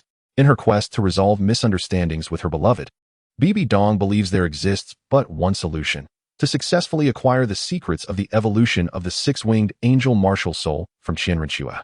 Only through this endeavor might her cherished one find it within herself to forgive. Moreover, there lingers a faint glimmer of hope for reconciliation. Although the progeny, under the tutelage of Li Mingyang, has transformed into someone vastly different from the person she once knew, extracting the secret of martial soul evolution from this individual seems nearly impossible. Yet, there remains a chance. Taking a deep breath, Bibi Dong clenched her delicate hands, regaining her composure as her mind began to strategize. There might still be individuals within the Douluo Palace who are privy to the secrets of Qian Renxue's martial soul evolution. By embedding enough personnel within the palace, she could potentially uncover this elusive knowledge. Furthermore, She had heard whispers that the golden crocodile Douluo, the Qingwan Daoliu, and the lion Douluo, among others, had also undergone martial soul evolution. This indicates that the secret of evolution possesses a universal applicability, capable of facilitating the enhancement of her beloved's martial soul. These esteemed individuals might very well disclose this secret to their families and clans. Thus, Bibi Dong contemplated the possibility of placing her own agents within the households of the golden crocodile, Qingwan, and blazing lion families to glean further information. Having returned to the martial soul city overnight, Bibi Dong utilized her soul power to erase the telltale marks of a slap from her fair visage. Once again, she transformed into the regal and aloof Pope, Bibi Dong. With her attempt to deceive Qian Renxue for the secret of martial soul evolution having failed, she resolved to abandon any pretense and instead embark upon a meticulously crafted plan. This plan entailed hunting for the seventh spirit ring for her second martial soul, the soul-eating Spider Queen. Previously, this undertaking had not seemed urgent, as Bibi Dong had her first martial soul, the Death Spider Emperor, which had already attained the level of Titled Douluos.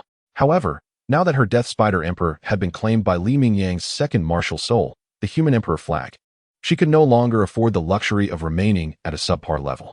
As the Pope of the Martial Soul Hall, it was imperative that Bibi Dong elevate the rank of her second martial soul, the Soul-Eating Spider Queen, to the Titled Douluo level. Having successfully acquired a century-old spirit ring for her first martial soul, Bibi Dong now set her sights even higher for her second. For the seventh spirit ring, she planned to venture into the Star Do forest to hunt a spider spirit beast with a cultivation age of less than 100,000 years that possessed a mental attribute. However, for the eighth and ninth spirit rings, she intended to delve into the core region of the Star Do forest to capture a spirit beast of 100,000 years. Due to the disappearance of the fierce beasts, including the formidable Tian, for several millennia, the recent records from the Spirit Hall indicate that within the core area of the Star Do forest, only 4 spirit beasts of 100,000 years remain. Xiao Wu, the Azure Bull Python, and the Titan Giant Ape. While feigning a change of heart to compensate for Qian Renshue's gentle mother, Bibi Dong also learned that Qian Renxue had ascended to the rank of Soul Emperor. Within the 6 soul rings she possessed, the last 2, each spanning 100,000 years, originated from a 200,000-year-old softbone rabbit and a 100,000-year-old Azure Bull Python. Thus, it would seem that within the core area of the Star Do forest, only a single 100,000-year softbone rabbit and a 100,000-year Titan Giant Ape remain. This revelation filled Bibi Dong with excitement, as it implied that she could effortlessly hunt a 100,000-year softbone rabbit. As a time traveler, Li Mingyang was aware that Bibi Dong would venture into the core area of the Star Do forest to procure a 100,000-year soul ring for her second martial soul, the Soul-Devouring Spider Emperor. This was evident when the Soul-Devouring Spider Emperor was still in existence.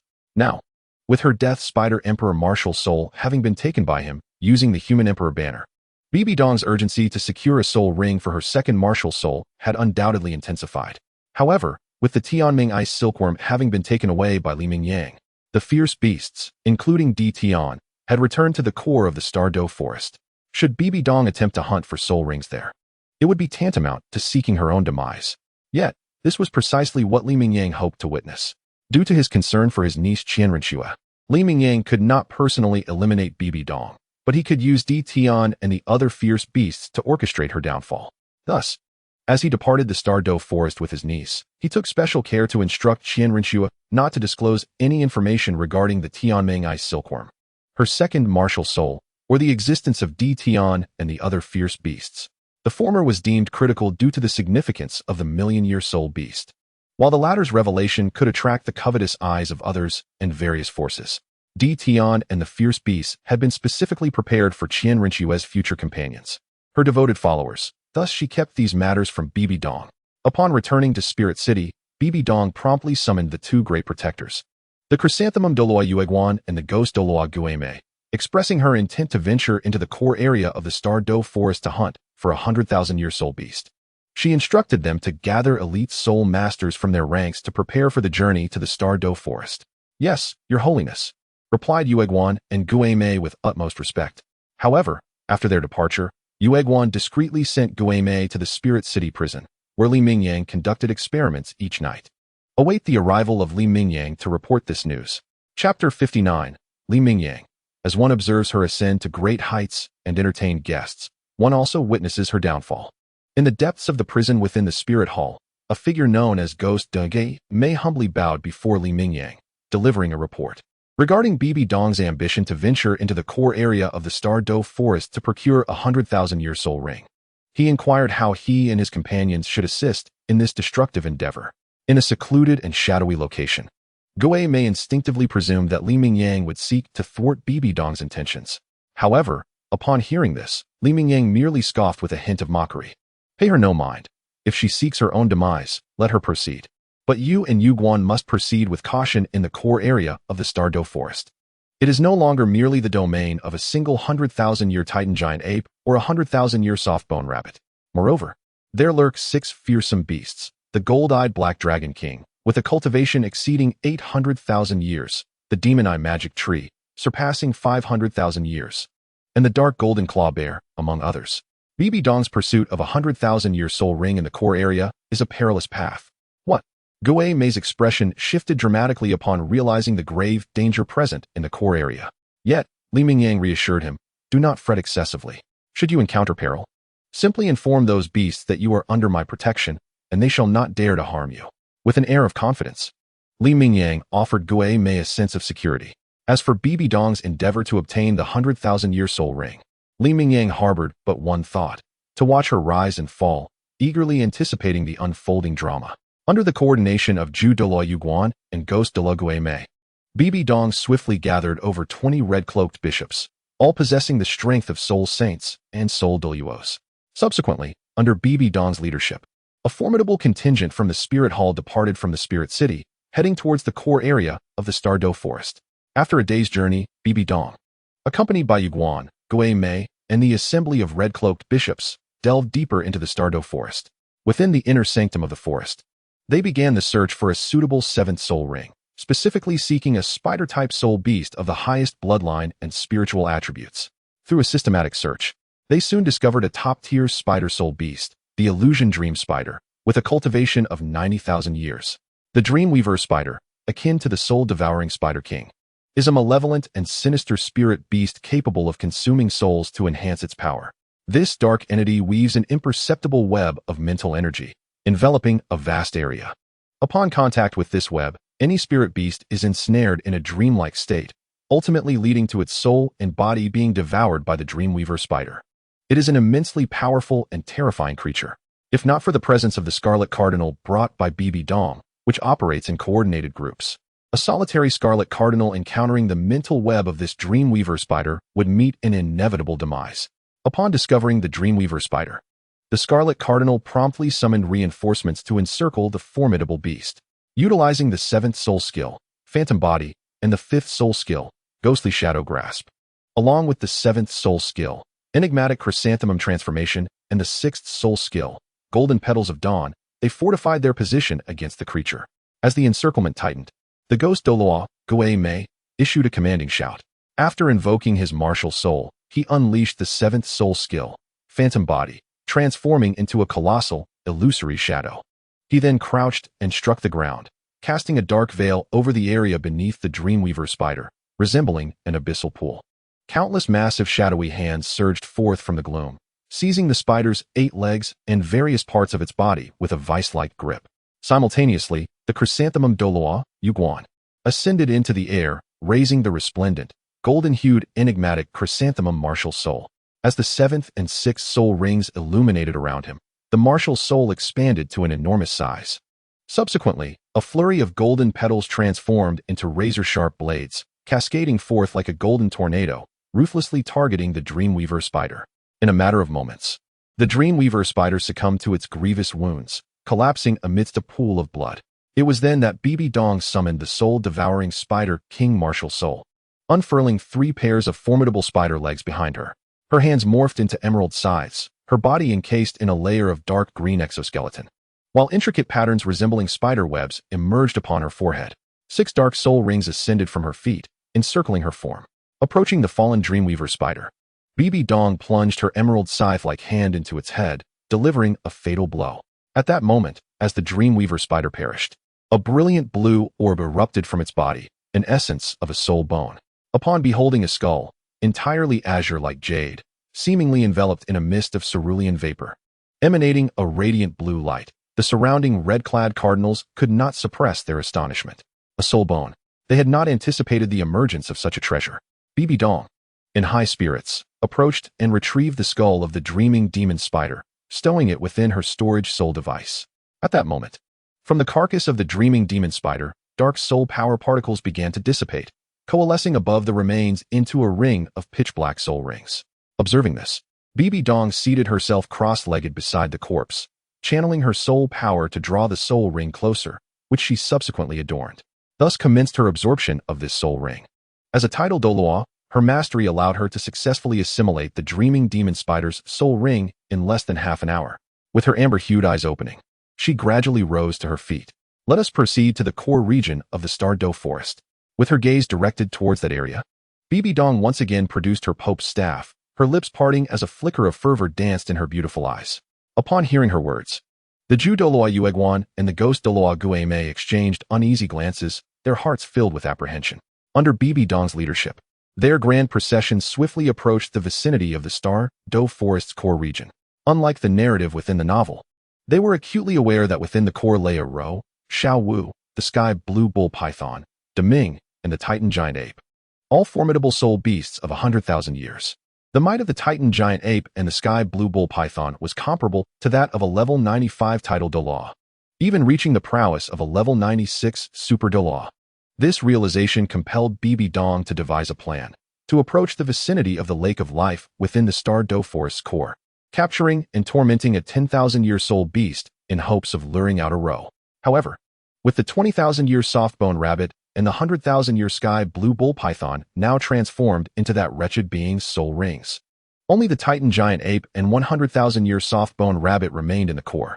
Thus, she resolved to have the Ju Douluo and the ghost Douluo engage the Titan giant ape, while she would lead the soul saints and soul Douluos to hunt the spiritually attuned 100,000-year soft-bone rabbit.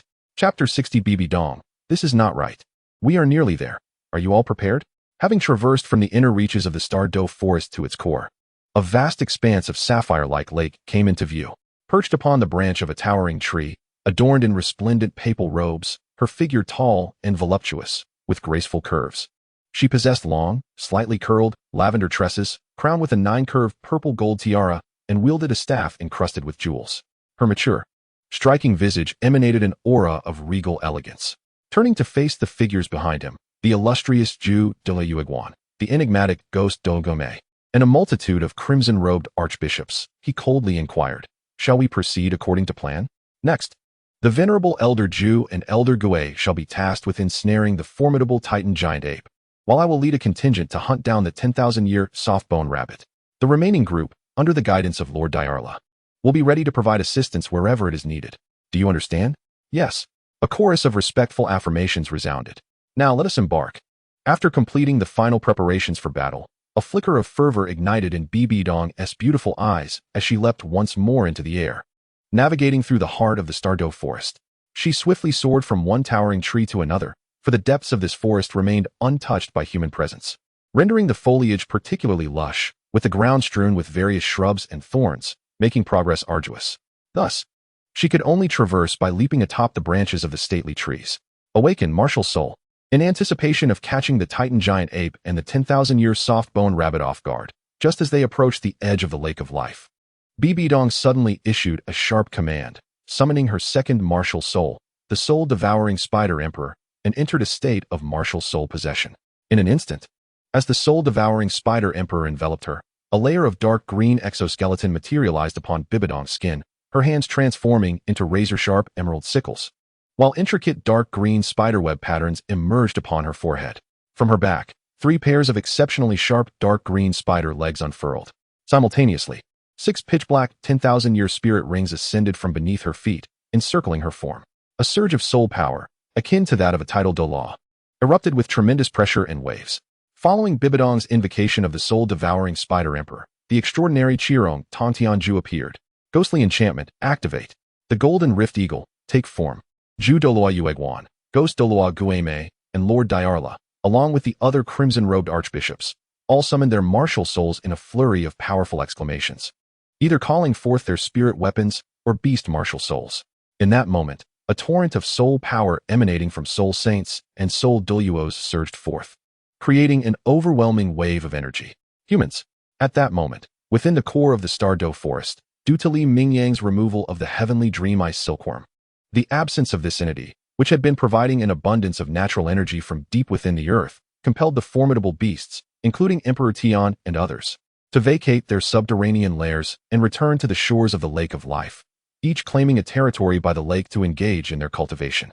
The powerful soul pressure and energy fluctuations unleashed by Bibi Dong, Zhu Daluo, Ghost Daluo, and Lord Diarla, as they called forth their martial souls, naturally alarmed both the Titan giant ape and Xiao Wu. The sudden commotion startled the likes of Emperor Tian, Bear King, and the myriad of ferocious beasts. Shortly thereafter, Bibi Dong led the likes of the Flower Daluo, Ghost Daluo, and Lord Diarla, all encircled by shimmering soul rings, to the shores of the boundless Lake of Life. However, along the way, Bibi Dong contemplated the possibility of immediately discovering the Titan Great Ape and the 10,000-year softbone rabbit, Xiao Wu. Yet, the vastness of the Lake of Life rendered their presence elusive. Upon arriving at the lake's edge, neither the Titan Great Ape nor the 10,000-year softbone rabbit were in sight and required further searching. But upon spotting the dark golden giant bear lying beside the Lake of Life, Bibidong's pupils constricted in shock. The bear was enshrouded in a dense, heavy coat of dark golden fur, towering over 40 meters tall, its body adorned with muscles that bulged like granite. Its arms were robust and elongated, with a wingspan exceeding 30 meters. The massive paws bore 10 claws that glimmered like swords, radiating a chilling light. The bear's head was fearsome and menacing. Sensing the arrival of Bibi Dong, Flower Daluo, Ghost Daluo, and the others, Bear King opened his dark golden beastly eyes, revealing a mouth full of sharp fangs. Rising from the ground, he spread his powerful arms and roared ferociously, "Who dares to invade my territory? Seek death!" The roar echoed with a savage crimson glint flashing in his dark golden eyes as he thundered towards Bibi Dong and her companions. A massive paw was raised high, the slender, sharp golden claws extending further, radiating a blinding golden light. Upon witnessing Bear King, Bibidong's expression turned grim, filled with astonishment and fury. This was not right. This stretch of the Lake of Life in the core of the Star Do Forest was supposed to be home to only a Titan Great Ape, a sky blue bull python, and two 10,000-year softbone rabbits. How could a creature with a bloodline even more potent than that of the Titan Great Ape suddenly appear? Moreover, judging by the bear's size, its cultivation likely surpassed 400,000. Your Holiness the Pope, you must flee. Realizing the ferocity of Bear King's approach, and recalling from Li Mingyang that the core of the Star Do Forest was not only inhabited by Bear King, but also Emperor Tian, Bai Ji, and the myriad of other savage beasts, Bibi Dong knew escape was impossible. Thus, Flower Daluo, Yueguan, and Ghost Daluo, in alignment with their roles, quickly feigned loyalty and alarm, calling out in urgency as they gathered closely together. Martial soul fusion skill, duality stasis domain.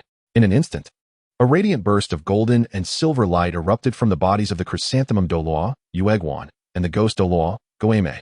This brilliance transformed into a colossal pillar of golden and silver light that soared into the heavens. Following this, soul rings began to emerge from the bodies of the Chrysanthemum Daluo and the Ghost Daluo, spiraling along the golden and silver column and swiftly merging at its apex. In the blink of an eye, a vast and magnificent dual-colored golden ring materialized. The next moment, this immense golden and silver ring violently expanded outward from the sky. Within the radius enveloped by the ring, everything appeared to be suspended in time. However, in the face of the soul fusion technique, the two instruments of stasis unleashed by the Chrysanthemum Daluo and the Ghost Daluo, Xiong-jun's eyes flickered with a brutal disdain. He roared ferociously, brandishing his sharp claws with unrestrained fury. The razor-sharp, dark golden claws instantly tore through the two instruments of stasis, disrupting the expanding golden and silver ring. With a resounding thud, as the soul fusion technique was shattered, both the Chrysanthemum Daluo and the Ghost Daluo were struck by a backlash, their faces paling as they violently coughed up a mouthful of blood. The colossal golden and silver pillar disintegrated in an instant. At that moment, both figures plummeted from the sky toward the ground. Simultaneously, a cacophony of dragon roars and howls filled the air. Two gargantuan dragons, one black and one purple, each measuring several hundred meters in length, soared above. Accompanying them was a jade-green swan, its wings flapping gracefully as it approached. On the ground, a titan-sized giant ape, accompanied by a pink soft-boned rabbit the size of a calf, rushed in from one direction. Additionally, a three-headed crimson hellhound over 20 meters long and a green-robed figure radiating an intense life force hurried in from two other directions. Upon witnessing the formidable presence of Emperor Tian, Ziji, and by Ji, along with the Titan giant ape and Xiao Wu, as well as the Red King and the King of 10,000 Beasts. Bibi Dong was engulfed in despair, roaring in fury. How could there be so many powerful soul beasts, each exceeding 10,000 years in age? In the core region of the Star Doe Forest, should there not only be the Titan giant ape and the 10,000-year soft-boned rabbit? Chapter 61. Bibidong's Outburst. Humans. Upon arriving from the sky and witnessing Bibidong and the assembly of cardinal bishops, all possessing soul sage-level prowess, it was clear they had come to hunt these soul beasts, which were over 10,000 years old. This filled Emperor Tian with an immense rage, and within his dark golden vertical pupils, a fierce aura of malice and murderous intent surged forth as he roared. You humans always regard us soul beasts as mere prey, seeking to obtain our soul rings and bones. Today, none of you shall escape. Xiong, King of 10,000 Beasts, Red King, leave no human standing. Sensing the dark and malevolent aura emanating from Bibi Dong at the forefront, Tian dismissed any possibility of her being from the spirit hall and thus cast aside all restraint. Under Tian's thunderous roar and command, Xiong, after tearing apart the combined domain of the Chrysanthemum Douluo and Ghost Douluo with a single swipe of his claws, let out another savage howl and charged straight toward Bibi Dong, the leader of the opposing force. Meanwhile, the Titan giant ape, Ziji, and Shiwang also surged forward with deafening roars and draconic bellows, converging upon Bibi Dong. Faced with the simultaneous assault of so many 100,000-year soul beasts and savage beasts, even if Bibi Dong's first martial soul, the Death Spider Emperor, had not been seized by Mingyang, she would have stood no chance against Xiong. The Titan giant ape, Wanyao Wang, Qi Wang, and Ziji. Moreover, Bibi Dong's first martial soul, the Death Spider Emperor, had already been claimed by Mingyang using the Human Emperor banner. Now, she only possessed her second martial soul, the soul-devouring Spider Emperor, which bore merely 7 soul rings. Her external soul bone, the 6-winged violet light wings, remained her sole advantage. In a desperate bid for survival, Bibi Dong was consumed by shock and fury. Without hesitation, she abandoned the Chrysanthemum Douluo, the Ghost Douluo, and even the red-robed bishops like Luo Erdiala. Activating her external soul bone, the 6-winged violet light wings, 3 pairs of ethereal, translucent wings shimmering with violet radiance unfurled behind her. With a powerful thrust, she took to the skies, pivoting midair to flee. As an exceedingly rare winged external soul bone, the 6-winged violet light wings granted Bibi Dong an immense boost to her flight speed. Simultaneously, she unleashed her Slaughter God domain, utilizing its Slaughter Assault ability to accelerate with all her might. Damnable human, still trying to escape. Discovering Bibi Dong actually turned and fled, Xiong let out a thunderous roar, violently swinging his dark golden claws. 5 razor-sharp golden talons slashed through the air, carving 5 gleaming claw arcs that exploded toward Bibi Dong. Simultaneously, Ziji, the Titan giant ape, Qi Wang, and Wanyao Wang all launched their assaults against Bibi Dong. Withering Death, Titan Meteor Crash, Purgatory Flames. Confronted with the assaults of Bear Lord, Purple Maiden, Titan Giant Ape, Crimson King, and Myriad Demon Monarch, Bibi Dong took to the skies, unfurling her external soul bone, the 6-winged Violet Radiance. She even activated the Slaughter Charge skill from her Slaughter God domain to accelerate, her flight swift as a tempest. Yet, against Purple Maiden's Withering Death, Titan Giant Ape's Meteor Descent blocking her path. The Crimson King's infernal flames erupting in dark crimson pillars from the earth, and Myriad Demon Monarch revealing his true form, the demon-eyed Netherwood, unleashing his soul skill, Thousand Gaze. Where countless demonic eyes released waves of psychic assaults, Bibi Dong could only flee, dodging frantically while letting out furious cries. Under the possession of her devouring Soul Spider Emperor martial soul, she further activated the Death Spider Emperor's left and right arm bones. The emerald-hued scythes formed from her arms expanded once more, transforming into the obsidian sickles of the Death Spider Empress, their edges shimmering with a sinister jade radiance. Bibi Dong fled desperately, her lithe form weaving between the hellish crimson pillars of purgatory flames and the meteor-like boulders raining from the heavens. With each swing of her massive onyx scythe, she cleaved through the unavoidable falling stones that threatened to crush her. Yet her movement slowed as she evaded the coordinated assaults of the Violet Dragon, Scarlet King, and the Titan Giant Ape. At this critical moment, the Demon Eye King's attack struck home, an invisible psychic shockwave that momentarily blanketed Bibidong's consciousness in white noise. Though her soul-devouring Spider Empress spirit possessed mental attributes, its cultivation had only reached the 7th spirit ring. Against the Demon Eye King's 1,000-pupil technique, even Bibidong's formidable will faltered briefly. A plummeting boulder found its mark, crushing against her body and eliciting a pained cry. Simultaneously, 5 razor-sharp golden claw beams from the dark golden terror claw bear came streaking toward her exposed back. The impact of the boulder jolted Bibi Dong back to full awareness, but too late. She barely managed to evade 4 of the deadly claw projections. With gritted teeth and a furious roar, she channeled all her power into the Death Spider Empress right arm bone, swinging the obsidian scythe in a desperate counter against the 5th golden claw. Alas, even her Death Spider Empress weapon proved insufficient against the Terror Claw Bear's devastating attack. Aya! In an instant, amidst a piercing shriek, the razor-sharp scythe formed by Bibi Dong's right arm was severed by a dark golden claw beam unleashed by Xiong. Blood immediately gushed forth in torrents. The shattered black scythe, flung into the air, transformed back into Bibi Dong's severed right arm. Simultaneously, a pitch-black right arm bone detached from the mutilated limb and was violently expelled, plummeting to the ground. Despite the excruciating pain of losing her arm, Bibi Dong clenched her teeth and endured, finally breaking free from the falling debris of the Titan meteor shower before continuing her desperate escape at breakneck speed.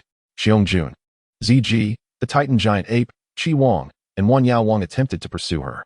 Yet even Ziji, who had assumed her true form as the Hell Demon Dragon, found herself utterly incapable of catching up. Bibi Dong, capable of aerial flight, augmented by her external soul bone, the 6-winged violet light wings, and further accelerated by the slaughter charge skill of her slaughter domain, left them far behind. As for Xiong, the Titan giant ape, Qi Wang, and Wan Yao Wang, their pursuit was even more futile. Realizing the impossibility of overtaking her, they abandoned the chase. Xiong, the Titan giant ape, Qi Wang, and the 10,000 Demons King could only redirect their assault towards the forces brought by Bibi Dong, Chrysanthemum Douluo, Ghost Douluo, and the array of red-robed cardinals led by Luo Erdiala. Among them, the 10,000 Demons King advanced toward Chrysanthemum Douluo Guan and Ghost Douluo Mei. He prepared to summon the demonic roots of the bewitching eye demon tree, aiming to strangle the 2 Douluo whose martial soul fusion skill had been shattered, leaving them vulnerable to the backlash. At that moment, despite his pallid complexion, Zhou Douluo, adhering to Li Mingyang's instructions, hastily exclaimed, "Esteemed Lord of all demons, I am one of Li Mingyang's people. We are allies. We are indeed allies." Upon hearing the words of the moonlit Douluo, the king of all demons immediately changed his expression, recalling that sinister and terrifying figure, and halted his actions. "Are all of you humans the same?" he questioned. No. Only the 2 of us are," Zhou Douluo Yueguan hurriedly explained. Meanwhile, on the other side, it became evident that even Ziji could not catch up with Bibi Dong.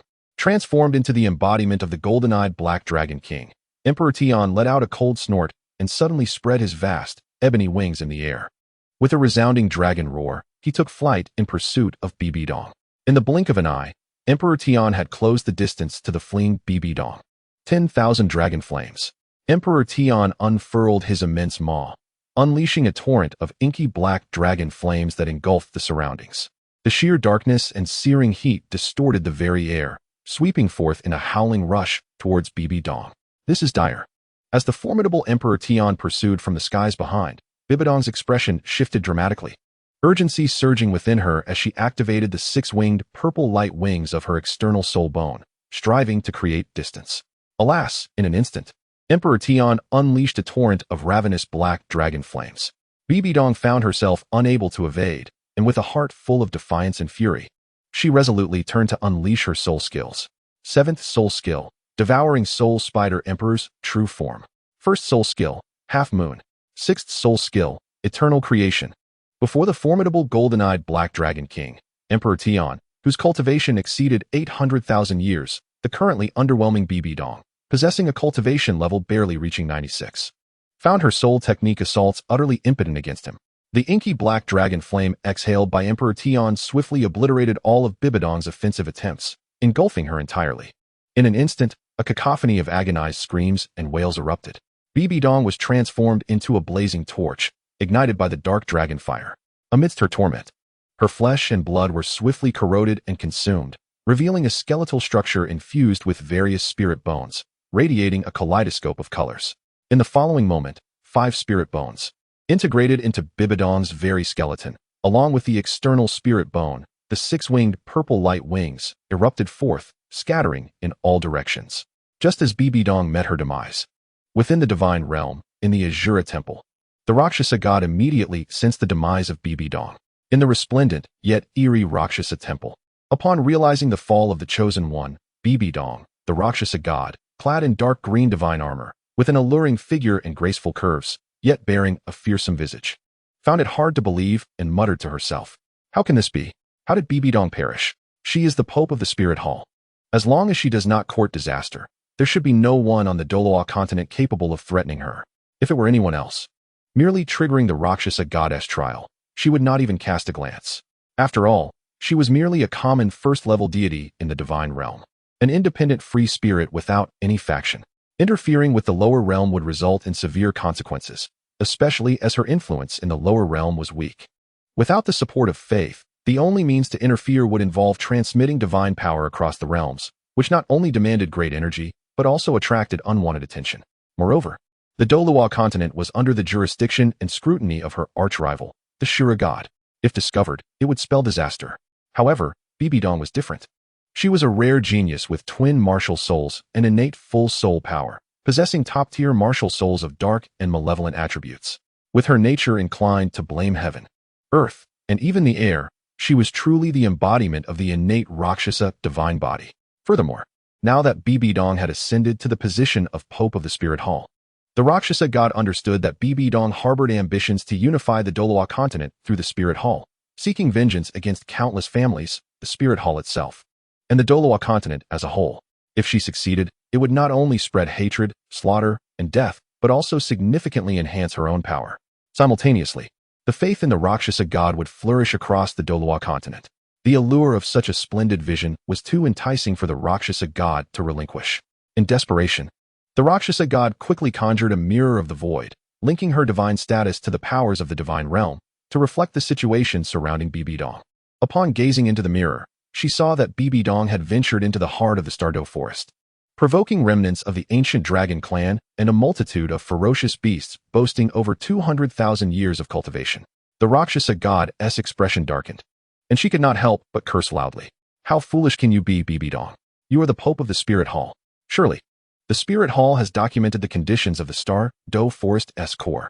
Every generation of six-winged angel spirit masters from your hall has harvested soul rings of 10,000 years from the Stardo Forest. Are you the only exceptional one?" Yet, despite her scolding, she remained deeply concerned. Upon witnessing the demise of Bibidong, consumed by the fiery breath of the dragon flame unleashed by Emperor Tian, a sense of urgency surged within the Rakshasa god. Realizing that time was of the essence, the Rakshasa god, suppressing feelings of anguish and wrath, cautiously transmitted divine power across the boundary to Bibidong. To the Rakshasa god's astonishment, upon discovering the absence of the Death Spider Emperor, Bibidong's primary martial soul, a wave of disbelief washed over. How could it be? My chosen one, where has the formidable Death Spider Emperor gone? Yet, there was no time for contemplation. Despite the loss of the Death Spider Emperor, it was evident that Bibidong's body still retained 9 soul rings absorbed from the martial soul, with the 9th soul ring yet to be utilized. This revelation brought a sigh of relief to the Rakshasa god. Although Mingyang had seized the Death Spider Emperor using his second martial soul, the Imperial Banner, the soul rings had initially attached themselves to the martial soul upon absorption. Once the soul master withdrew the martial soul into their body, the soul rings reverted to the soul master. This phenomenon explained why, when summoning a weapon martial soul, the soul rings emerge from the feet of the soul master rather than from the weapon itself. Initially, Mingyang had not considered that the Imperial Banner's soul summoning would affect the soul rings. Thus, he had merely initiated the summoning of the Death Spider Emperor, leaving the 9 soul rings within Bibidong's essence. The Rakshasa god had presumed Bibidong perished after utilizing the 2 immortal techniques of the 9th soul ring. In that scenario, she would need to extract Bibidong's soul bones and expend divine power to reconstruct her body. However, since Bibidong had yet to activate the 9th soul ring's immortal techniques, the situation became more manageable. The Rakshasa god could simply forcefully activate the immortal technique using her divine power and then rescue Bibidong.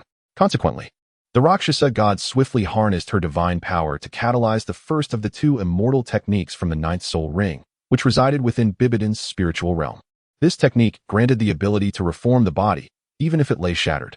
Instantly, the severed forearm, the charred flesh, and the nearly obliterated bones of Bibidong coalesced into a swirling mass of purple-black light, rapidly converging toward her spirit under the protection of the Rakshasa god. Before the reformation could complete, the Rakshasa god tore through the fabric of space, whisking Bibidong away. Meanwhile, after the dark dragon flame had incinerated Bibidong, Emperor Tian believed her to be dead. Yet, unexpectedly, a surge of divine energy emanated, causing Bibidong's body to transform into swirling masses of purple-black light, swiftly converging and tearing through the fabric of space, disappearing from sight. Although Emperor Tian possessed the ability to tear through the fabric of space to pursue, he sensed a surge of divine power that unmistakably indicated the presence of a deity behind Bibidong. However, this deity was not the angelic figure of the spirit hall, but rather one embodying attributes of darkness and malevolence. Recognizing the peril, Emperor Tian refrained from recklessly pursuing Bibidong any further. It is wise not to chase a cornered foe. Despite Bibidong's resurrection, her previous demise was genuine. Consequently, all of her soul bones, including the external soul bone, the six-winged purple light wings, which had fused with her vertebrae, were rendered nearly to ash and subsequently erupted forth. Once expelled, these soul bones ceased to be considered part of Bibidong's being. Therefore, even with her revival, those soul bones could not accompany her anew. Observing the scattered soul bones on the ground and recalling his master's grand design, Emperor Tian descended gracefully to collect the soul bones that Bibidong had unleashed. He then turned and soared back toward the heart of the Douluo forest. Meanwhile, at the shores of the Lake of Life, aside from the Titled Douluo and Douluo, nearly all of the soul saints and cardinal bishops brought by Bibidong had perished. The term nearly is used because Douluo noticed that among the red-robed bishops, some exhibited potential and commendable character. Although Bibidong's subordinates were predominantly reckless and unscrupulous, held captive by her schemes, there were still individuals, like them, who had inadvertently boarded the wrong vessel or had been deceived by Bibidong. Thus, Douluo inquired whether these individuals would be willing to rebel and submit to Mingyang. If they agreed, he would implore the fierce beasts to spare their lives. Refusal would leave them with no choice but their fate. Chapter 63. The disheveled return of Bibidong in response to Douluo's overtures. The six red-robed bishops, having worked within the spirit hall, found no distinction between acknowledging Bibidong as their leader and recognizing the esteemed Mingyang. Moreover, it was evident that Mingyang possessed greater strength and generosity. Consequently, in the face of life and death, the six bishops unhesitatingly acquiesced to Douluo's proposal. However, although they were spared from death with Douluo's assistance, they sustained significant injuries from the onslaught of ferocious beasts. At that moment, Emperor Tian returned to the shores of the Lake of Life after retrieving the final fragment of the deceased Spider Emperor's right arm bone. Lord Emperor, what has transpired? Has that human woman met her demise? Upon the return of the Emperor, Ziji inquired with urgency. She is not dead, the Emperor replied, his dark golden slit pupils reflecting a hint of trepidation as he spoke in a low tone. There exists a deity behind her. At this point, the Emperor paused, choosing not to elaborate further. Noticing that the 8 individuals, including Douluo, Guei, and 6 red-robed archbishops, were still alive, the Emperor asked with curiosity. Why have you not eliminated these 8 humans? They are under the command of Lord Mingyang. The king of myriad beasts responded with reverence. Upon hearing the name Mingyang, the Emperor felt a sudden stiffness in his body, recalling the reckless and malevolent youth. After a few light coughs, he stated, Then I shall leave their handling to you. I must return to my cultivation. With that, the Emperor unfurled his vast, ebony dragon wings and soared into the sky, heading towards his territory. Meanwhile, after being taken away by the goddess of Azura, Bibidong found herself appearing over 100 miles away, within the expansive grasslands of the Douluo forest. Surrounding her were no soul beasts, as the remnants of her soul, enveloped in a swirling mass of purple-black light, descended to the ground. It quickly took on a human form, ultimately transforming back into Bibidong. I am not dead. As she opened her eyes in bewilderment, realizing she was unscathed, Bibidong sat up amidst the grass, still in a state of shock.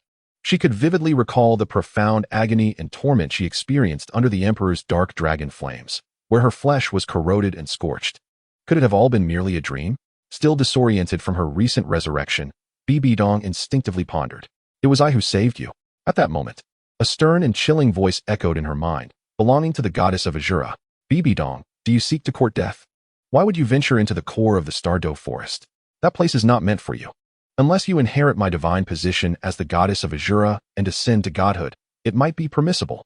Bibidong expresses her gratitude to your excellency, the goddess of Azura.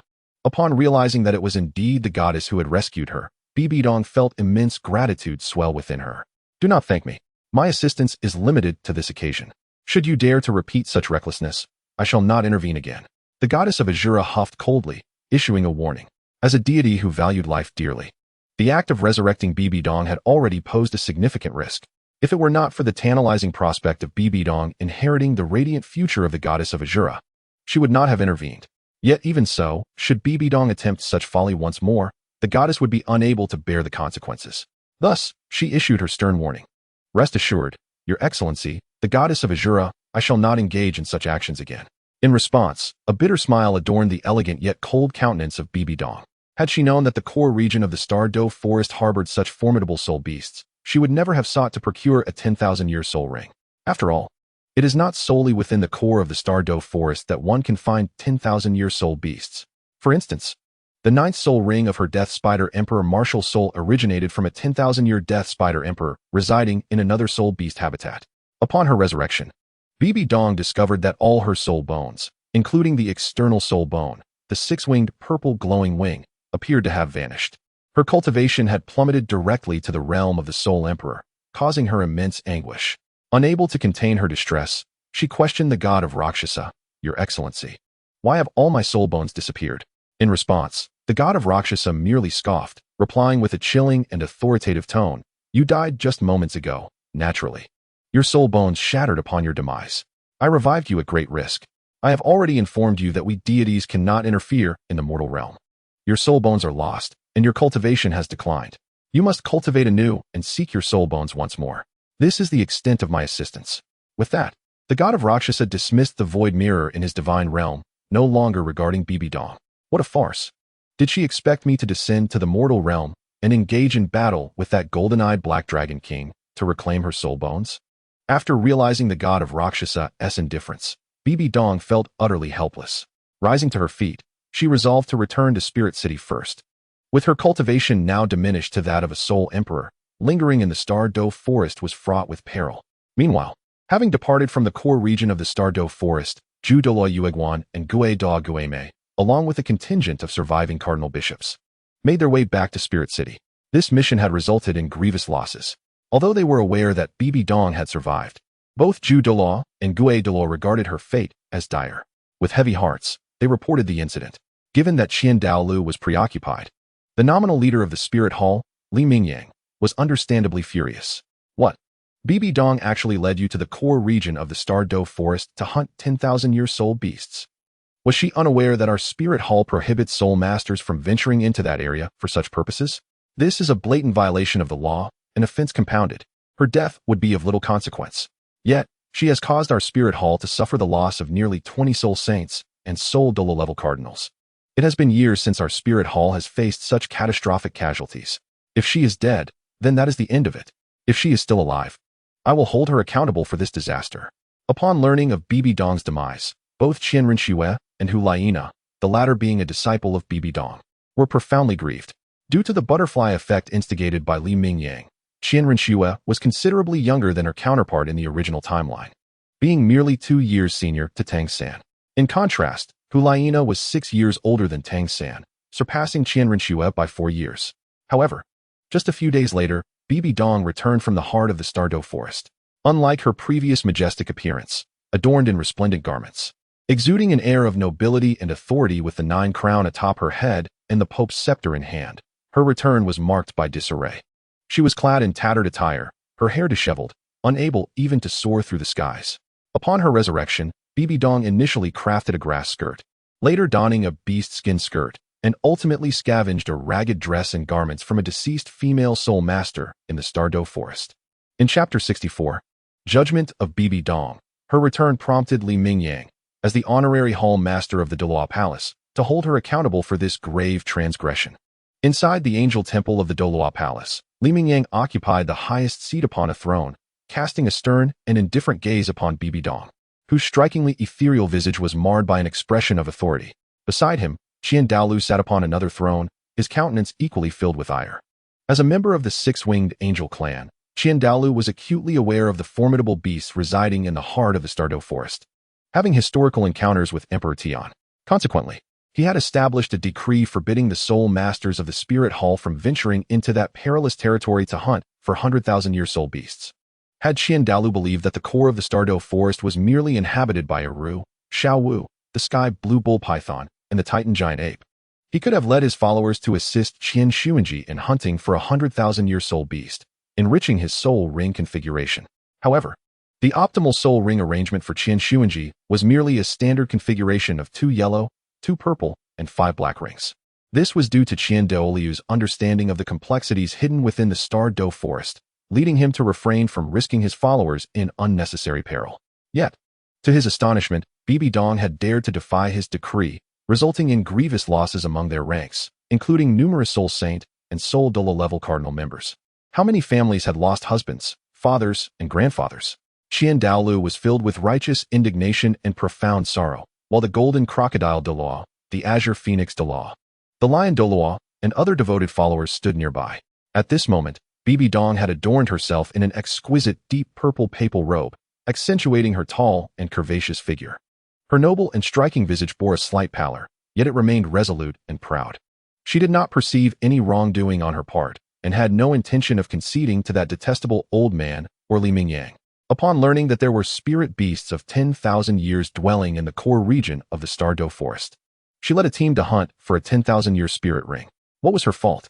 She had merely committed an error that any soul master might encounter, never anticipating the intervention of a more formidable spirit beast. Consequently, a mishap ensued. The Pope did not grasp your meaning.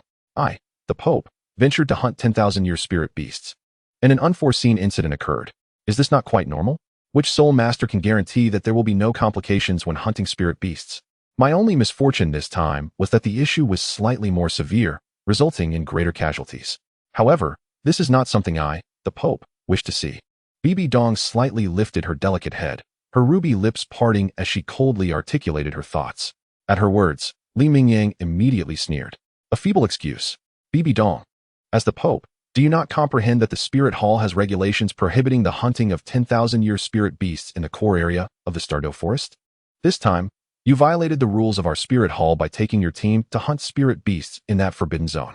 You may have narrowly escaped with your life, but among the 30 soul masters you led, aside from Elder Ju and Elder Gue, as well as 6 red-clad archbishops, the remaining 22 red-clad archbishops perished in the core area of the Star Do Forest.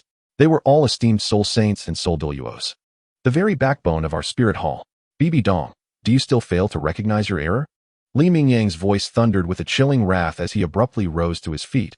An overwhelming aura of darkness, malevolence, and ferocity erupted, instantly bearing down upon Bibi Dong. Though she resisted submission, her body could not withstand the pressure emanating from Li Mingyang.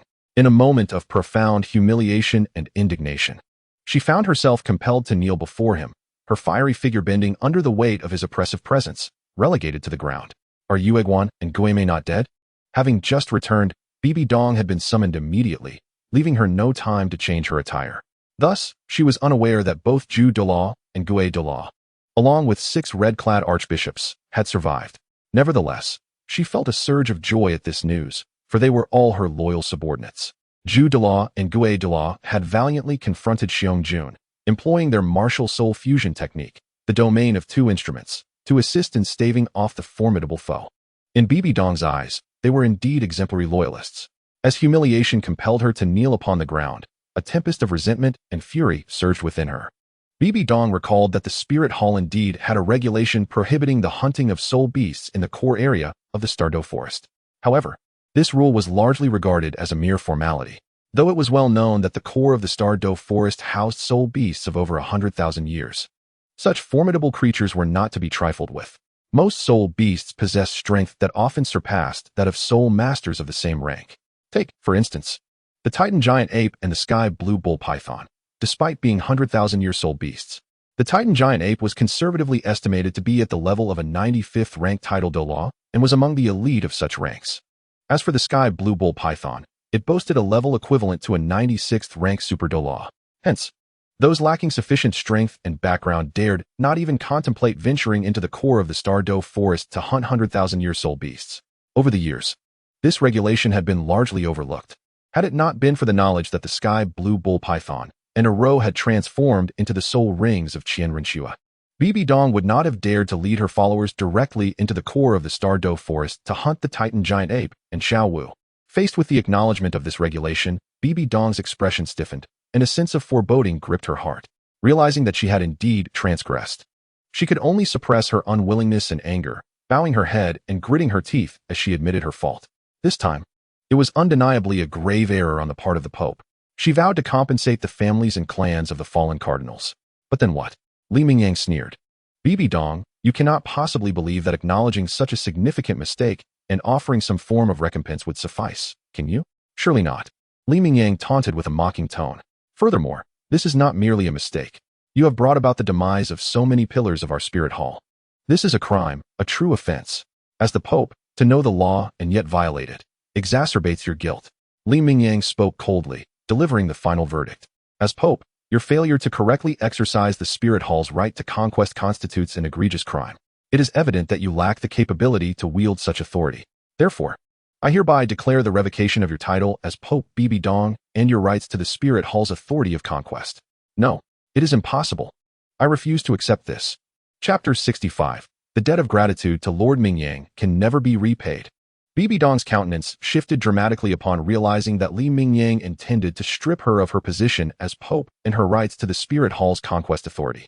She erupted in furious protest, for the position of Pope in the Spirit Hall held immense significance. The status within the Spirit Hall is akin to that of the emperors of the two great empires. The paramount authority lies in the power of promotion, which represents administrative rights and allows for the control of the ascension of soul masters under the Spirit Hall's command. However, this authority could theoretically also be wielded by the Douluo Hall, though Qian Daoliu has seldom exercised it, especially since old Deng no longer concerns himself with affairs. As for the power of conquest, it is equivalent to the military authority of the Spirit Hall, permitting the summoning of soul masters to undertake combat missions. Should this power be stripped away, Bibi Dong, in theory, would be unable to command even the Holy Emperor warriors guarding the Pope's hall. How could Bibi Dong possibly accept such a fate? Bibi Dong, silence yourself. This is a notification, a command. You have no right to negotiate. In response to Bibi Dong's defiance and fury, Li Mingyang's eyes glinted with cold amusement as he reprimanded her in a frigid tone. You have committed such grave offenses. The fact that I have not directly stripped you of your title should be a cause for gratitude. Should you dare to continue your incessant whining, do you believe I will not make you remember your place? Upon hearing this, Bibi Dong's expression faltered momentarily, her fists clenched tightly, her face a mask of rage. Yet, she could only grit her teeth in powerless fury, unable to act. For in her heart, even the title of Pope of the Spirit Hall paled in comparison to her beloved Xiao Gang. She had already caused Xiao Gang to transform into Xiao Gongzi, and now, he had evolved into Yu Xiao Gang.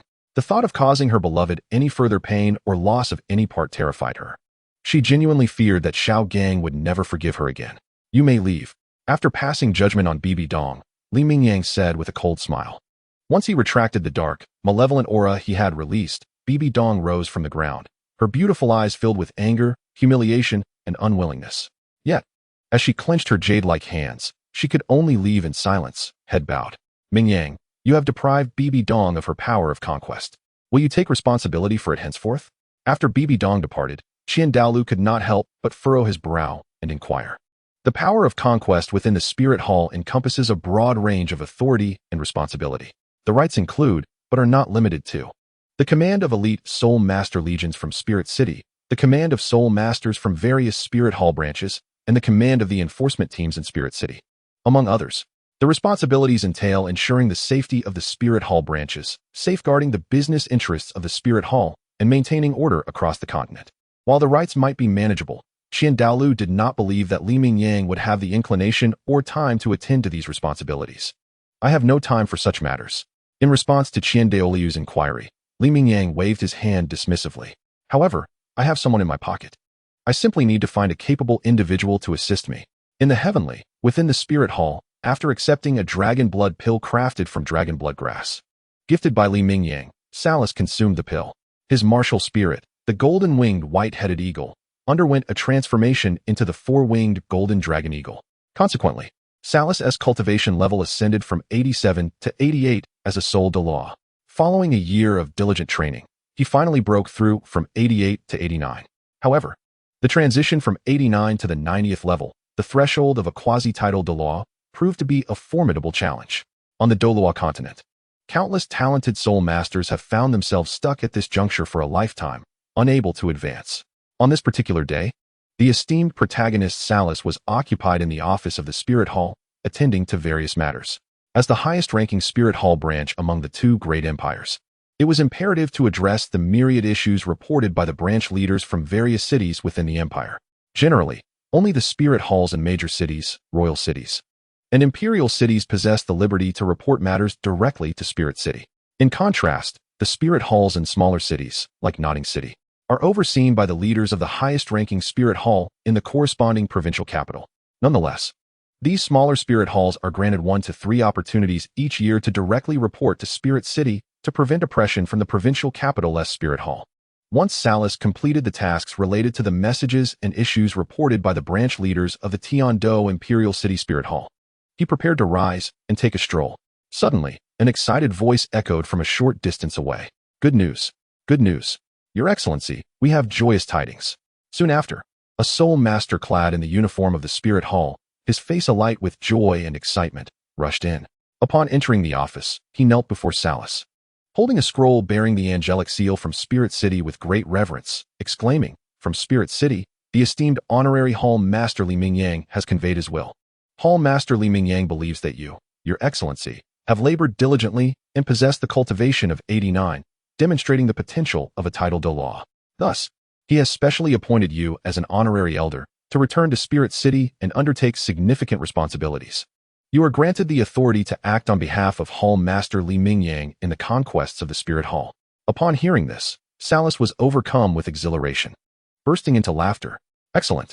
Truly splendid! Hall Master Li Mingyang has indeed fulfilled his promise and elevated me. At long last, I, Salas, have returned to the Spirit Hall, assuming the esteemed position of elder. However, I find myself perplexed by Lord Li Mingyang's declaration of bestowing significant responsibilities upon me, particularly the authority to act on behalf of the Spirit Hall in its conquests." Gently stroking my snow-white beard, I inquired, "Has the esteemed messenger from the Spirit City, Lin Yu, departed? Did you inquire about the circumstances surrounding Lord Mingyang's exercise of the Spirit Hall's conquest rights? Is this not a privilege reserved for His Holiness the Pope?"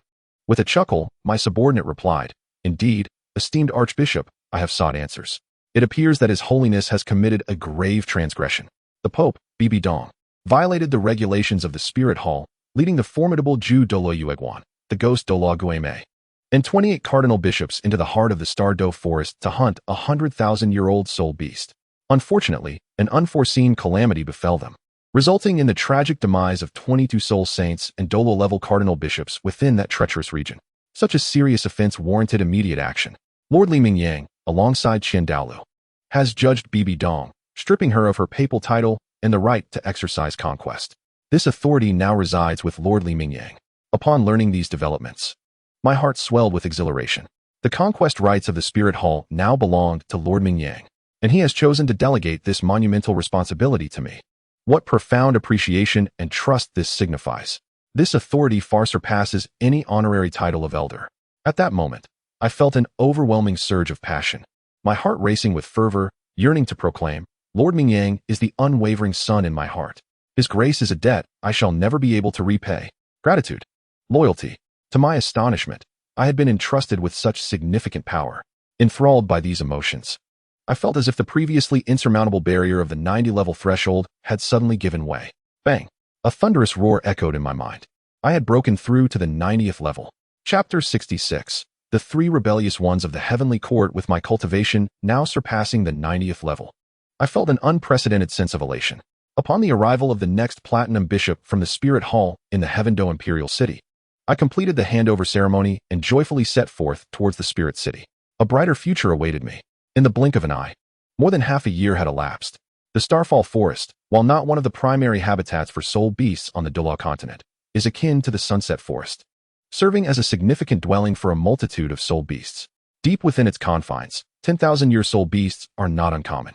It is said that a 100,000-year soul beast resides in the Starfall Forest, yet to date, no one has been able to clearly identify its nature or location. In the realm of the renowned Hall Master, the elusive mirror shadow beast resides within. High in the sky, a young soul master clad in a flowing white robe, with a pair of pristine wings unfurled behind him, soared gracefully. He guided Li Mingyang through the depths of the falling star forest, eventually pointing towards a cavern and saying, "Wait here, I shall investigate further." Upon landing, Li Mingyang addressed the guiding young soul master, before summoning his firespike spear. Armed with the spear and encircled by the swirling heavenly silk, he ventured into the cave. Inside, Darkness enveloped him, however. The crimson glow emitted by the fire-spike spear and heavenly silk illuminated the cavern as if it were daylight. Progressing deeper into the cave, Li Mingyang observed the walls adorned with numerous metallic ores glimmering in the dim light, alongside clusters of vibrantly colored energy crystals of various shapes. Notably, both the ores and the energy crystals bore signs of gnawing. As far as Li Mingyang knew, the mirror shadow beast resembled a pangolin, its body covered in smooth, mirror-like scales, and equipped with a mouth full of sharp teeth, feeding on metallic ores and energy crystals. Due to experiments conducted on the wicked and fallen soul masters imprisoned in the Soul Master City, Li Mingyang had acquired the precise ability to merge the eyes of these malevolent soul masters with his own. However, he felt the need for more accurate trials before attempting the same with his niece, Qian Renxue. Coincidentally, he became aware of the existence of the rare mirror shadow beast, capable of replicating a soul master's martial soul and spirit rings to create a mirror doppelganger. If he could obtain this beast's soul bone, or, better yet, subdue its spirit using the sovereign banner to transform it into an ethereal being, he could assist in creating a mirrored doppelganger of his niece Qian Renxue. This would allow him to conduct preliminary experiments before aiding her in merging the essence of her second martial soul into her eyes, thus manifesting her second martial soul. Soon, deep within the cavern, Li Mingyang encountered a creature exceeding 3 meters in length, reminiscent of a pangolin, its body adorned with large, mirror-smooth scales. Its head bore a striking resemblance to that of a dragon, filled with sharp teeth, as it feasted upon an energy crystal. At last, I have found you, Mirror Shadow Beast. A satisfied smile graced Li Mingyang's face upon spotting the beast in the distance. At that moment, the Mirror Shadow Beast took notice of Li Mingyang and turned to face him. Instantly, the scales on its body shimmered with a dazzling silver light, forming a circular mirror behind it. Subsequently, an identical figure to Li Mingyang emerged, draped in a crimson attire, possessing a strikingly handsome yet sinister visage. With long black hair defying gravity, the figure brandished a fiery spear, accompanied by a mirrored avatar entwined with the ethereal fabric of the heavenly silk. Yet, Li Mingyang regarded this spectacle with nothing more than a disdainful smile, for the reflection conjured by the mirror beast was merely a fade, the essence of his inner spiritual power, as well as the fiery spear and the ethereal fabric, were but hollow imitations. Even the sun god Crow martial soul and the initial million-year soul ring within him were mere decorations, not fully replicated by the mirror beast. With a swift motion, as the avatar landed before the mirror beast, Li Mingyang unleashed the fiery spear with tremendous force, transforming it into a blazing streak that obliterated the mirrored figure in an instant. The spear, undeterred, embedded itself deeply into the cavern's wall. In response, the mirror beast's silver, slit-like eyes appeared filled with astonishment, scarcely able to comprehend that Li Mingyang had shattered his own creation without even summoning his martial soul or employing any soul techniques. However, in the next moment, Li Mingyang conjured the Qianquan circle, hurling it towards the mirror beast. The circle morphed into a beam of golden light, striking the mirror beast squarely on the head, resulting in its immediate demise despite its 5,000-year cultivation.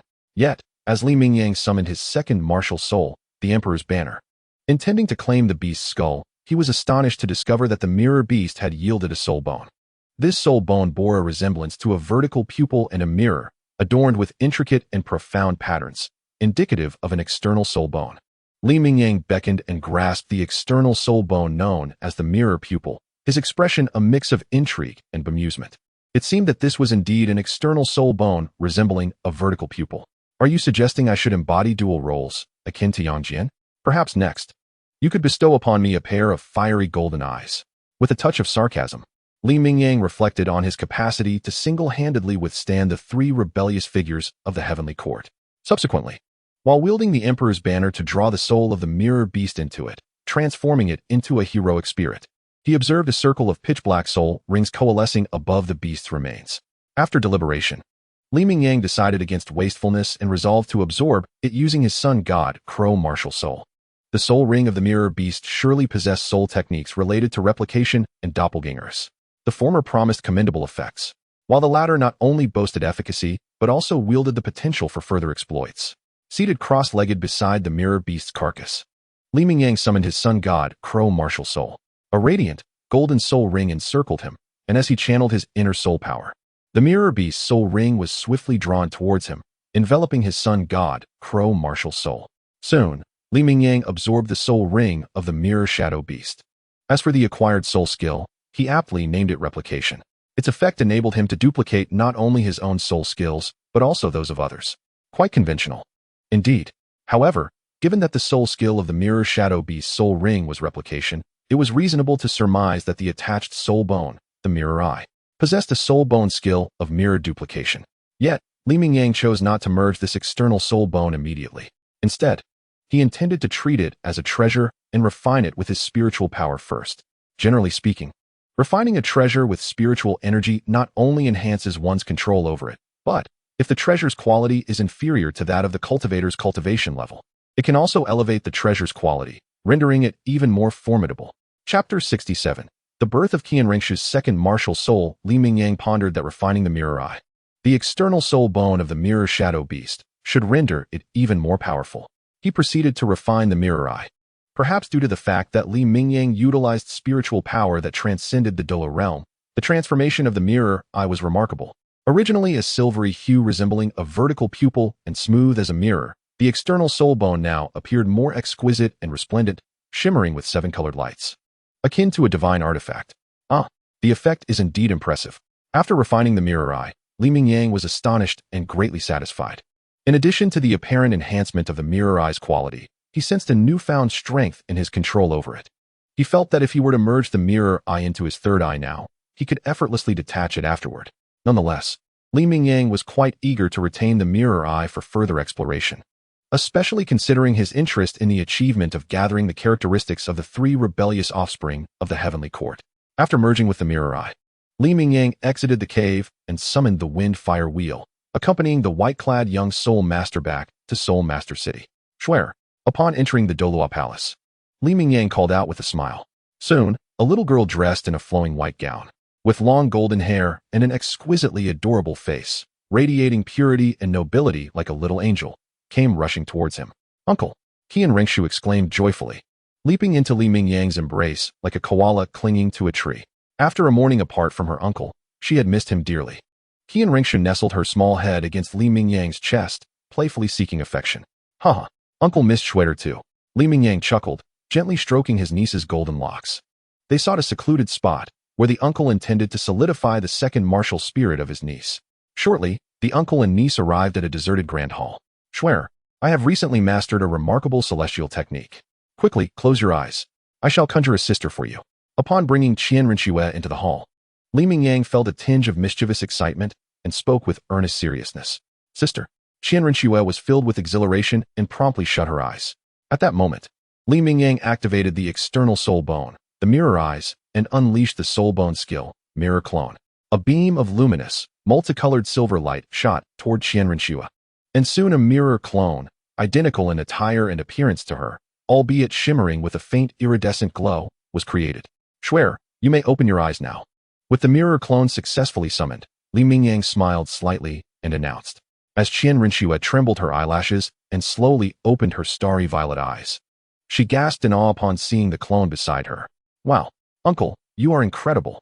You truly conjured a sister for me in an instant. And she looks just like me.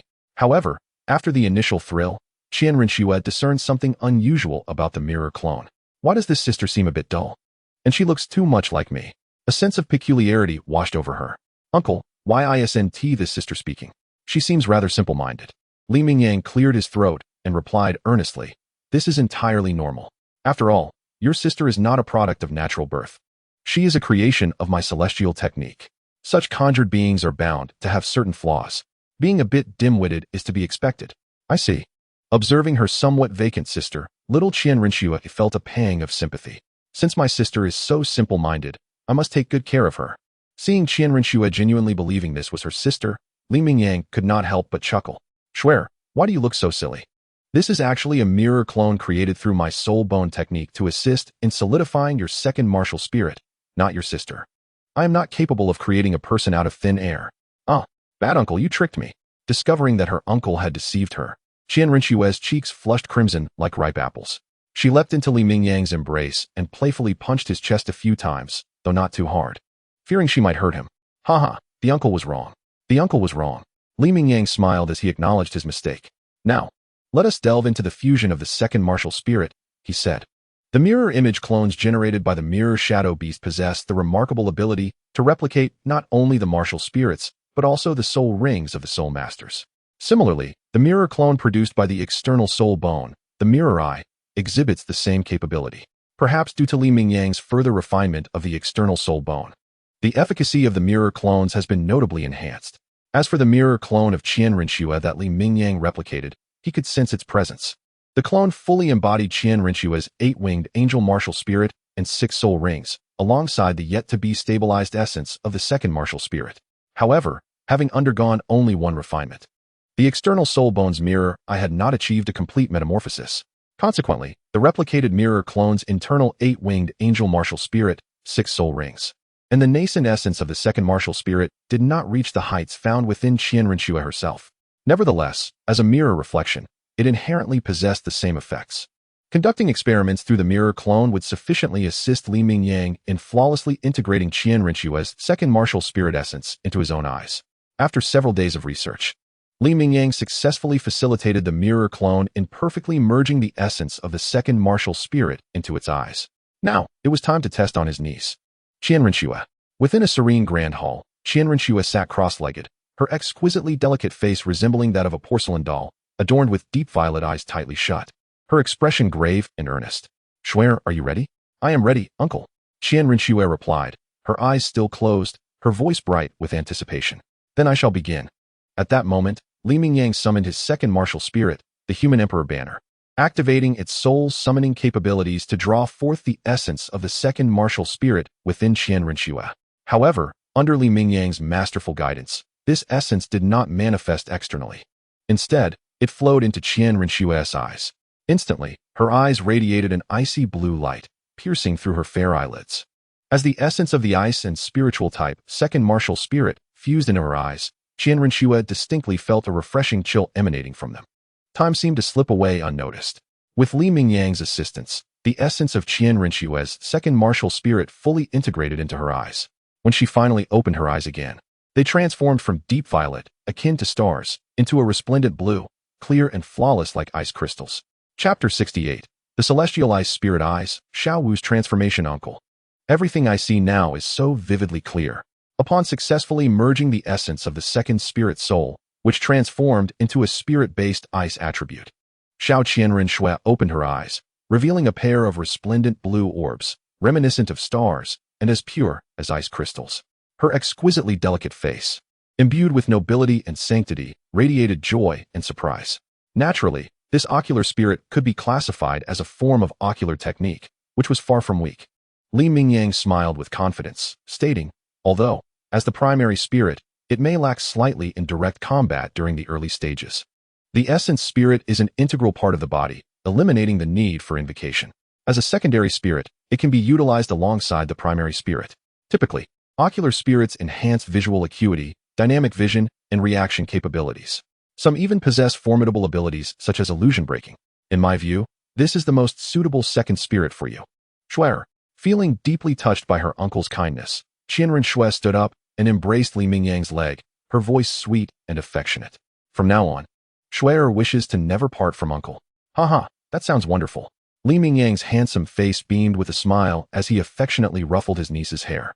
It must be noted that after over a year of consuming the body-strengthening pill, he had personally refined using whale glue as the main ingredient. And under his guidance practicing the self-created Holy Thunder body forging technique, Qian Renxue had experienced significant growth in height. However, while assisting his niece in merging the essence of her second spirit into her eyes, transforming them into her secondary spirit, Li Mingyang couldn't help but ponder that it seemed the essence spirit could be enhanced through specialized targeted training, perhaps even evolving. Fortunately, he had obtained the Xiantian skill and the 4 ultimate techniques of the Tang sect from Tang San. Among them, the purple extreme demon. I should aid his niece in cultivating her second spirit. I should also teach her ghostly shadow displacement, crane control, and dragon capture. And Xian Jade Hand. Li Mingyang mused internally. Yet, he felt that the Xian Jade Hand could be further developed. After all, the Xian Jade Hand involves condensing inner strength, or soul power, within the skin of the hands, making it as resilient as cold jade, impervious to toxins, and as strong as iron. Since it is stated that soul power can be condensed in the skin of the hands to manifest the Xian Jade Hand, theoretically, It should also be possible to condense soul power throughout the skin of the entire body to achieve a similar effect. This upgraded version could aptly be named Xianjade Body. As for the Xintian skill, since Li Mingyang had acquired a more powerful innate technique through the system, there was no need to teach it to Qian Renxue. He would reserve it for the children of the worshippers in the future. Although it may seem that Tang San lacks the audacity to engage in deceit, for the sake of caution, having acquired the external soul bone of the mirror eye and the ability to create mirror clones, Li Mingyang decided to first examine the Xintian Gong and the four supreme skills of the Tang sect pinned by Tang San for any discrepancies before imparting them to his niece. Qian Renxue, Snow, why not bestow a name upon your second martial soul? He remarked gently, observing his little niece, whose eyes had transformed into a starry ice blue, enhancing her noble demeanor. Its hue resembles the stars in the sky, as clear as ice crystals. Uncle, let us call it Stellar Ice Spirit Eye. Qian Renxue responded with a melodious voice after a moment of contemplation. Meanwhile, in the heart of the Star Doe forest, by the Lake of Life, the mighty Lord Tian was approached. Master Tian, I wish to transform into a human and venture into the human realm to find my mother. With Tian and the other fierce beasts having emerged from their cavern deep beneath the earth, the Soul Beast clan was naturally under the dominion of Tian and his brethren. As a row had accompanied Li Mingyang for over a year, this left Xiao Wu filled with longing. However, the century-old soul beasts were unable to enter the human world, as they were inherently curious and yearning for it. Xiao Wu finally resolved to seek Tian, expressing her desire to transform into a human to search for a row. Do you wish to take on human form? Do you comprehend the implications of such a transformation? Tian raised his dragon head, his dark, golden vertical pupils fixed upon Xiao Wu as he inquired in a deep voice. I understand, Xiao Wu replied, albeit with trepidation. To become human signifies the abandonment of our identity as soul beasts. Thus far, there have been countless instances of transformation, yet none have achieved divinity. This transformation appears to be merely a scheme by the deities to weaken our clan. Knowing this, why do you still wish to transform? Tian questioned solemnly. But Master Tian, I miss my mother. Xiao Wu's voice quivered. Throughout my life, I have never been apart from her. Now, she has been gone for over a year, and I yearn for her immensely. Though transformation carries peril, that esteemed individual possesses strength that surpasses even the God King. Does he not? If he has taken my mother, I believe that by transforming, I can find him and follow him, ensuring my safety. Upon hearing this, Tian fell into contemplation, recognizing the validity of her reasoning. Moreover, their master was soon to visit the spirit hall to seek out the formidable being known as Li Mingyang. Perhaps it would be beneficial for Xiao Wu to accompany their master as a companion? Return for now, I shall ponder this further. However, such matters were certainly beyond the authority of Emperor Tian, who spoke in a low tone, instructing Xiao Wu to return first. He intended to contact his master, the Silver Dragon King Guyuna, before providing a response. Yes, Lord Emperor Tian. Xiao Wu replied respectfully, slowly retreating back to the territory of the Titan giant ape. After her departure, Emperor Tian took out a silver dragon scale and used his mental energy to communicate with the Silver Dragon King Guyuna. Master, that 100,000-year soft-bone rabbit, Xiao Wu, wishes to transform into a human to seek her mother, a row. Should I permit her to accompany you to Martial Soul City? Although Li Mingyang had not revealed his identity upon arriving at the Star Doe forest during the sacrificial ceremony, Qian Renxue's back had manifested the 8-winged angel Martial Soul. And Emperor Tian was no ordinary ferocious beast. He had traveled across Douluo Star and discovered its spherical nature, earning the title of Douluo Magellan, a scholarly ferocious beast. Naturally, he recognized Qian Renxue's identity through the 8-winged angel Martial Soul. This 100,000-year soft-bone rabbit, Xiao Wu, wished to transform and seek her mother? In the secret space at the bottom of the Lake of Life, after hearing Emperor Tian's report, Guyuna pondered for a moment, initially inclined to agree. Yet, for reasons unknown, an inexplicable sense of unease suddenly surged within her.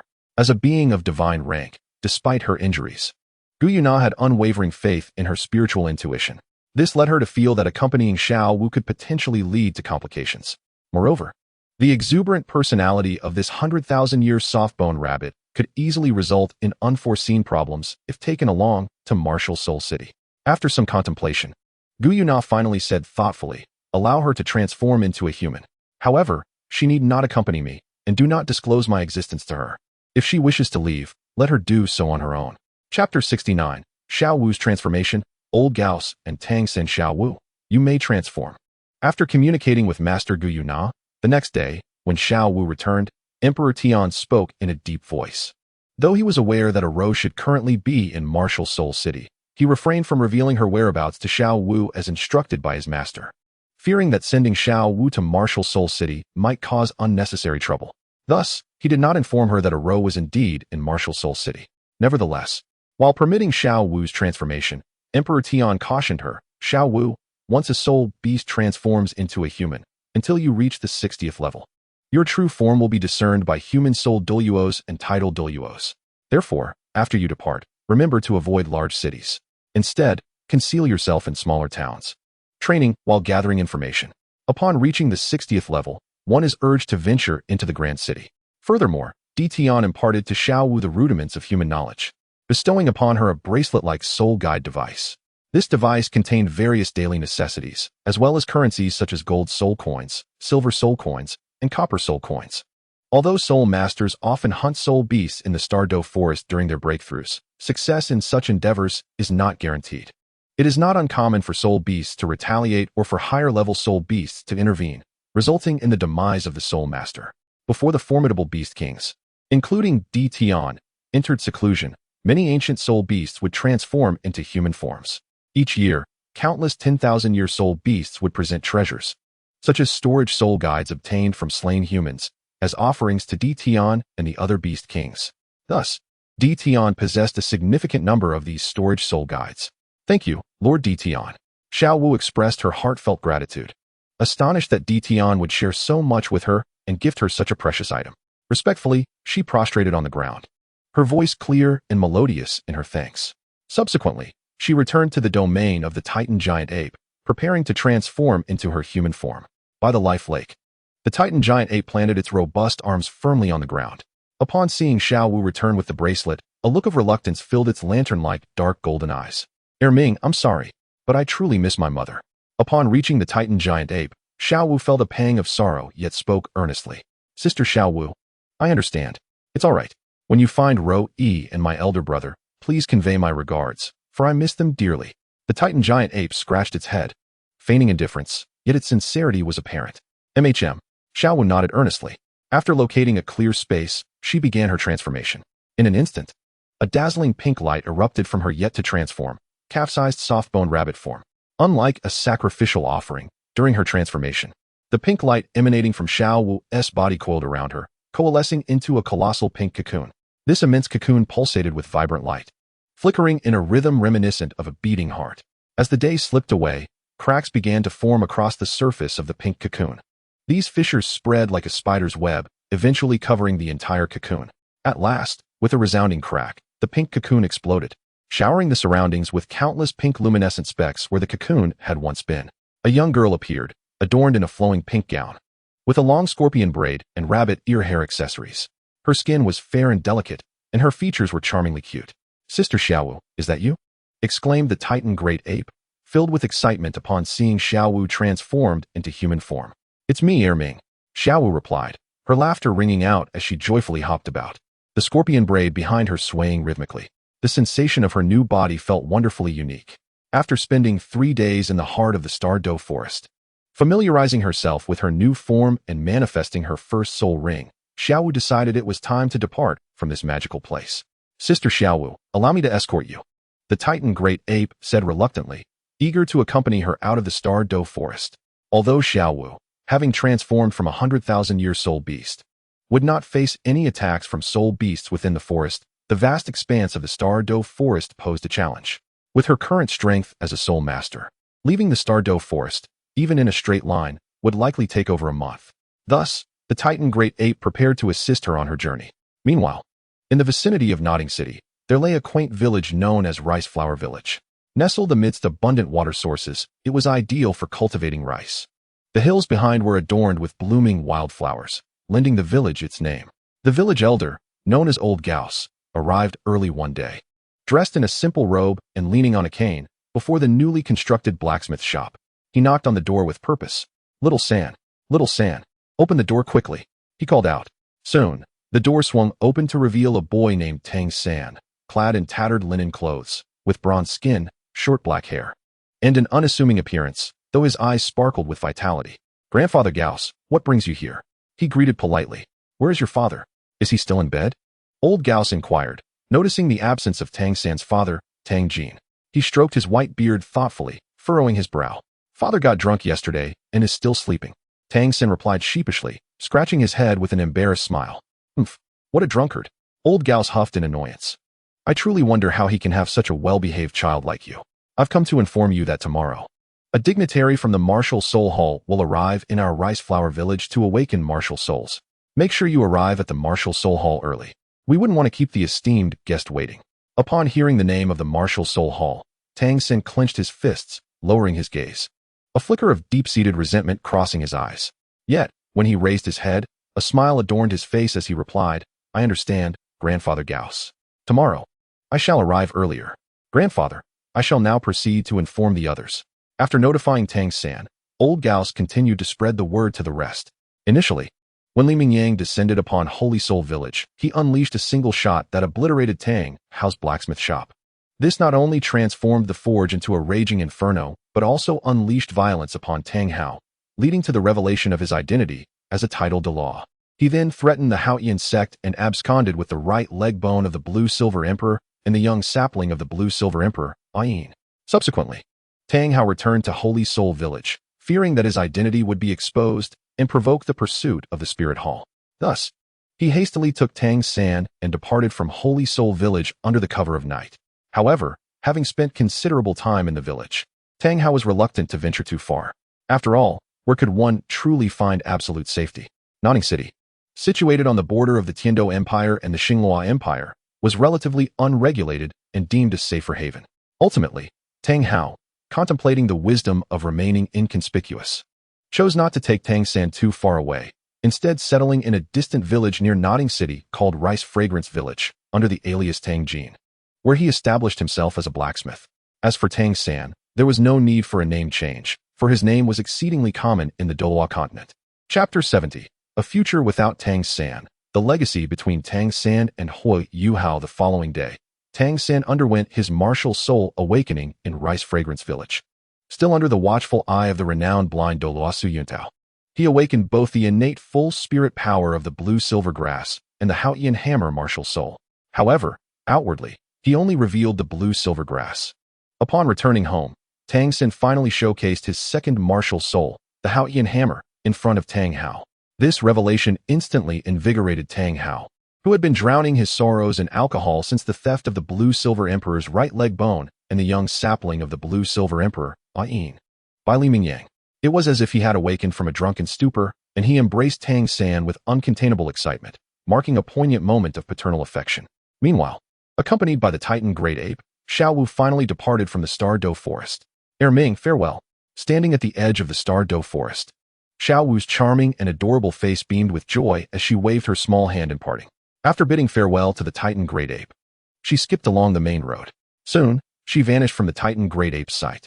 However, after leaving the Star Doe Forest and traversing a stretch of path, Xiao, filled with elation, found herself confronted with several diverging paths ahead, leaving her perplexed as to which direction to take.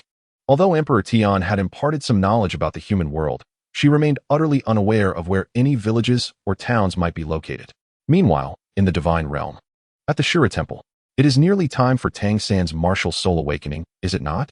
In the Divine Realm, a day equates to a year in the mortal world. The time seems to have arrived. The Shura god, stroking his chin, mused to himself. He could not help but extend his hand, conjuring a mirror of the void, invoking the powers of the Divine Realm with his Shura divinity. It reflected the circumstances surrounding Tang San at that moment. He discovered that Tang San had successfully awakened his martial soul. A dual martial soul endowed with innate full soul power, specifically the blue-silver grass and the Haotian hammer. The Shura god felt a profound sense of satisfaction. As the orchestrator who facilitated Tang San's journey and his rebirth into the body of the deceased Tang, Hao, and Awakens' son, the Shura god was well aware that Tang San's blue-silver grass was far from ordinary. It was, in fact, the supreme plant martial soul, the Blue-Silver Emperor. The reasons behind the Shura god's choice of Tang San are manifold. Primarily, it was Tang San's remarkable talent that caught his attention. As an outer disciple of the Tang sect in Bashu, Tang San managed to stealthily acquire the highly guarded supreme secret arts, the Xiantian treasure record. His aptitude for cultivation, meticulousness of thought, and audacity were undoubtedly exceptional. Moreover, his ability to craft hidden weapons such as the Buddha's Fury Tang Lotus further showcased his unparalleled skills in this domain. These attributes rendered him an ideal pawn for the Shura god. Similarly, the Shura god, much like the future Tang god king, who would sense the emergence of a fortuitous child, Huiyuhao, on Douluo Continent and make corresponding arrangements, perceive the rise of another fortuitous child, though, in this case, it should be referred to as a fortuitous daughter.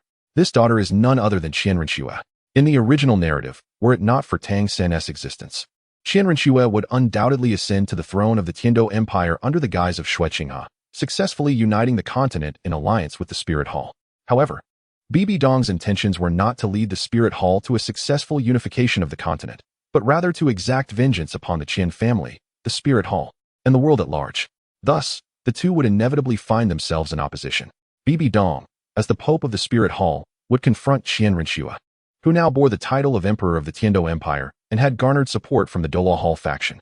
During this period, due to Bibi Dong's enmity towards Xiao would choose to assist Qian Renxue, bestowing upon her 3 soul rings of 100,000 years and 3 soul bones of the same age. Furthermore, as time progressed, Bibi Dong would come to realize that she still harbored feelings for her daughter, Qian Renxue, deep within her heart. Ultimately, Bibi Dong would find herself defeated and on the brink of death. In the final moments of life, the truth was revealed to Qian Renxue. The mother and daughter reconciled, and the Douluo Continent was unified. However, this future was evidently not what the Shura god had envisioned. For although the Rakshasa god was the Shura god's mortal enemy, their divine jurisdictions were also in conflict. The angel god, too, posed a similar threat, for the angel god's dominion encompassed light, justice, judgment, and tribunal, with judgment and tribunal overlapping with the Shura god's domain. Should Qian Renxue, in her capacity as the angel god, successfully unify the Douluo Continent and propagate the faith of the angel god across the continent and even Douluo Star, thus elevating the angel god's status, it would undoubtedly pose a threat to the Shura god. Unlike the Tang god king, who could manipulate fate through his daughter to tame the destined child, Huiyuhao, into his loyal servant, while simultaneously orchestrating the demise of the necromancer, elites, to hasten Huiyuhao's ascension to the divine realm, the Shura god had neither daughter nor son. Consequently, the Shura god was left with no choice but to introduce a variable, or rather a pawn, to disrupt the destined future that Qian Renxue, the favored daughter of fortune, was meant to achieve. Ultimately, the Shura god identified the pivotal point to unravel the situation, the deceased child of Tang Hao and A Yin. By resurrecting Tang San as the reincarnation of Tang Hao and A Yin's lost child, Tang San would acquire 2 top-tier martial souls, along with Tang Hao as his protector. Moreover, Tang Hao's grandfather, Tang Chun, was the chosen one of the Shura god. It was a flawless plan. Additionally, the Shura god noted that in the foreseen future, the sacrifice made to Qian Renxue by Xiao, who had also offered the Titan giant ape and the sky blue bull python, significantly enhanced Qian Renxue's power and bestowed upon her 2 formidable soul skills. This was undoubtedly a scenario the Shura god wished to avoid. Thus, upon witnessing Tang San's successful awakening of the innate full soul power of his blue-silver grass and the Haotian hammer martial soul, the Shura god swiftly redirected the perspective of the void mirror towards the core region of the Stardo Forest. What was happening? Why were these beast kings emerging? Upon discovering that Emperor Tian and other fearsome beasts had appeared prematurely by the Lake of Life, the Shura god was momentarily taken aback, unable to believe his eyes. This seemed to deviate from the future he had foreseen.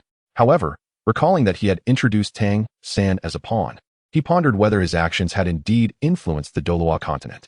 The Shura god pondered for a moment and devised a logical explanation.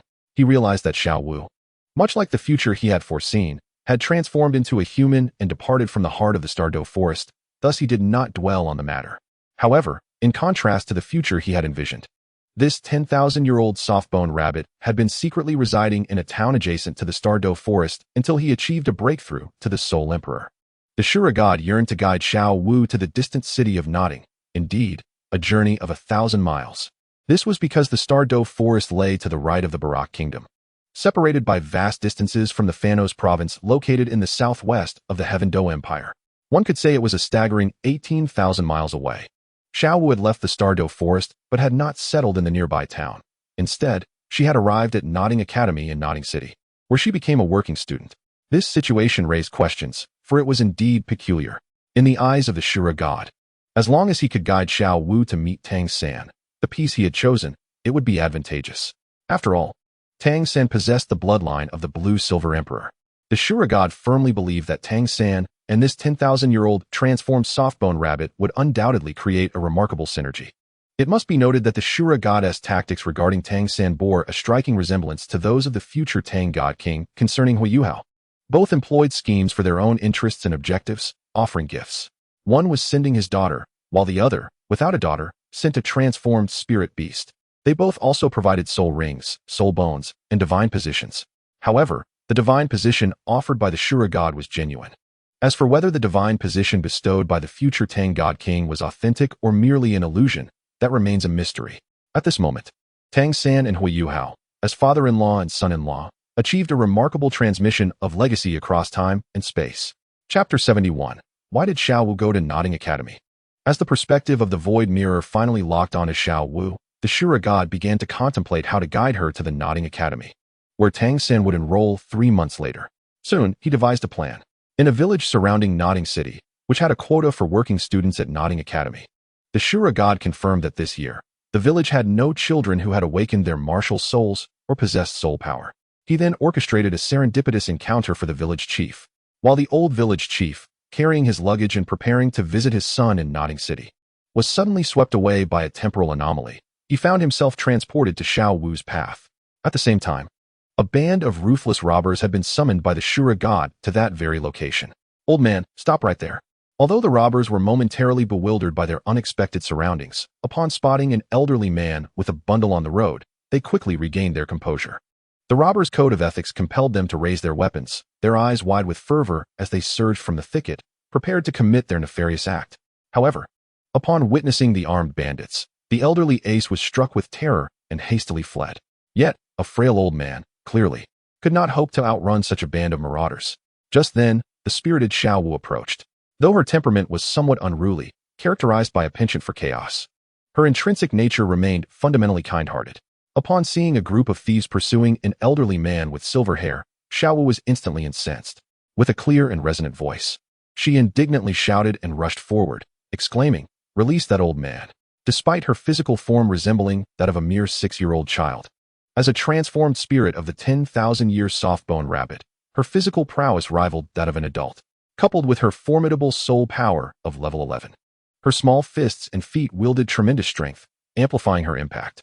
In no time, Xiao Wu had dispatched the bandits to the ground. Naturally, Ace felt immense gratitude for her intervention. However, during their subsequent conversation, Ace discerned that this esteemed spirit master, Xiao Wu, appeared somewhat naive, seemingly oblivious to her own destination and purpose. Given her youthful appearance, Ace suggested that she attend the primary Spirit Master Academy in Nodding City for further education. Upon learning that Nodding City was merely a small town, Xiao Wu, who was uncertain of her next steps, readily agreed.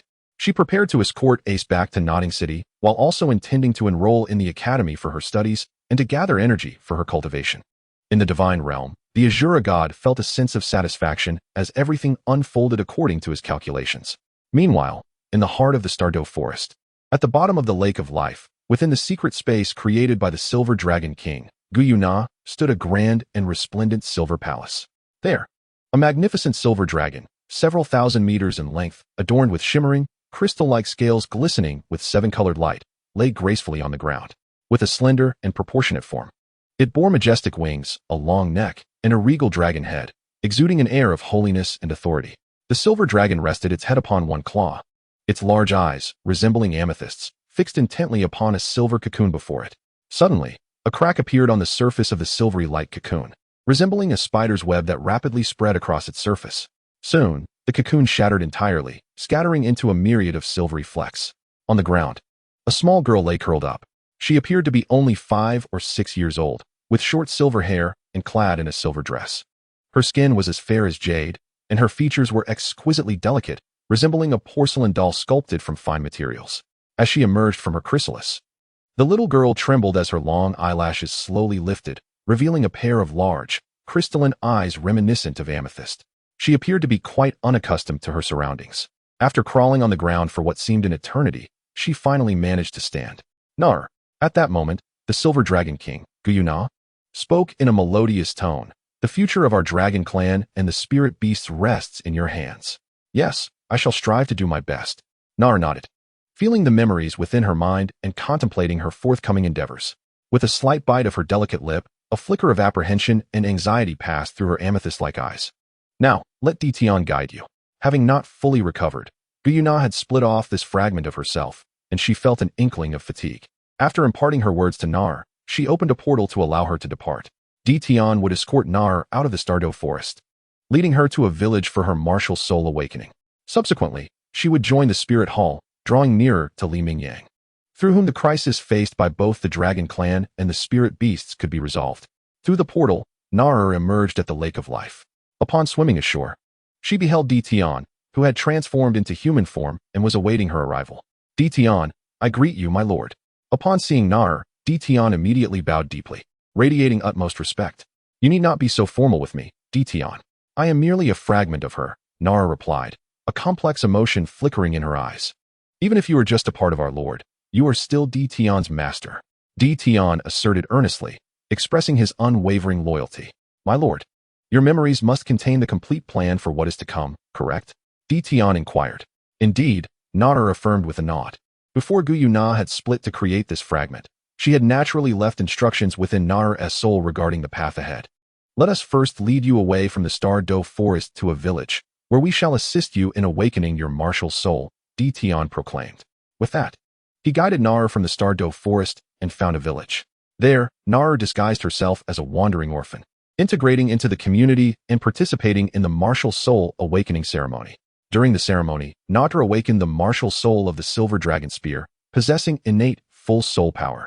This revelation filled the officiant of the awakening ceremony with overwhelming excitement and enthusiasm, for it was indeed a remarkable achievement.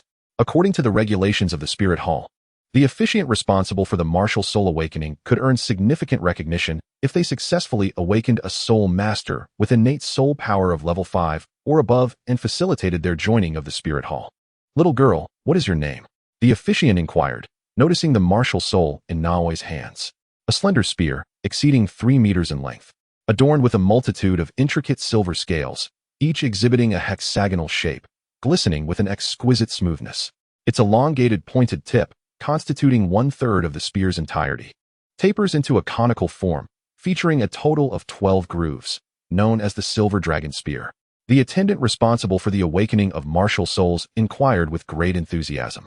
I am Nar, she replied, her violet, crystal-like eyes reflecting a hint of trepidation. Chapter 72. Qian Renxue, I finally have a sister. Nar, would you be willing to join our spirit hall? The attendant, with a gentle demeanor, described the spirit hall as the most formidable force of soul masters on the continent, renowned for its benevolence towards the common folk. Nar nodded in agreement, expressing her willingness. Subsequently, the attendant escorted Nar to the city where the Spirit Hall branch was located. After hiring a carriage, they set off towards Spirit City. Days later, the carriage arrived at Spirit City without incident. The attendant responsible for Natis' martial soul awakening took her to the Genius Recommendation area. Soon, news spread to the Douluo Hall and the Pope Hall that a prodigy named Nar, with the martial soul of the Silver Dragon Spear and innate full soul power, had joined the Spirit Hall. Not. At that moment, Li Mingyang was engaged in a lesson with his niece Qian Renxue. Abruptly, a Douluo warrior rushed to the hall's entrance. Delivering the urgent tidings, there is a prodigy named Nar, with the martial soul of the Silver Dragon Spear, who has joined the Spirit Hall. This revelation elicited a peculiar expression on Li Mingyang's strikingly handsome face, for he understood the significance of the name Nar associated with the Silver Dragon Spear. While others may be unaware, as a transmigrator, Li Mingyang could not remain oblivious. Even without having read the novels of Douluo, the internet era had imparted him with knowledge of the pivotal plots and characters from Douluo 2, 3, and 4. Notably, Nar, with her martial soul of the Silver Dragon Spear, was the split entity of Guyuna, the Silver Dragon King from Douluo 3. However, it should be noted that the Silver Dragon King, Guyuna, had yet to fully recover. How could a split entity emerge 20,000 years prematurely and join their Spirit Hall? Li Mingyang was engulfed in confusion and curiosity. I understand now. I will head to the Genius Recommendation area immediately. A girl named Nar, with the Silver Dragon Spear as her martial soul? It seems we share a remarkable connection. Li Mingyang was acutely aware of the purpose behind the Douluo warrior's report, which was to hope that he, as the honorary hall master of the Douluo Hall, might take a more active role than the venerable Qian Daoliu. To seize this innate genius endowed with full soul power for our Douluo Palace is imperative. After all, a power must continually infuse itself with fresh blood, particularly of the highest caliber. Moreover, an innate genius signifies not only the future of a faction but also serves as a beacon, a challenge to the Pope's palace. Should the Pope's palace manage to abduct Nar, it would undoubtedly be perceived by the Soul Masters of Soul City as yet another victory for the Pope's palace over the Douluo Palace. This would inevitably bolster the cohesion and confidence of the Soul Masters under Bibi Dong's command. Conversely, the Douluo Palace would feel as though it had suffered a defeat, leading to a sense of disappointment. In the past, the esteemed old Deng Qian Daoliu, who presided over matters, held an aloof demeanor, indifferent to such affairs. Yet, Li Mingyang cannot afford such complacency. He, Li Mingyang, is resolute in his pursuit of victory. Furthermore, his martial spirit, the silver dragon spear, named Nar, resonates profoundly with him. After all, he possesses a treasured weapon known as the fire-tipped spear, and the template he is currently merging with is the magic sphere Nezha template. The similarity between the characters Na and Air is indeed striking, is it not? Uncle, are we heading to the Genius Recommendation Office to invite this sister Nar to join our Douluo Palace? Li Mingyang responded to the report from the Douluo warrior. Little Qian Renxue blinked her crystalline star-blue eyes, sparkling with excitement as she inquired with a delicate, flawless face, brimming with anticipation, yearning for familial bonds. Despite the love from Li Mingyang and her grandfather, Qian Daoliu, there are moments when Qian Renxue wishes for a younger brother or sister. The emergence of an innate soul power wielder named Nar, possessing the silver dragon spear, ignites a sense of hope within her. If Uncle Li Mingyang successfully welcomes this little sister, Nar, into their Douluo Palace, would she not then have a sister? Previously, little Qian Renxue believed that the offspring of the esteemed elders, who were younger than her, ought to address her as sister. However, having matured over the past 2 years, she now realizes that, according to generational hierarchy, she should actually refer to the newly born children of the elders as uncle and aunt. This revelation has left her feeling somewhat disheartened. Even though her uncle assured her that they could navigate familial titles independently based on their ages, she still feels a tinge of regret. Yet now, at last, a genuine candidate has appeared, a person she can wholeheartedly regard as a sister. This fills Qian Renxue with excitement and anticipation. Indeed, to her niece's eager inquiry, Li Mingyang smiled warmly. "Shuer, would you like to accompany me?" "Yes."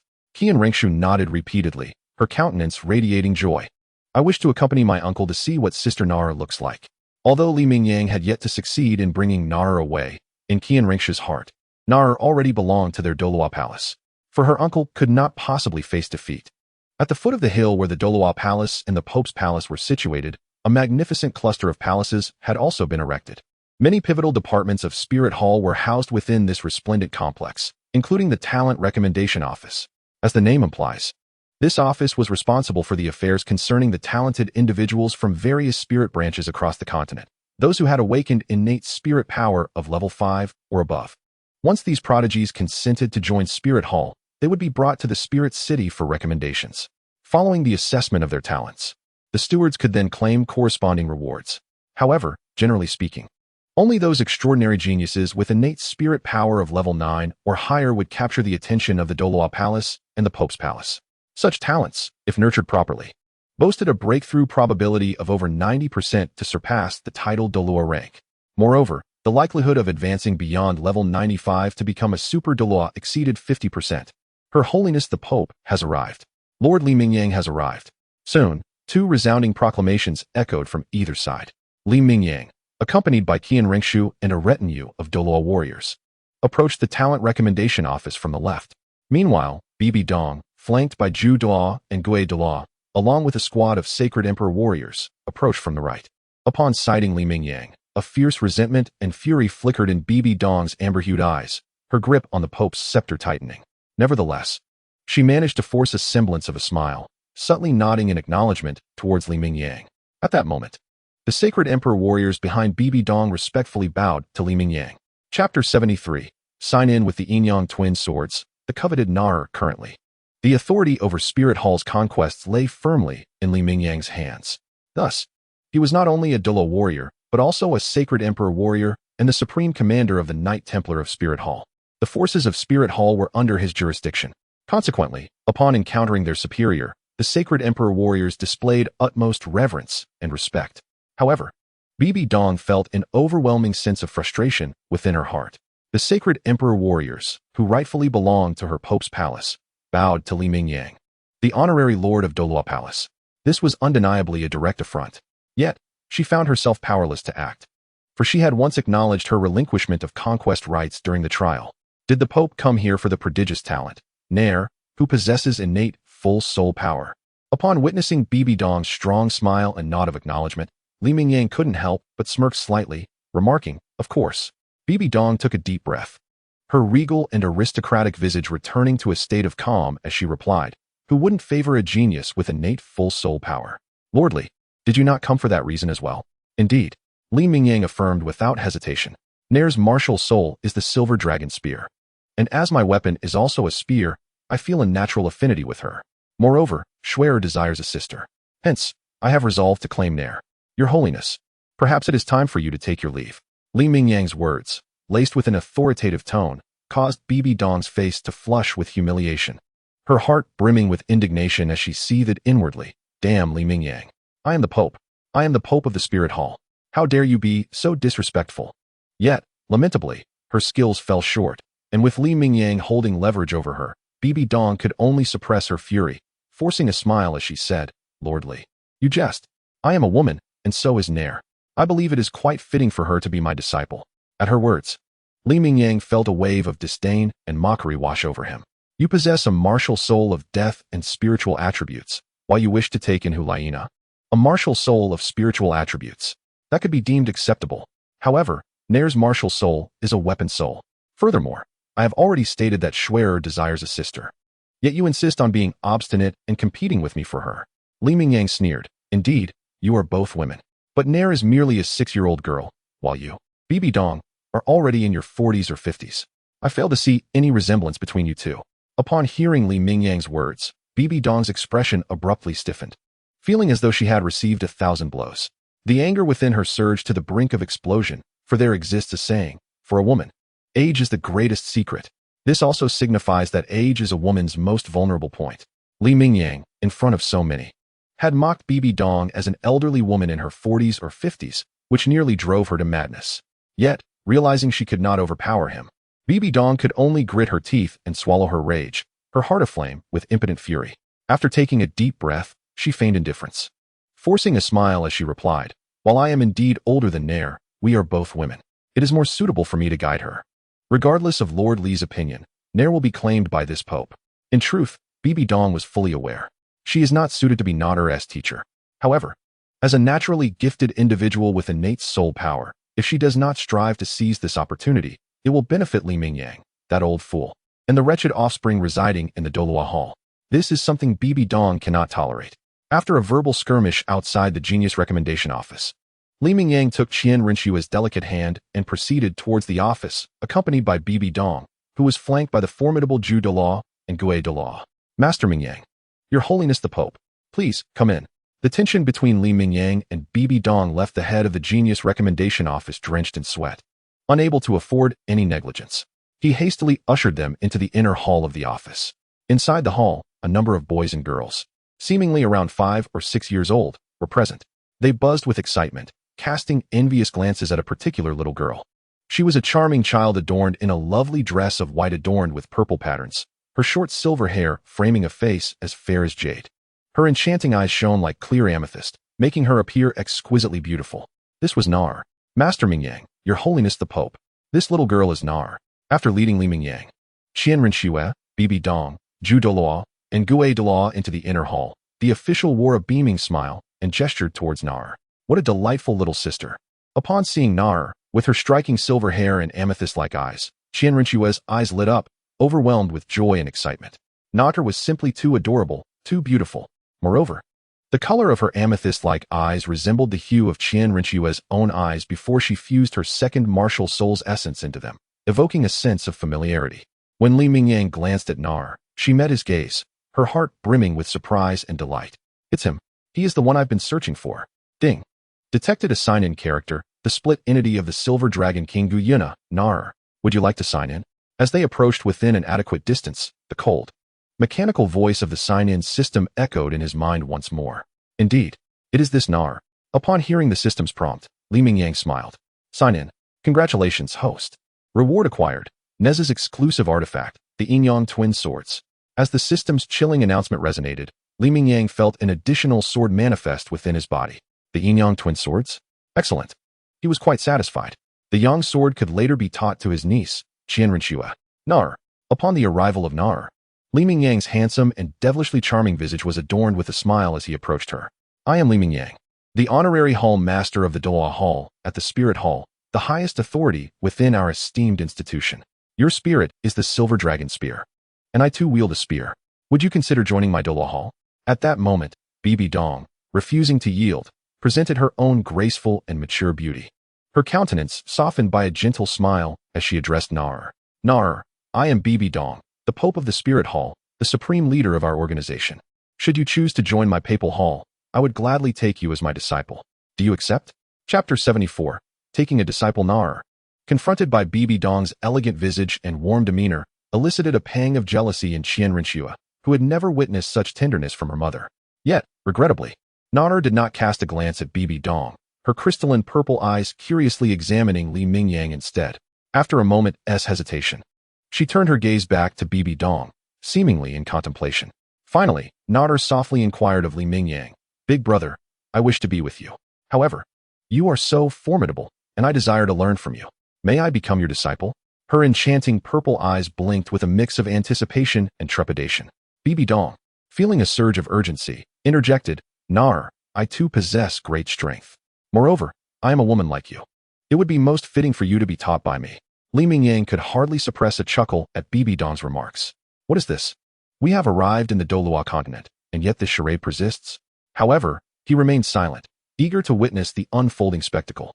Given his previous presence in the core area of the Stardow Forest, it was likely he had caught the attention of the Silver Dragon King, Guyuna.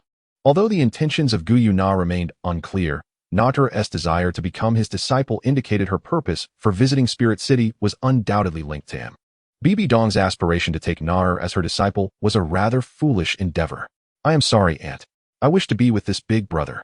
Nar turned to face Bibi Dong, her delicate and beautiful face displaying an apologetic expression. Aunt. Bibi Dong was taken aback, as if struck by lightning. Her lips twitched in humiliation.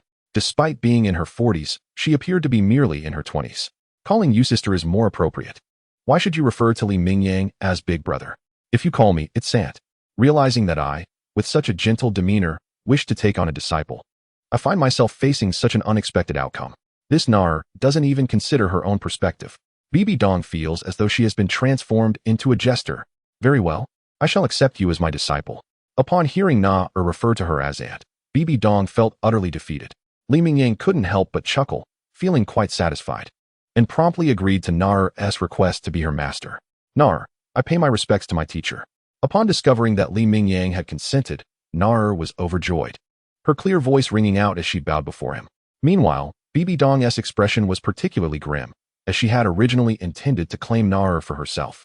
To her astonishment, Nar chose to become a disciple of her rival, Li Mingyang, right in front of her. This was a significant blow. Nar, since you have become my disciple, allow me to introduce my niece, Qian Renxue. You may call her Sister Xue. Observing the adorable Nar before him, Li Mingyang felt a surge of delight and satisfaction as he made the introduction. All right, I won't pretend any longer. I am indeed captivated by beauty. Sister Xue. Although she is a fragment of the Silver Dragon King Guyuna, Nar's true age is less than a year.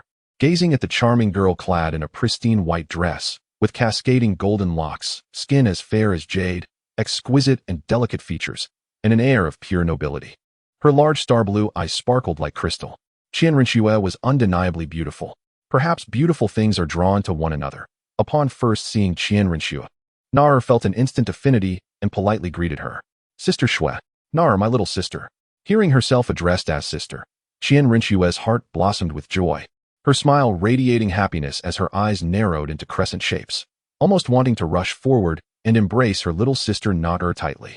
Sister Xue, Nar, let us return. After taking Nar as her disciple, seeing Qian Renxue link arms with Nar, the two adorable girls stood together, laughing joyfully, melting hearts in the process. Li Mingyang chuckled softly, not sparing a glance at Bibi Dong, as he turned with Qian Renxue and Nar to leave the Genius Recommendation Office, heading back to the Douluo Palace. Master Mingyang, please take care. After exiting the Genius Recommendation Office with Qian Renxue and Nar, Li Mingyang led the two girls back to the Douluo Palace. Grandfather. Grandfather.